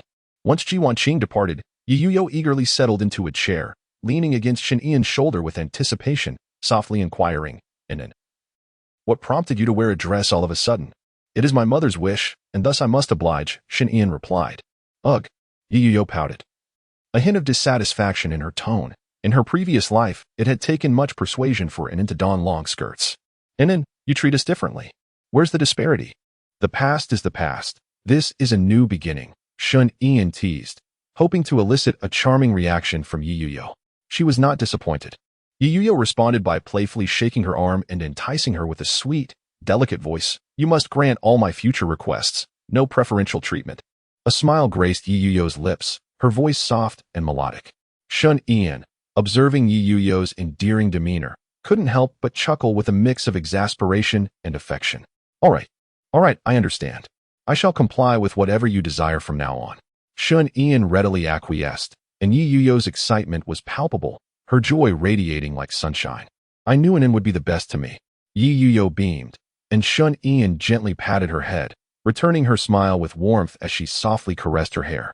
Yuyo, ever obedient, reveled in the affection, gradually transforming into a docile little kitten, leaning against Shen Ian's shoulder as they quietly awaited Ji Wanqing. During the interval of their wait, a group of ruffians clad in functional attire passed by, casting lewd and inappropriate glances at the two women. Shen Ian, sensing the unwelcome scrutiny, cast a cold gaze at the rowdy group. This mere glance excited their leader, Li Dajuan, a squad leader of the third team of the renowned Fanqing Society, one of the 5 greats of Yindu. Among the upper echelons of the society, where women constituted half, none dared to regard him in such a manner. Why is this beauty looking at me like that? Could it be that she harbors a secret admiration for me? Li Dajuan approached with ulterior motives, followed closely by his companions. "You know, peeking at our brother comes at a price. How about this? If one of you shares a contact, we won't charge you." One member, sporting lip piercings and a flamboyant hairstyle, perched on a fire hydrant, attempting to exude an air of unrestrained coolness. In stark contrast, Shen Ian dismissed them with a mere glance, maintaining her indifference as she focused on her phone. Crossing her legs, she coldly remarked, "Who are these insignificant characters? If you wish to beg, at least bring a tin bowl." As her words fell, Yuyo, who was contemplating how to torment these ruffians, chuckled softly. Her laughter was laced with disdain, and the members of the Fanqing Society felt profoundly humiliated by it. Yet, Li Dajuan relished the moment, finding enjoyment in her fiery disposition, as it promised a more gratifying conquest. "Perhaps you ladies are unaware of our identity," he boasted, tugging at the emblem on his chest with pride. "We are the Fanqing Society. Surely, you have heard of us?" "Ah, so it is a band of organized ruffians," she mused. Upon hearing those familiar words, Shen Ian let out a cold laugh. The Starry Society was largely composed of ruffians and scoundrels. And despite several attempts by the lighthouse to impose order, this malignant organization remained persistent. There were several reasons for this. Firstly, they often spent money to resolve their transgressions, leading many involved to abandon their pursuit of accountability upon receiving compensation. Secondly, although their organization was nefarious, they dared not engage in extreme wrongdoing, respecting the boundaries set by the lighthouse. Thirdly, they complied with the lighthouse's directives, assisting in the pursuit of malevolent entities. And they were involved in the tobacco and alcohol industries, annually contributing finances to society. Lastly, there were 2 leaders of this organization. One was an executive officer of the lighthouse, and the other was the recently ousted head of the Bai family from the 5 great families.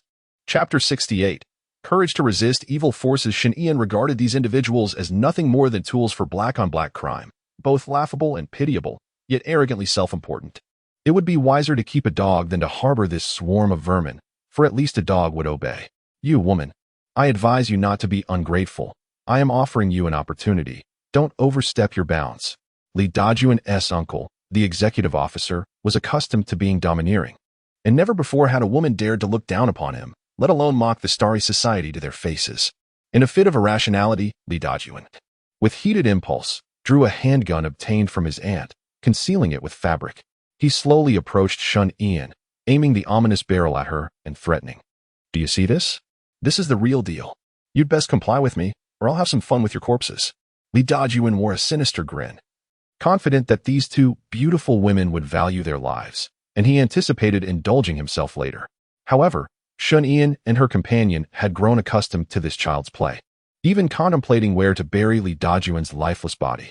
Do not forget, as long as you pose a threat to our lives, we are legally entitled to eliminate you, Shun Ian said with a calm demeanor. To this, Li Dajuan scoffed, disbelieving that this woman possessed the capability to kill him, especially since his uncle was an executioner, which would allow him to turn the tables later. Do you know who our captain Li is? You dare to utter such words? The yellow-haired scoundrel exclaimed, pointing at Shun Ian and hurling insults. Before he could finish his sentence, a dagger, which had mysteriously appeared in Yi Yuyo's hand, flew forth, swiftly targeting his fingers.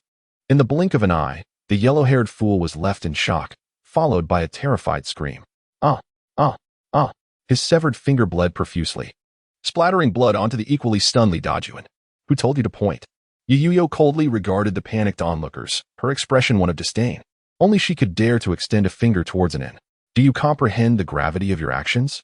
Li Dajuan frantically pulled out tissues, wiping the blood from his body, then disdainfully discarded one bloody wad after another. Once he had cleaned himself up, he furiously kicked the yellow-haired thug to the ground, then glared menacingly at Shun Ian and her companion. This is intentional harm. I will contact the lighthouse people to deal with you at once. As the words fell, Li Dajuan immediately reached for his phone, only to be abruptly engulfed in darkness, a sharp pain seizing his jaw. When his vision returned, he found himself grasped by the throat, lifted by Shen Yan. In broad daylight, he had no intention of shedding blood, yet the stench of their breath was unbearable. Shen Yan disregarded the identities of those before her. Anyone who dared to threaten her and Yi Yuyo deserved death. After all, the laws of this world were thus. If someone sought to kill you, you must eliminate them first.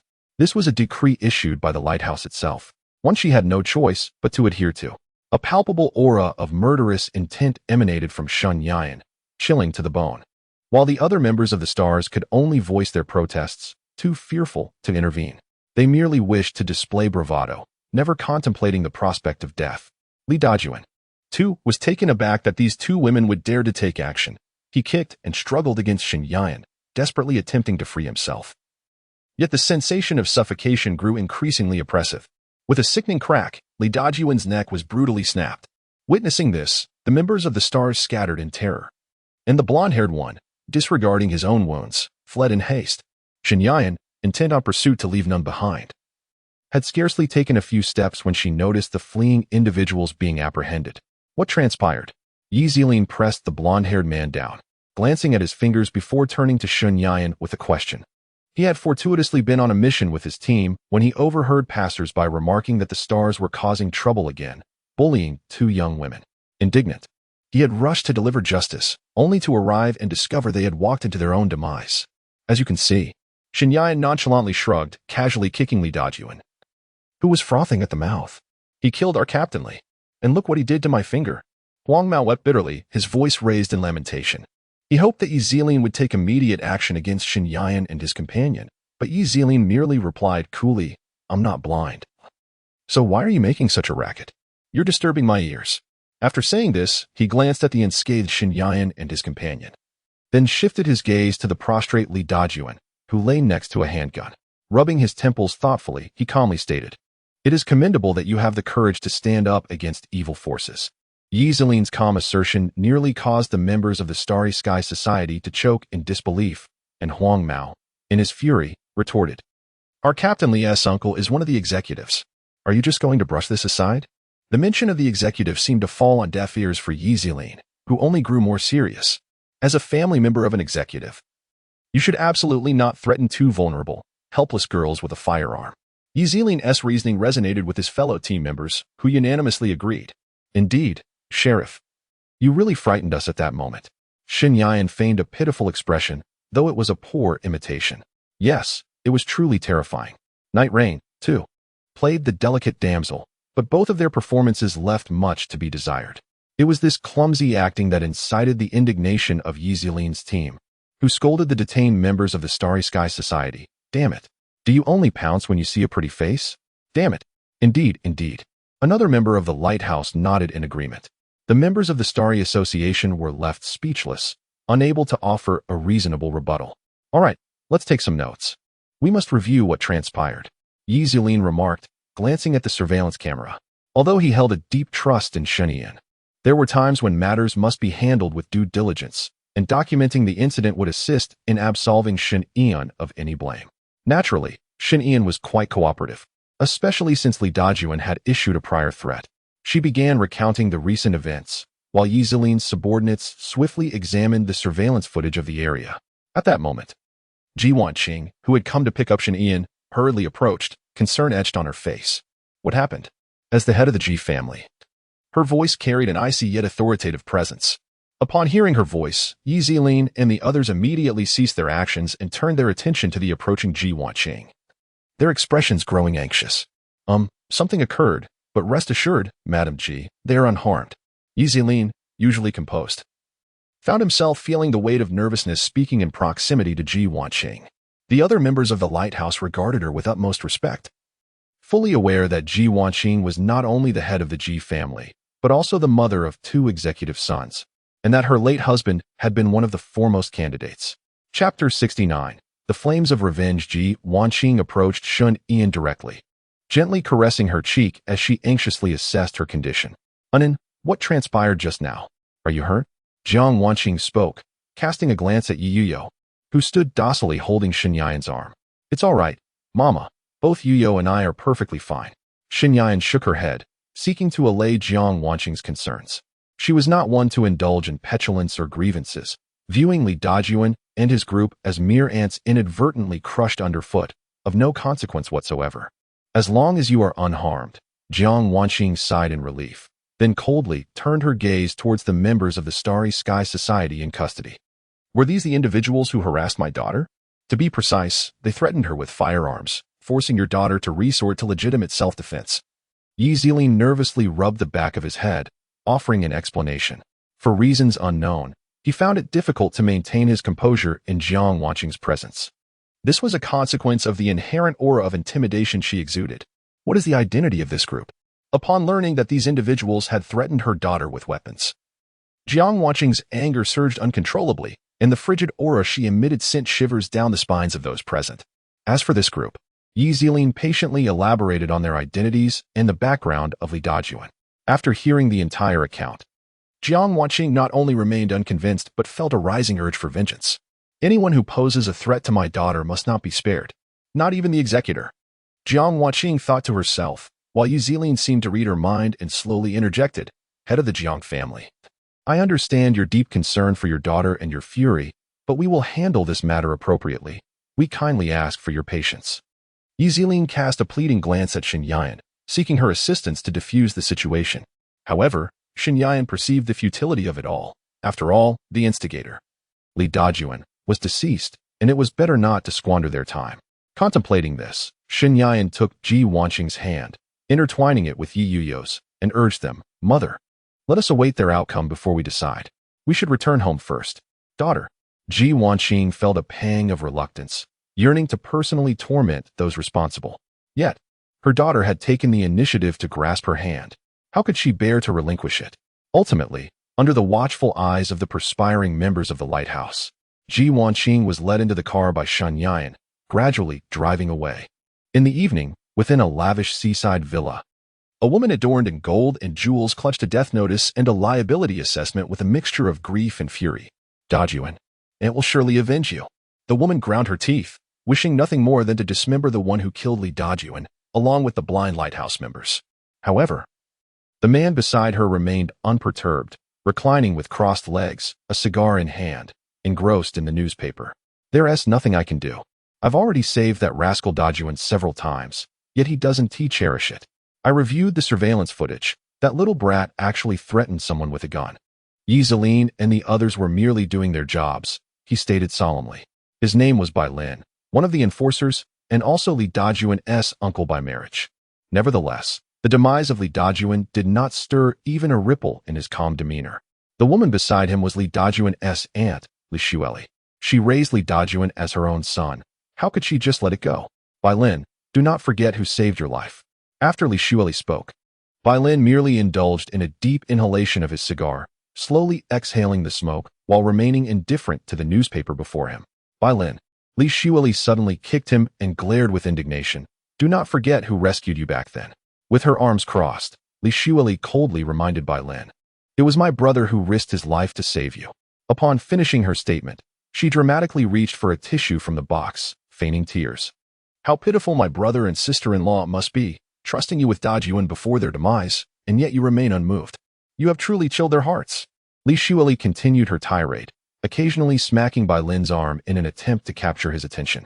However, Bai Lin remained aloof, allowing her words to flow in one ear and out the other. He waved his hand dismissively, as if shooing away a fly. So what? Haven't I repaid him? Money? Power? What have I not given to your Li family? As he spoke, he set down the newspaper, took another deep puff of his cigar, and gently tapped the ash into the ashtray. Moreover, I have not been remiss in assisting Dajuan. If I continue to show him favoritism, what will others think of me? Bai Lin said languidly. Yet, Li Xueli could not accept this. All she knew was that this man was merely making excuses for his cowardice. I don't care. You must take responsibility. You must avenge Dajuan. Li Xueli spoke with an unwavering tone, her desire for vengeance palpable, especially given the deep-seated enmity involved. Can you not be so irrational? The one who killed Dajuan is the daughter of the Ji family head. Bai Lin sighed inwardly, finding it exceedingly challenging to maintain this relationship. The head of the Ji family? Ji Wanqing? Li Xueli exclaimed, disbelief etched on her face. She vaguely recalled that Ji Wanqing had no daughters, yet a ludicrous yet plausible thought sparked in her mind at that moment. Did she have an affair? Which man possesses such capability? Upon uttering this, Bai Lin, who had just taken a sip from his cup, nearly choked on the water. After a few coughs to clear his throat, he replied, Do you think that is possible? Ji Wanqing is a woman who doesn't even glance at others. Her inherent arrogance is precisely why she was targeted by the coalition of families. Do you believe any man could catch her eye? As he spoke, he set down his cup, secretly admiring Ji Wanqing's ability to turn the tables despite being betrayed by her own and oppressed by 3 major families. It was truly formidable. Lost in thought, Bai Lin suddenly felt a sharp pain across his face, accompanied by the resounding sound of a slap. What are you doing? He exclaimed, covering his reddened cheek and looking in bewilderment at Li Xueli, questioning whether this madwoman had lost her mind again. What do you mean by that? Li Xueli, feeling wronged and furious, sobbed. Do you have feelings for Ji Wanqing? What? Bai Lin was utterly speechless, though he seemed accustomed to such outbursts. He soon regained his composure and replied, I do not. Then why do you praise her? Li Xueli was instantly overcome with tears, her face resembling a weeping pear blossom. And Bai Fong promptly enveloped her in his embrace, offering solace. I do not intend to flatter her. My affections lie solely with you, Xueli, Bai Fong said, sincerely wiping away her tears. Upon hearing this, Li Xueli's emotional turmoil began to subside. She sniffled, took the tissue Bai Fong offered, and dabbed at her tears before adopting a serious expression and slowly uttering, Bai Fong, I am pregnant. Chapter 70. A disheartening night rain. Upon hearing the first part of her revelation, Bai Fong was filled with astonishment and joy. He yearned for his own offspring to carry on his lineage. After 2 decades together, they had never experienced the joy of a loved child. Li Xueli's words were undoubtedly the fulfillment of his long-held hope. However, as Bai Fong processed the latter part of her statement, the elation that had illuminated his face vanished without a trace, replaced by an expression of anxiety and confusion. Xueli, what do you mean by that? After all this time, we finally have a child. Why would you say such a thing? Bai Fong grasped Li Xueli's waist, his gaze a mixture of inquiry and persuasion. Is it really necessary? Xueli? Dajun has passed away, but what you carry is a living being. In response, Li Xueli scoffed, crossing her arms defiantly and turning her face away, her stubbornness on full display. If that is the case, then you must avenge Dajun. Otherwise, I will. Li Xueli's tone was resolute, leaving Bai Fong momentarily at a loss to discern whether her words were born of anger. He hesitated to gamble. for he deeply desired a child and held a fondness for Li Xueli. Bai Lin found himself in a tumultuous inner conflict. The Ji family was not to be trifled with, yet his family meant everything to him. The atmosphere hung heavy for a few seconds, but ultimately, Bai Lin gritted his teeth, exhaled a deep breath, and acquiesced. Very well, but I require some time. In the room steeped in the sweet fragrance of citrus, Xin Yan, freshly bathed and clad in a JK outfit, sat leisurely on the bed, engrossed in her studies. As an intellectual, she relished the pursuit of knowledge. With her legs crossed, she gazed down at her textbook with a serene demeanor, while Yi Yuyo beside her indulged in a game. Darling, finish this round and then it's off to bed, Xin Yan remarked, elegantly adjusting her posture. Just then, a gentle knock at the door drew their attention. Sweetheart, may I join you for the night? Ji Wanqing inquired softly from the threshold. Upon hearing this, Xin Yan set her book aside and smiled in affirmation. Meanwhile, Yi Yuyo, frustrated by her teammates, puffed her cheeks in displeasure, lying on the bed brimming with resentment. What kind of robotic teammates are these? I wish I could strangle them through the internet. Yi Yuyo flipped over, burying her face in the blankets, motionless as if exasperated to death. Xin Yan, witnessing this scene, couldn't help but chuckle. Her darling was such a source of amusement. It seemed she could playfully tease her in the future. What's the matter with Yuyo? Ji Wanqing, having closed the door, observed the sulking girl with confusion.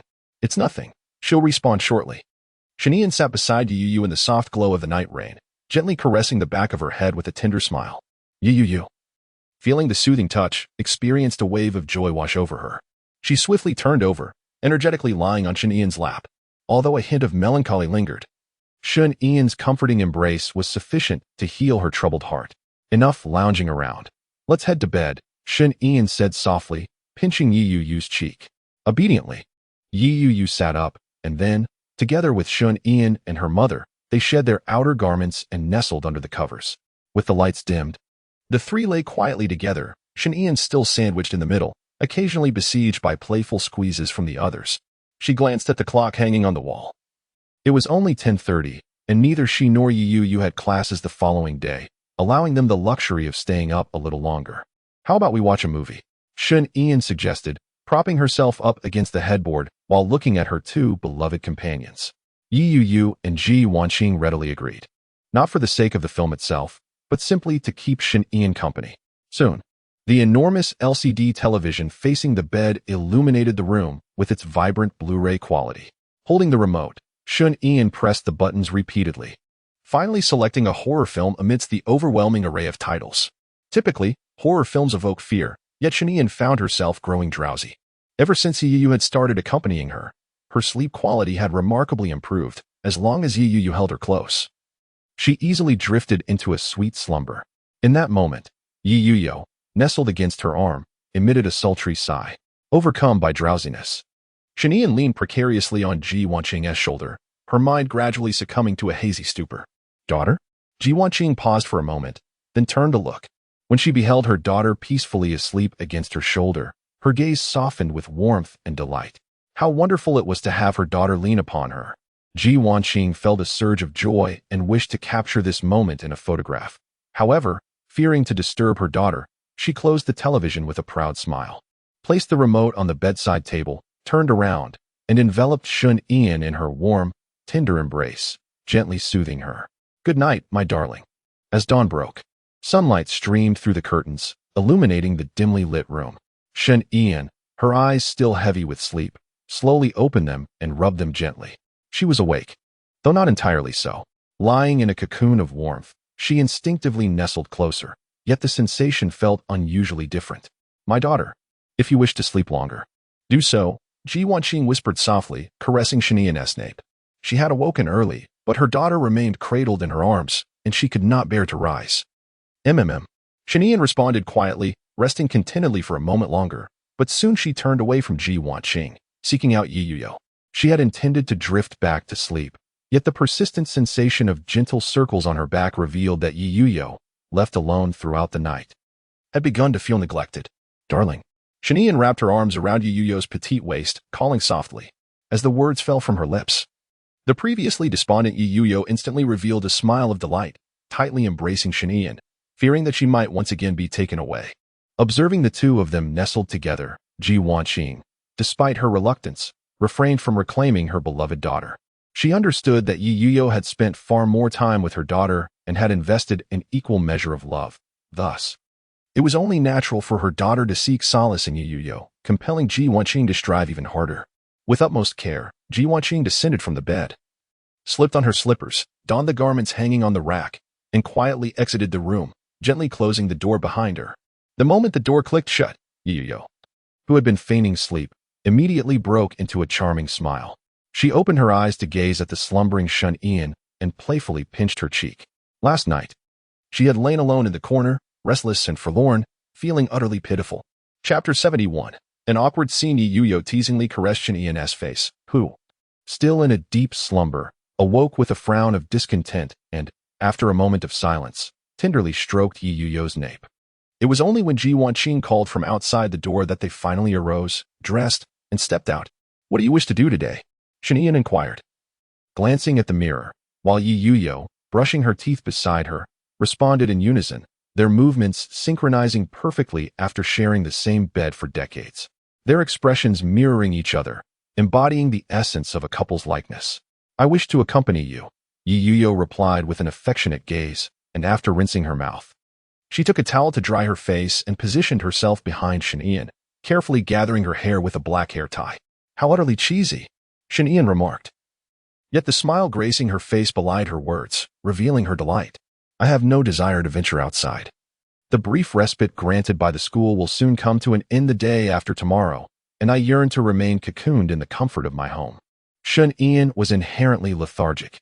Absent any extraordinary circumstances, she would seldom step beyond her threshold, a tendency rooted in the hardships of her past.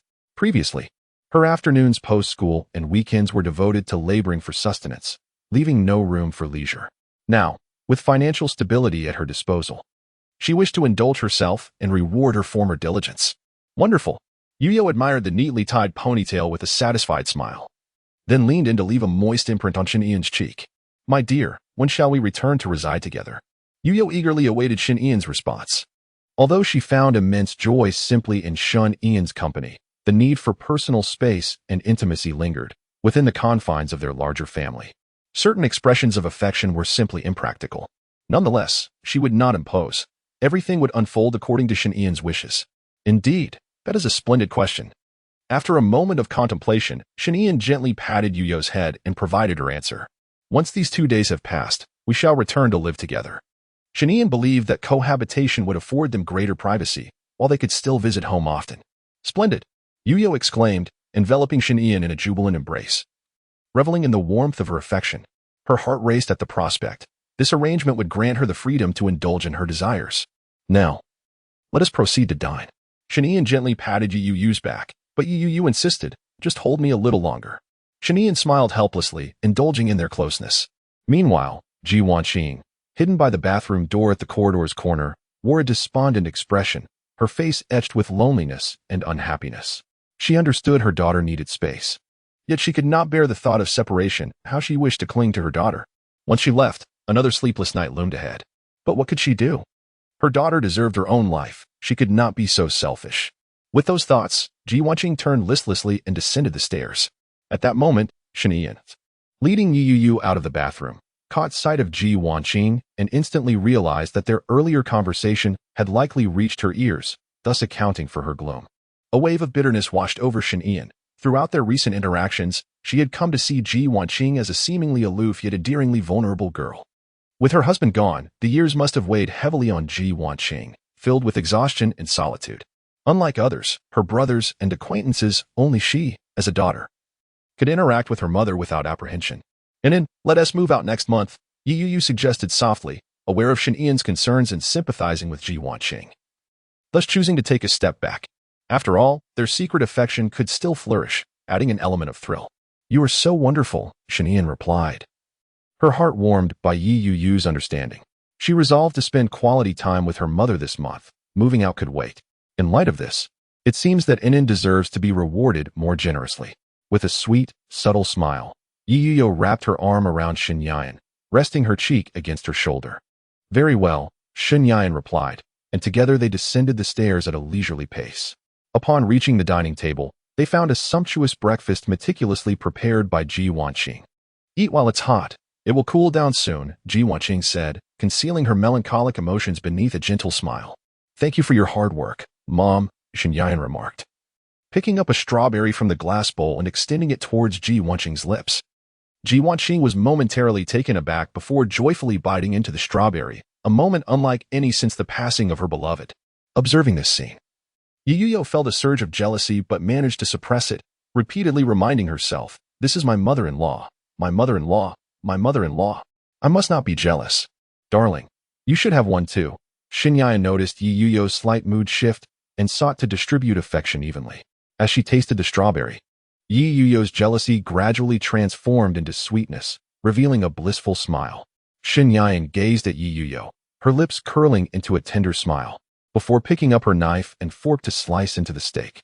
Turning to Ji Wanqing, she inquired, Mom, what about my brothers? Your elder and second brothers left early for a meeting, Ji Wanqing replied, suddenly recalling something. Oh dear, I forgot to wake your younger brother for breakfast. Shall I go and call him? Shen Yan inserted a fork and knife into a neatly cut piece of steak, presenting it to Yuyu, who took a bite. Rising to her feet, she stated, there is no need. He will naturally eat when he awakens.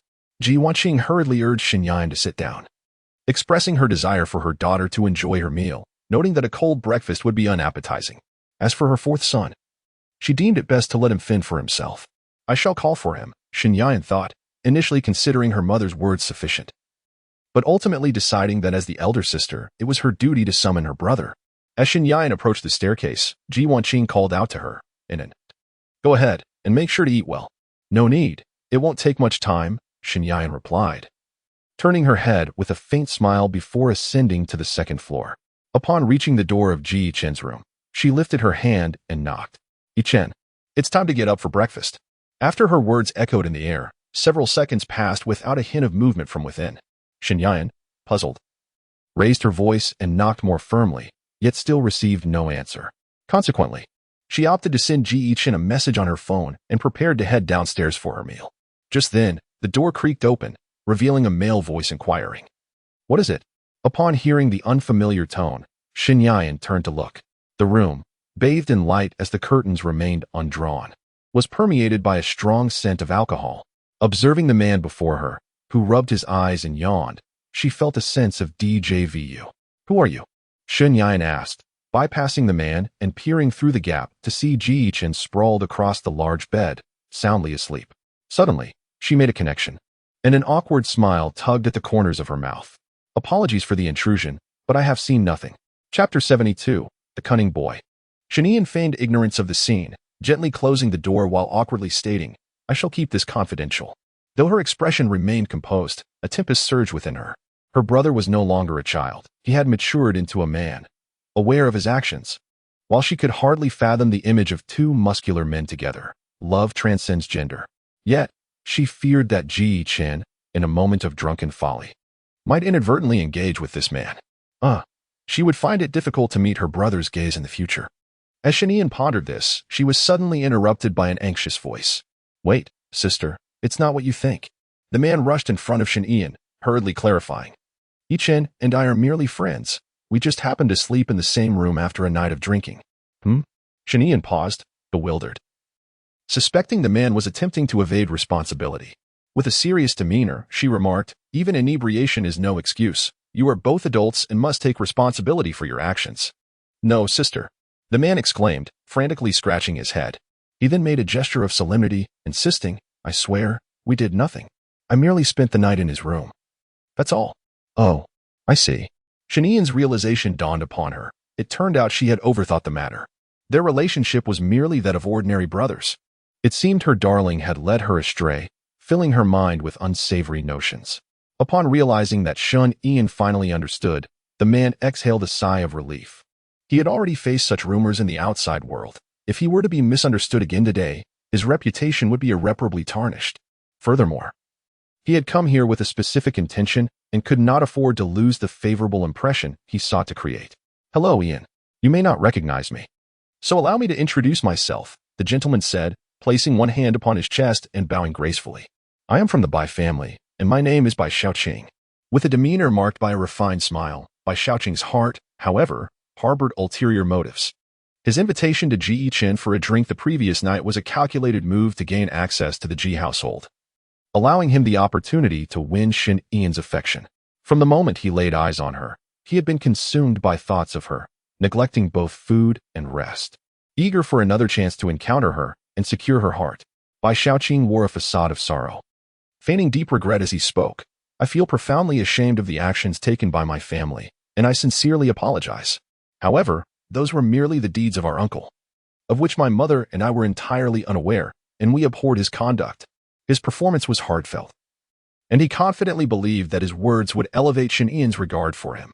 Yet, she remained unfazed, displaying a calm demeanor tinged with impatience, and even a hint of amusement. She had grown weary of such insincerity, recognizing the artifice in Bai Xiaoqing's demeanor, suspecting he had ulterior motives for his visit. Regardless of whether his sentiments were genuine, she questioned their relevance to her. Yet, if Bai Xiaoqing intended to play mind games, he would not leave the Ji family estate unscathed. Deception, after all, carries its own price. Shen Yin paid no heed to Bai Xiaoqing and turned to leave. Observing this, Bai Xiaoqing, filled with urgency, quickly attempted to retain her attention. Yin, I'm still feeling a bit dizzy. Is there any honey water available?"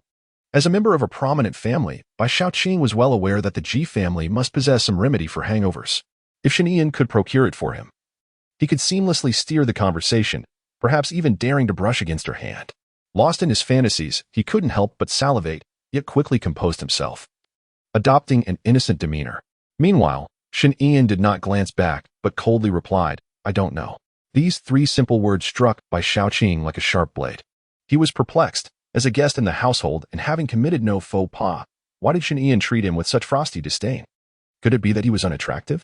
Plunged into deep self-doubt, he swiftly dismissed this notion. After all, he was undeniably handsome, and it could not be a matter of looks.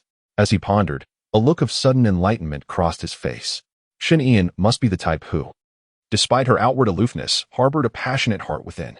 Surely, she regretted her words the moment they left her lips. Bai Xiaoqing felt quite certain of this realization.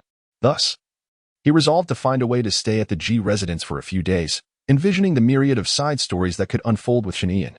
With a mischievous grin, he made his way to his room, planning to use Ji Yichen as a stepping stone. After all, it was perfectly normal for good friends to spend time together, play games, and enjoy each other's company at home.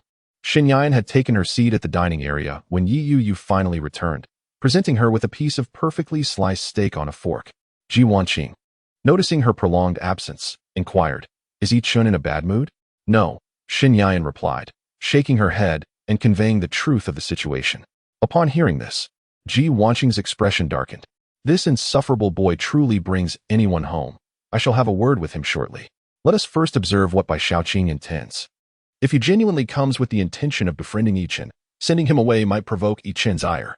Shen Yin embraced Yi Yu, who was perched on her lap, and remarked. Ji Wanqing felt a twinge of unease at their display of affection. Yet she acknowledged that their relationship was entirely normal as they were indeed a couple. Regaining her composure, Ji Wanqing slowly articulated, "I have not seen him befriending Yi Chen in the past. It is highly probable that he has ulterior motives. It would be wise not to allow such a person to linger in our home. Yes, let us wait for Yi Chen to awaken. He is still asleep." Shen Yin responded just as there was a commotion from outside. It was the awakening Ji Yichen, accompanied by Bai Xiaoqing. Upon seeing Yi Yu present, Bai Xiaoqing could not help but feel a sense of trepidation. He thought to himself, "I must ensure that Yi Yu does not discover my intentions, otherwise I might find myself in dire straits." "Good morning," Ji Yichen greeted lazily before taking a seat, leaning back with an air of lethargy. "Hello, Auntie. I am a friend of Yi Chen's and spent the night in his room. I plan to stay here and spend some time with him." As Bai Xiaoqing spoke, he dared not meet Ji Wanqing's gaze, fearing that her formidable aura might reveal his true intentions.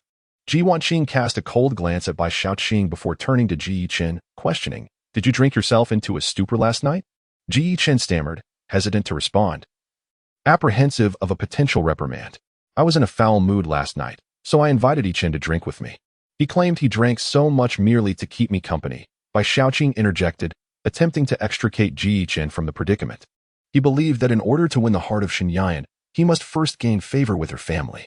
However, Ji Yichen was deeply displeased with his words, retorting, "I only drank with you because of that rascal Suemo. Besides, I have no recollection of bringing you home for the night. Nor did I agree to spend time with you. Are we even that close? Chapter 73. The Plan of Seduction by Xiaoqing felt utterly embarrassed, as if he could curl his toes in 5 rooms and 3 halls, resorting to laughter to mask his discomfort. He had not anticipated Ji Yiqin's rapid change in demeanor. They had been as close as brothers while drinking the night before. However, the truth remained that Ji Yiqin, inebriated, had been prone to treating even a pillow as a confidant. Previously, Ji Wanqing had been infuriated when she witnessed Ji Yiqin drunkenly pledging brotherhood to a pillow, leading her to mercilessly discipline him with her belt. Finish your breakfast and head home. My family rarely hosts overnight guests, Ji Yiqin remarked nonchalantly, picking up a chicken sandwich as he spoke. Upon hearing this, Bai Xiaoqing's expression darkened instantly, yet he still forced a smile as he took a seat. His purpose for coming here this time was not merely to win over Shen Yan, but rather to fulfill the task assigned by his uncle, Bai Lin. Bai Lin had informed him that if he successfully sabotaged the relationship between the Ji and Yi families, he would be appointed as the captain of the Starry Night and Lighthouse teams. This reward was an undeniable temptation for Bai Xiaoqing, as the subordinates he could afford to recruit were but trivial individuals vastly inferior to these regular personnel. However, at this moment, the opportunity he had been eyeing was slipping away. Yet, he felt helpless, no matter how thick-skinned he was. He could not bring himself to act like a rogue and linger at the Ji residence.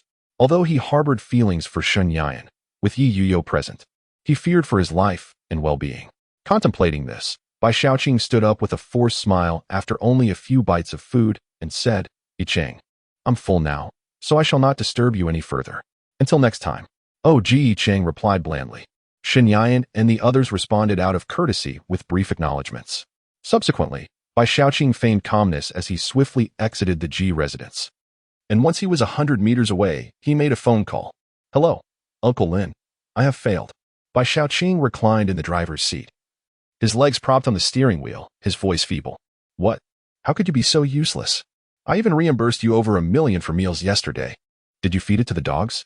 Bai Lin's furious voice erupted from the other end of the line, his anger palpable. He had initially intended for Bai Xiaoqing to undermine Yi Yuyo and thus create discord between the Ji and Yi families, subsequently seizing the opportunity to assassinate Shen Yan and frame Yi Yuyo for the deed. After all, despite his multifaceted identity as the president of the Starry Club, the executive of the Lighthouse, and the eldest son of the Bai family, he dared not directly offend the Ji family. He could only resort to underhanded tactics of framing and scheming. Yet now, not only had he failed to achieve his objectives, but his expenses were also in vain. Bai Lin took a deep breath to calm the flames of his anger and asked solemnly, You must have managed to add Shen Yan's contact information, haven't you? If there is even the slightest opportunity, he must ensure that Bai Xiaoqing spares no effort. Bai Xiaoqing stammered, hesitating to respond.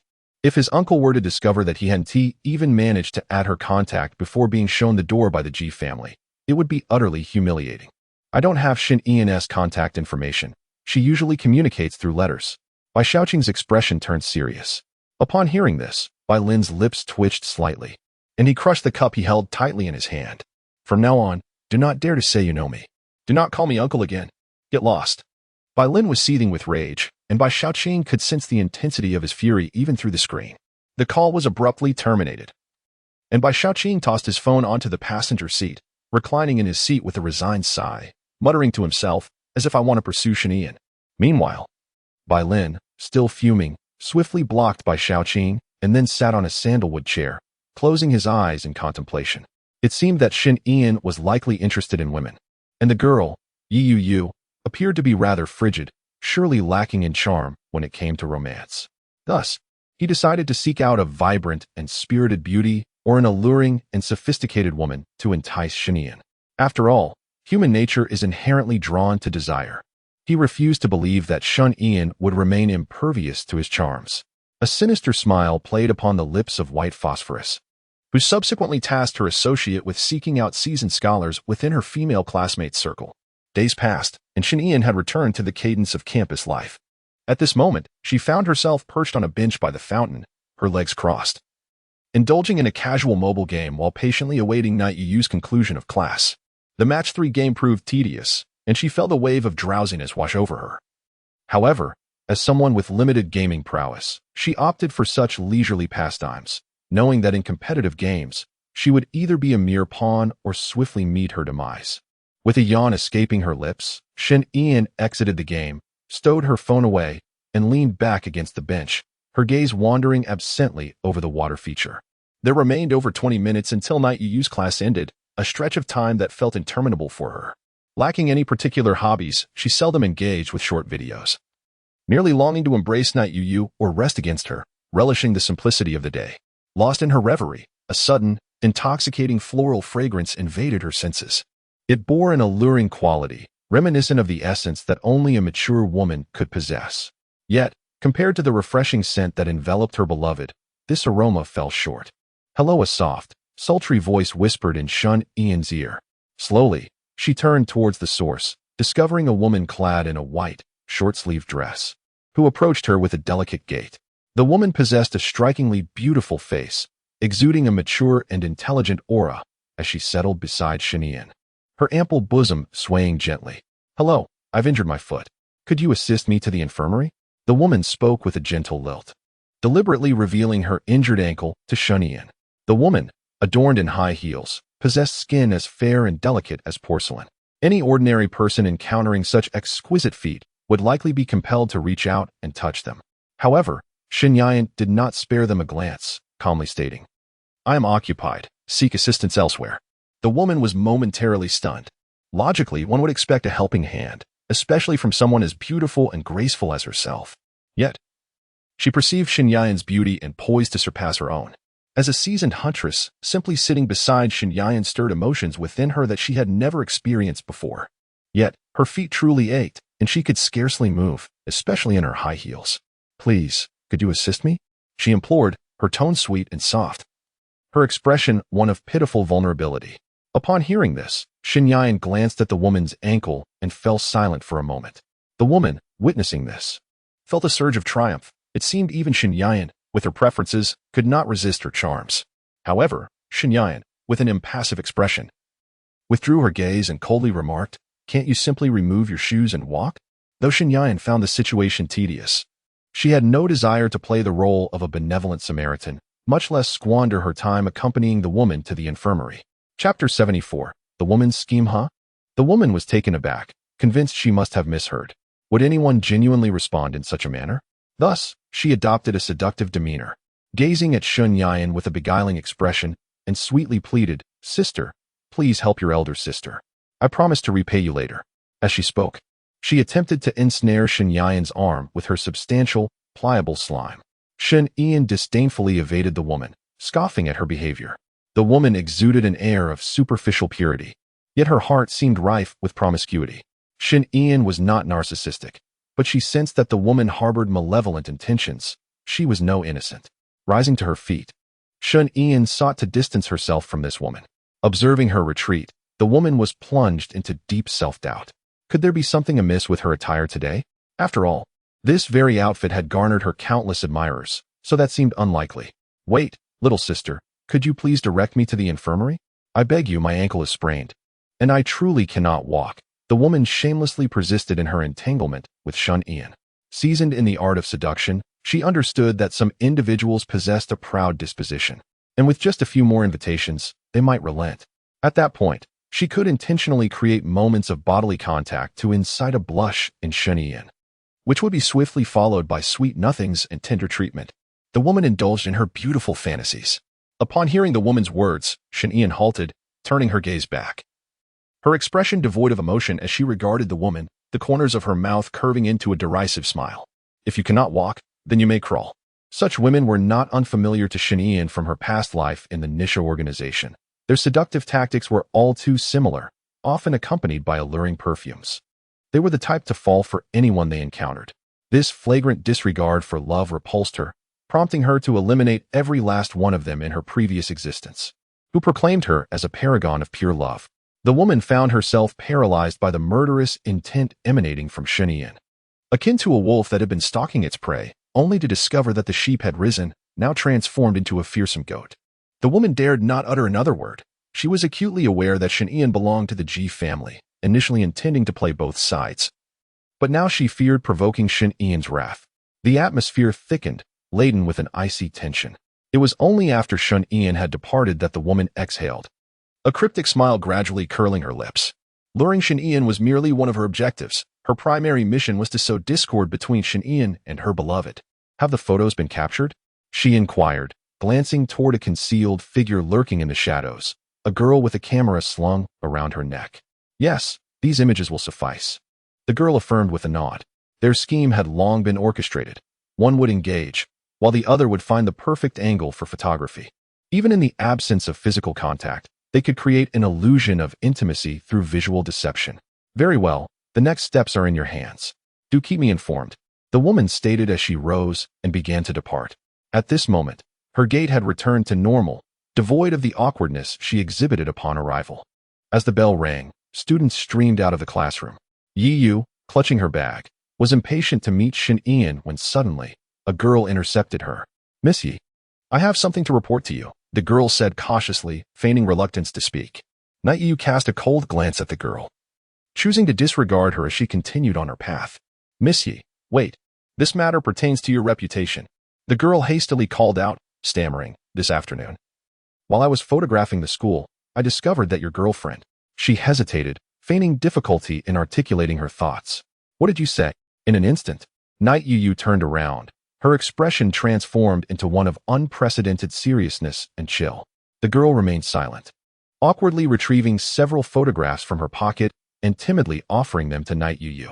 With a stern countenance, Night Yu accepted the images, and upon discerning their content, she unconsciously tightened her grip, her face darkening further. Who was that woman in the photo? Do you recognize her? Night Yu's voice was cold and terrifying, emanating an aura that sent shivers down one's spine, her gaze betraying a desire for vengeance. The girl, struck with fear, felt her hair stand on end and quickly distanced herself from the situation. I don't know either. I just happened to see it, she replied, her head bowed. Avoiding Night Yu's penetrating gaze, anxious not to reveal any hint of suspicion. She had not anticipated that being in close proximity to Night Yu would be such a harrowing experience. Within mere seconds, she yearned to flee this suffocating environment. Come with me, Night Yu commanded with an authoritative tone. All right, the girl acquiesced, her throat visibly constricting as she nervously trailed behind Night Yu. To stave off any potential slip-ups, she murmured to herself, attempting to calm her racing emotions. Night Yu likely sought to question her about the authenticity of the photographs. All she needed to do was respond with the carefully woven lies crafted that morning. As she contemplated this, the girl's rapid heartbeat began to steady, and she followed Night Yu to a secluded spot. Gazing upon this isolated location, she felt no confusion. After all, it was quite normal to keep such matters discreet. However, Night Yu had been intently focused on her phone, perhaps confronting Shin Ian. It seemed to be effective, the girl mused, a subtle smirk of triumph gracing her lips. Now, all she needed to do was embellish the tale, and the plan would be complete. These photos, were they all taken by you? Night Yu inquired coldly, scrutinizing the images in her grasp. Yes, I intended to capture some scenic views of the school this morning. But unexpectedly, the girl acted with remarkable authenticity, feigning deep sympathy. She firmly believed her performance would dispel any lingering doubts in Night Yu's mind. Yet, in the next moment, an overwhelming sense of suffocation surged through the girl's mind, accompanied by a tremor of rage. Did you think I could be so easily deceived? Night Yu's expression was one of disdain as she tightly gripped the girl's neck, her gaze piercing like an abyss. The girl's pupils widened in disbelief, her face betraying her shock. In an instant, she feigned innocence, struggling to articulate, I did not deceive you. Seeing the girl continue to deny the truth, Night Yu fell silent, her cold stare unyielding as she slowly withdrew a sharp dagger. Her demeanor transformed into something almost pathological. I harbor a deep disdain for deceitful individuals, and an even greater contempt for those who seek to sabotage my relationship with and speak. What has incited you to undermine our bond? Chapter 75. The reward of trust. The young woman found herself forcefully pinned against a tree stump by Yi Yu, rendered utterly immobile, while the sole of an expensive shoe pressed firmly against her abdomen. I advise you to be honest, or the consequences will be quite painful, Yi Yu warned, her cold gaze fixed upon the girl.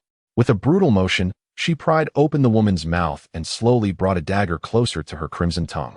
Panic ensued as the girl desperately struggled to break free, Yet the slender yet powerful Yu completely overpowered her, leaving her with no semblance of opportunity. Wait, I am merely acting under orders. The instinct for survival compelled the girl to utter a garbled plea, tears streaming from her wide, terrified eyes. How revolting! Yu scoffed, casting a disdainful glance at the woman. To avoid staining her shoes, she momentarily released the girl, maintaining a cautious distance. Yet the sharp blade remained poised at the girl's throat, a silent threat that conveyed the message. Any attempt to flee would result in death. Speak, who has sent you? It is a man. The girl hastily responded, her gaze fixed on the dagger, shrinking back in terror until her back pressed tightly against the tree stump. Please, do not kill me. I was merely following his instructions. Enough with the chatter. Who is that man? Yu asked impatiently. Aware that this woman had further delayed her meeting with an in time is life, and an in is the very essence of her existence. This woman was beyond redemption. I do not know. The girl stammered, trembling in fear. She had never even laid eyes on that man, merely communicating through a clandestine method devoid of any record.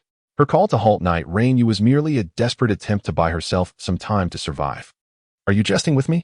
Night Rain, overwhelmed by fury, delivered a harsh kick to the girl's abdomen, ruthlessly trampling her. However, the girl, disregarding her pain, lowered her stance and pleaded, I beg you, spare me this time. I am willing to serve you like a beast of burden. Do you think you are worthy? Night Rain struck the girl sharply across the face, her expression frigid and scornful, reminiscent of a villainous heiress from a comic. The girl resembled a delicate white lotus, tears streaming down her face. At that moment, a voice shattered the oppressive silence. My apologies, young lady, I have arrived late. Gu Xingzi hurriedly rushed in. Previously, Night Rain had messaged her to interrogate someone under duress. She intended to come immediately, but had encountered a pitiable yet adorable stray cat along the way. She had bent down to play with the cat, only to be rear-ended by a speeding stroller, leaving her with a sore back. Bring her back and pry the truth from her. If she proves useless, dispose of her. Night Rain coldly commanded, casting one last glance at the girl before striding impatiently towards Shinian. All right, Gu Xingzi replied, rubbing her aching back. Night Rain noticed her discomfort and inquired, what is wrong? Are you injured? Gu Xingzi's cheeks flushed as she evaded the question. It's nothing. If she spoke the truth, it would be a complete loss of face.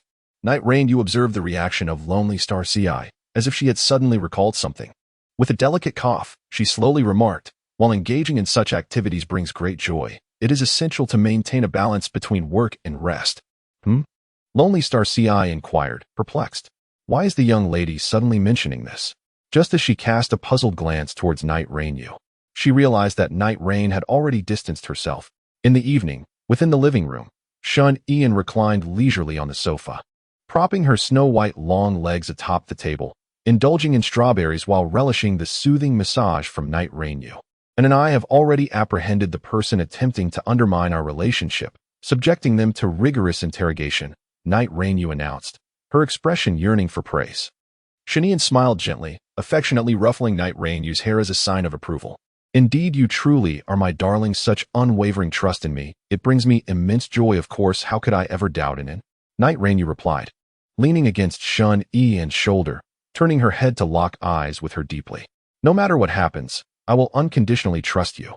And then because you are my most beloved, my sweet melon at this moment. Night Rain's typically proud and aloof countenance was tinged with the blush of youthful innocence. Regardless of the circumstances, nothing could tarnish the bond we share. I will always choose to believe in you. And in Night Rain's fervent emotion surged uncontrollably, her words imbued with a passionate warmth. Shun Ian tenderly reached out to caress Yuyo's flushed cheek, a charming smile gracing her lips, before gently stroking her hair and softly proclaiming, I too, unconditionally trust you, Yuyo. Time seemed to slip away as Shinian lovingly cradled the back of Yuyo's head. Reflecting on the events of the afternoon, her gaze darkening, it appeared that someone had maliciously sought to undermine their bond. But who possessed such audacity?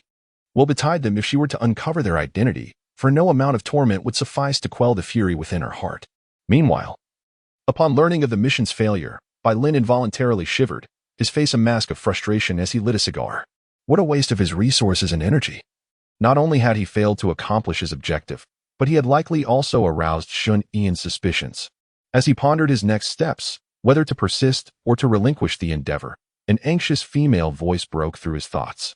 Darling, Why has this not been resolved yet? Li Xueli, seated beside Bai Lin, demanded with a tone laced with anger. Are you even taking this seriously?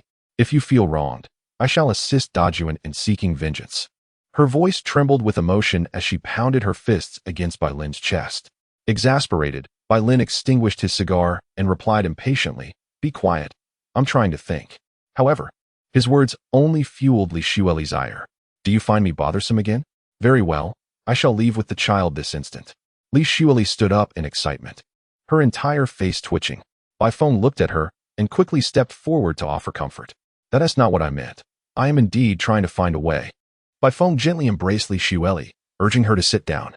Rest assured, I will avenge Dajuan. However, you must understand that Shenyan is affiliated with the Ji family, and it would be unwise to provoke them.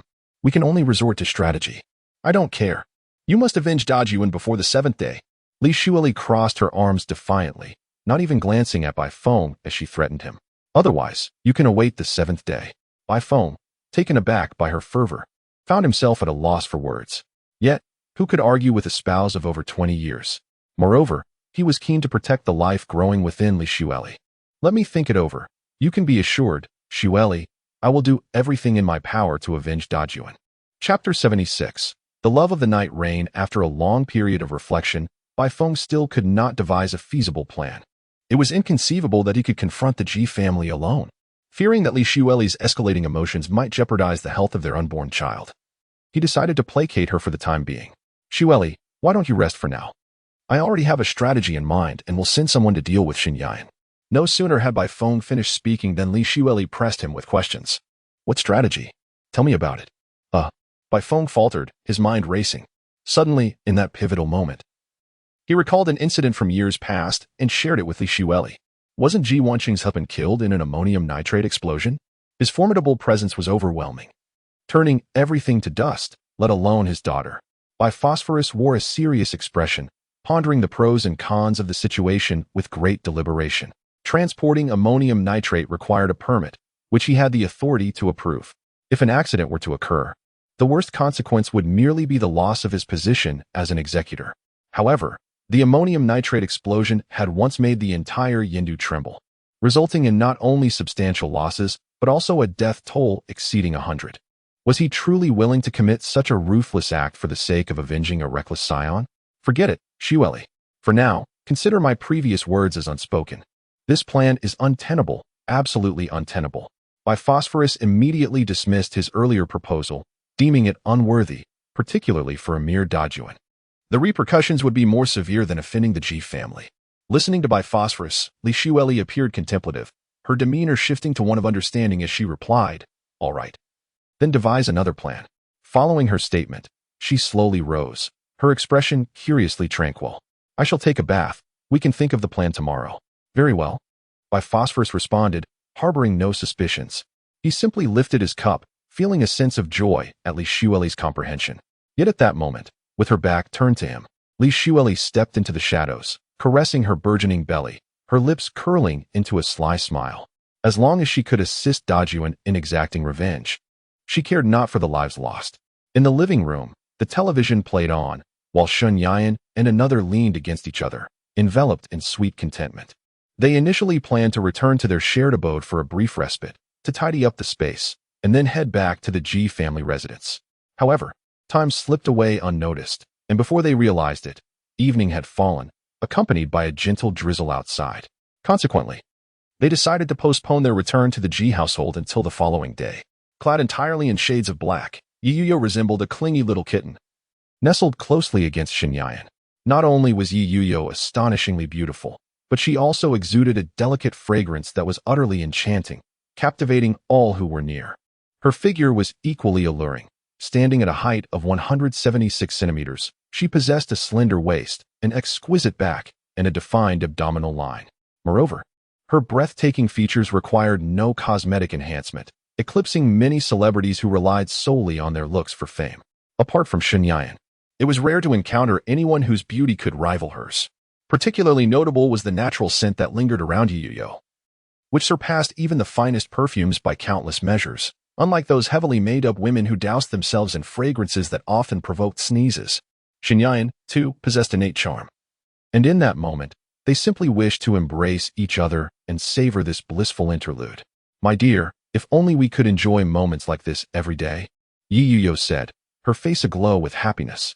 So much had transpired lately that she could not always be by Ann's side, which dampened her joy. Every day? Are we not together every day? Shen Yan teased, affectionately stroking Yi Yuyo's head. The presence of such a beautiful and affectionate little wife brought her immense joy. The stark contrast between Yi Yuyo's aloofness towards others and her passionate warmth towards Shen Yan was irresistibly captivating, leaving her utterly enthralled. As long as you, Inen, can find happiness, I am willing to do anything for you. The gentle and sweet tone of Yi Yuyo accompanied her as she playfully nuzzled against Shen Yan. It cannot be solely about my happiness. I yearn to fulfill your desires as well. Emotions are reciprocal. Shen Yan, with a playful pinch of Yi Yuyo's cheek, allowed her fingers to glide along the exquisite texture of her skin, gradually lifting Yi Yuyo's chin. She then leaned in, her crimson lips brushing against Yi Yuyo's ear, softly exhaling warmth. You are the one I cherish most. My body and soul belong to you. I am willing to give you anything, as long as you are by my side. As Shen Yan spoke, she playfully nibbled on Yi Yuyo's earlobe, leaving a kiss imbued with affection on her cheek. Deeply stirred by Shen Yan's heartfelt affection, Yi Yuyo felt her heart race, her dark eyes glistening with tears of emotion and joy. She wrapped her arms around Shen Yan's neck, her cheeks flushed, casting a gaze filled with tenderness. My dear, being with you brings me such profound happiness. Yi Yuyo's words were sincere. Before meeting Shen Yan, she harbored a deep disdain for this hypocritical world. At that time, aside from her family, she loved no one, believing that each person approached her with ulterior motives. Wealth, beauty, and power, each desire repulsed her. Thus, she had always regarded outsiders with cold indifference. Yet, her beloved Inen was different. Pragmatic and purposeful, every action was driven by a singular intent, to live for herself. Inen never cared for the opinions of others, nor did she fear the pressures of the powerful. She navigated the complexities of life with freedom, unburdened by greed for anything.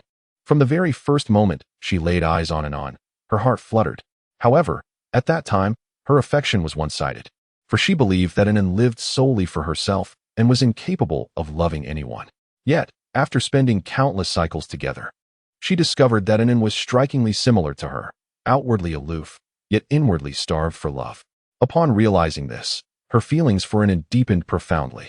She yearned for a lover who would never betray her, and since Inen shared her longing for affection, she reasoned that by filling Inen's empty heart with her overflowing love, Inen would inevitably fall for her and remain by her side forever.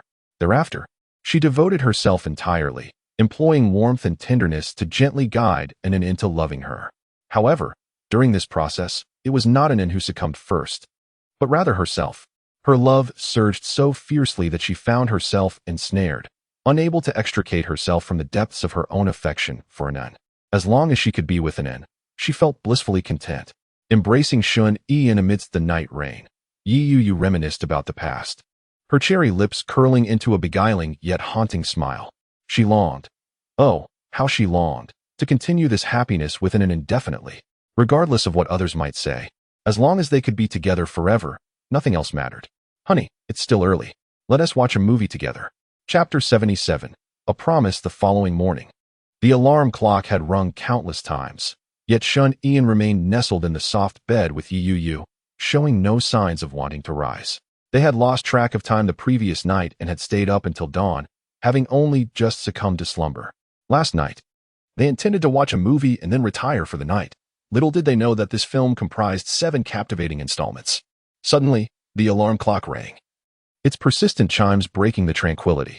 Shen Yan, feeling irritable, stirred and struggled to extend her hand, unburdened by the weight of the night's dreams, to reach for her phone charging on the bedside table.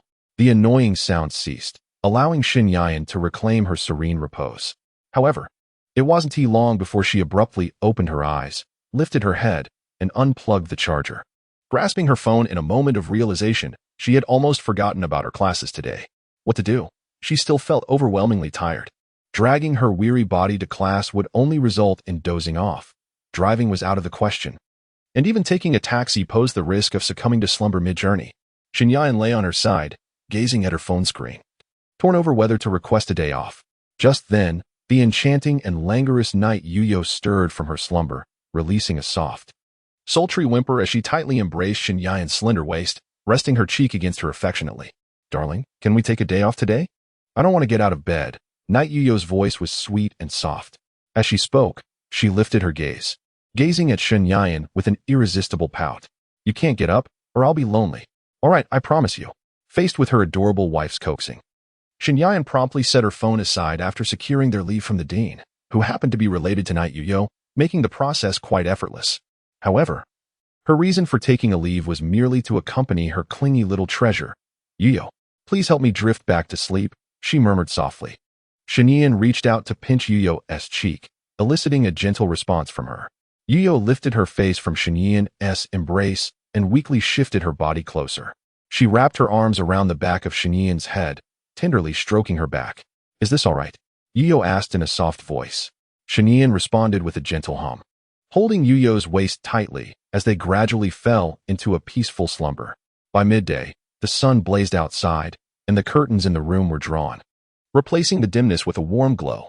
Shen Yan dressed and looked at Yuyo, who was lazily nestled with her pillow, and smiled indulgently. I'll call you when lunch is ready, my dear. I want noodles for lunch, Yuyo said in a sweet, soft tone. All right, Shen Yan replied with a slight smile, adjusting her clothes. She then closed the door, made her way to the balcony to wash and hang the laundry, proceeded to the bathroom to freshen up, and finally entered the kitchen to prepare the meal. Cooking noodles was a simple task, yet Shen Yan, wishing to provide Yuyo with nourishment, added several fried eggs and a pound of fragrant beef. Before long, 2 steaming bowls of beef noodles were placed on the dining table. After washing her hands with soap, she walked to the door, turned the lock, and stepped into the room. Darling, it's time to eat, Shen Yan said as she crouched by the bedside, gazing tenderly at the sleepy Yuyo.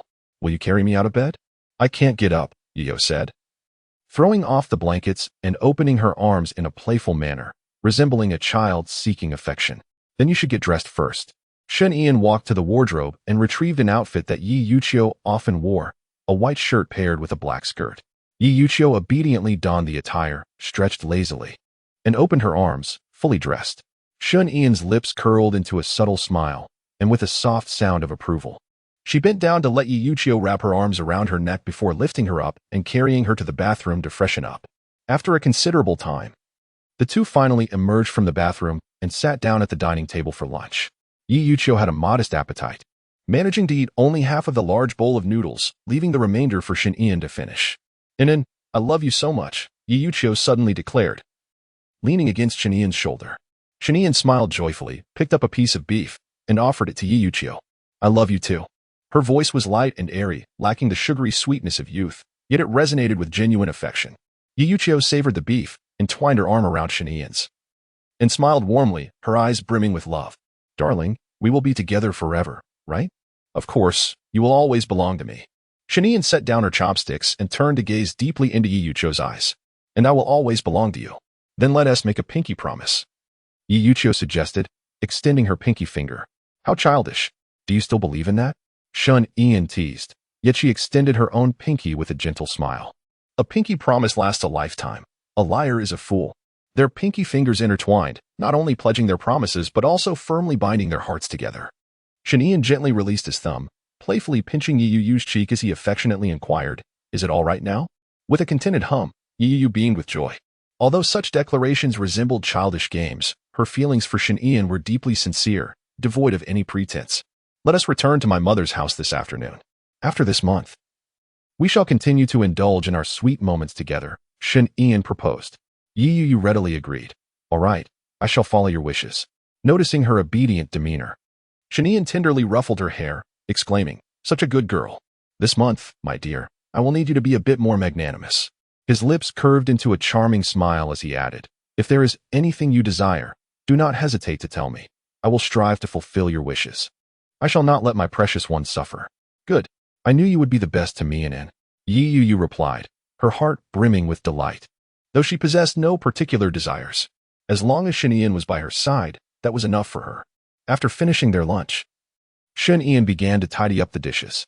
Yi Yu offered to assist, but he insisted that she sit and rest. Obediently, she settled onto the sofa to watch television, while Shen Yan joined her after his tasks were completed. Yi Yu wore an air of aloofness, often appearing cold to the outside world. However, She delighted in watching comedic anime, a stark contrast to her usual demeanor. Shinian, who typically preferred moments of quiet contemplation over television, had already watched countless episodes of anime just to keep her company. Yet, despite his lack of enthusiasm for it, his heart was filled with joy as long as Yu Yu was near. Even though Yu Yu cherished watching comedic anime, her joy was diminished in the absence of Shinian. As time slipped away, the two completed yet another animated series. Shinian glanced at her phone. Noting it was already past 6, it was time for them to return to her mother's home. Chapter 78, An Accident Hand in Hand. They made their way to the parking garage. Lacking a driver's license, Shinian naturally settled into the passenger seat, allowing Yi Yu to take the wheel. She pondered the idea of obtaining her driver's license soon, as it would be burdensome for Yi Yu to drive each time. The vehicle roared to life. The windows rolled down, and a gentle breeze began to tousle Shun Yi's silver-white hair. She reclined comfortably against her seat, gazing at the passing scenery. Her mother had mentioned that dinner was ready, and they would be able to feast upon arrival. Yi replied softly, focused on the road. Her hand steady on the steering wheel. The car accelerated smoothly along the road, which at this hour was relatively free of traffic. Aside from waiting at the traffic lights, their journey was uninterrupted. When the red light illuminated, they engaged in idle chatter while patiently waiting. As the red light was about to turn green, a large transport vehicle marked with warnings of containing hazardous chemicals pulled up alongside them. Yi Yu cast a cursory glance but dismissed it from her mind. The light turned green, and the two vehicles moved alongside each other. Yi Yu reduced her speed and changed lanes. Glancing curiously at the transport truck that had nearly grazed her car's side, a sense of unease creeping in. However, as she maintained a safe distance from the truck ahead, she gradually relaxed. "What's wrong?" Shun Yi sensed something amiss and inquired. "It's nothing. I just almost collided with the vehicle ahead," replied Yi Yu. Upon hearing this, Shun Yi cast a puzzled glance at the transport vehicle in the distance, a fleeting fragment of a blurry memory flashing through her mind. The car model from that accident seemed reminiscent of this one. "Darling, let us maintain a greater distance from the vehicle in front," Shun Yi suggested. A sense of unease gnawing at her. Yi Yu nodded in agreement, glancing at the side mirrors. After ensuring there were no vehicles behind them, she reduced their speed once more. At that moment, a car suddenly surged from a branching road behind them, accelerating straight towards their rear. The red sports car was thrust forward uncontrollably due to the immense impact, causing both Yi Yu and Shinian to sway in their seats, startled. Fortunately, Yi Yu's driving skills were adept enough to gradually bring the car to a stable stop. However, another vehicle came barreling towards them, aiming directly at the side of their car, colliding with the transport vehicle.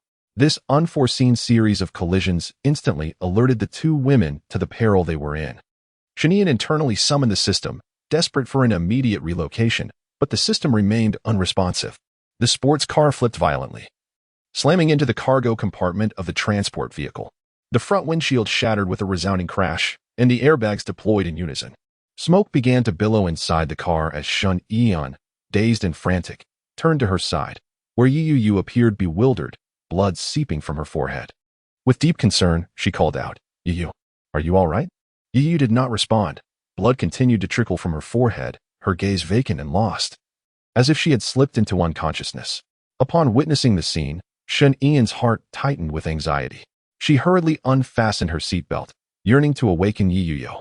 "Yi Yu, please wake up." Shun Yi's voice trembled with desperation, tears threatening to spill as she fervently called out for Yi Yu, gently patting her cheek.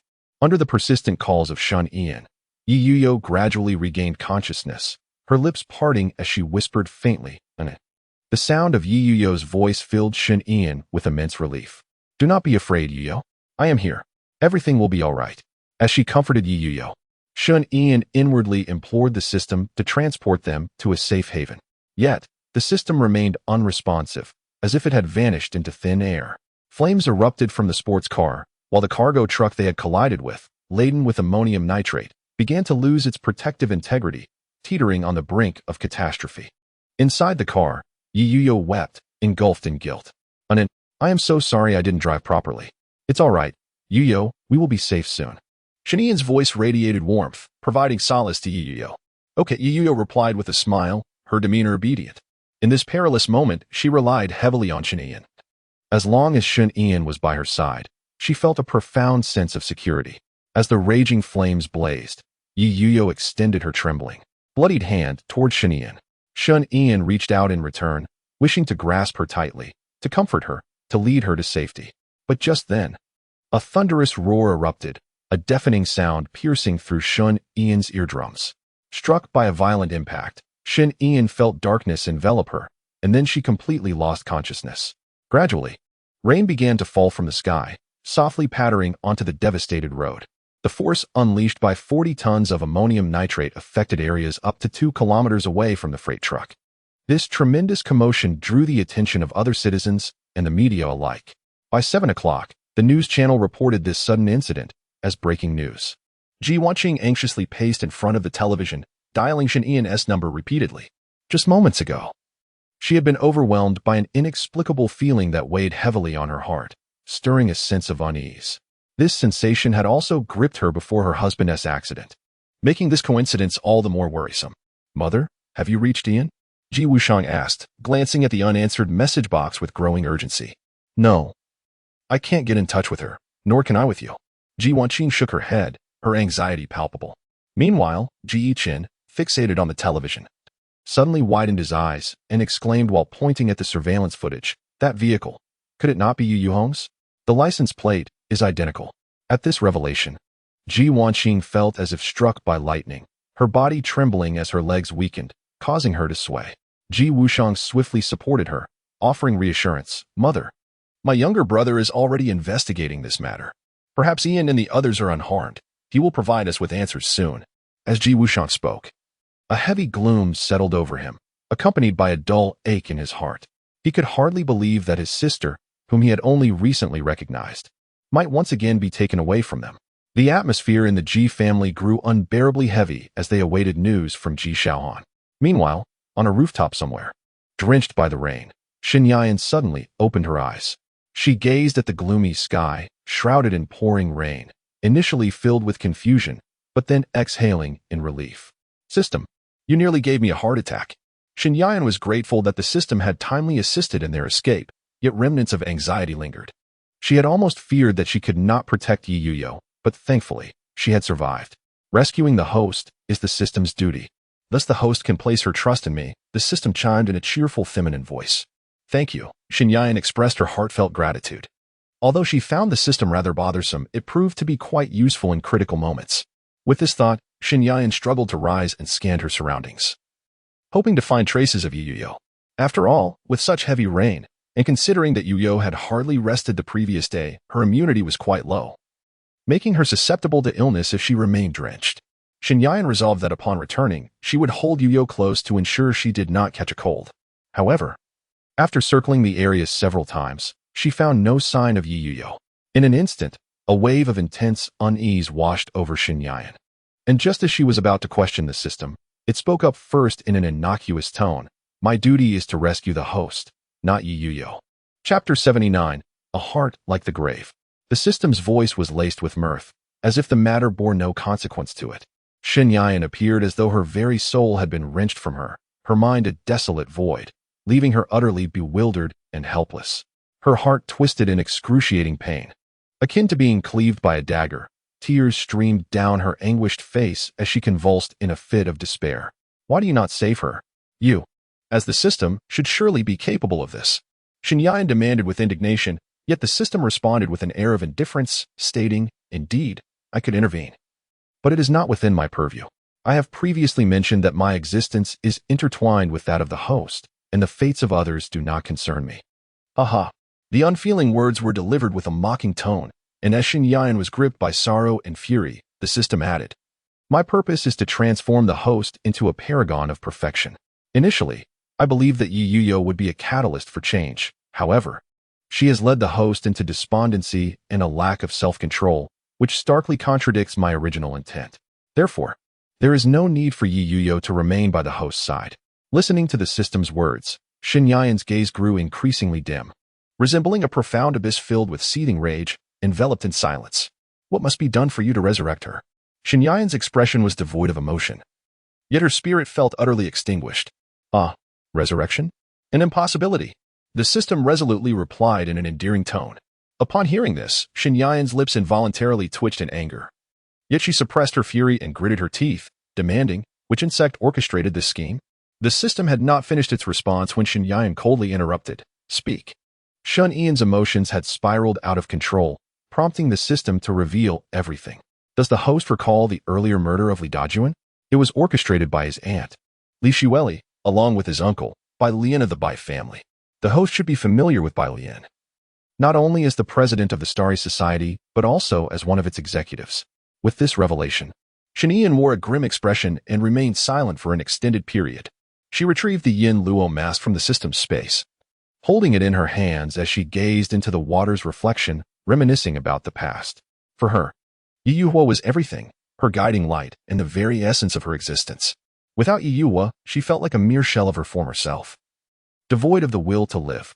In such a state, she feared nothing. As the night deepened and the rain poured down with increasing intensity, it seemed to echo the anguish within Shen Yan's heart. Upon donning the mask, in that fleeting moment of her turning away, she ceased to be Shen Yan and transformed into a grim reaper, indifferent to the fragility of life. Within the Bai residence, curses filled the air. Bai Lian furiously berated Li Xueli, even contemplating violence. Li Xueli, do you truly dare? Not only did you audaciously use my seal to forge a pass, but you also dared to incite such chaos. Bai Lian seethed with rage. Had Li Xueli not been with child, he would have struck her already. The lighthouse had traced the matter back to him, and so had the Ji family. Their fates were all too predictable. Oh, it's just a few lives, after all. As an executive, can't you simply resolve this for me? Li Xueli not only failed to grasp the gravity of the situation, but also felt a sense of grievance. As her husband, by Phosphorus, did not offer her any support and instead berated her. How can you expect me to resolve this? You've already done it. But leaving such a conspicuous trace of our actions means that neither of us can escape. As she spoke, By Phosphorus hurried back into the house to gather their documents. Let us prepare to flee to Country M. We will likely never return. What? Is it really that serious? It's just a few people. Li Xueli expressed her astonishment, but her demeanor quickly turned indifferent. I absolutely must travel in first class. Do you understand? At this point, even now, you're still nitpicking. By Phosphorus retorted impatiently. Upon hearing this, Li Xueli became irate, sulking on the sofa. If it's not first class, then I want to go. By Phosphorus, feeling utterly speechless, eventually relented and said, all right, we'll take first class. That is more like it. First class is befitting of my status, Li Xueli replied, satisfied, as she prepared to return to her room to gather some luxury items for the flight. After all, with her esteemed status, she could not afford to compromise it even while abroad. However, just as Li Xueli had taken a few steps, she was suddenly enveloped by an unsettling chill from behind, accompanied by a voice that sent shivers down her spine. Where do you think you're going? Allow me to escort you. A hand cloaked in black robes gripped her shoulder tightly, immobilizing her. Bah! Li Xueli attempted to call out for By Phosphorus, but her mouth was instantly covered, followed by a sharp pain as her body was bound. Li Xueli's neck was firmly bound by an iron chain, and she was forcefully pulled to the ground. As she felt a sharp pain at the back of her head, her astonished gaze shifted backward, revealing a mysterious figure clad in a black robe and wearing a Yama mask.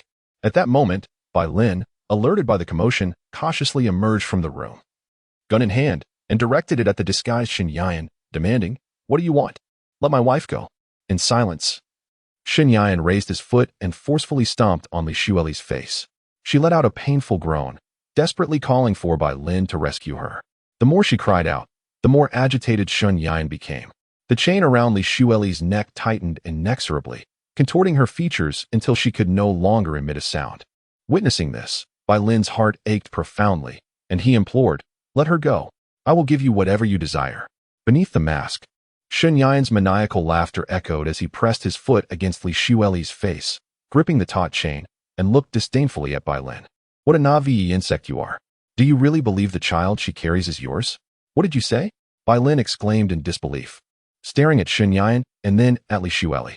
She appeared somewhat guilty, yet the overwhelming sensation of suffocation ignited her will to survive, compelling her to summon every ounce of strength to plead with Bai Lin, "Husband, please save me." With a cold huff, Shen Yan removed her mask, revealing a face both icy and imbued with a murderous aura. Under the astonished gazes of two onlookers, she drew forth the dark blade from her waist and, in a voice so deep it sent chills down the spine, declared, "To torment you to death would scarcely quell the hatred in my heart." In the stillness of the night, anguished cries for mercy echoed from within the Bai household. By the time the lighthouse personnel and members of the Ji family arrived, the scene was one of gruesome carnage, with Bai Lin and his wife lying lifelessly, their deaths hauntingly vivid. The vast ocean surged tumultuously, its damp sands marked by deepening footprints. A cold breeze stirred, lifting strands of silver hair. Shanian faced the frigid, suffocating sea, her heart as desolate as ashes, her body swaying precariously as she trudged forward. Yiyu's fear of solitude loomed, left alone on the path to the underworld. She would weep. Shun Ian longed to find Yiyu, to grasp her hand, to wipe away her tears, to be her companion. Unified response. Yiyu is another female lead. How could she possibly be dead? Chapter 80. System Task Stepping into the Vast Ocean. Shanian wished to be engulfed by the chilling waves. Just then, the system called out to her with a serious tone. This entity can reset the world once more. But in the next life, I shall cease to exist. Upon hearing this, Shanian halted. A surge of hope flooding her heart as she listened to the system continue. However, under this premise, the host must assist me in completing the task. To become the perfect goddess. As the epitome of a perfect goddess, one must remain aloof, fiercely independent, and embody a queen devoid of affection and vulnerabilities. Thus, the host cannot opt for self-destruction again. Instead, she must rise to command the 5 great clans, forsaking family and companions to ascend the throne of a queen, walking alone to the end of her days. Should the host choose self-termination once more in the next life, I shall deny her the memories of her past self, Night Rainyu, and erase her recollections of Night Rainyu entirely, guiding her to eliminate Night Rainyu. The system's tone was cheerful, yet laced with menace. Listening to it, Shanian yearned to resist its commands, unwilling to return to such a hellish existence. However, for the sake of Night Rainyu, she ultimately acquiesced. Even if it meant transforming once again into a harbinger of death, enduring the trials of hardship, remaining separated from her family, and acknowledging that her spirit had long since perished. As long as she could reunite with Night Rainyu, nothing else mattered. She could relinquish her identity as Shun Ian, but she could never cease to love Night Rainyu. The crimson tears mingled with the frigid sea as Shanian, like a mere shell of her former self, left behind a desolate figure, gradually fading into the profound silence. Following this, in the days that ensued, the weather in Yin City grew increasingly tempestuous, with torrential rains pouring down, mirroring the heavy and sorrowful emotions of the Ji and Yi families. Shanian vanished into the vast sea of humanity, as did Night Rainyu. Despite their family's unwillingness to accept this grim reality, they were compelled to hold a funeral to grant their souls a place of rest. At the somber ceremony, tears flowed freely, leaving all unable to find solace. Ian, it is all the fault of your mother.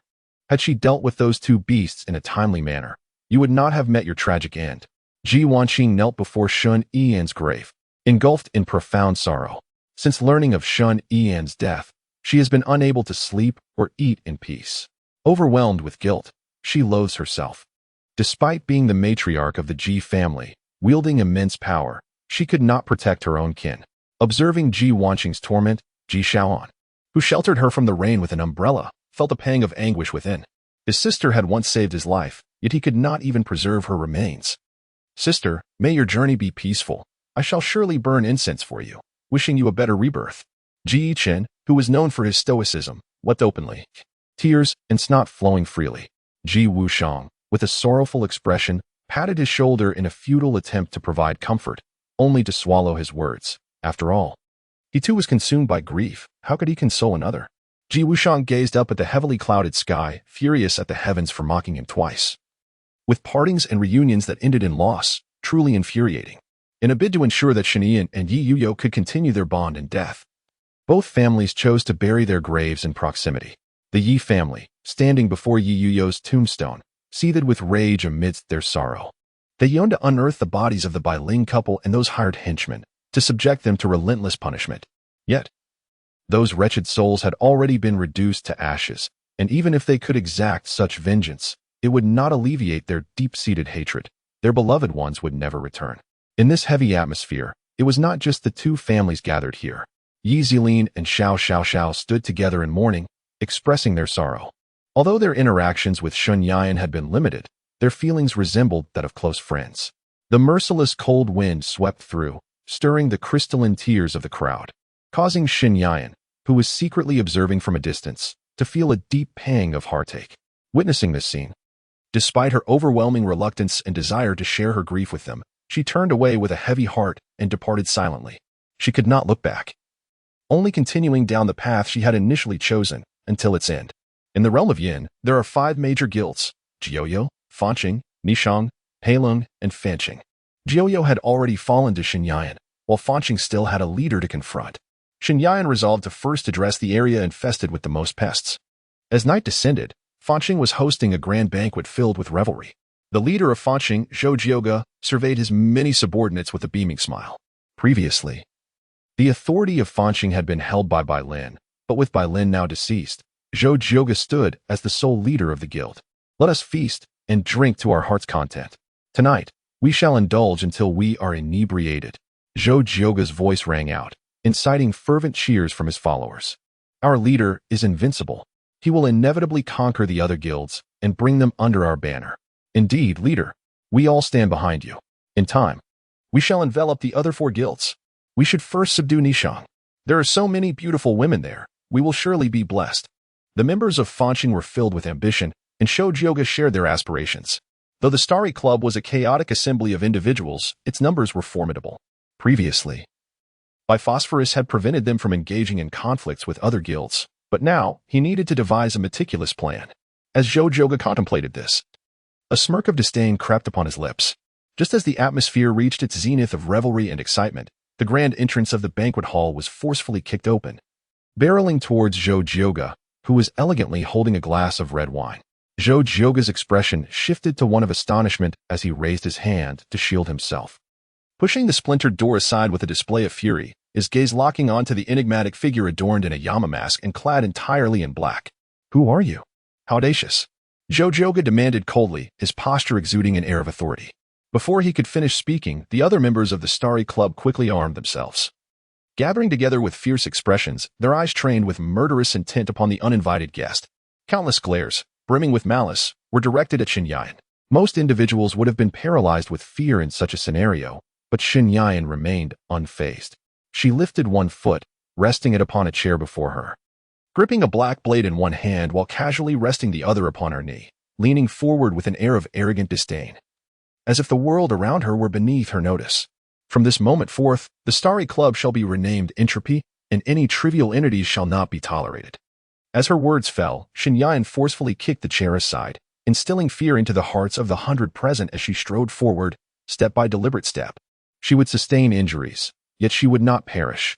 She was solitary but unmatched, and thus, she harbored no fear. Chapter 81. A Numb Heart in a Daze. The night had deepened. Xinyan, bearing the scars of her past yet gradually healing, stepped into a rented room. She shed her bloody black robe, removed her mask, and entered the bathroom, gazing at her haggard reflection in the mirror. Turning on the tap, she washed her face with warm water. Only 3 more targets remained. She would soon fulfill the objectives of her former life. The system had informed her that suicide was not an option. Yet once she completed her tasks as the leader of the 5 factions, she could embrace death in silence. Host, as a paragon of perfection. Such thoughts must be cast aside. Clinging to them will hinder your mission, the system interjected upon sensing Xinyan's inner turmoil. What am I to do? What do you suggest? She retorted, her rage igniting as the mirror shattered, reflecting her fury.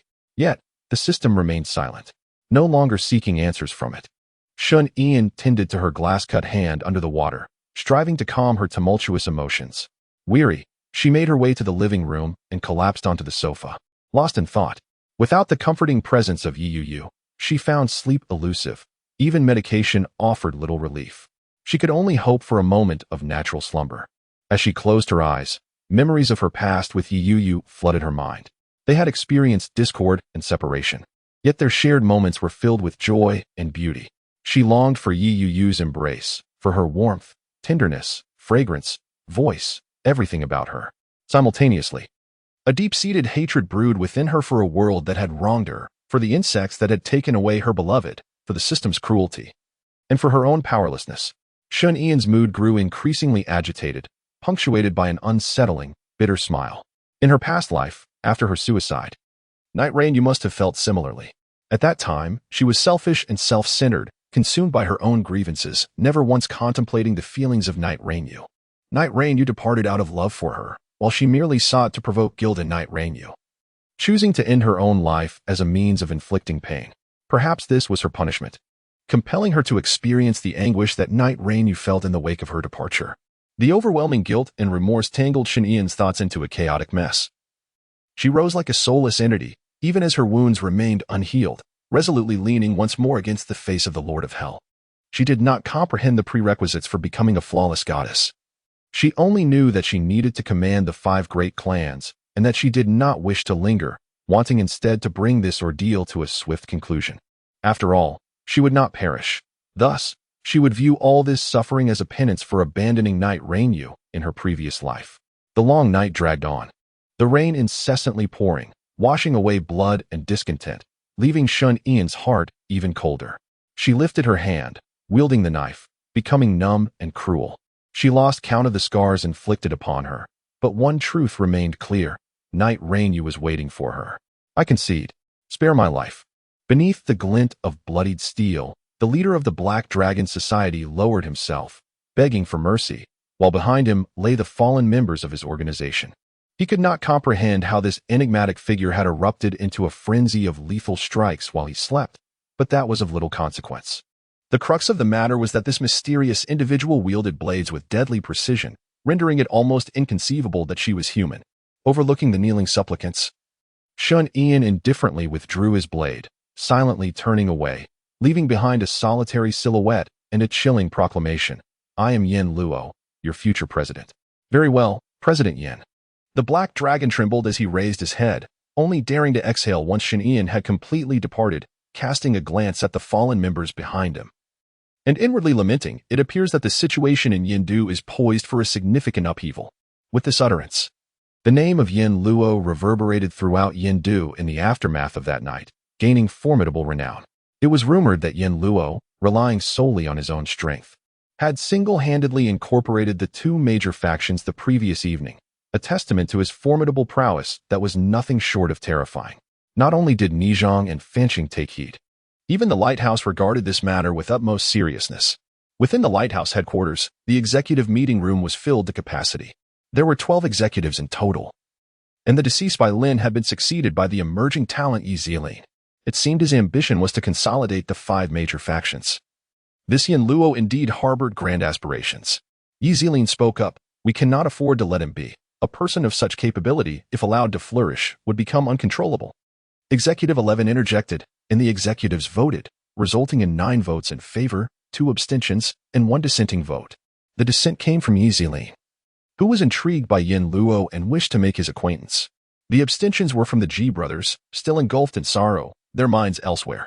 Nevertheless, this operation was designated as a top-tier mission, and their participation was mandatory. Subsequently, the lighthouse began formulating a campaign against Yin Luo and the Entropy faction, conducting their discussions with remarkable rigor, determined to eliminate this colossal potential threat. Meanwhile, the 2 major factions, the Radiant Garments and the Mortal Realm, convened an urgent meeting, united in their purpose to devise a plan to resist the impending visit from the Lord of Hell. As time gradually slipped away, several days passed, and another oppressive night descended. Within the dimly lit rental apartment of Shen-Yi, no lights illuminated the space, which was shrouded in darkness. The air was thick with the scent of blood and alcohol, while the floor was littered with empty bottles and scattered antidepressants. The shrill sound of an alarm clock pierced the silence. Shen-Yi, having not closed her eyes for several days, stirred from her drunken stupor. She numbly rose to her feet, nearly tripping over a discarded bottle. Steadying herself against the wall, she kicked the empty vessel in frustration, exclaiming, "Why must you obstruct my path as well?" Having endured solitude, anguish, insomnia, pain, depression, and longing, Shen-Yi's demeanor had transformed from calm to irritable, her mood becoming increasingly volatile and morbid. She reached for a mask carelessly tossed on the table and donned a black cloak hanging on the wall, moving towards her objective like a marionette on strings. She still chose to walk alone, clad in the same garb, and still traversing this rain-soaked night. Yet now, her temperament had shifted dramatically, and around her neck hung a self-crafted pendant. Though the pendant was made of ordinary materials and held little monetary value, its significance to her was profound. With a mere flick of the pendant's cover, she could gaze upon the cherished vision of the night rain, which would serve as her impetus for advancement and her fervent hope. Clad in her hood, she stepped into the rain, transitioning from a leisurely stroll to a frantic run. her expression shifting from calm to a frenzied, pathological state as she plunged headlong into the meticulously laid trap of the radiant garments. Yama, I never anticipated that you would dare to venture here alone, and with such audacity. Do you still consider yourself human, or perhaps a subhuman? The silver-haired woman, with delicate features and a petite stature, gazed upon the still-healing wounds of Shinyan, her voice light and inquisitive, accompanying her words. The surroundings, both within and outside the neon pavilion, even atop the towering buildings, were teeming with individuals determined to eradicate this terrifying threat. Among them were Shunyan's own family. Chapter 82. The illusion of reality faced with the encirclement, Shunyan remained defiant and disdainful. At this moment, a singular thought consumed her mind, to slay them all. After all, who were they to obstruct her reunion with Yu? The assailants surged forward, and as Shinyan fought with increasing fervor, the bloodshed within the neon pavilion flowed like a river, creating mountains of corpses, yet she remained unsatisfied. Her body was riddled with wounds. Even with the system's healing capabilities, it could scarcely keep pace with the frequency of her injuries. As Shinyan surveyed the scene before her, she felt as though she had returned to a past life. In her previous existence, prior to encountering Yu, she had been equally frenzied. Her mind consumed solely by the tasks assigned by the system. System, have I completed my mission? Shinyan looked at the lifeless bodies sprawled on the ground. Both the neon pavilion and the mortal realm now submissive beneath her feet. However, the system responded, Host, this alone will not suffice to become a perfect goddess. The words of the system pierced Shinyan's fragile heart like a silver needle, causing her to shatter instantaneously, descending further into madness. Then if I kill them all, will that be sufficient? Shinyan suddenly turned her gaze towards the lighthouse personnel rushing through the door, murmuring to herself. In her eyes, everything before her appeared grotesquely distorted, as if she had plunged into an ethereal void. All felt insubstantial, and even her own existence seemed to elude her grasp. Shinyan transformed into a bloodthirsty demon, wielding a bloodied knife as she advanced step by step towards the malevolent shadow that obstructed her path. Dawn quietly approached, the torrential rain gradually abating. Shinyan collapsed in a pool of blood, with the lone surviving shadow pointing a finger at her head, accompanied by a chilling voice. Everything had come to an end. This voice was hauntingly familiar to Shinyan. She struggled to lift her head, gazing at the shadow before her. For a fleeting moment, she could not recall where she had heard that voice, only knowing that she could not succumb to death yet. Seizing the knife handle beside her, Shinyan thrust it forward with fierce determination. The bullet struck her forehead, and the shadow fell in response. Shinyan rose, as if a marionette pulled by strings. Inhaling deeply, the excruciating pain coursing through her body had rendered her numb, and her thoughts had become a haze. Who was she? Where was she? What was she meant to do? As she surveyed the surrounding monochrome world, her gaze fell upon a pendant lying on the ground, the sole hint of color amidst the bleakness. She picked up the pendant, staring at it as she precariously moved forward, inquiring of the system, Did I succeed? In response to her query, the system remained silent. Shinyan's lips twitched in anger as she shouted, Why won't you answer me? Speak up. The silence of the system left Shinyan in a state of utter confusion. She collapsed to her knees, the shattered remnants of her mask cascading to the ground alongside her tears. This task is beyond my capabilities, she cried out, enveloped in profound disarray. Could she truly ascend to become the perfect goddess? Shinyan questioned herself, when suddenly, the system spoke. It is quite feasible. All you need to do is eliminate that woman. The system's words echoed like a devil's whisper, compelling Shinyan to lift her gaze towards the trembling figure approaching her. The apparition was clad in purest white, momentarily rendering Shinyan dazed, even stirring her murderous intent. Yet, the system relentlessly infused her mind with the notion of eradicating this figure. Shinyan wavered internally, but ultimately complied. She charged towards the ethereal presence wielding her blade. The figure, however, remained motionless, as if merely observing her. Just as Shinyan was about to strike, a familiar voice jolted her back to reality. Unin. This gentle voice was warm, yet laced with urgency and an undercurrent of anguish, causing Shinyan, who lay in bed, to awaken abruptly. The world was no longer shrouded in darkness. It had regained its vibrant hues. Gasping in terror, beads of sweat trickled down her face, her expression betraying confusion. How had she transitioned from a desolate battleground to an exquisitely adorned room? As Shinyan pressed her forehead in contemplation, she felt the soft touch of a tissue against her skin. Unin, are you all right? inquired Yi Yu, seated at her bedside. Concern etched across her features as she offered a handkerchief to wipe away Shen Yian's perspiration. After the harrowing car accident, Shen Yian fell into a deep 3-day slumber, during which she was vigilantly cared for. Throughout those days, Shen Yian lay unconscious, her complexion as pale as a ghost, as if she were tormented by nightmarish visions, evoking both worry and fear within her caregiver. Yu. Shen Yian gazed incredulously at the visage of Yu, reaching out to touch her. The sensation was strikingly tangible. It was not a mere figment of her imagination. Overwhelmed with joy, Shen Yian wept with elation and embraced Yu tightly. My dear, I had the longest dream. In that dream, you were gone, and I was so frightened. In a torrent of tears, Shen Yian buried her face in Yu's embrace, lamenting her fears. Yu listened intently, her heart aching as she gently caressed Shen Yian's back, offering solace. Everything is all right, Anin. It was merely a dream. I am still here, Yu reassured, taking Shen Yian's hand and playfully pinching her own cheek. See, the sensation is quite real, isn't it? Yet, Shen Yian remained perplexed. That dream had felt so vivid, it left her questioning whether she was truly awake now. Do not doubt, it was the work of your system. A soft voice whispered into Shen Yian's ears. Confused, she turned towards the source of the voice and beheld a woman seated by the sunlit window, poised and sipping her coffee. Her beauty was striking, an enchanting blend of aloofness and allure, with a strand of pale blue hair and piercing golden eyes. Who are you? Shen Yian inquired, bewildered by how this woman knew about her system. The woman placed the coffee on the windowsill, then stood up, gently brushing aside the delicate blue strands of hair by her ear, and let out a sigh of helplessness. It is rather embarrassing to admit, but the system you possess was devised by me. What? Shen Yian was taken aback, while Yu kindly handed her a cup of hot water. Please allow me to explain. I shall recount the entire sequence of events. As she spoke, the woman produced a small, pitch-black orb from thin air, cradling it in her hands with a smile as she placed it before Shen Yian. This is your system. Shen Yian was momentarily stunned, unable to associate this dark orb with the concept of a system. However, she quickly regained her composure and listened attentively to the woman's explanation. Initially, my intention was to create a system and transform a tragic boy into a flawless goddess, fostering an intimate bond with young girls, the woman said, casting a proud glance at Yu before continuing. However, during this process, unforeseen complications arose. Perhaps the system encountered a malfunction, or it was influenced by the animosity directed towards you. Animosity.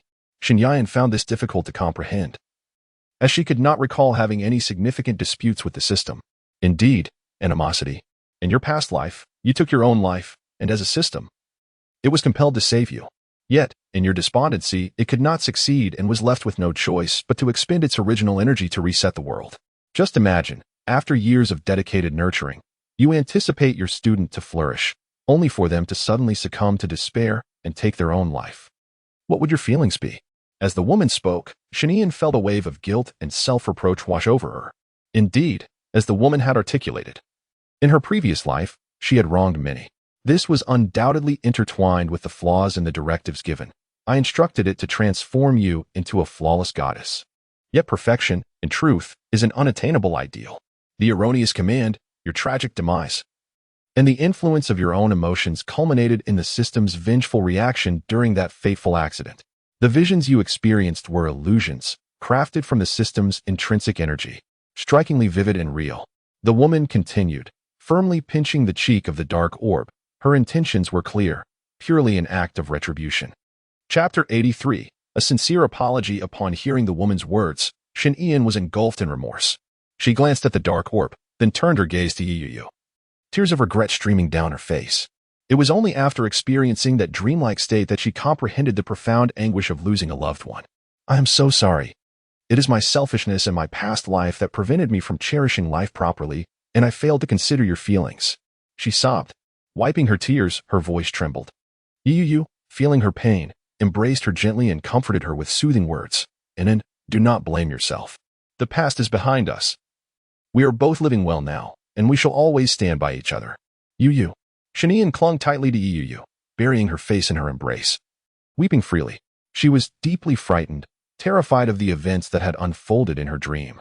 Yet she felt an overwhelming sense of relief that it had merely been a dream. In the quiet embrace of the night rain, Yiyu was undeniably alive, her breath, heartbeat, warmth, and tenderness palpable. Ah, you, how wonderful it is that you are alive. Shun Ian raised her tear-filled eyes, gazing tenderly at Yiyu's gentle expression, reaching out to caress her face. Yes, we are still alive, Inan, Yiyu responded. A sweet smile gracing her lips as she grasped Shun Ian's hand that touched her cheek, their fingers entwined.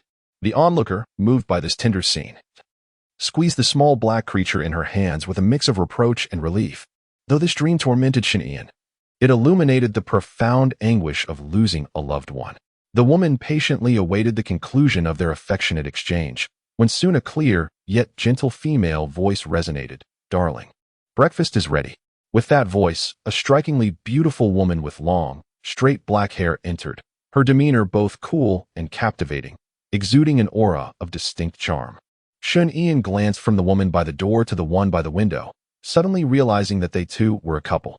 Let us discuss over breakfast. The blue-haired woman smiled softly, then embraced the black creature, joyfully joining hands with the black-haired woman.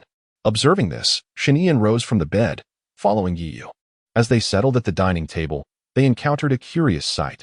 3 children sat there, 2 boys and a girl, bearing striking resemblance to the 2 women. Shun Ian could not help but suspect that the 3 children were indeed the offspring of the 2 women, especially since the system was crafted by the blue-haired woman.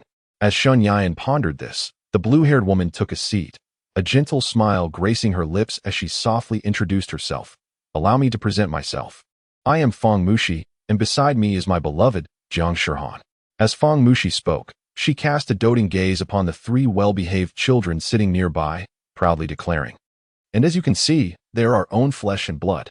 At that moment, a girl of about 11 or 12 rushed to her side, seizing the black lump resting on her thigh and excitedly plopping onto her lap, hugging the black creature with a beaming smile. "Mommy, did you catch this naughty one?" the girl exclaimed, playfully punching the lump, which deflated like a squished jelly. "This is for your mischief." The black lump, sweating profusely, slowly regained its form, resembling a jelly that had been pressed flat. "Can girls have children too, Sister Mushi?" The girl, Yiyu, inquired with eager anticipation, longing for the prospect of a future filled with love and potential offspring alongside Shun Ian. Shun Ian too was curious about this answer, if he wished for it. She could indeed become a mother. Of course, Feng Mushi replied softly, nurturing the little one in her arms, and there are many ways to achieve this, depending on your preferences. Feng Mushi then cast a flirtatious glance at Jiang Shihan, who was blushing yet maintaining her aloof demeanor, and continued. The goddess cultivation system is remarkably comprehensive. There is nothing you cannot achieve if you set your mind to it. Then why am I still a girl? Shun Ian pondered. Pausing for a moment, she believed that the system had transformed her into a female, yet now that the system had been severed from her being, logically, she should revert to being a male. Of course, she had no desire to return to her former self. She had already acclimatized to the life of a girl. Rest assured, you have entirely become a girl. Even with the system's disappearance, you remain a girl, Feng Mushi remarked, a knowing smile gracing her lips. Moreover, you still possess the system, enabling you to pursue your desires. Intrigued by Feng Mushi's words, Yiyu was astonished by the marvels of this world, realizing that there existed individuals capable of creating systems. However, considering that both she and Nen were reincarnators, this revelation was hardly surprising. I still have a system? Hasn't it departed from within me? Shun Ian inquired, her brow furrowed in confusion. With a mindset open to experimentation, she attempted to access the system panel as she had done before, only to discover that it indeed persisted. Feng Mushi nodded earnestly, playfully pinching her daughter's cheek. Once her thoughts were organized, she provided a clear explanation. Previously, this little black entity resided within you. Your system was capable of speech and communication, functioning as a living system. A living system could guide you, akin to an automatic mode, while also allowing for manual operation.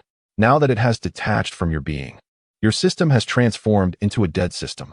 A dead system operates like a program, possessing the same functionalities as a living system, but it requires your direct input, essentially functioning solely in manual mode. Do you understand now?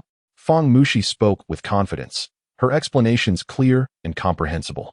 After listening, Shun Ian truly grasped the concepts presented.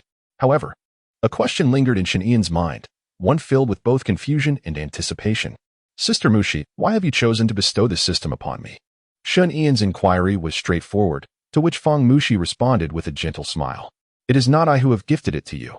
Rather, it shows you amidst the vast sea of humanity after I created it. As she spoke, the little black creature displayed a sulky, dissatisfied expression. Thus, it seeks to exact a form of retribution upon you. It selected you from so many, granting you a new beginning, yet you chose to end your own life. Feng Mushi remarked, simultaneously reaching out to pat the little black creature's head. Upon hearing this, Shun Ian was struck by a profound realization of her own missteps and sincerely apologized to the little black creature, saying, I am sorry, Atong. I was truly irresponsible. I apologize. In apologizing to the system, she was also extending her remorse to Yu, acknowledging the sacrifices they had made for her in their previous lives, only to have her betray their affection. The little black creature, upon receiving Shun Ian's apology, appeared somewhat embarrassed, fidgeting with its tiny fingers. There is no need for you to apologize.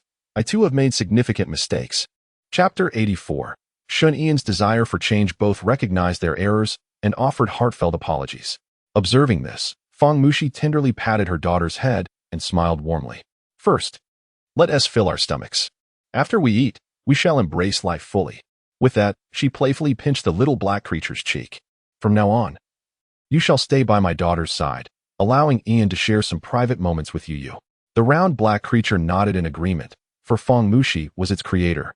Since Shun Yan still possessed the system without it, it decided to remain by its little master's side and enjoy a peaceful existence. Shun Yan, too, felt that the system would find greater joy alongside its original owner, thus refraining from any attempts to retain it. Instead, she offered a gentle smile, saying, I will come to see you. Oh, the system replied in a detached manner. Observing its indifferent reaction, Shun Yan's lips twitched slightly, overwhelmed by an urge to reprimand it. A sentiment that Feng Mushi's daughter aptly fulfilled. Can you communicate properly? The round black creature was playfully squished, eliciting laughter from those around. Subsequently, Shun Yan engaged in extensive conversation with Feng Mushi, which continued until the afternoon. At the entrance, Shun Yan and Yi Yuyo held hands, bidding each other farewell. Until next time, thank you once again, Sister Mushi, for saving both me and Yuyo. Shun Yan expressed her gratitude with a deep bow, a gesture echoed by Yi Yuyo. They had received meticulous care during these days and were immensely grateful for the support they had received, vowing to return with gifts to express their appreciation. No need for that. Just live your life well in return. We will always be in Modu, should you wish to visit or have any matters to discuss. We will be here, Feng Mushi replied, waving goodbye along with Jiang Shihan. Feng Mushi's daughter, holding on to her mother's long, snow-white legs, waved her little hand in a thoughtful manner. Goodbye. The adorable gesture from Feng Mushi's daughter melted Shun Yan and Yuyo's hearts, prompting them to exchange knowing smiles. Then, until we meet again, Shun Yan said, leading Yuyo away. Feng Mushi watched their retreating figures, her light blue hair gently swaying, and smiled softly. Goodbye, she said, and instantly transformed her demeanor, playfully appealing to Jiang Shihan beside her. Shihan, I'm feeling quite hungry, and I would love to indulge in some hairy crabs this evening. Of course. Whatever you wish for will be granted, Jiang Shihan replied softly, affectionately gazing at the two, and together they stepped into the abode filled with joy. Upon returning to Yindu, Shun Ian and her companion parted ways temporarily, hurrying home to assure their families of their safety. Earlier, they had been rescued by Feng Mushi while in the bustling metropolis. The first to awaken, Yi Yuyo pondered the necessity of informing her family, yet felt the unfolding events were too surreal. Moreover, during that time, Feng Mushi was assisting Shun Ian in disentangling from a system, leading her to believe that any explanation would be fraught with inconsistencies. It was then that Feng Mushi proposed a plan to feign a trip to the metropolis, claiming their car had been stolen unbeknownst to them, while she would manipulate the details through the system. Yi Yuyo acquiesced to this strategy, and while Shun Ian was unconscious, both families initiated video calls. Yi Yuyo's family was easily appeased, but Shun Ian's family was met with her deception, stating that Shun Ian was merely asleep, and she sent messages from Shun Ian's phone to reassure them. Although this ruse might raise minor suspicions, the mutual assurance of their family's well-being quelled any potential concerns. As Shun Ian stood before her home, gazing at the faint glow emanating from within, her hand lingered on the doorknob, unmoving. After that dreamlike experience, she had reflected deeply during her journey home. She felt it was time for a change. Rather than passively receiving love, she yearned to actively cherish her family. Moving forward, She also wished to make amends with Yi Yu, to love her doubly and provide her with more, both physically and emotionally. As she opened the door, Shun Ian stepped into the warm and comforting corridor, changed her shoes, and entered the living room with a gentle smile.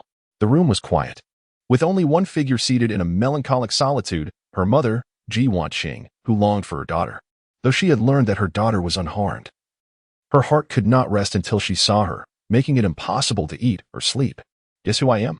Shun Ian playfully covered Ji Wanqing's eyes with her hand, using a tone she had never employed before. The darkened vision and familiar voice momentarily stunned Ji Wanqing, but that was only for an instant. Soon, her face was alight with ecstatic joy and tears of warmth. Inan, you guessed it right. Shun Ian released her hand, and as Ji Wanqing turned around and saw her daughter safe and sound, she excitedly sprang forward to embrace Shun Ian. Inan, Mother has been so worried about you these past few days. That car accident terrified me. Thank goodness you were all right, Ji Wanqing said through her tears. And Shun Ian held her tightly, smiling as she consoled her. But I am back safe and sound now, aren't I? Shun Ian gazed tenderly at her tearful mother, a girl like Ji Wanqing, and gently wiped away her tears. Mother, I'm sorry for worrying you these days. It's all right, as long as you are fine, Inan. Ji Wanqing replied, her heart brimming with happiness as she looked at Shun Ian. The two individuals leaned on each other for quite some time, as they continued their journey. A slightly weary Shun Ian gently patted Ji Wanqing's back and, in a playful tone, said, Mama, it's only just past 6. Shall we dine with Yu's family tonight? Of course, Ji Wanqing replied joyfully. I'll call your brothers to come back right away. All right, I'll go take a shower first, and then we shall head to Yu's home for dinner. After Shun Ian spoke, she released her embrace around Ji Wanqing and happily ascended the stairs. Ji Wanqing watched Shun Ian, wiping away her tears, her anxious heart finally finding some solace. She was genuinely terrified that Shun Ian might be taken away from her once more. Fortunately, fate seemed to favor them. In the bathroom, Shun Ian reveled in the warmth of the water, as if the fears from her dreams were gradually washing away with the grime. The dream had felt so real, instilling a lingering dread within her, yet thankfully, it was merely a dream. As she applied the shower gel onto her skin, she meticulously cleansed herself. She had sustained numerous injuries in that dream, but they did not hurt. In hindsight, they were quite startling. Lost in thought, Shun Ian sank into the bathtub, realizing it had been an eternity since she had indulged in such a luxurious soak. It was imperative to unwind, otherwise, the constant anxiety might adversely affect her state of mind. After experiencing that dream, Shun Ian came to understand the profound agony Night Rainyu endured following her suicide in a previous life. Thus, she resolved to wholeheartedly make amends to Night Rainyu, vowing to ensure that she becomes the happiest woman in the world, regardless of the means. Simultaneously, Night Rainyu, while bathing, felt immense relief that Inan was safe and sound. The days when Inan lay unconscious had terrified her and filled her heart with sorrow. Chapter 85, The System Mall. In the evening, the Knight family mansion was filled with laughter and warmth as the Knight and Ji families gathered, not for disputes over interests, but to celebrate the safety of their daughters. This was Shun Ian's first experience in such a lively and affectionate atmosphere. She glanced at the equally radiant Night Rainyu beside her, her heart a tumult of emotions. Perhaps if she had been stronger in her past life, they could have shared such moments together. Fortunately, she was favored by the heavens, granted a second chance to relive her life and to continue basking in Rainyu's love, along with that of her family. And do have some more, Night Rainyu urged, presenting a dipping sauce-covered lobster to Shun Ian's lips. For days, Shun Ian had not eaten, and Night Rainyu wished to replenish her strength. Thus, upon returning home that afternoon, she had asked her mother to prepare a protein-rich meal. The table was laden with a variety of seafood and beef, each dish a feast for the senses. Night Rainyu's father had succumbed to late-stage cancer in his early years, leaving her mother, Qin Huaya, to raise them single-handedly. Night Rainyu had 2 elder brothers, and their mother always cooked for them to ensure they received nutritious and healthy meals, never hiring help. Thus, her culinary skills are exceptional, and she possesses a profound understanding of how to prepare a meal that is nutritionally balanced. Inan, does Annie's cooking taste good? Qin Huaya inquired eagerly. This question was quite ordinary and simple, and naturally, Shun Ian responded with a smile, affirming that it was delicious. However, her response immediately invoked 2 waves of jealousy. Ji Wanqing and Yi Yu were both unwilling to concede, yet they also acknowledged that Qin Huaya's cooking was commendable. Wanqing, why not stay here for a few days after dinner? Following that car accident, I secured a week's leave for Yan and Yuyo. Qin Huaya suggested with a gentle smile. Her intention was to spend time with her daughter, though her daughter likely wished to be with Yan, who in turn desired to be with her mother. This arrangement seemed to offer a harmonious solution. Ji Wanqing understood the underlying sentiment and readily agreed. All right. Yan and I shall stay here for a few days. For Ji Wanqing, as long as her daughter was nearby, it mattered little where they resided. At that moment, the inebriated Ji Cheng raised his tipsy face and exclaimed, Mom, what about me? Of course. Qin Huaya intended to suggest that a lively atmosphere was preferable with everyone present. However, Ji Wanqing interrupted her with a cold remark, Go where it's cool. Mom, you're biased. Ji Cheng protested, lacking any substantial justification, simply eager to retort. When will you find a girlfriend? You can stay as long as you like at your mother-in-law's house. Ji Wanqing's words effectively silenced Ji Cheng. Yet, he suddenly had a spark of inspiration and turned to his elder brother, Ji Wushang, saying, Brother doesn't have a girlfriend yet. Why should I be in a hurry? As Ji Wushang engaged in conversation with Knight Rainyu, he felt a wave of speechlessness wash over him upon hearing his brother's words and rolled his eyes. Do not emulate everything I do, Ji Wushang remarked before lifting his wine cup to drink. At that moment, Knight Rainyu, with a squint and a smile, interjected, Are you all unaware? Wushang has long had a girlfriend. This revelation stunned the entire assembly, causing Ji Wushang to sputter his drink. A clandestine romance? Ji Xiao suddenly interjected. Impossible. Ji Wushang quickly retorted. Under the scrutinizing gazes of the crowd, he calmly declared, It is simply not the right time. After uttering this, Ji Wushang fell silent, and the onlookers, sensing the gravity of the situation, refrained from further inquiries. At that moment, a translucent blue panel suddenly appeared before Shinian. Task content. The Brothers' Secret Task Reward. 1,000 Mysterious Small Points Task Deadline. Permanent gazing at the task rewards, Shinian was perplexed. What on earth was this mysterious shop? She had never encountered it before. Instinctively, she wished to inquire about the system, but her system was no longer present, leaving her to explore on her own. Thus, driven by insatiable curiosity, Shun Ian excused herself under the pretense of needing the restroom and delved into the mysterious mall. Upon her examination, Shun Ian was astounded. The array of potions, snacks, and garments was astonishing and absolute boon for the lazy. Each item could be exchanged for a mere 100 points. And with her current balance of 3,000 points, it became clear that her brother's task could be set aside for the time being. In light of her decision to adequately compensate Yuyo in the days to come, she resolved to postpone this side quest until her points were depleted. Moreover, if her elder brother were to confess beforehand, it was likely she could earn points without the need for any investigation. With these thoughts in mind, Shinian prepared to return to the dining area. Just as she was about to turn the doorknob and exit the restroom, a figure emerged before the hazy door, accompanied by a gentle knock and a soft voice. And I need to use the restroom, too. Recognizing the voice belonged to Yuyo, Shen Ian opened the door and playfully pinched her cheek. Then I shall wait for you outside. After saying this, Shun Ian stood patiently at the door. And then you must wait for me. Yuyo cooed from behind the glass door. All right, I promise to wait for you here. Shun Ian smiled tenderly, then picked up her phone to scroll through videos, quietly awaiting Yuyo. As nighttime descended, Shun Ian lay on Yuyo's plush bed, gazing at the pink-hued ceiling.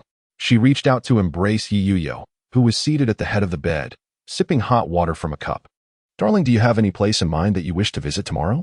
I will accompany you wherever you go home. No, Yuyo turned around, resting on Shun Ian, and blissfully declared, As long as Unin is with me, that is all I need, but I want to make it up to you. Is there anything you desire? Shun Ian gently caressed Yuyo's head, inquiring softly.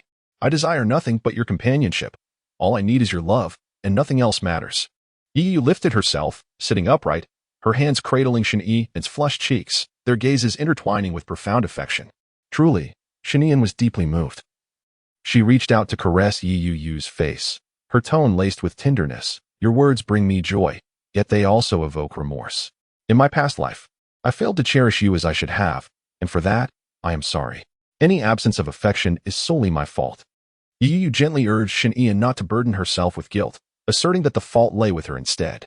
Just as her words dissipated into the air, an untimely knocking echoed from the door. Knock, knock, knock. The sound jolted the two, who were on the brink of comforting one another, back to reality. Yuyo wiped away her tears, while Shun Ian offered her a gentle smile. After all, they were both living well now, unencumbered by the past. Come now, Shanian said, affectionately ruffling Yuyu's hair before descending from the bed to open the door. Chapter 86, A Cozy Evening. Upon opening the door, Shanian found Ji Wanqing standing there, clutching a pillow. Her cool complexion bore a hint of crimson, and she absent-mindedly twirled a strand of hair around her finger. Even as a mother, she appeared as a bashful young girl in that moment. "Anan, may I join you and your friend for the night?" Ji Wanqing hesitated in the doorway for a considerable time, ultimately deciding that she preferred the role of an affectionate mother over that of the proud head of the Ji family.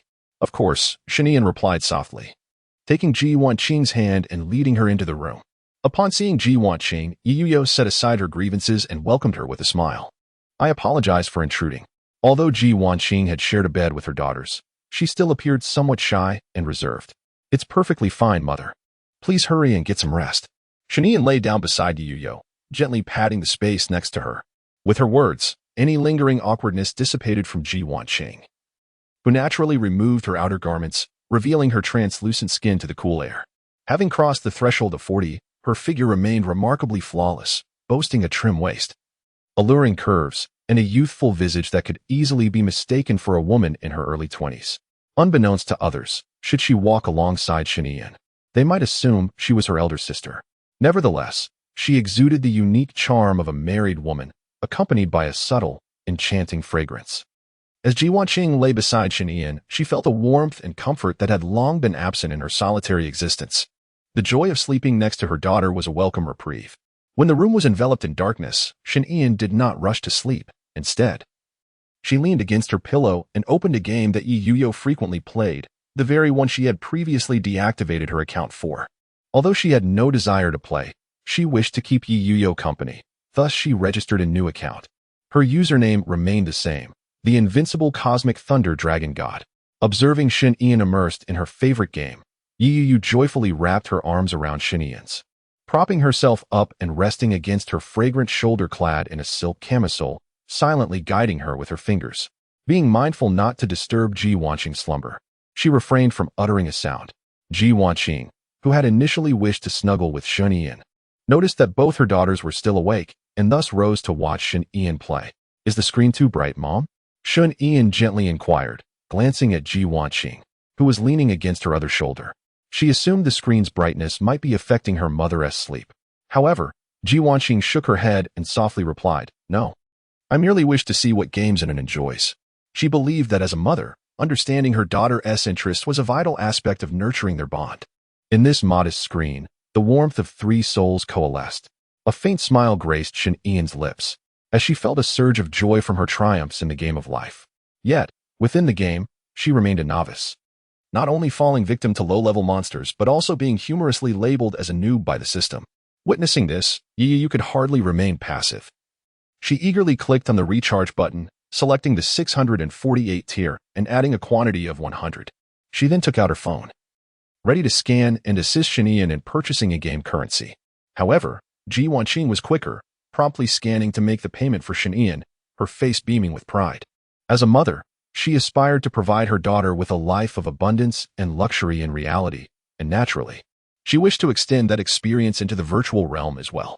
As the night rain gently drummed, Yuyo felt a surge of defiance and assisted Shanian in activating the recharge button, once again investing in 10 transactions of 648 each. Wasn't that a tad excessive? Shanian gazed at the multitude of crimson dots that suddenly adorned her screen, overwhelmed by the sheer number. She understood that for Yuyo and her mother, this was merely pocket change. However, claiming the recharge rewards had left her fingers weary.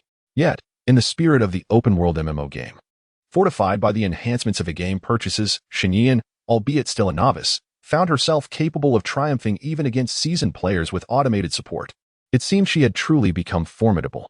Shanian relinquished manual control entirely, observing her character engage in automatic combat. Her confidence rekindled as she recalled easily dominating lesser players in the real world. Seeing Shanian immersed in joy, Yuyo could no longer contain herself and pulled out her phone, inviting Shanian to tackle dungeons together. Meanwhile, Ji Wanqing, who had been watching them play for quite some time, began to entertain the notion of joining her daughter in gaming. She reached for her phone on the nightstand, contemplating downloading the game Shanian was playing, but ultimately set it back down. Suddenly, she felt that she had outgrown such pastimes. Realizing that it was perhaps better to simply accompany her daughter, enjoying coffee and reading instead. Feeling a wave of drowsiness, Ji Wanqing lay beside Shenyan, leaning closely against her. She did not aspire to fall asleep immediately. Rather, she wished to savor every moment spent in her daughter's presence. Noticing her mother had settled down, Shenyan cast a gentle gaze towards Yuyo, tenderly stroking her hair. In the gentle embrace of the night rain, Yuyo set aside her phone and took the device that Shenyan had offered, placing it in the corner of the bed against the wall. She then wrapped her arms around Shenyan, tucking the blanket snugly around them, ready to indulge in the tranquility of the evening. However, the intoxicating fragrance of Shenyan and the velvety softness of her skin stirred a bashful warmth within Yuyo after just a brief moment of silence. Shenyan, naturally, regarded her with tender affection. As delicate raindrops began to fall beneath the enchanting starlit sky, the serene night was graced with the gentle patter of rain cascading from the branches, marking the exquisite moments of the night. Meanwhile, the dining area of the Yi family remained illuminated, with the sounds of inebriated revelry occasionally echoing through. I can't take it anymore. You're going to drink me to death. I surrender, Ji Chen declared, raising a white flag as he slumped over the table, soon succumbing to slumber. Ji Shaoan and Yi Yuyo's elder brother also rested their heads on the table, drifting into a deep sleep. In a daze, Yi Qianmo reached out and rested his hand on Ji Wushang's shoulder, inquiring, "Why does your girlfriend keep it a secret? What difference does it make whether she says it or not? I will love her regardless. If I don't, then I simply won't." Ji Wushang spoke, his tone tinged with melancholy as he raised his cup and downed its contents in one go. "Isn't she already pregnant? Why haven't you confirmed your relationship?" Yi Qianmo asked in confusion. To this, Ji Wushang shook his head, offering a cold, self-deprecating smile. "She claims she wants a career and doesn't desire children. What? Isn't it a trivial matter for you to support her for a lifetime?" Yi Qianmo responded, further perplexed. He raised a glass to accompany Ji Wushang and, with earnest gravity, advised, "A woman with such ambition may appear strong on the outside, yet deep down, she is still a delicate girl. You must cherish her." "What nonsense is this? The affection I bestow upon her is entirely her choice to accept or reject. I will not indulge her whims." Chapter 87. A Distinct Atmosphere. Yi Qianmo listened to Ji Wushang's words and shook his head in resignation. "Very well, I cannot interfere in your affairs. But remember that some things are only regretted when they are irretrievably lost." In response, Ji Wushang snorted coldly, his expression a blend of bitterness and indifference. "I have never felt remorse." "Really? I find that hard to believe." As Yi Qianmo spoke, he lifted his wine glass, hoping to divert the conversation. Ji Wushang, eager to escape the weight of the topic, engaged in spirited discourse and revelry with Yi Qianmo until both succumbed to inebriation. At that moment, unable to sleep, Qin Huaya descended the stairs and, upon witnessing their drunken state, let out a resigned sigh. She then assisted them one by one up the stairs. Fortunately, each still retained a semblance of awareness, allowing Qin Huaya to guide them into their rooms without much effort. As she returned to the dining area, she surveyed the chaos and, realizing she could not sleep, decided to complete the tasks for the next day. Thus, she assumed the role of a diligent housewife, tidying everything up before finally heading upstairs. Anticipating some inevitable mess, she resolved to take a bath before bed. Coincidentally, Shenyan emerged from the bathroom just as she was preparing to wash up. Observing Qin Huaya holding a change of clothes, she curiously inquired, "Huaya, why are you bathing so late?" "I drank too much tea this morning and couldn't sleep," Qin Huaya replied with a smile as she removed her outer garments. Her slender figure exuded a sensual charm, creating a striking contrast with her seemingly cool and elegant demeanor. Qin Huaya, like Ji Wanqing, had gracefully crossed the threshold of 40 years, yet in a world where the average lifespan reached 2 centuries, the passage of time was remarkably languid. Coupled with her diligent self-care, she appeared as though she were in her early 20s, exuding a distinctive charm akin to that of an elder sister. Moreover, the long, elegant legs of Yi Yuyo were a splendid inheritance that she had perfectly passed down. After taking a bath, "Mother can sleep with us," Shen Ian suggested, feeling that it was somewhat biased to allow only her mother to share their bed, even though it was the mother's own proposition. However, the bed of Yi Yuyo was ample enough. "Oh, is that permissible?" Qin Huaya felt a wave of surprise and delight within her. Ever since her daughter came of age, they had not shared a bed, and she had no desire to intrude upon her daughter's intimate moments with Shen Ian. "Well, Mother Huaya, after your bath, you can come directly to our room. We will make space for you, Shen said softly with a smile. Upon hearing this, Qin Huayo was elated, even quickening her bathing routine. After a while, as Shen lay in bed, she heard some commotion from outside the door. She playfully pinched Yi Yuyo's cheek, urging her to shift a little.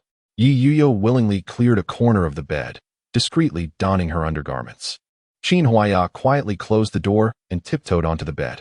To her astonishment, she found Ji Wangqing, the head of the Ji family, peacefully asleep while cradling Shen. She had not anticipated such a clingy side from Ji Wangqing. It seemed that her daughter truly had the ability to disarm her mother's defenses and inspire a sense of trust and reliance. Yuyo, may I sleep beside you? Qin Huaya inquired delicately. Although she was certain her daughter would acquiesce, she feared her daughter might harbor some resentment. Why does Mom ask like this? Of course. It's fine. Yi Yuyo felt no aversion whatsoever. The reason she had not shared a bed with her mother for many years was due to her longing for Shen, seeking solace in her memories. Upon receiving her daughter's response, Qin Huaya joyfully embraced Yi Yuyo from behind, a gesture she had not performed in quite some time. It felt warm and comforting. As night deepened, the mother-daughter duo lay peacefully in bed, gradually drifting into a sweet slumber. Come morning, the sun ascended gently, and the birds began to chirp, enveloping the vast Yu household in tranquility. Just as everyone remained ensconced in blissful sleep, a startled voice shattered the serenity. What the heck? Why are you sprawled on top of me? Ji Yichen exclaimed, staring at his brother Yi Lingyun, who was drooling on him. He quickly pushed him away and glanced at their attire. Fortunately, both were fully clothed. Ji Yichen breathed a sigh of relief, nearly convinced he was on the verge of disaster.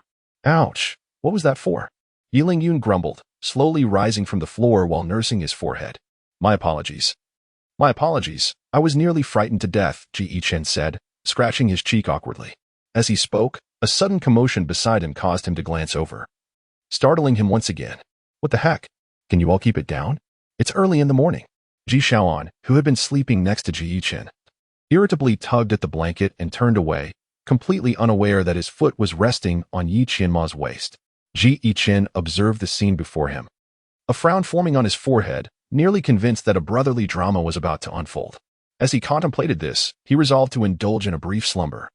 But just as he turned to his side, he found himself face to face with the recently awakened Ji Wushang. Having weathered numerous storms, Ji Yichen opted for silence, while Ji Wushang lifted the covers to ensure all was well, letting out a sigh of relief once he confirmed their safety. I wish to sleep a little longer, thought the still drowsy Yi Lingyun, who without a word, flopped onto the two of them. Ji Yichen, whose arm was pinned beneath her weight, attempted to push her away, but after several futile attempts, he resigned himself to the situation, too weary to protest further. A yawn escaped his lips as he succumbed to sleep once more. On the spacious bed, the five of them lay in various sprawled positions. Meanwhile, in another room, a contrastingly idyllic scene unfolded. Shen Yan and Yi Yuhua were entwined in a blissful slumber, while their two mothers, Ji Wanqing and Qin Huaya, held them closely from behind, creating a heartwarming tableau. Listening to the soft, delicate breaths, Shen Yan gradually stirred from her dreams. She attempted to shift her position, only to find herself ensnared on both sides, making movement a challenge. Concerned about disturbing their slumber, she hesitated, despite having had her fill of sleep and feeling wide awake. Reluctantly, she reached out to tease the face of Yi Yuhua, nestled in her embrace, seeking to alleviate her fatigue. Yi Yuhua's body was soft and fragrant, a delightful sensation that captivated Shen Yan, who found herself unable to resist the urge to plant a kiss on her cheek. Gradually, the moments unfurled. As the veil of slumber lifted, Yi Yuyo languidly awoke from her dream. Her affection for Shen Yan transcended any morning irritability. She simply indulged Shen Yan's gentle caresses, nuzzling against her like an endearing feline. My darling, you're awake? Does your stomach yearn for sustenance? I shall prepare a repast. Yi Yuyo raised her countenance, gazing upon Shen Yan with tender affection, playfully tracing circles upon her chest with a delicate finger. Just a few more moments of repose, Shen Yan murmured, stroking Yi Yuyo's silken tresses with a gentle smile. She relished these moments, finding them both comforting and uplifting. Thus they remained, their gazes interlocked, each sensing the other's ardent breath, profound heartbeat, and captivating fragrance. The intimate atmosphere persisted until Yi Yuyo's urgent need for the lavatory compelled her to break the spell. Inan, she whispered softly, I must visit the restroom. With that, she delicately attempted to rise. Shen Yan, reclining upon the bed, closed her eyes and responded, "Then I shall doze for a brief interlude. Awaken me when you are ready, and it shall be time to commence the day." "Very well," Yi Yuyo acquiesced sweetly. She then descended from the bed, meticulously ensuring Shen Ian was enveloped in the warmth of the quilt before quietly exiting the chamber, gently closing the door behind her. Hearing the subtle sounds, Shen Ian smiled tenderly, clasping her hands behind her head as she gazed at the ceiling, lost in reverie. However, after a short while, she too felt the call of nature. And so, two expansive voids gradually appeared in the center of the bed. At this moment, the drowsy Qin Huaya felt an emptiness in her embrace. As she reached out, her fingers only grasped at the air, assuming her daughter had drifted to the front. She shifted her body forward until she encountered a warm breath, prompting her to pause. Even though the fragrance she detected was somewhat different, she did not open her eyes to investigate. Instead, she instinctively wrapped her arms around the figure before her. Half asleep, Ji Wanqing sensed a presence holding her and mistakenly thought it was Shun Yan playfully seeking her affection. She gently caressed the back of the figure, tightening her embrace. This action gradually roused the drowsy Qin Huaya. It seemed unlikely that her daughter would behave in such a manner. Could it be that she was holding on to Shen Yan? Yet it felt as if it were someone else. With confusion swirling in her mind, Qin Huaya slowly opened her eyes, first noticing a fair neck, followed by a stunningly beautiful face adorned with a gentle expression. This was neither her daughter nor Shen Yan, but Ji Wanqing. A flush of crimson crept across Qin Huaya's cheeks, her emotions fraught with tension and shyness. Unbeknownst to Ji Wanqing, who remained oblivious to the identity of her embrace, she reached out to stroke Qin Huaya's head and softly inquired, "Anin, are you hungry?" Qin Huaya found herself at a loss for words, fearing that Ji Wanqing might realize her presence and perceive her as a woman taking advantage of the situation.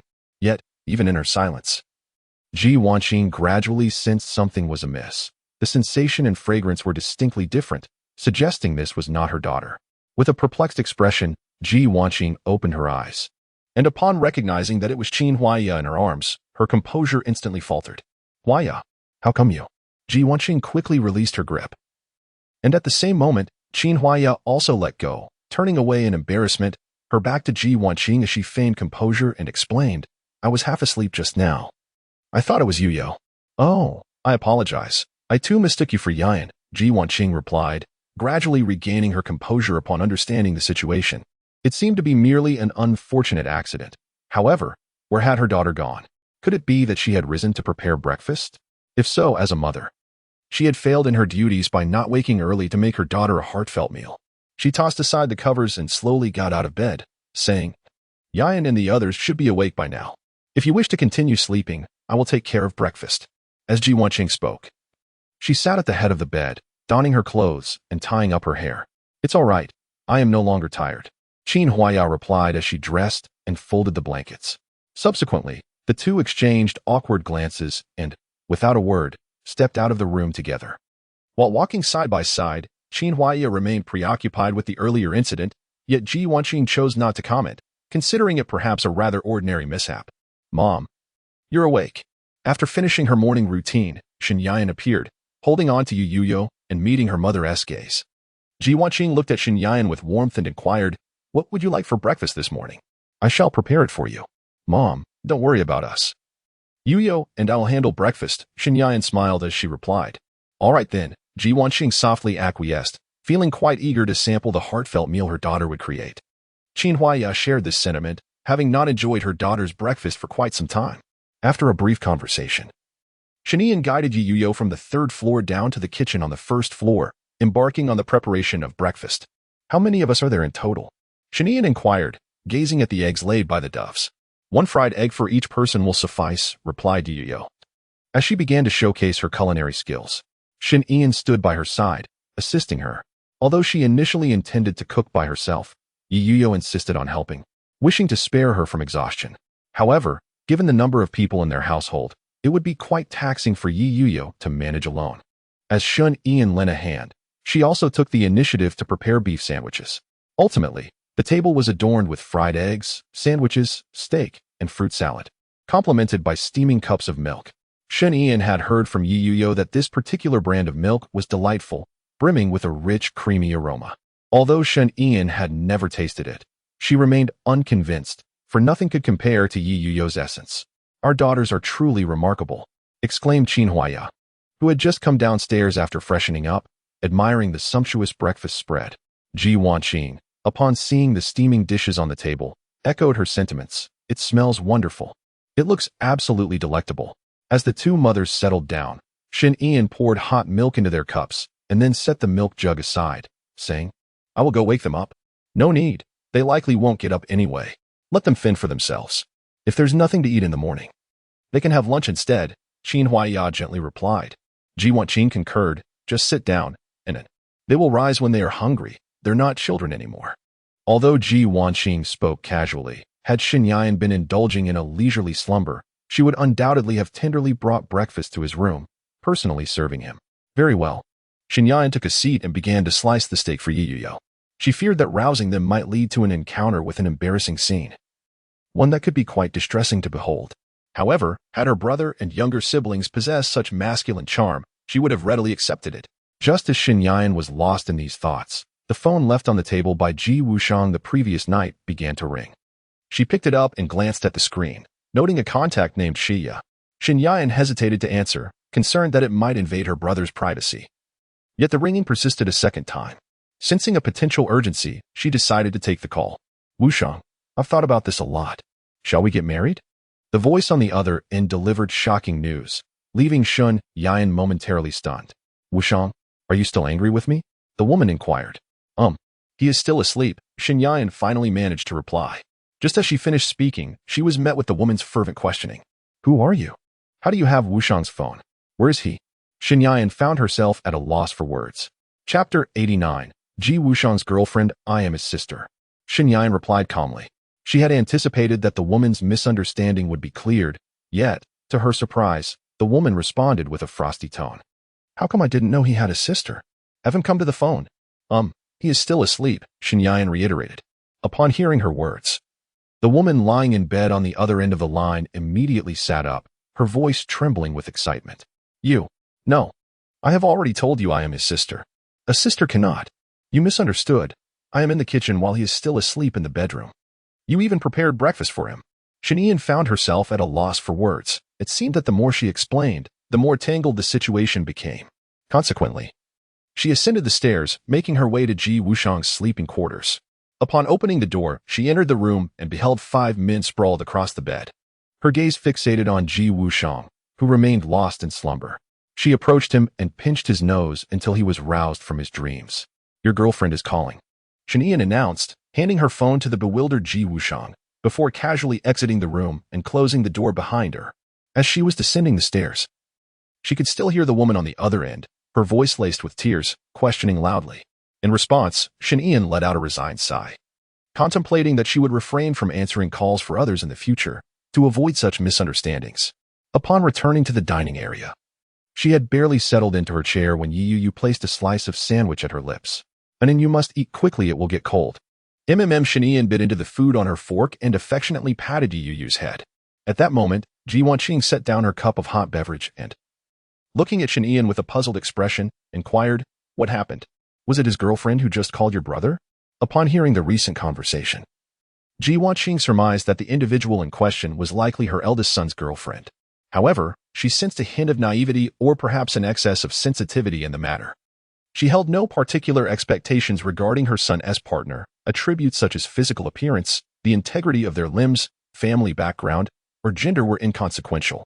The genetic lineage of their family promised exceptional beauty, rendering concerns about their child's looks unnecessary. Should it come to that, cosmetic enhancement was always an option. Even if the prospective partner bore some physical limitations, such as a missing limb or sensory impairments, these were trivial matters, for the Ji family was abundantly endowed with wealth and connections. Regardless of how impoverished the other family might be, as long as they possessed a kind heart, were not avaricious or duplicitous, she would bestow upon them lavish gifts, including luxury vehicles, villas, and a princely bride price. As for gender, a daughter would be ideal. A son, while not the preferred choice, could be tolerated, provided he did not exhibit excessive effeminacy or an unappealing appearance. Furthermore, regardless of gender, she had no tolerance for materialistic, scheming, or irrational types. Should any of these traits manifest, even if her son were enamored, She would unhesitatingly ensure that such an individual vanished from their lives. It seemed that the misunderstanding involved her eldest son's girlfriend, but she was confident that he could resolve the issue. Shen Yan, reflecting on this sentiment, understood well. Were she in a similar predicament, she would have undoubtedly tracked down the individual's address and confronted them. Just as these thoughts crossed her mind, the doorbell rang outside the Yi family residence. Shen Yan, sipping milk, nearly choked. Could it be a mere coincidence? Was it all happening so swiftly? I'll go answer the door, she declared. Qin Huaya elegantly wiped her lips with a tissue, then rose slowly. Although the Yi family is one of the 5 prominent families, it does not resemble others in its reliance on bodyguards and servants. This is solely due to her discomfort with strangers. She fears that ill-intentioned staff might poison her food or engage in other nefarious acts, such as seducing her son in hopes of an upward social mobility. She does not mind if a poor girl were to become her daughter-in-law, but there is a significant difference between genuine affection and ulterior motives. Furthermore, there is no need for bodyguards. The Yi family is always under the vigilant watch of skilled protectors akin to the likes of Gu Xingzi, and her own prowess surpasses even that of Gu Xingzi. After a considerable time, Qin Huaya returned with a young, beautiful woman of graceful demeanor, who entered Shen Yan's line of sight. The woman possessed long, pink hair that exuded a floral fragrance, and her pink eyes complemented her subtly made-up face, imparting an air of shy beauty. Her tall figure was adorned in a white dress, radiating an elegance that was both refined and gentle. Qin Huaya did not recognize this person, nor did Ji Wanqing, and Shen Yan was equally unfamiliar with her. Apologies for the intrusion. I have come to seek Wuxiang, the woman stated, introducing herself with poise. Hello, my name is Lin Xia, and I am Wuxiang's girlfriend. As her words lingered in the air, Shen Yan's knife and fork came to an abrupt halt. What a coincidence! How did this woman manage to make a call just moments ago and arrive here so swiftly? Could it be that she fortuitously resides nearby? Shen Yan pondered as she observed Lin Xia, her face flushed, hastening towards her. I apologize, Ian. I was rather curt on the phone earlier. In truth, I am quite gentle, Lin Xia said, bowing her head and sincerely apologizing to Shen Yan. She recognized Shen Yan as Ji Wuxiang's sister, having been informed by Ji Wuxiang himself that the person on the phone was indeed his sibling. By discerning her physical features, she accurately deduced that the caller was Shen Yan. It's no big deal. Shen Yan found herself at a loss due to this unexpected apology. She did not particularly mind the minor dispute. However, the seriousness with which this woman approached the matter took her by surprise. Although she sensed a certain amiability in her demeanor. Xia, have you had breakfast? If not, shall we dine together? Qin Huaya warmly offered. Although she was unfamiliar with Lin Xia, she felt it was essential to extend courtesy, given that she was Ji Wuxiang's girlfriend, an obligation of basic etiquette. Thank you. Lin Xia replied without hesitation, gracefully taking a seat. She smiled as she surveyed her surroundings, eventually fixing her gaze upon the quietly dining Ji Wanqing. Is this Wuxiang's sister? She seems quite similar to him, Lin Xia mused internally, feeling a twinge of anxiety. Had she perhaps mistaken the sister for the brother? Yet, Ji Wanqing appeared more like an elder sister to her, leading her to believe she had not erred. Has Wuxiang risen yet? Ji Wanqing inquired, her expression devoid of emotion. Without explicitly revealing her maternal identity. Yes, he mentioned he would come down shortly. Lin Xia spoke with a hint of nervousness, feeling an inexplicable pressure emanating from Ji Wanqing. Could this be what they referred to as the oppressive influence of an elder sister? It seemed that Wuxiang had often been overshadowed by his sister in his childhood. How pitiable. As Lin Xia pondered this, Ji Wanqing rose, her voice icy. I shall call him. Keeping someone waiting is a bad habit. No need, sister. I can wait for him here, Lin Xia replied with a gentle smile. Chapter 90. A clear purpose that simply won't do. I will go fetch him, Ji Wanqing insisted, making her way upstairs just as Ji Wuxiang descended. Upon seeing Ji Wanqing, he greeted her with a warm smile. Good morning, mother. Good morning? Your girlfriend is sitting right there, and you've only just risen. This cannot continue, Ji Wanqing said calmly, her gaze shifting to the astonished Lin Xia. Lin Xia could hardly fathom that the remarkably youthful Ji Wanqing, whose complexion was even more delicate than her own, was Ji Wuxiang's mother. Yet, this was not entirely her fault, as Ji Wuxiang had never disclosed his true background to her, merely stating that his family was quite affluent. Lin Xia had taken this statement at face value, lavishly purchasing sports cars and real estate in her desire to indulge Ji Wuxiang. Mother, I'm so sorry. I mistakenly thought you were Wuxiang's sister. Lin Xia quickly rose to apologize. Ji Wanqing, however, seemed unfazed by this misunderstanding and responded nonchalantly. It's all right. You were, in a way, complimenting me. Taking her seat, Ji Wanqing watched as Ji Wushang awkwardly settled beside her, introducing Lin Xia. Mother, this is Lin Xia, my girlfriend. Indeed, I am aware. She has just made an introduction. Ji Wanqing softly acknowledged, gracefully lifting her cup of hot beverage. Regarding her eldest son having a girlfriend, she felt an untroubled calmness within. As long as they were genuinely in love, she would not interfere. However, the words that followed from Ji Wushang nearly took her breath away. Mother, Xia, is pregnant. This revelation struck like a bombshell, leaving everyone present in utter shock. Chen Ian, mid-bite of beef, nearly dropped his food. How deeply concealed was the elder brother's secret?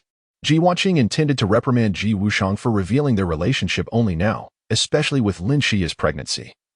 But the presence of Lin Xia rendered her speechless. She rubbed her temples and inquired, how long have you known each other? 3 years, 42 days, 8 hours, 33 minutes. And 6 seconds, Lin Xia replied with remarkable precision. This formidable memory and the depth of their affection left everyone momentarily stunned. So long, indeed. Ji Wanqing sighed, exasperation washing over her. Even if they had chosen to keep it hidden, 3 years of clandestine romance leading to a child was quite another matter. And as a mother, she was only now becoming aware of it. Xia, where are you from? What is your occupation? Ji Wanqing took a deep breath, gradually accepting this new reality. After all, there was a child involved, which likely signified true love. Mother, I am also from Yindu, Lin Xia replied, playfully twirling a strand of hair by her ear. Smiling as she added, I am an artist who debuted as a member of a girl group. Before encountering Ji Wushang, Lin Xia was already a top-tier celebrity, and to avoid causing a stir among her fans, she had chosen to keep her relationship with Ji Wushang private. She has no romantic history, yet she ascended to the pinnacle of stardom solely through her talent. Her first experience was with Ji Wushang. Initially, she intended to conceal their relationship and continue living quietly. But an unexpected pregnancy prompted her to consider revealing their connection to the world. Mother, rest assured, I do not desire any dowry. Ji Wushang is all I need. Lin Xia, noticing Ji Wanqing's silence, courageously expressed her feelings. Upon hearing this, Ji Wanqing immediately responded, that is not an issue. However, your fans. She was acutely aware that, as a celebrity, fervent fans can pose significant challenges, and there was a possibility that paparazzi or obsessive fans might track down the Ji family. Yet, her concern was not merely about the exposure of their location. It was the fear that such individuals could lead to unwelcome disturbances, escalating into terrifying phenomena. Mother, after I marry Wushang, I will retire from the industry, and the savings I have accumulated will suffice for a comfortable life for Wushang, our child, and me. Lin Xia provided a heartfelt response to Ji Wanqing's worries. Ji Wushang had confided in her that he often relied on his mother for financial support due to his lack of employment, indicating that he would depend on her to support him and their child in the future. Lin Xia was unfazed by this, as long as Ji Wushang loved her. She was willing to support him. In that case, there should be no issue. You both should find a suitable time to plan the wedding, Ji Wanqing said, casting a glance at the apprehensive Ji Wushang, and gently added, Wushang, Xia treats you so well. You must cherish her and never deceive her. Through their conversation, Ji Wanqing discerned that her eldest son had not disclosed their family's wealth to Lin Xia. She understood that her son wished to prevent Lin Xia from loving him merely for money and power, which was commendable. However, after 3 years of concealment, especially now that she was pregnant, was there still a need for such secrecy? Upon hearing this, Ji Wushang felt no inclination to continue the charade and slowly revealed the truth. Xia, our family is not merely wealthy. Huh? Lin Xia looked at Ji Wushang with a puzzled and innocent expression. Ji Wushang, uncertain of how to elaborate, simply said, you will gradually come to understand after we are married. Lin Xia, though confused, did not dwell on it, as long as they could successfully wed. Nevertheless, she noticed the striking beauty of Ji Wushang's family, and even his relatives, whose appearances surpassed those of many renowned actresses, all without a trace of makeup. By the way, I brought some things with me, Lin Xia said, picking up an exquisitely packaged bag from the floor and extracting a variety of luxurious feminine products. These cosmetics and skincare items are quite effective. You and my mother can give them a try. Lin Xia was unaware of the relationship between Yi Yuyo and Ji Wushang's family, yet she still offered them expensive gifts. No, you should keep these for yourself. Ji Wanqing graciously declined Lin Xia's generosity. It was not that she was unappreciative. Rather, Lin Shiya's approach of incessantly giving made her eldest son appear rather ineffectual. However, it seems indeed so. She had not anticipated that her eldest son would ever find himself in such a predicament. Sister Shiya, do have your breakfast first. It would be unappetizing if it turns cold. After a prolonged silence, Shinian finished the last piece of her sandwich and spoke. Upon concluding her words, she took Yuyo's hand and departed from the chair. We have had our fill. We shall head to the living room now. MHM. Both Ji Wanqing and Qin Huaiya responded in soft unison. Lin Shiya, observing this scene, immediately realized that the relationship between the two families was intricate. At that moment, a bold idea took root in her mind. Could it be that Ian and that beautiful young lady are in a romantic relationship? Meanwhile, Shin Ian, the subject of her speculation, reclined on the sofa, relishing the gentle massage on her shoulders provided by Yi Yuyo. Shin Ian luxuriated in the sensation, feeling utterly relaxed, while Yi Yuyo reveled in the moment. However, after a while, the suggestive atmosphere lingered until Yi Yuyo suddenly ceased her ministrations, resting her cheek against Shin Ian's shoulder, and gently yet earnestly said, "Inan, when shall we also tie the knot?" Chapter 91. Astonishment. Yi Yuyo gazed at Shin Ian with deep affection, her eyes brimming with hope and profound love. She felt a sense of regret for not wearing a wedding gown in her past life, and also lamented not witnessing Shin Ian donning one. Fortunately, they had been granted a second chance. She had already envisioned the most grand, luxurious, and romantic wedding for Inan. All right, Shin Ian tenderly caressed Yi Yuyo's head, softly acquiescing. She had contemplated this matter long ago, but a multitude of events had recently transpired, causing the topic to be postponed. Once my elder brother concludes his wedding, I shall propose to you. Shin Yan gazed deeply and affectionately at Yi Yuyo. She had contemplated the idea of holding a wedding with her elder brother, yet it felt too hasty. Moreover, she yearned for a wedding that belonged solely to her and Yi Yuyo. Very well, I shall await you, Yi Yuyo replied, tightly embracing Shin Yan's arm and resting her head on her shoulder, her heart brimming with joy. As long as Shin Yan was by her side, time was of no concern. Inan, I wish to indulge in strawberries, Yi Yuyo playfully pouted. Of course. Shin Yan affectionately picked a freshly washed strawberry from the fruit platter and brought it to Yi Yuyo's lips. I desire the tip of the strawberry. Yi Yuyo cooed once more, her tone even sweeter than before. Shin Yan chuckled helplessly and gently offered the strawberry, allowing Yi Yuyo to bite off the tip before she herself savored the remainder. Thus, they exchanged tender moments, enveloped in warmth and sweetness. However, the sound of footsteps ascending the staircase gradually interrupted their feeding ritual. Shin Yan extended her finger to feed Yi Yuyo another strawberry. This time Yi Yuyo consumed it entirely. She then glanced towards the staircase, where Ji Yichen appeared, still in a daze, followed closely by Ji Shaoan and others. Shin Yan withdrew her finger, and she and Yi Yuyo feigned innocence as if nothing had transpired. Each of them appeared slightly groggy, evidently not yet fully awake. They all possessed strikingly handsome features and robust physiques, more masculine than a boy band. Upon seeing Shin Yan and Yi Yuyo, each of them greeted with a smile. Good morning, sisters. Only the youngest brother, Ji Yichen, who is also the tallest, calls his sister. The breakfast is ready and should still be warm. Shin Ian remarked lightly as she looked at them. All right, Ji Shaohan replied softly, brushing his hand over Shin Ian's head as he passed by the sofa. Shin Ian showed no aversion to this gesture, considering it a normal occurrence. The other brothers, witnessing this, also contemplated reaching out to pat her head, but were restrained by the icy glare of Yi Yuan, which stifled their intentions.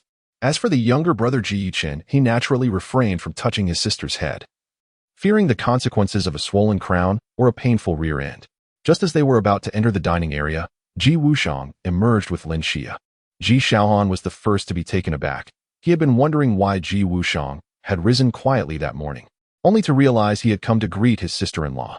Upon seeing his elder brother holding a woman's hand, Ji Yichen's mind began to race, ultimately arriving at one conclusion. She must be. Who is she? Ji Shaohan inquired. My girlfriend, Ji Wushang answered calmly. As he spoke, Lin Xia smiled and waved at them. Hello. My name is Lin Xia. I am Wushang's girlfriend.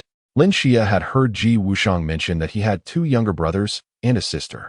She also recognized Yi Qianma, and through her observations and the process of elimination, she could roughly deduce that Ji Shaoan and Ji Yichen would be her future family. In this regard, she couldn't help but admire Ji Wushang's father for his remarkable ability to produce such outstanding offspring, each possessing exceptional genes, whether in appearance, temperament, or physique, far surpassing those so-called top-tier young idols who are inseparable from their cosmetics. "Elder brother, you truly are a hidden gem," she remarked. Ji Chen gazed in astonishment at Lin Xia, then gently patted Ji Wushang's shoulder before stepping into the dining area. He was somewhat acquainted with the happenings in the entertainment industry, and as Lin Xia stood as a prominent figure within it, he naturally recognized her. He never anticipated that such a remarkable woman could capture the heart of his elder brother. However, it would be an exaggeration to phrase it that way. It seemed rather contrary to the norm. It would be more accurate to say that Lin Xia was indeed impressive, managing to win over his elder brother. One must understand that his brother, with his cold and unyielding exterior, conducted himself with a ruthlessness that permeated his actions and words, embodying the very essence of aloofness. It was nearly inconceivable for him to envision his brother uttering sweet nothings. It would undoubtedly be an awkward scenario. "Impressive," Ji Xiaohan remarked, observing Ji Wushang's girlfriend.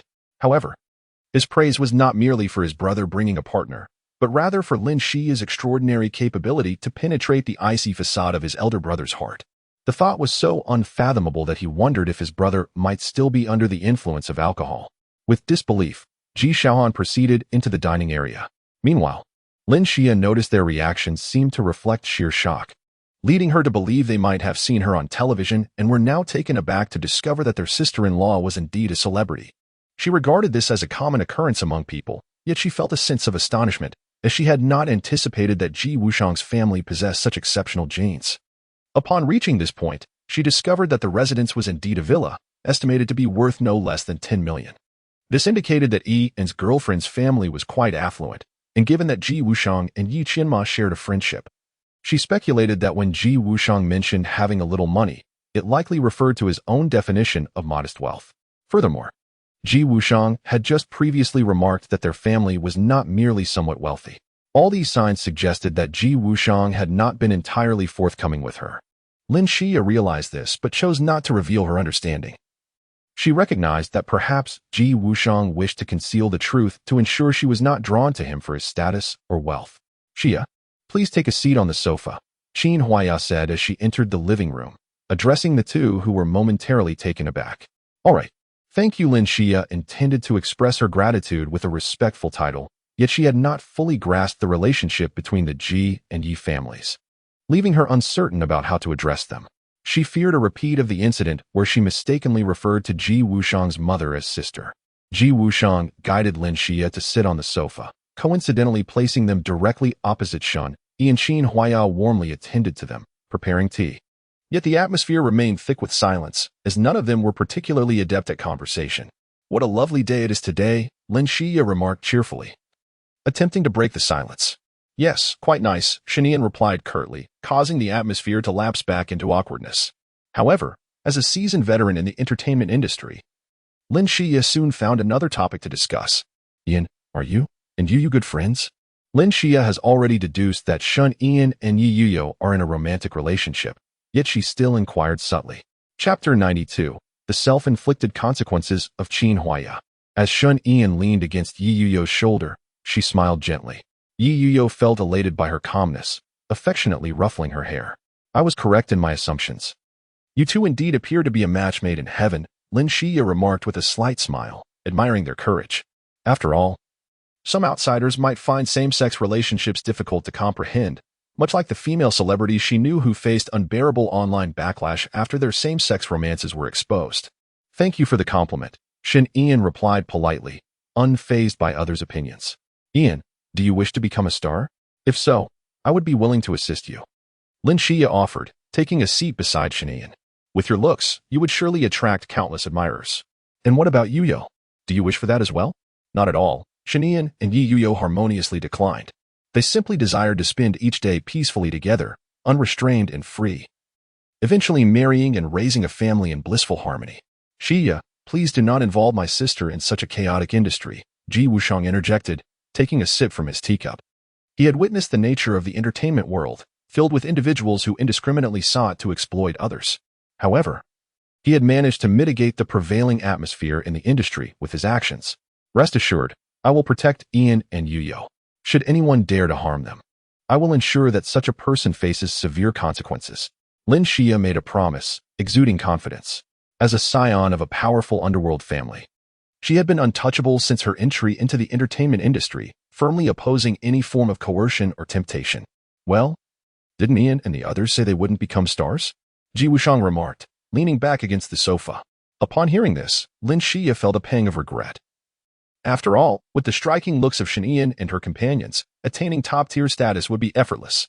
Moreover, Shen Ian's charm could easily make her the beloved of many female fans. However, if that were the case, Yu Yu would surely feel envious. So it was probably for the best to let it go. At noon, after Ji Wushang finished her meal and lingered for a while, she took Lin Xia and left the Yi residence. Meanwhile, Shun Yi and other brothers had their own commitments and departed one by one, leaving the only remaining male, Ji Yichen, to entertain himself after washing the dishes. At that moment, the house was filled with two pairs of warm mother-daughter duos. The large LCD screen illuminated the room with a film, and Qin Huaiya reveled in this cherished moment. Typically, she spent her time alone in front of the television, unable to share her joy over captivating films or vent her frustrations over unbearably poor ones. Would you like something to drink? Qin Huaiya inquired gently, rising to her feet. No, I'm still quite full, Shen Ian replied, affectionately stroking the shoulder of Yu Yu, who was comfortably watching the film, smiling as she did so. What about Wanqing? Qin Huaiya asked, glancing at Ji Wanqing, who sat elegantly with her legs crossed, engrossed in the movie. No need, just sit down. Ji Wanqing replied with a soft smile, gently shaking her head. She has been relishing the present moment, the delightful sensation of companionship lifting her spirits. Very well. I shall prepare fresh orange juice for you in the afternoon, Qin Huaiya said as she settled down, embracing a cushion upon her lap. After a while of television viewing, an idea suddenly struck her, and she eagerly proposed, how about we watch a horror movie? It's perfect since we have a large group. Horror films had always been a genre Qin Huaiya longed to watch yet dared not engage with. Previously, she had mostly watched television alone. As Yu Yu was solely interested in anime, and her sons were preoccupied with their own affairs, finding the horror genre trivial and insipid during their leisure time. Consequently, no one was there to accompany her, and she herself refrained from watching out of fear of sleepless nights. However, now not only was her daughter Yu Yu present, but also Shen Yan and her daughter. Moreover, it was a scorching midday, and she did not wish to let this opportunity slip away. All right then, let us watch a horror film, Shen Yan concurred. Upon hearing this, Ji Wanqing and Yu Yu also nodded in agreement. Seeing their enthusiasm, Qin Huaiya was elated and subsequently selected a highly rated horror movie she had long wished to see but had been too timid to approach. As the film began, following Shen Yan's suggestion, she drew the curtains and adjusted the air conditioning to a comfortable temperature. With everything in place, they gradually became immersed in the chilling atmosphere and suspenseful narrative. Throughout the viewing experience, only the two mothers were visibly startled, displaying expressions of shock, while Shen Yan and Yu Yu remained entirely unfazed. In their previous lives, they had already viewed this film and, out of sheer boredom, revisited it several times, thus becoming acutely aware of its predictable plot. Moreover, Shen Yan harbored no fears other than the prospect of Yu Yu departing from her side. As long as Yu Yu remained close, she felt an unwavering sense of security, regardless of the circumstances they faced. Consequently, under the overwhelming accumulation of protective factors, the film failed to instill even a hint of terror in them. However, the two mothers, experiencing a horror film for the first time, found themselves in quite a different predicament. Ji Wanqing appeared calm on the surface, stifling any cries of alarm. Yet her urgent need to use the restroom rendered her hesitant to venture alone. Qin Huaiya, even more timid than Ji Wanqing, clung to Yu Yu in a frantic search for solace, thoroughly startled by the film. It's a bit frightening, Qin Huaiya remarked as she drew back the curtains, allowing sunlight to flood the dimly lit living room, dispelling the eerie ambience. Huaiya's mother is perfectly fine. We are all here together, Shen Ian reassured, casting a glance at Ji Wanqing, whose exterior remained composed while her inner turmoil raged. Mother is quite remarkable. She didn't flinch throughout the entire ordeal. Yes. Ji Wanqing endeavored to mask her youthful vulnerability, donning a facade of calmness. Yet, the urgency of her need to use the restroom left her reluctant to leave the warmth of the living room. Fortunately, at that moment, Shen Ian announced her intention to use the restroom, prompting Ji Wanqing to seize the opportunity to accompany her. This declaration, however, incited jealousy in Yu Yu, who promptly joined them. Thus, The nearly 60-square-meter living room was left with only the bewildered Qin Huaya standing by. Alas, Qin Huaya gazed at the desolate scene before her, fear prompting her to stand in the sunniest spot, seeking solace in nature to fend off her trepidation. Yet, while this strategy sufficed during the day, it faltered under the cloak of night. As darkness enveloped the outside world, Qin Huaya lay alone in the vast bed, cocooned in her blanket, daring not to expose a single inch of her skin. In that moment, she lamented her choices from earlier. If only she had known how terrifying horror films could be, she would have abstained from watching them. Chapter 93. The Wedding of Ji Wuxiang. Overwhelmed with fear to the point of insomnia, Qin Huaya emerged from her cocoon to flick on the light, then timidly made her way to Yi Yuyo's room. Her sons were spending the night elsewhere, and the Ji brothers had their own lives to attend to, leaving only the girls in their group. Clad in her pajamas, she approached Yi Yuyo's door but hesitated to knock, fearing she might disturb their slumber. Yet behind her lay an oppressive darkness that rendered her too frightened to look back. At that moment, a voice startled her, causing her delicate frame to tremble. "Mom, what are you doing standing at the door?" Yi Yuyo, having just returned from the restroom, inquired. Initially taken aback, Qin Huaya gradually calmed as she recognized her daughter. And with a hint of shyness, she said, "Mom would like to sleep with you all tonight, is that all right?" "Why even ask? I would never refuse," Yi Yuyo replied, opening the door and welcoming Qin Huaya inside. The room was bathed in the faintest moonlight, yet within its confines, Qin Huaya felt her fears dissipate entirely, replaced by an enveloping sense of comfort. The mother and daughter gently climbed onto the bed. As Yi Yu nestled into the covers, she eagerly leaned against the slumbering Shen, while Qin Huaya joyfully rested beside her, enveloped in Shen's embrace. Yi Yu succumbed to a blissful reverie, savoring the moment until she felt a warm embrace around her waist, accompanied by a uniquely enchanting fragrance. "Good night, my dear," Qin Huaya whispered softly, embracing Yi Yu. Upon hearing this, a tender smile graced Yi Yu's lips as she turned to bury herself in her mother's embrace. "Good night, Mom." It had been a long time since she had shared such a moment of closeness with her mother, and tonight felt like a much-needed recompense. Joy surged within Qin Huaya as her daughter willingly sought her affection. She had not anticipated this charming facet of Yi Yu's personality. "Good night, my darling," she responded, holding Yi Yu tightly, and together they gradually drifted into a peaceful slumber. Meanwhile, Shen, feeling the emptiness beside her, slowly opened her eyes. Upon seeing Yi Yu nestled in Qin Huaya's arms, a loving smile spread across her face. She then turned to face her long-absent mother, finding comfort in their closeness. Days passed, and the wedding of Ji Wuxiang and Lin Shiya unfolded as scheduled. Sitting in the family section, Shen watched the momentous union unfold, casting a glance at Yi Yu beside her, a smile of longing forming on her lips. Their thoughts mirrored each other. They desired a simple ceremony, free from the need for grandiosity, whether a swift marriage or a modest one, as long as the two were joyfully united. The wedding proceeded seamlessly, with constant congratulations from the attendees, all sharing in the happiness of the newlyweds. As a prominent star, Lin Shiya naturally attracts invitations from friends who are also esteemed colleagues, all of whom are captivating and graceful women. Among them is a woman with an affinity for the same gender, whose gaze is persistently drawn to Shen Yan from a distance. She has never encountered anyone with such striking beauty, a flawless figure, and a uniquely alluring aura.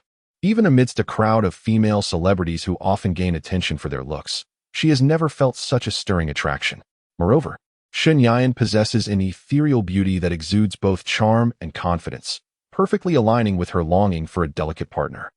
She finds it hard to imagine the blissful sensations that might accompany such a connection. Noticing Shen Yan rising to head to the restroom, she follows closely behind. Shen Yan, aware of a woman in a white evening gown trailing her, dismisses it as mere coincidence. However, upon finishing her visit to the restroom and approaching the mirror at the sink, she catches sight of the same woman, who gazes at her with alluring eyes. "Hello there. Are you a member of the groom's family?" The woman inquires, her voice imbued with a sultry softness. "Who might you be?" Shen Yan replies, not providing an answer but rather posing a counter-question. A sense of unease tinges her perception. She cannot shake the feeling that the woman harbors ulterior motives, though perhaps she is simply being overly cautious. "I am a friend of Shiya, having debuted in the same dance troupe," the woman answers, her gaze lingering on Shen Yan with an intense fondness. As a member of a top-tier girl group, her figure is voluptuous, her skin fair and radiant, particularly accentuated by the deep V neckline and high slit of her gown, which showcases her curvaceous form exquisitely.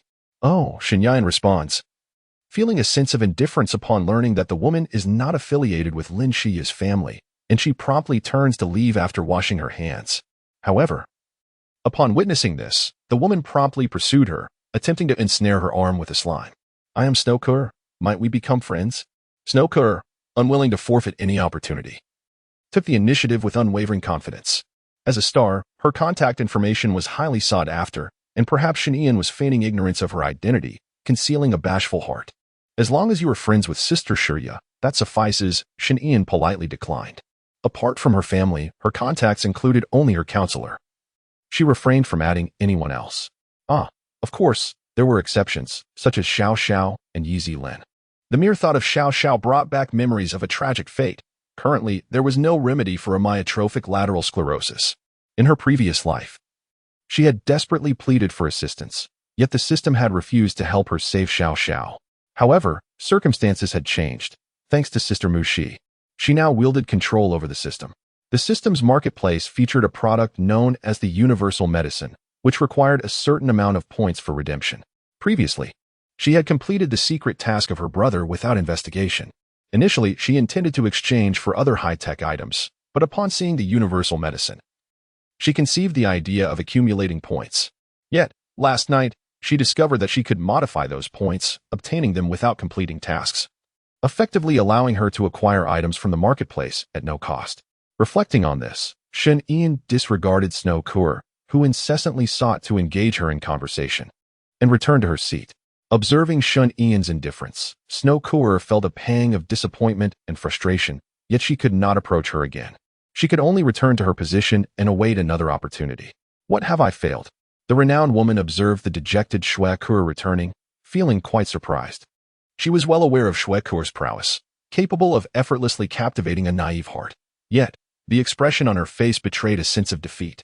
Love was not so easily won. In response to the woman's veiled sarcasm, Shue Kur retorted, "What? Haven't you had your share of romances?" The woman scoffed. For Shue Kuo was infamous in their circle for her flirtatious reputation, leaving her with a tarnished image. Those were merely fleeting encounters, this time. I have truly fallen for someone. You must believe me. Shue Kuo gazed longingly at Shinian, her voice filled with infatuation. The woman laughed. Really? You don't even know her name, yet you claim to be smitten. I suspect you are merely attracted to her appearance. Chapter 94, Lin Shiya's family. Just wait and see. Shue Kuo said confidently, resting her chin on her hand as she watched Shun Ian from a distance. As a seasoned player in the realm of love, she had never faltered, especially for someone of Shin Ian's allure. She was determined to pursue her relentlessly. While lost in her thoughts, Ji Wushang and Lin Xia approached, hand in hand, to offer a toast. Seizing the opportunity, Shue Kuo discreetly inquired of Lin Xia, "Xia, is that silver-haired girl with the side bangs your husband's sister?" "Yes," Lin Xia replied, glancing at Shin Ian with a puzzled expression. "What is her name? Do you have her contact information?" Shue Kuo asked eagerly. "Her name is Shin Ian," Lin Xia said, watching Shue Kuo with suspicion as she cautioned, "Do not entertain any ill intentions. My sister is already taken." "What?" Shue Kuo stood as if struck by lightning, her mind reeling. Had my pure moonlight been tarnished by another? With a hint of reluctance, she tentatively inquired, "Does she have a boyfriend or a girlfriend?" The one sitting beside her, Lin Xia replied, glancing at Yi Yu. Absorbing this information, Shue Kuo pondered. If they were indeed both women, a trio could certainly be feasible. "Do not entertain any ill thoughts. They share a profound love," Lin Xia cautioned. Observing Shue Kuo's infatuated demeanor. "All right, I understand," Shue Kuo responded outwardly, though inwardly she was scheming. As the wedding banquet concluded, the evening settled in, and an awkward atmosphere enveloped the Ji family as two families sat together. Lin Xia's brother and parents appeared stiff and wooden, exuding an air of restraint. This was primarily due to Lin Xia's parents being acquainted with Ji Wanqing and Ji Xiaohan, who were leaders in the underworld, thus imposing a sense of discomfort. To their astonishment, they discovered that their daughter's husband hailed from not only the upper echelons of the lighthouse but also from the formidable Ji family, renowned for instilling fear. Previously, they had taken a hands-off approach regarding their daughter's romantic pursuits, believing that as long as she was genuinely in love, the socioeconomic status of her partner's family was inconsequential. Hence, they had never investigated her partner's background. They had not anticipated that their daughter, with such remarkable prowess, could bring home the eldest son of the Ji family. Yet, this was merely one source of their trepidation. There was an inexplicable fear they felt towards Shanian, as if they had encountered her before. What a coincidence, Ji Xiaohan remarked, exasperated.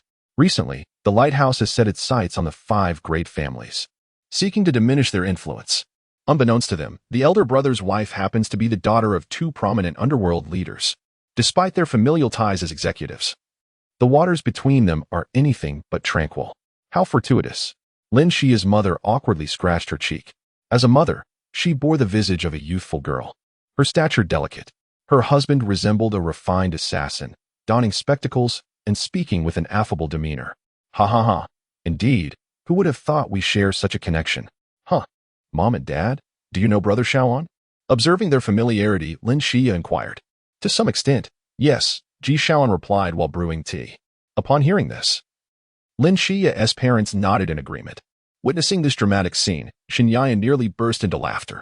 Yet, she was unaware that Lin Xia's parents had once been the victims of her blade, twice, once in a past life and once in a dream.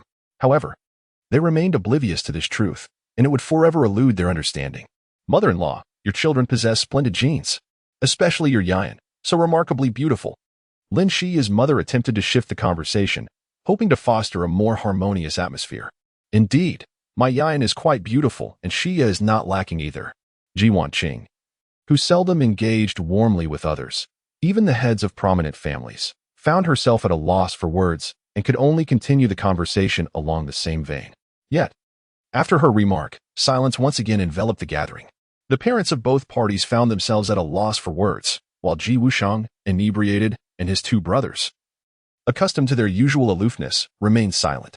Meanwhile, as the younger sister, Shen Yan was engrossed in a sweet interaction with Yu. At that moment, Lin Xia, unable to suppress her nausea, abruptly shattered the silence, drawing everyone's attention. I need to use the restroom, she said, covering her mouth in discomfort as she stood up. Noticing her distress, Ji Wushang's awareness sharpened immediately, and he assisted her to the restroom. As they departed, Lin Xia's mother suddenly spoke up. My partner and I shall renounce our malevolent ways and follow your guidance from now on. Her companion nodded in agreement. We only desire a tranquil life for our daughter, our son, and our future grandchildren. Rest assured, now that we are family, my elder brother will take responsibility for his sister-in-law, and the Ji family will protect you, as long as you remain sincere. Ji Xiaoan proclaimed as he rose to adjust his suit, adding, I have some matters to attend to, so I shall take my leave. You may continue your conversation. We too should be on our way, Lin Xia's mother replied with a smile. After bidding farewell to Ji Wanqing's family, they inquired about their daughter's well-being. Once reassured that all was well, they departed from the Ji residence. Mother, you and I are going for a stroll, Shen Yan said, taking Yu's hand and standing up, glancing at Ji Wanqing with a smile. Very well, be careful and don't return too late, Ji Wanqing gently responded. Shen Yan smiled slightly before leading Yu into the courtyard for their walk. Will it be too cold? Shen Yan gazed tenderly at Yu, who was adorned in a beautiful gown, and softly inquired. It won't be so, with you by my side. I feel a warmth enveloping me. Yu wrapped her arm around Shen Yan, leaning against her fragrant shoulder, her face radiating happiness. Your words are truly sweet, Shen Yan remarked, playfully pinching Yu's nose, her lips curling into a delightful smile. Those are words meant only for you, and Yu's expression transformed into one of enchanting allure, her gaze becoming even more captivating. Clad in a white gown, she perfectly showcased her exquisite figure. With fingers delicately adorned in white lace, she gently swept aside the strands of hair at her ear, emanating an air of alluring restraint. Shen Yan felt a stirring within her heart, yet managed to quell the heat rising within, playfully pinching Yu's cheek. She then turned her gaze towards the lake, which reflected the moonlight, and slowly proposed, let's take a stroll. Being cooped up at home all day makes one long for a breath of fresh air. All right. I shall comply with your wishes, Yu replied, taking Shen Yan's hand as they meandered together. Let us stop by the pavilion to admire the lake. The moonlight is quite splendid tonight. Shen Yan, observing the contentment on Yu's face, smiled gently in response. Yu, clearly excited, held Shen Yan's hand and, as they walked, softly said, yes, let us head in that direction. Chapter 95, a thoughtful intention the following morning as Shen Yan enjoyed her breakfast. The sound of the doorbell echoed from outside. Mom, allow me to answer the door, she called to Ji Wanqing, who was about to rise. As she opened the door, she was greeted by a woman who looked vaguely familiar, carrying a large bag and smiling warmly at her. The woman adorned in a white dress was none other than Shuekur, who had fallen head over heels for Shen the previous day. "Who are you?" Shen, with a fleeting memory for inconsequential individuals, had no recollection of Shuekur. Shuekur was taken aback. They had indeed met just yesterday. How could he have forgotten her? It is worth noting that she had once been a top-tier celebrity in the entertainment industry, boasting millions of fans. Yet Shen appeared utterly oblivious to her existence. However, it was evident that Shen hailed from immense wealth. Upon her arrival, there had been a bodyguard at the entrance. Had it not been for Lin Shiya's husband's consent, she would not have gained entry. Moreover, as she approached the entrance, she beheld a garden, a swimming pool, a lakeside, and a private jet parked on the expansive ground, symbols of affluence. Yet, she was not one to covet riches. Her desires were far more intimate. "I am a friend of Shiya's. Isn't she expecting? I have brought numerous supplements for her, along with some other gifts," Shuekur said. Her smile radiant as she held a shopping bag brimming with items. The act of gift-giving was merely a fade. Her true intention was to seize the opportunity to engage more closely with Shen. "Oh, would you like to come in?" Shen inquired with an indifferent expression, prepared to close the door at any moment. Shuekur felt a profound sense of confusion. Surely, this was the moment for a warm invitation to enter? "May I chat with Shiya?" "Then please, come in," Shen replied, turning away as she made her way toward the dining area, casually reminding, "Do remember to close the door." Shuekur had never felt so speechless, yet who could blame her for being captivated by Shen's beauty? No, it was not merely that. It was her genuine affection for him that made her overlook so much. "Shiya, are you still having breakfast?" "I brought a plethora of supplements for you," Shuekur remarked, casually placing the supplements she had spent nearly tens of thousands on atop the cabinet. Her intention was not only to win Lin Shiya's favor, but also to enlist her assistance. As she set down the supplements and glanced at the vase on the cabinet, her pupils widened in astonishment. Coming from a family of antique connoisseurs, she recognized that this seemingly unremarkable vase, if authentic, could be worth at least $1 million. The mural on the wall was also a rare masterpiece. From the moment she entered, she had observed numerous expensive furnishings. Connecting the dots, Shuekur suddenly realized that Lin Shiya's in-laws were not merely wealthy.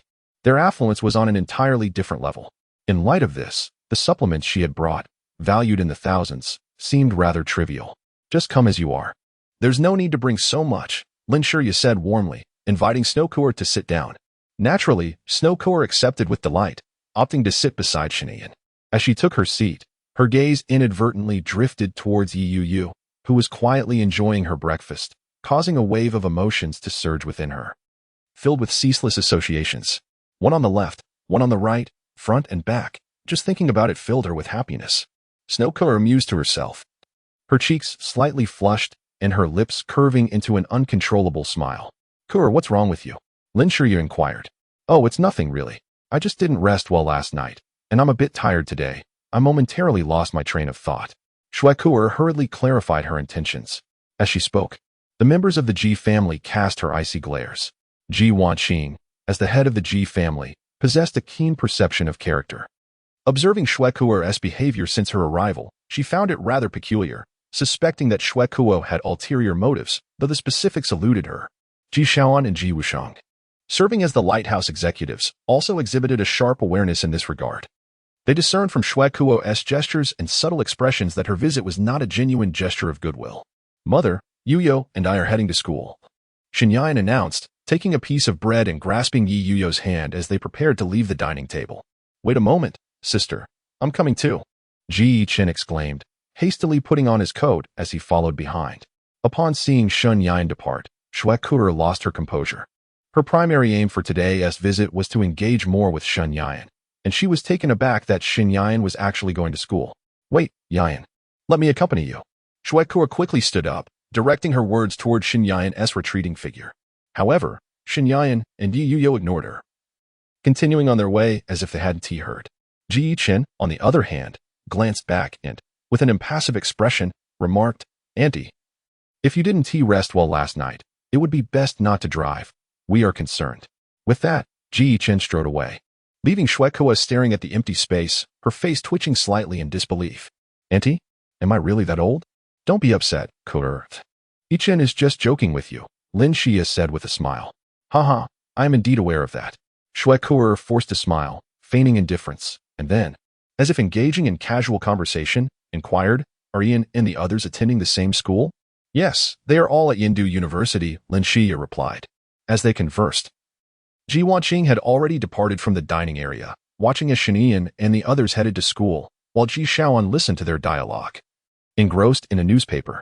In that moment, Ji Wushang regretted having readily agreed to Lin Xia's request to allow this little person to enter.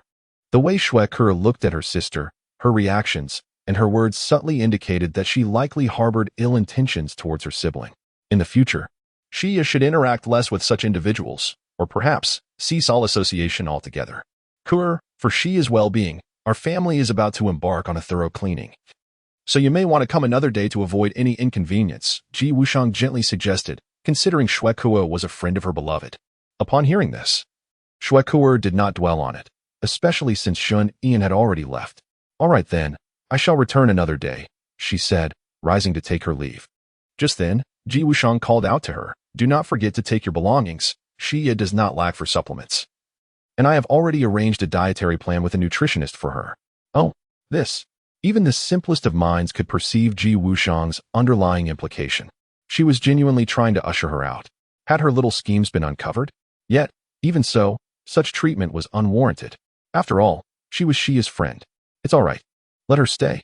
Xia can eat whenever she wishes. Shuekur forced a smile as she looked towards Lin Xia. She had initially believed that Lin Xia would graciously accept her goodwill. However, to her surprise, Lin Xia replied, no need. You may find these useful later. With a smile, she rested her chin on her hand. Having navigated the entertainment industry for years, Lin Xia was well aware of Ji Wushang's intentions and Shuekur's motives. When faced with family and peers, she certainly chose her family without hesitation. Chapter 96. The reluctant Shuekur. Upon hearing Lin Xia's words, Shuekur found herself bereft of further justification and felt utterly humiliated. Although her relationship with Lin Xia could not be deemed particularly close, they were at least colleagues, and Shuekur held a respectable position in the industry. She had not anticipated that the Ji family, along with Lin Xia, would dare to treat her in such a manner. In truth, Lin Xia's actions were not merely a reaction to Shuekur's intentions. They were also informed by Shuekur's past behavior as a green tea type during their shared time as trainees in the dance troupe, where she had found Shuekur quite distasteful on several occasions. Lin Xia felt neither dislike nor affection for Shuekur. Her invitation to the wedding was merely a nod to their 2.5 years of acquaintance in the dance troupe and Shuekur's standing in the entertainment world. Well then, I'll just leave these here. I don't wish to take back too much. Shuekur forced a smile and, filled with resentment, exited the gates of the Ji family. She longed to express her displeasure, but Lin Xia was now a top-tier star in the industry, and she sensed that the Ji family was not to be trifled with. Nonetheless, she was unwilling to concede defeat or swallow her pride. With a heart full of discontent, Shuekur drove to a location obtained through certain channels. She believed that a gentle approach would not suffice. She would have to take a more forceful stance. As a skilled player in the game of love, this was her first experience with such defeat. Even if she ultimately fails to win over Shanian, she is determined to erase the shadow of this emotional defeat from her past. Moreover, she seeks to teach Lin Xia a lesson for not siding with her. As she stepped into the underground bar, a medley of scents enveloped her, not only the pungent aroma of smoke and alcohol but also a hint of cheap perfume. Disgusted, Shuekur covered her mouth and nose, only to be stopped as she approached the front desk. Who are you? A fashionably dressed young man with yellow hair gazed at the alluring Shuekur, his eyes betraying a flicker of desire. However, after previous encounters, he had become a man with lustful intentions but lacking the courage to act. Where is your boss? I need someone kidnapped, Shuekur stated her conditions bluntly. The young man hesitated for a moment before replying, our gang has new regulations. We cannot kill indiscriminately.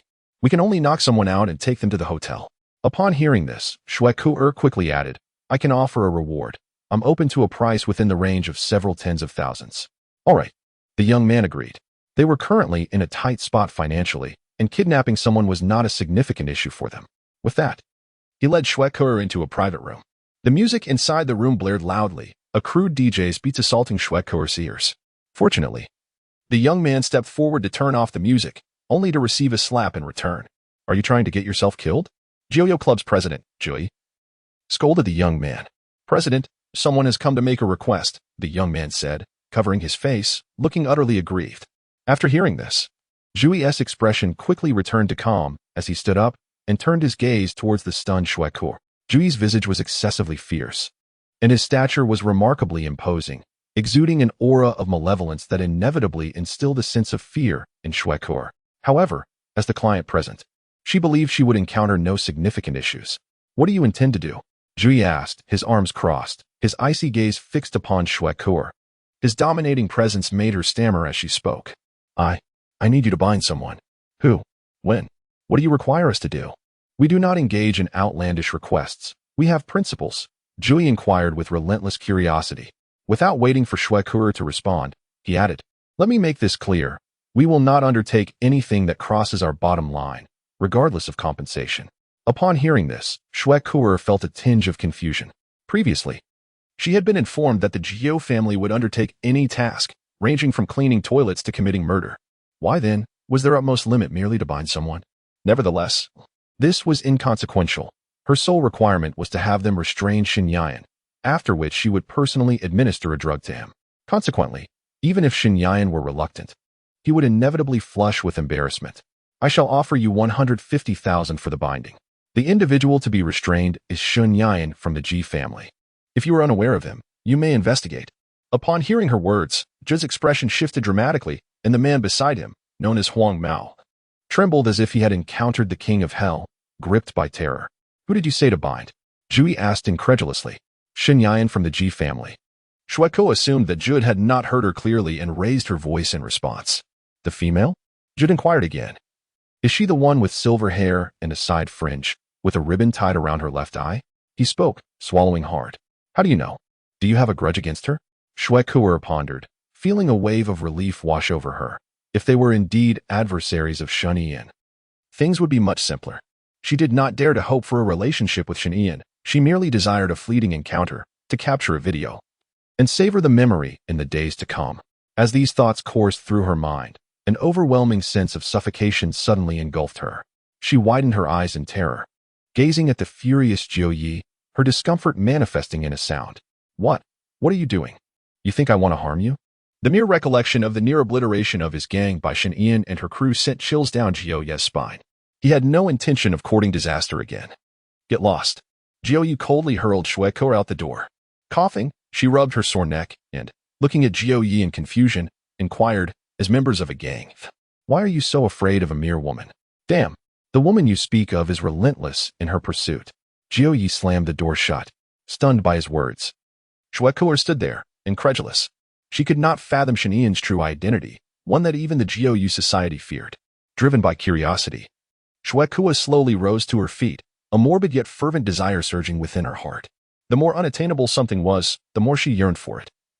She would resort to any means necessary to possess it. Resolute, Shueku stood up, determined to take matters into her own hands. Just as she was about to exit the Jiu society, she spotted a familiar figure blocking her way. "Ian, how could you?" The cold gaze of Shen Yian left Shueku feeling flustered and utterly disconcerted. She was bewildered, unable to comprehend why Shen Yian was present. Could it be that Shen Yian had been following her all along? "I initially refrained from pursuing this matter due to your acquaintance with my sister-in-law. But since you have the audacity to attempt to have me kidnapped, do not blame me if my subordinates show no mercy," Shen Yian declared, advancing menacingly towards Shueku with an air of frost.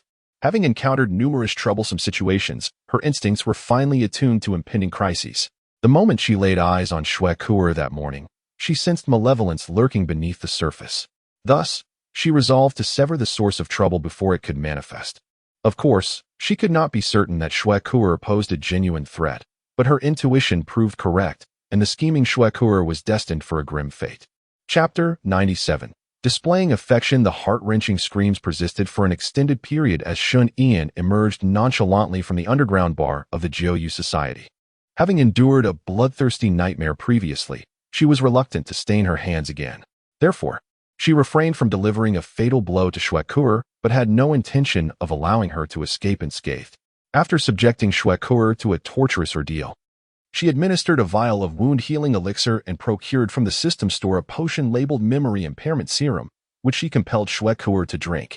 This concoction would ensure that while Shueku would forever remember the pain and the torment she endured, she would be unable to recall the identity of her tormentor. Moreover, all surveillance records had been erased, condemning Shuekur to a perpetual existence haunted by nightmares.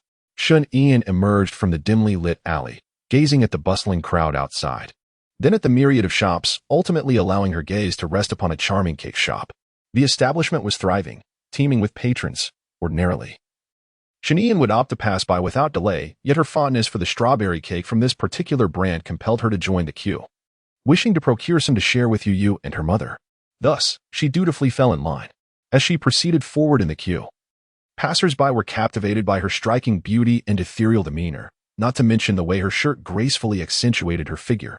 Typically, she favored binding her chest, but both Yu and Ji Wanqing had insisted that she refrain from doing so in the future. Ji Wanqing was concerned about Shun Ian's comfort, believing that prolonged tightness was detrimental to her health. Yu echoed this sentiment, adding her own reasons. She worried that such binding could render Shun Ian physically uncomfortable and adversely affect her well-being. Heeding their advice, Shun Ian adopted a more conventional style of dress, forsaking the binding altogether. As she observed the queue ahead, which seemed to be moving at a glacial pace, she contemplated passing the time by playing a game on her phone. Just as she retrieved her device, a striking girl in costume approached her, cake in hand. Hello, may I take a photo with you? The girl inquired, lifting the bag brimming with cake. What kind of cake would you like? It's on me. After the girl finished speaking, her gaze towards Shun Ian brimmed with anticipation. There was a reason she wished to take a photo with Shun Ian. Firstly, Shun Ian resembled a stunning protagonist straight out of a comic, embodying both beauty and charisma, a perfect representation of a wife. Secondly, she desired to share the photograph on her social media platforms, knowing it would undoubtedly attract a plethora of views and envious comments. However, she suffered from a deep-seated fear of cameras. The mere sight of a lens sent shivers down her spine and caused her to feel utterly tense. Shun Ian calmly declined, weaving an earnest yet nonsensical excuse. She harbored a significant emotional fastidiousness, extending not only to her physical boundaries but also to her mental space. She detested the idea of strangers touching her, yet she allowed Yu the freedom to embrace her.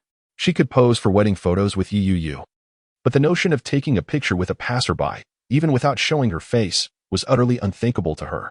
Such a pity, the girl lamented. Could we perhaps exchange contact information? She called after Shun Ian, who was walking ahead. You enjoy the world of anime as well, right?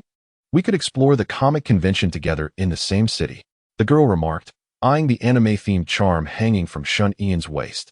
I do not have social media apps on my phone. I typically communicate through text messages, Shun Ian replied, maintaining her focus ahead as she politely declined. The small trinket at her waist was a prize from an anime blind box that Yu had won, and since it featured a beloved couple from the anime, she had playfully insisted Shun Ian display it. Although Shun Ian was not particularly fond of such baubles, she indulged Yu's whims as she cherished pampering her beloved. Very well then. The girl's face inevitably bore a hint of disappointment, yet she presented a piece of cake to Shun Ian, remarking that their encounter was a fortunate coincidence, inviting her to enjoy a slice. Shun Ian gazed at the cake in the girl's hand, feeling a twinge of surprise.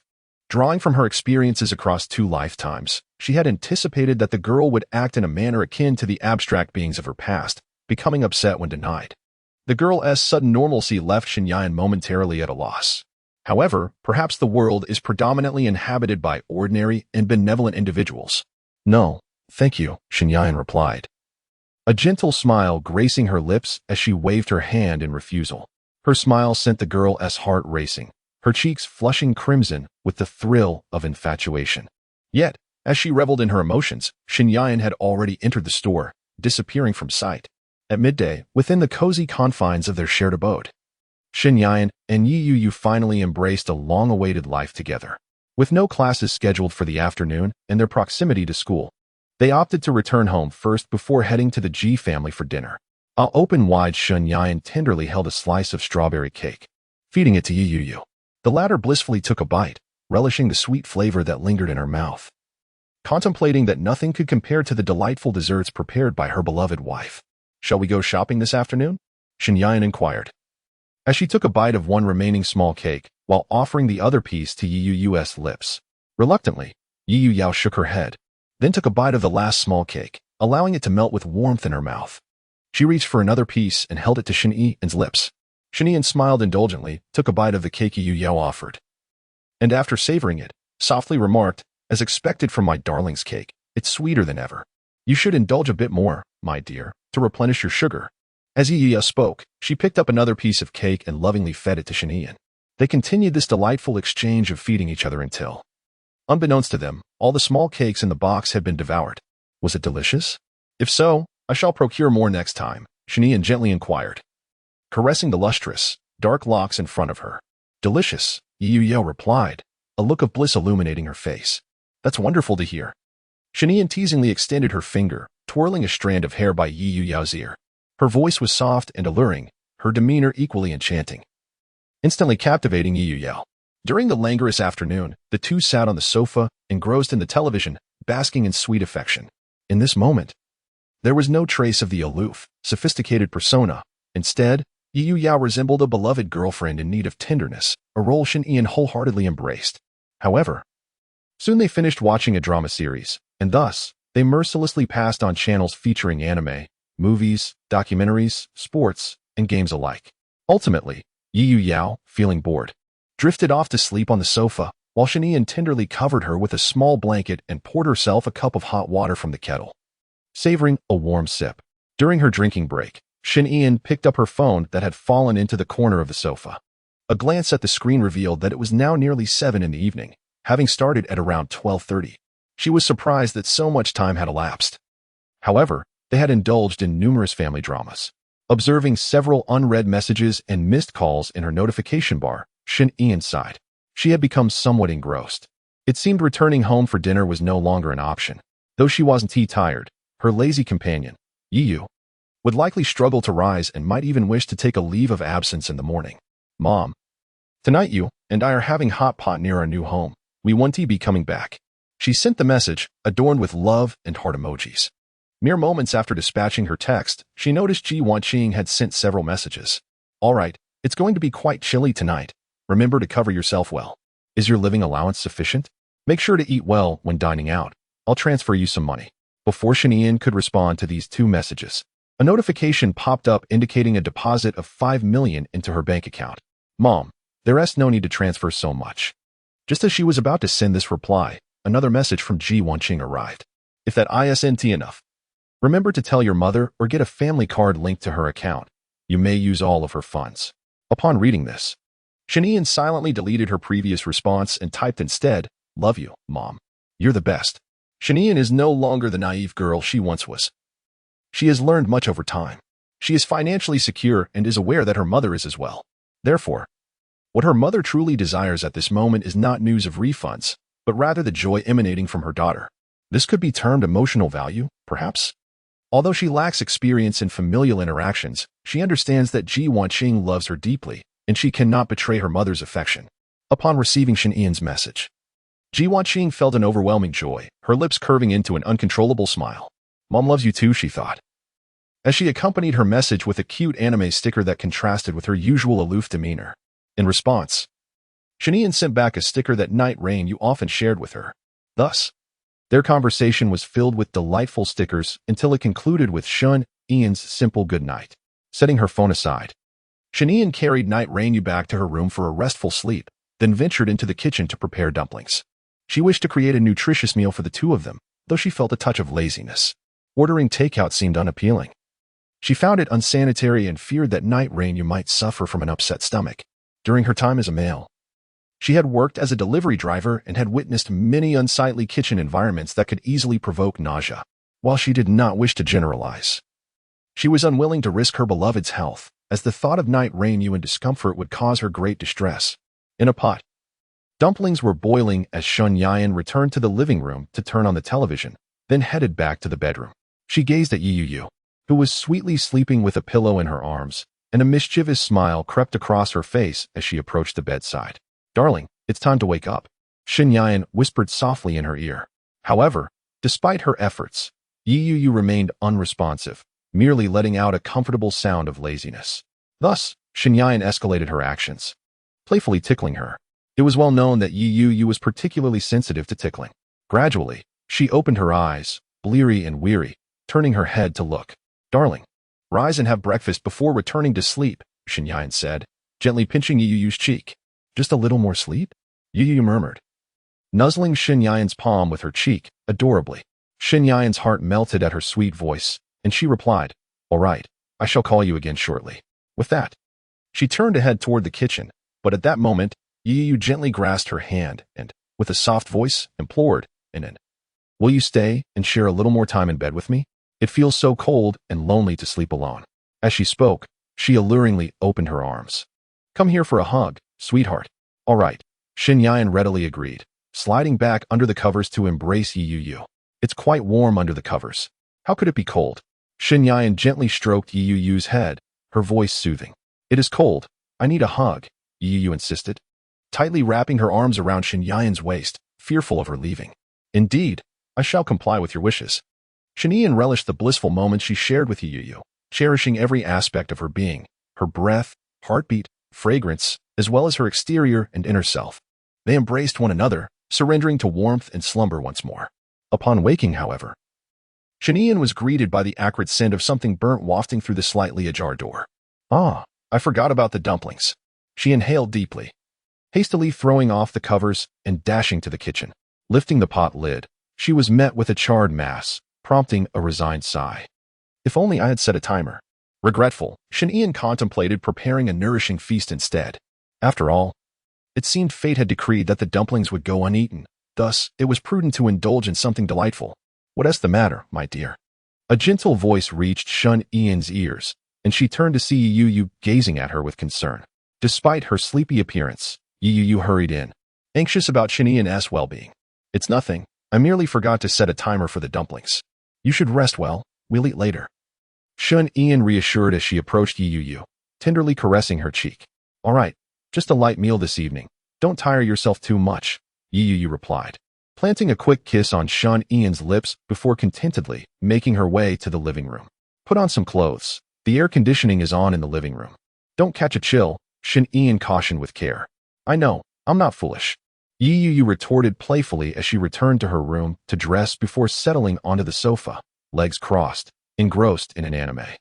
As the duration of 2 episodes of the anime elapsed, the dining table was adorned with an array of exquisite dishes, their aromas wafting through the air even into the air-conditioned living room. Darling, it's time to eat, Shun Ian announced as she approached from behind the sofa, playfully pinching Yuyu's cheek. I don't want to walk. Carry me. Understood, Shun Ian replied, effortlessly lifting the delicate form of Yuyu. And together they indulged in the nutritious feast she had prepared with her own hands. Chapter 98. A day in the life of Yuyu the following morning. In the dimly lit room, there lay only Yuyu on the soft, plush bed, cradling a quilt that still held the lingering scent of Shinyan. She took a moment to savor the fragrance. Last night, after enjoying the sumptuous meal, she had intended to retire early, but having slept too long during the day, she found herself restless at night. Thus, she spent the entire evening scrolling through her phone, contemplating taking a day off today. With her credit secure, she could afford to do so, but Shun Ian was not as fortunate.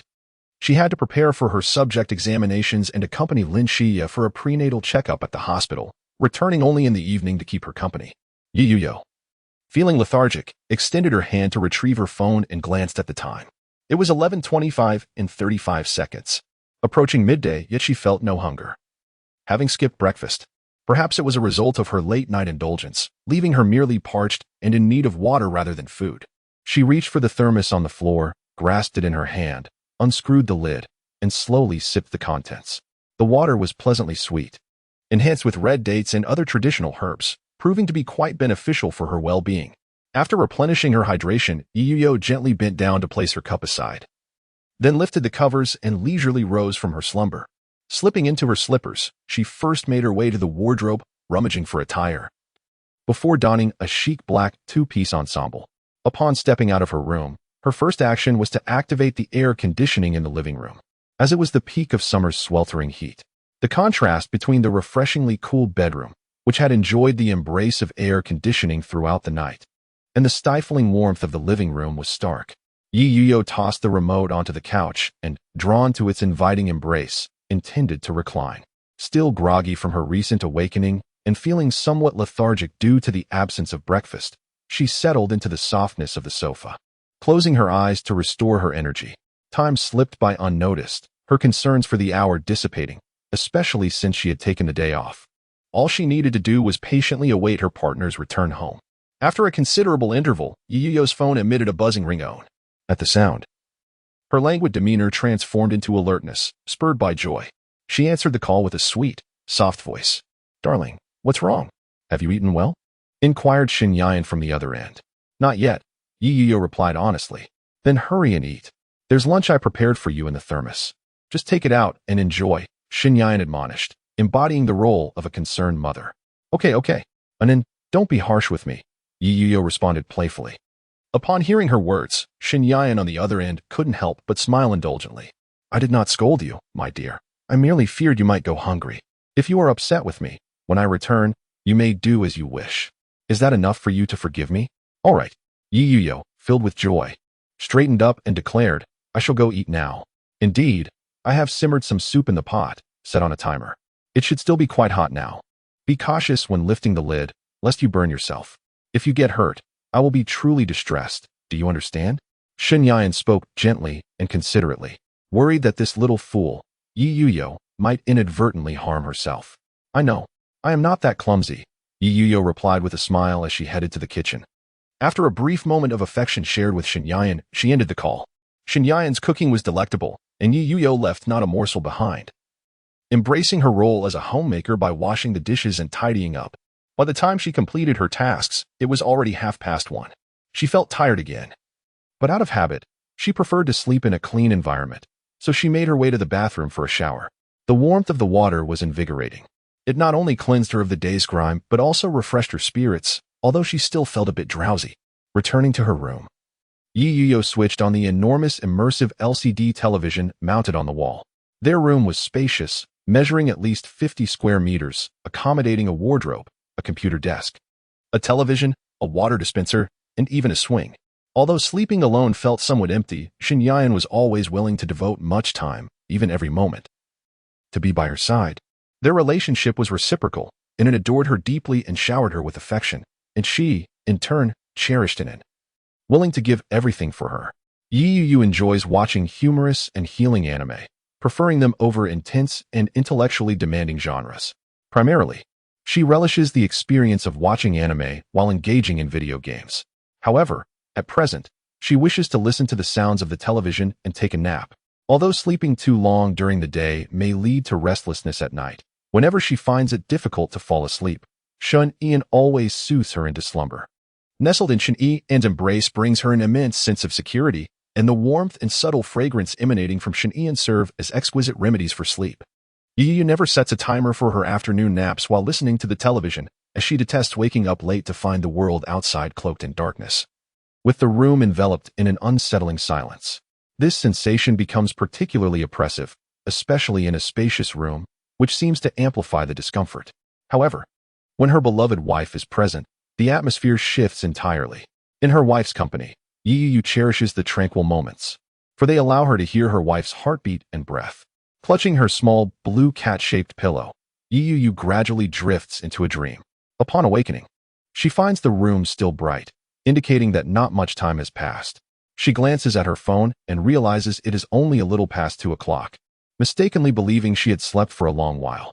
Setting her phone aside, she adjusts her sleeping position, contemplating an extended nap until Shun-Ian returns. Yet, after closing her eyes and emptying her mind for a considerable time, she finds herself unable to drift back to sleep. Consequently, Yuyuyo resolves to rise and engage in some physical exercise to bolster her health. Before cohabiting with Shun-Ian, she maintained a disciplined routine, jogging and strengthening her core. This practice not only helped her maintain an enviable physique, but also contributed to her overall well-being. As Shinyan's partner, Yuyuyo is an individual who frequently engages in physical exercise, dedicating at least 3 hours each time to maintain both her health and physique. Thus, she donned a sports tank top and yoga pants, embarking on a 2-hour physical training session in her home gym on the 3rd floor. Upon completing her workout, she was drenched in perspiration, yet, despite the arduous nature of the training, the subsequent stretching left her feeling remarkably refreshed. Descending the stairs, she entered the bathroom, took a towel to wipe away the sweat, and splashed her face in front of the mirror. After stepping out of the bathroom, she soon retraced her steps, closing the door behind her to discard the sweat-soaked garments.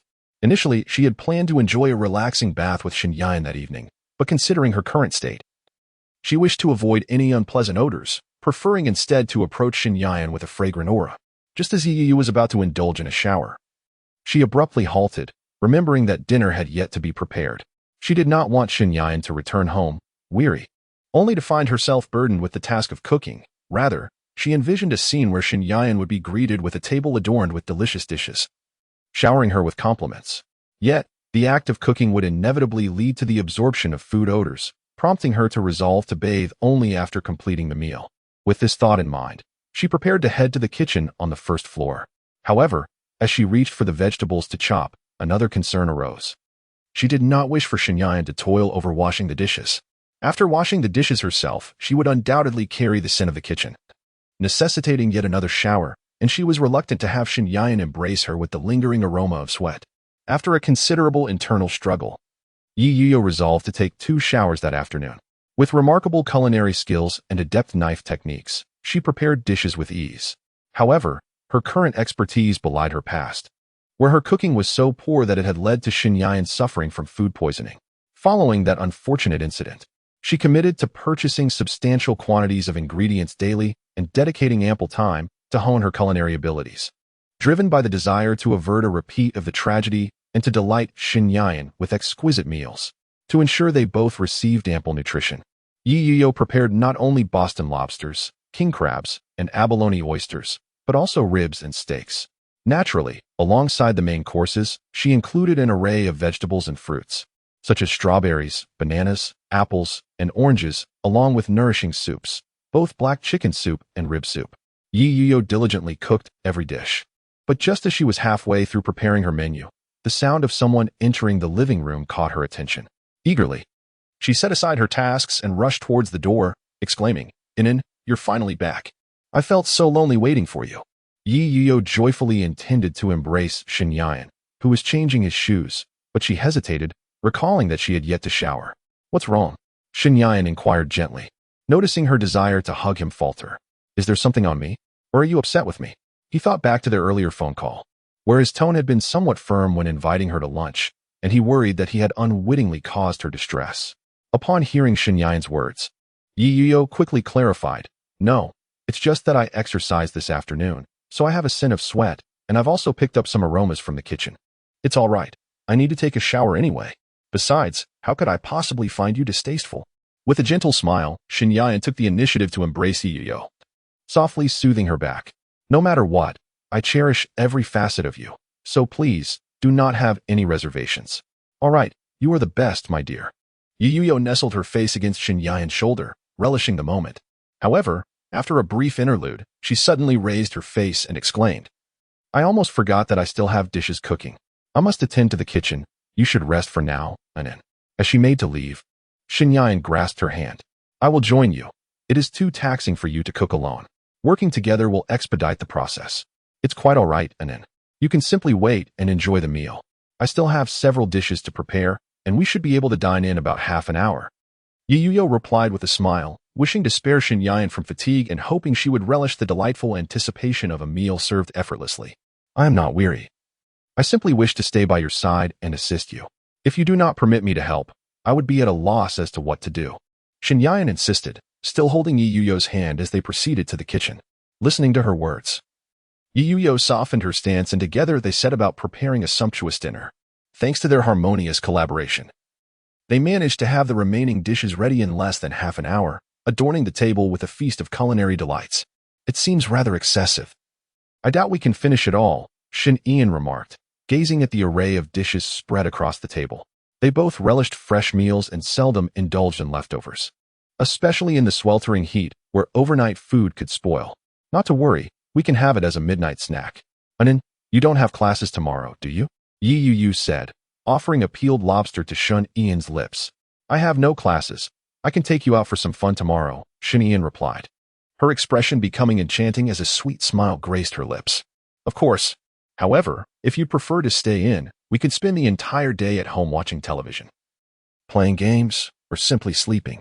I would rather you stay home with me," Yu responded almost without hesitation, decisively opting for the comforts of home. Going out is exhausting. And there's nowhere to go. It's hot outside. It's much better to stay indoors with the air conditioning. All right, then I shall keep you company tomorrow. Shun Ian smiled gently before taking a tissue to wipe her hands and serving soup for Yu. The soup, rich in nutrition with red dates, goji berries, and ginseng, ingredients beneficial for health, may not have been particularly palatable, but it was nourishing and lovingly crafted by Yu. Shun Ian drank bowl after bowl without a moment's hesitation. Unin, do you think your mother will feel lonely since we haven't returned in 2 days? Yu inquired. Her question stemmed not from a lack of concern for her own mother, but rather from an awareness that Shun Ian had been apart from hers for so many years, and they had only recently reunited. It's all right, let's return tomorrow afternoon. Besides, my mother has been quite busy these past few days, and my presence wouldn't truly accompany her. Shin Yan remarked with a faint smile. Not only was her mother occupied, but both of her elder brothers were also engrossed in their own affairs, which is why she had chosen to accompany Lin Xia to the hospital for a prenatal checkup at noon. By the way, Xia is expecting twins.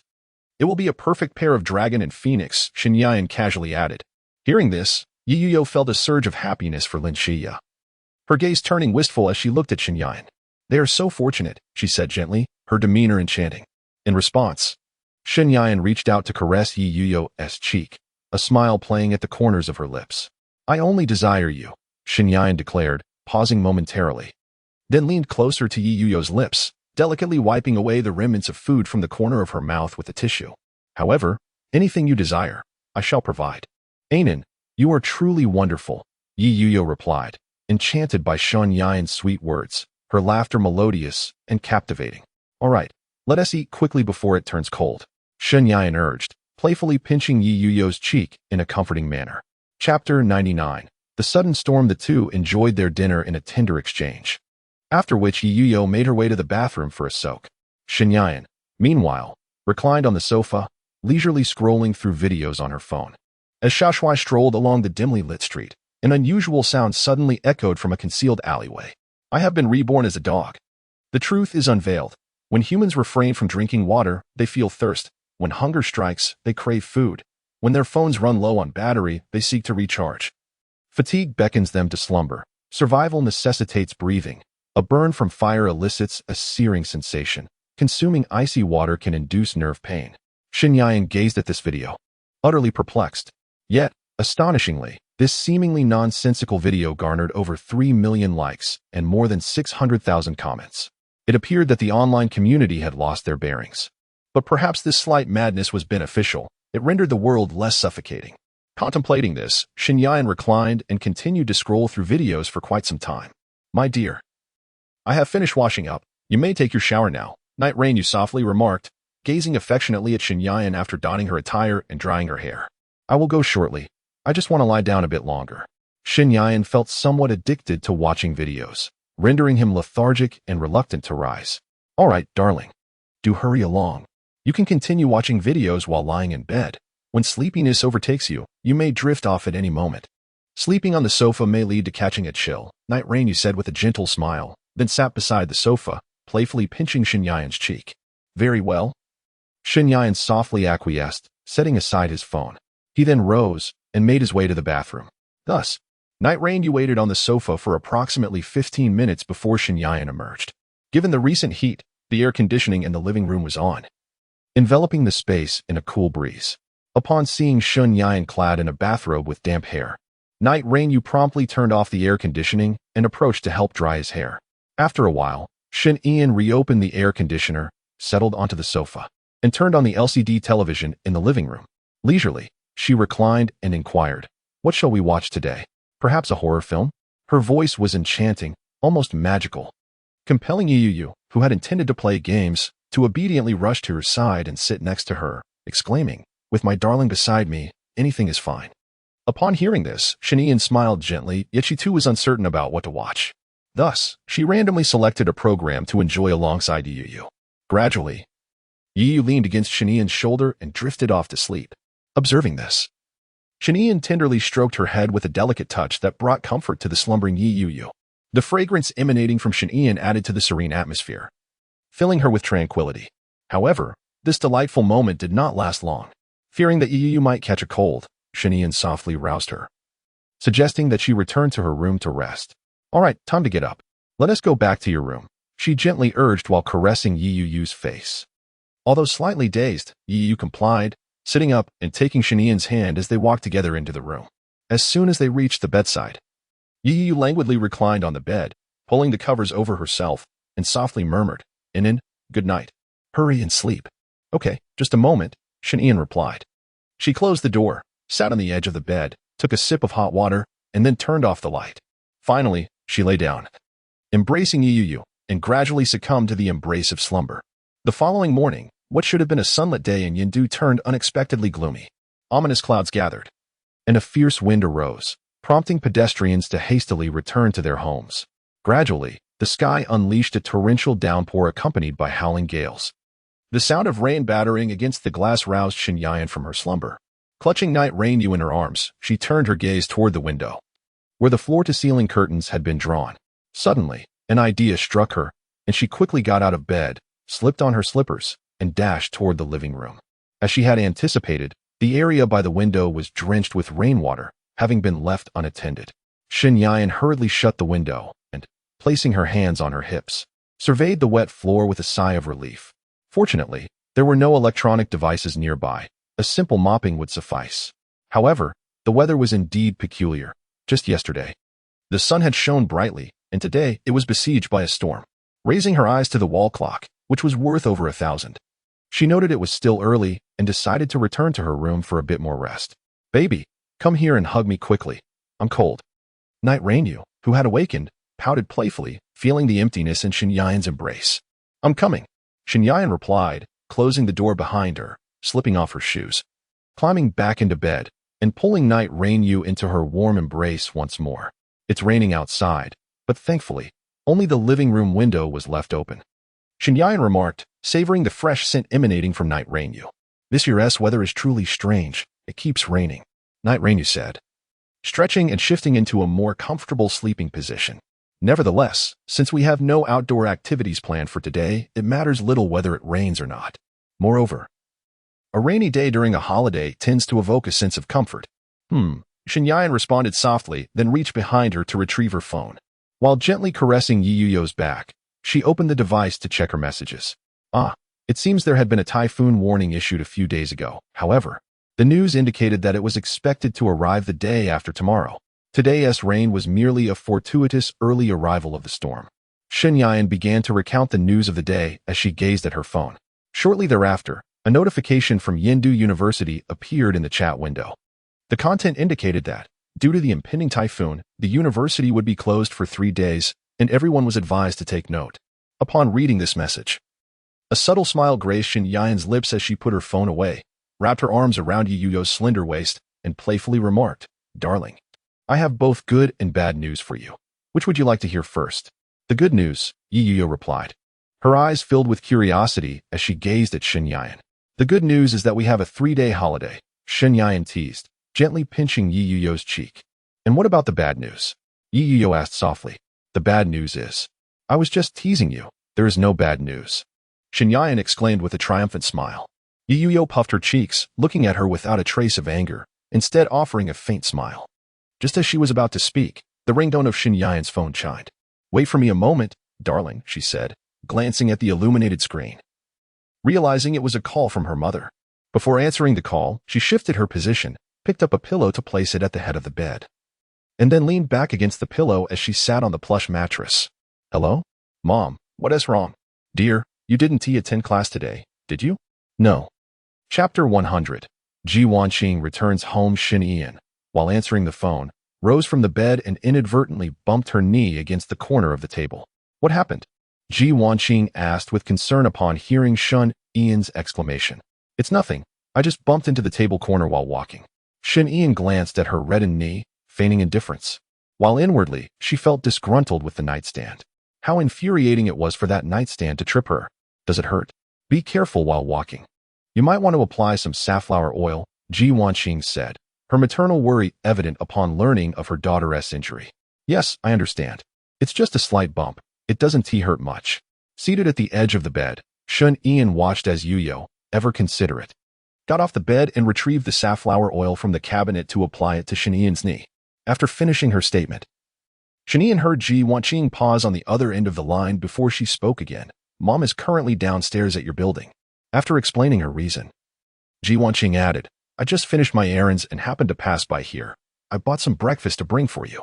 Upon hearing this, Shanian looked at Yuyo, who had just put away the safflower oil, then straightened up and said, Mom, I'll be right down. With that, Shanian hung up the phone and turned to the puzzled Yuyo, saying, Mom will be here shortly. I'm going downstairs to let her in. As the gentle evening rain fell, Yuyo heard Ji Wanqing's arrival and softly acknowledged it. She proceeded to tidy up the blankets. Meanwhile, Shanian descended the stairs to assist Ji Wanqing with the door. Upon reaching the ground floor, as Shanian opened the door, a fierce gust of wind accompanied by rain rushed in. She looked at Ji Wanqing, drenched from head to toe, and felt a pang of sympathy. Mom, you should have called earlier. Come in quickly, Shanian exclaimed, grasping Ji Wanqing's hand to lead her inside, promptly shutting the door against the rain. It's nothing. Just a little sprinkle, Ji Wanqing replied, producing breakfast from her designer bag with a faint smile. It's still warm. Let us call Yuyo down to eat. Rather than that, Mom, you should take a shower first. What if you catch a chill? Shanian said with concern and compassion. In response, Ji Wanqing let go of her reservations, feeling uncomfortable in her wet clothes and worried about dampening the sofa. All right, Ian, do you have any spare clothes? This outfit is soaked. Ji Wanqing spoke softly as Shanian led her upstairs. I'll fetch some clothes for you shortly. You go shower first, Shanian assured her. She guided Ji Wanqing to the bathroom, and after her mother had changed out of her wet garments and placed them in the laundry basin, she prepared to wash them by hand. Leave it, dear. I'll handle it myself later, Ji Wanqing said, not wanting to burden her daughter. It's all right, Mom. Just focus on your shower, Shanian reassured her.